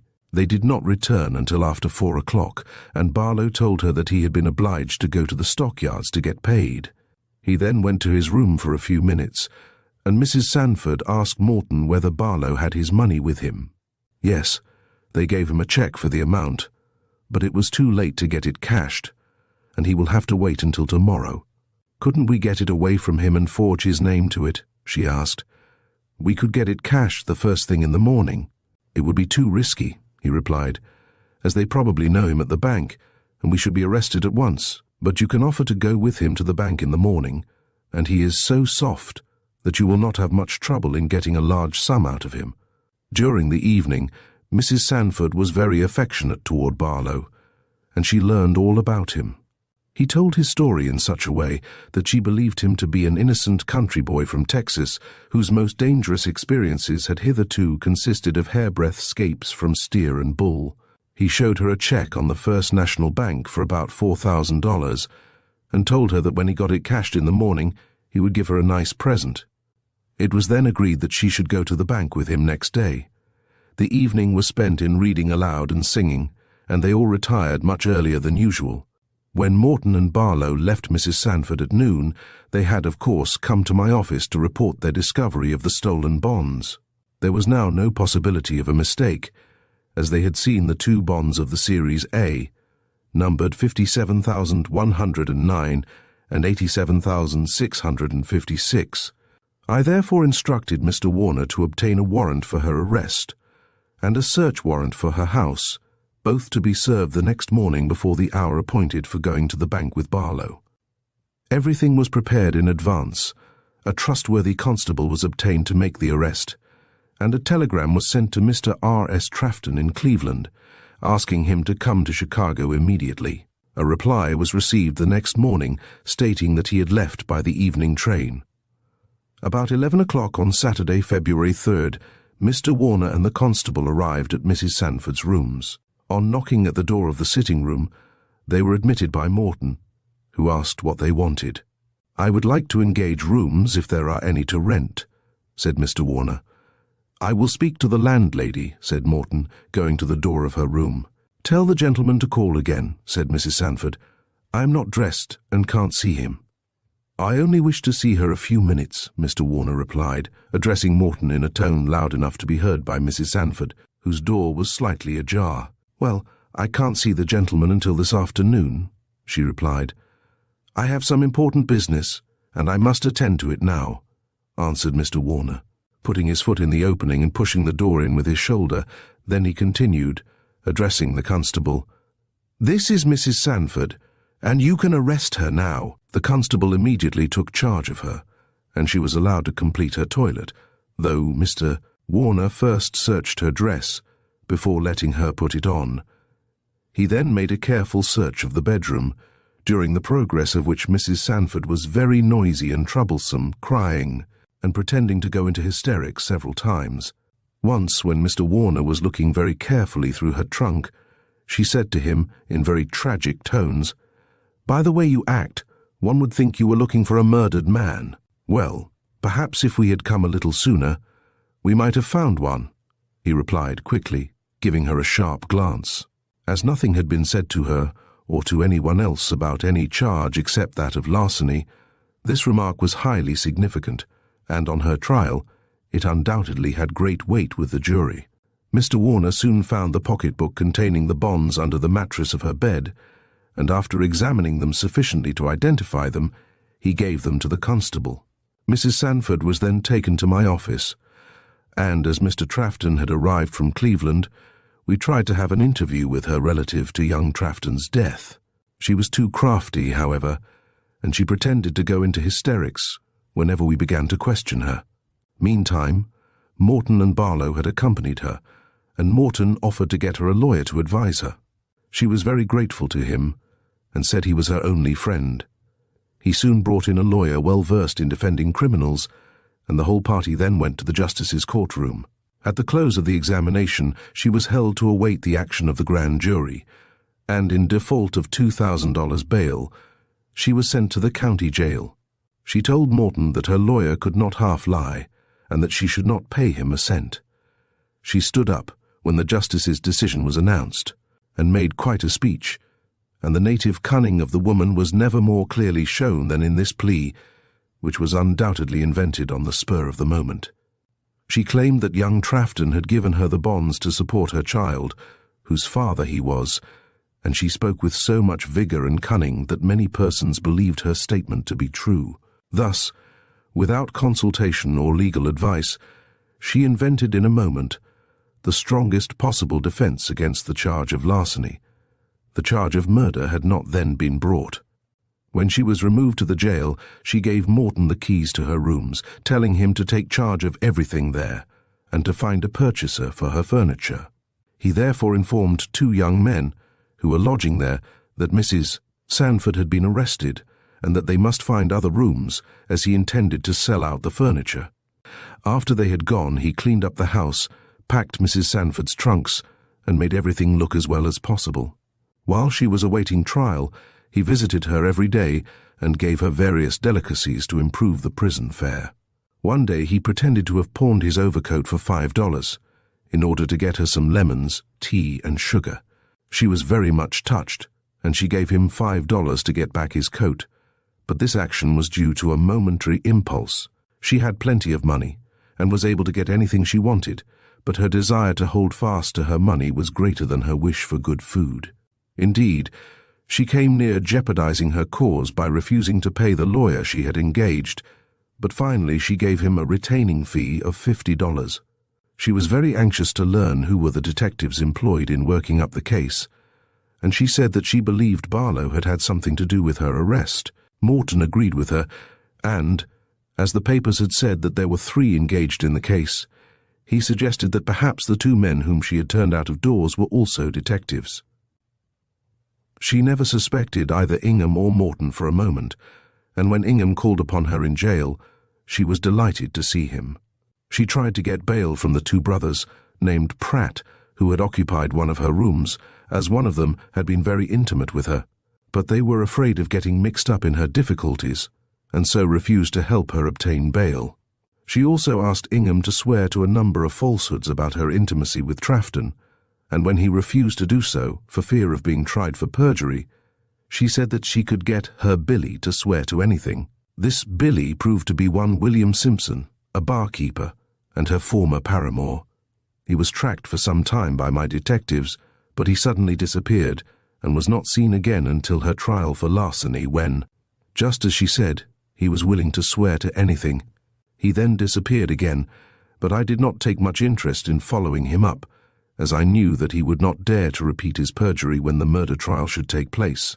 His testimony was to the effect that he had overheard a conversation between Mrs. Sanford and young Trafton, in which the latter acknowledged that he was the father of Mrs. Sanford's child, having been intimate with her in Buffalo about 18 months before. The question of a support for the child was discussed between them, and Trafton said that he would give her $1,500 or $2,000 in bonds to enable her to bring up his child in comfort. The witness also testified that Trafton and Mrs. Sanford were very intimate with each other, often occupying the same room together, that Mrs. Sanford often spoke of her former intimacy with him, and that he inferred from their conversation that Trafton had been the cause of her separation from her husband. This testimony was very skillfully manufactured and artistically developed, so as to make Trafton appear in the light of a libertine and profligate, and Mrs. Sanford as a confiding wife, led astray by the wiles of a treacherous man. In spite of the bad character and appearance of this fellow Simpson, his testimony had enough weight with some of the jury to cause a disagreement, and Mrs. Sanford was remanded to jail. Mr. Robert S. Trafton was anxious to bring her to punishment, as he felt confident that she had caused the death of his son. The circumstances of the case caused considerable delay, and it was not until January 27, 1873, nearly a year after her arrest, that the trial on the charge of murder took place. The testimony in this trial was highly interesting on many accounts.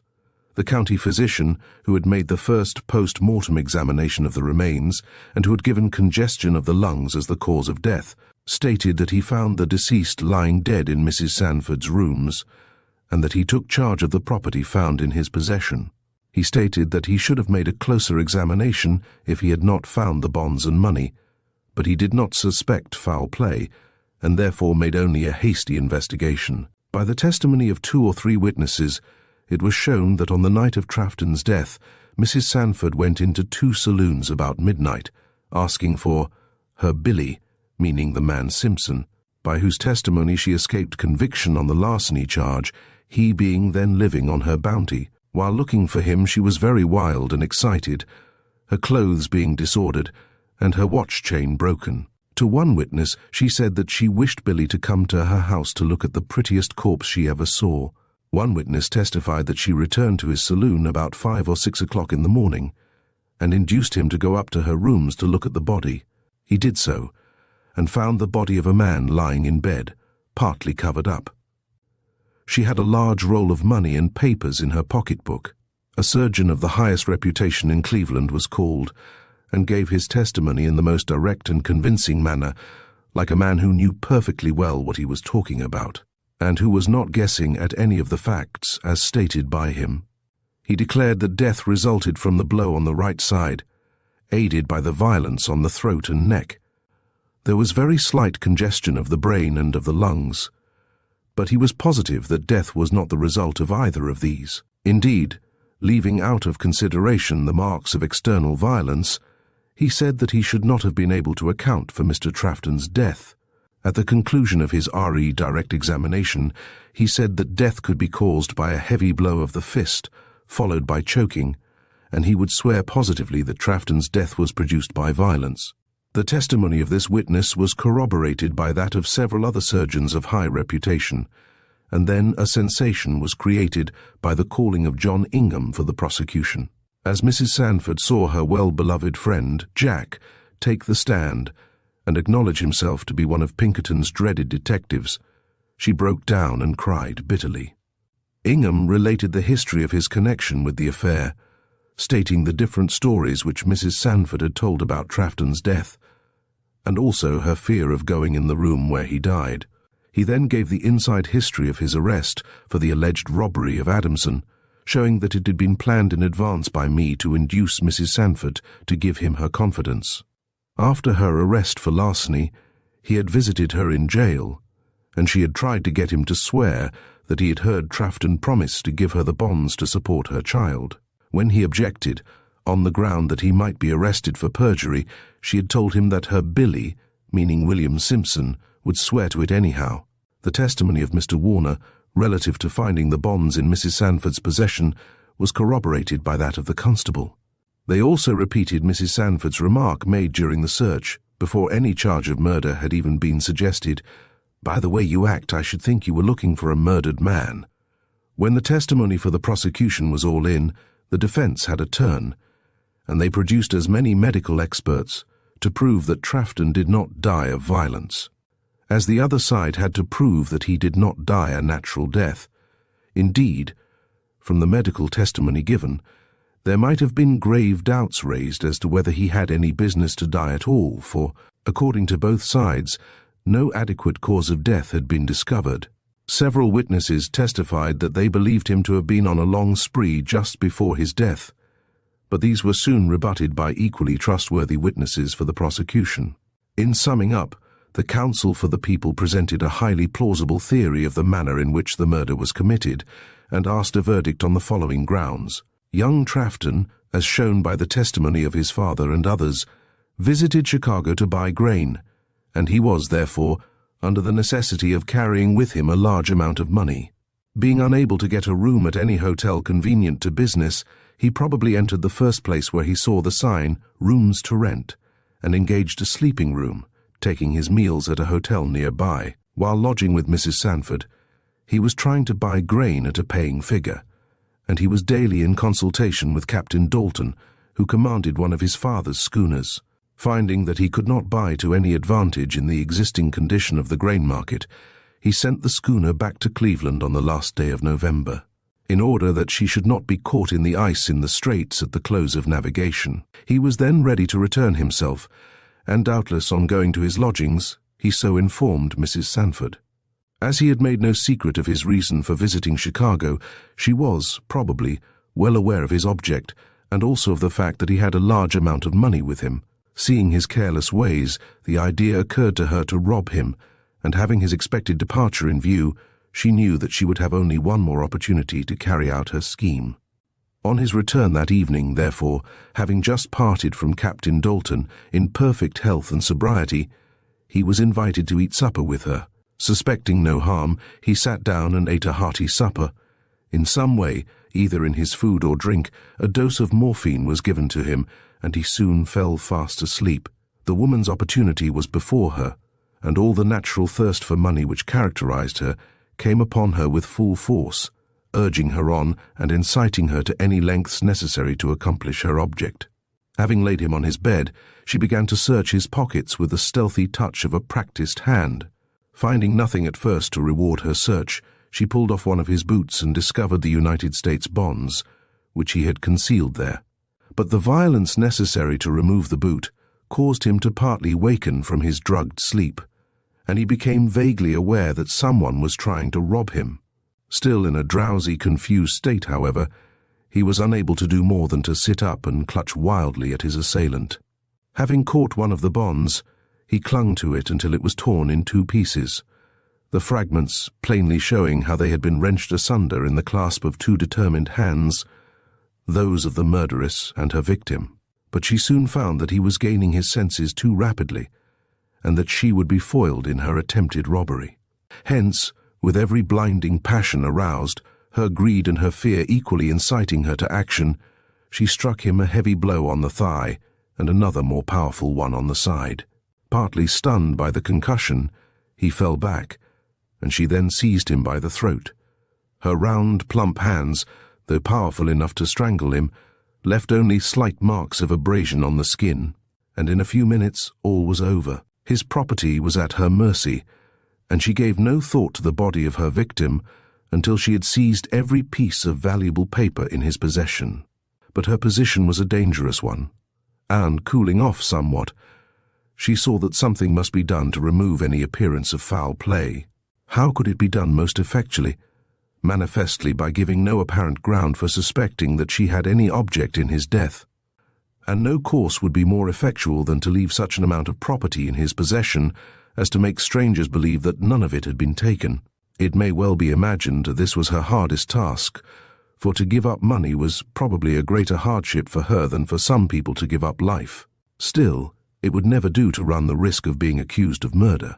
So, reluctantly, she placed one bond in his pocket, and, by accident, included with it one half of the torn bond, the other half being placed under his head, in the boot from which it was taken. She then undressed the body, placed it naturally in bed, and went out to look for her Billy, her paramour and panderer in vice. This was the history of the crime, as pictured by the prosecution, and all her actions since that fatal night had been in harmony with such a theory. Her allegations of intimacy with young Trafton were unsupported, save by the testimony of this William Simpson, her paramour. It was noticeable that, while this man had testified in the trial for larceny, that he had overheard Mr. Trafton's acknowledgment of being the father of Mrs. Sanford's child. In the murder trial, he was not asked to give any such testimony, nor was the existence of such a child even hinted at by the defence. The counsel for Mrs. Sanford were well aware that she had never had a child, and that this fact could be proven if necessary. On discovering, too, that Jack Ingham was a Pinkerton detective, instead of Mrs. Sanford's best friend, they saw other reasons why it would not be advisable to cause Mr. William Simpson to perjure himself again. The defence contented themselves with claiming that there was no sufficient evidence to prove that Mr. Trafton had died a violent death at all, and that there was no evidence whatever to show that, even if foul play had occurred, Mrs. Sanford had been the guilty person. This plea was ably presented by the counsel, and the judge then briefly charged the jury as to the law and the form of their verdict. During the early part of the trial, Mrs. Sanford behaved very badly, often contradicting witnesses aloud, and making many audible remarks to the jury in the court. After the testimony for the defence began, however, she paid very little attention to the proceedings, often dozing and sleeping in her chair. This habit was, undoubtedly, due to the use of morphine, of which she consumed large quantities. The jury retired at 3 o'clock, and, on the first ballot, they stood 9 for conviction and 3 for acquittal. After discussing the testimony for more than 4 hours, a compromise was reached, and the judge having been informed that the jury had agreed upon a verdict, the prisoner was brought in to hear the finding. All being in readiness, the clerk read the verdict as follows: "We, the jury, find the defendant guilty of involuntary manslaughter and fix her time of imprisonment at 5 years in the penitentiary." At the word guilty, Mrs. Sanford gave a violent start, but as the remainder of the finding was read, she seemed to feel agreeably surprised. She asked for a glass of water in a low tone, turned very white, and then fainted away before the water could be handed to her. She was then removed to the jail to await the argument on a motion for a new trial. While there, she gave one of the most effectual evidences of her ruling passion-greed. She was the object of considerable sympathy among a certain class of sentimentalists, and the amount of compassion wasted upon her was remarkable to those who knew her real character and habits. But there is no accounting for tastes, and so Mrs. Sanford was treated with great consideration by a number of well-meaning but unsophisticated people.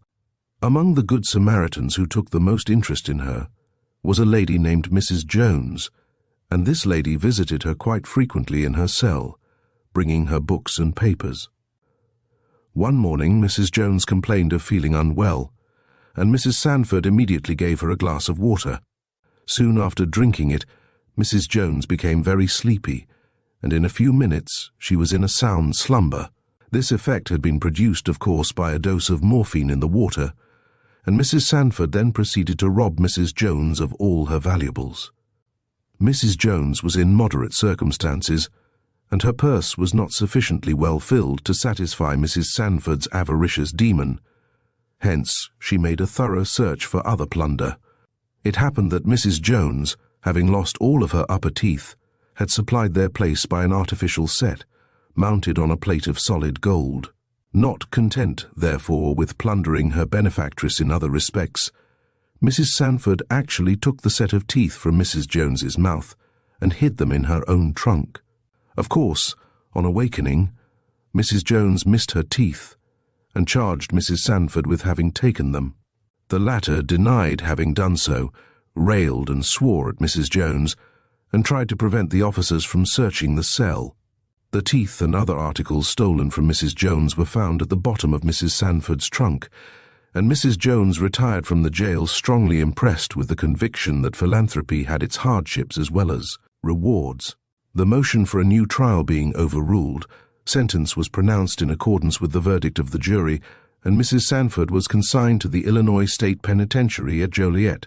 In regard to the manner in which young Trafton was murdered, I have always had a theory of my own, and, while of course I do not pretend to any surgical learning, I give it for what it is worth, prefacing it, however, with the remark that several eminent physicians concur in my opinion, or at least admit its strong probability. It will be remembered that Mrs. Sanford used morphine continually, and that she boasted of her ability to administer it in just the proper proportion to cause her victims to fall into a heavy sleep.